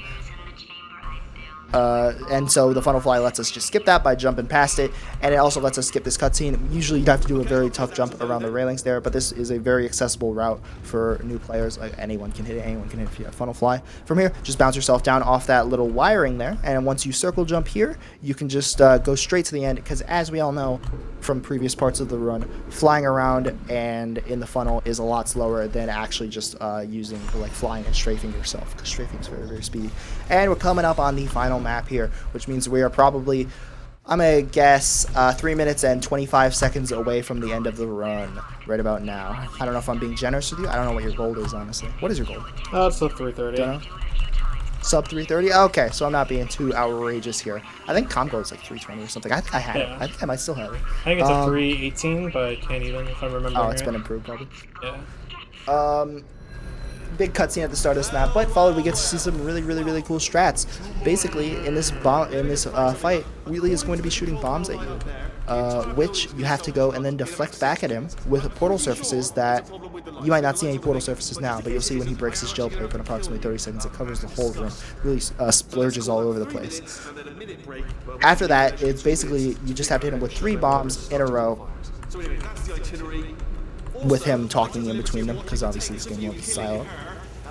And so we found a really interesting, cool, unique, quirky, funny adjective, strat, to save bombs between cycles, which can let us hit him very slightly earlier than when he would actually shoot bombs. So you're gonna see coming up here, he's just gonna break the gel, and then he'll do a kind of precise lineup on the ground. Not really, it's not really precise at all. You can kind of do it from like anywhere, but most people choose to do a lineup simply because it sets some nice consistency. You know where to aim on the floor for the next part. And so you see he's lined up, he's looking for it like a tortoise looking for a shell. Tortoises look for their shell? I don't know, maybe like a snail, I guess, so to speak. And then from here, you're going to see he's going to shoot a portal under himself, wait for the first bomb to go through so that way he can hit Wheatley with it, and then he's going to start shooting those bombs so that way they're constantly spinning around in a portal there. That's holding them for the next bomb round. If he does get unlucky, they could hit each other in mid-air, and that would be problematic as now we're one. Oh, no, yep, that is what happened. Yeah, basically you would just wait for a specific dialogue cue and then you just shoot it under him like he's doing right now, hit him with that, reserve the third bomb for the third cycle if you happen to still have one. It might be fortunate after all because you did get bad ending at that other marathon. So it's there's a thing called bad ending where basically Wheatley just kind of dupes himself. Infinite Minecraft duplication glitch, I know. And then you have two sets of Wheatley shooting bombs at you, and his shields are always up in weird positions, so it's basically impossible to hit him when the bomb fight. So most people just usually try and reload when that happens. But because of the way physics work in this game, bombs continue moving like for a little bit at the start of the load before like all the other stuff starts up. So because of that, it becomes out of sync, so it becomes really hard to get back on cycle again. So it might even be a blessing that missed. So from here, he's just going to fling himself over and grab the third core and put it on Wheatley, and then Wheatley will be maximum corruption, Illinois out of 100, you know what I'm saying? Fully capped out. Fully capped out here. I'm from Illinois, I can say that. And now we're going to get to see a really cool moonshot, which is just we've famously dubbed it early moonshot. Why don't we name that, by the way? Why don't we name it anything interesting? Early moonshot's kind of bland. Why don't we call it like free sliced cheese or something? Because the name is like cheese, you you get what I'm saying.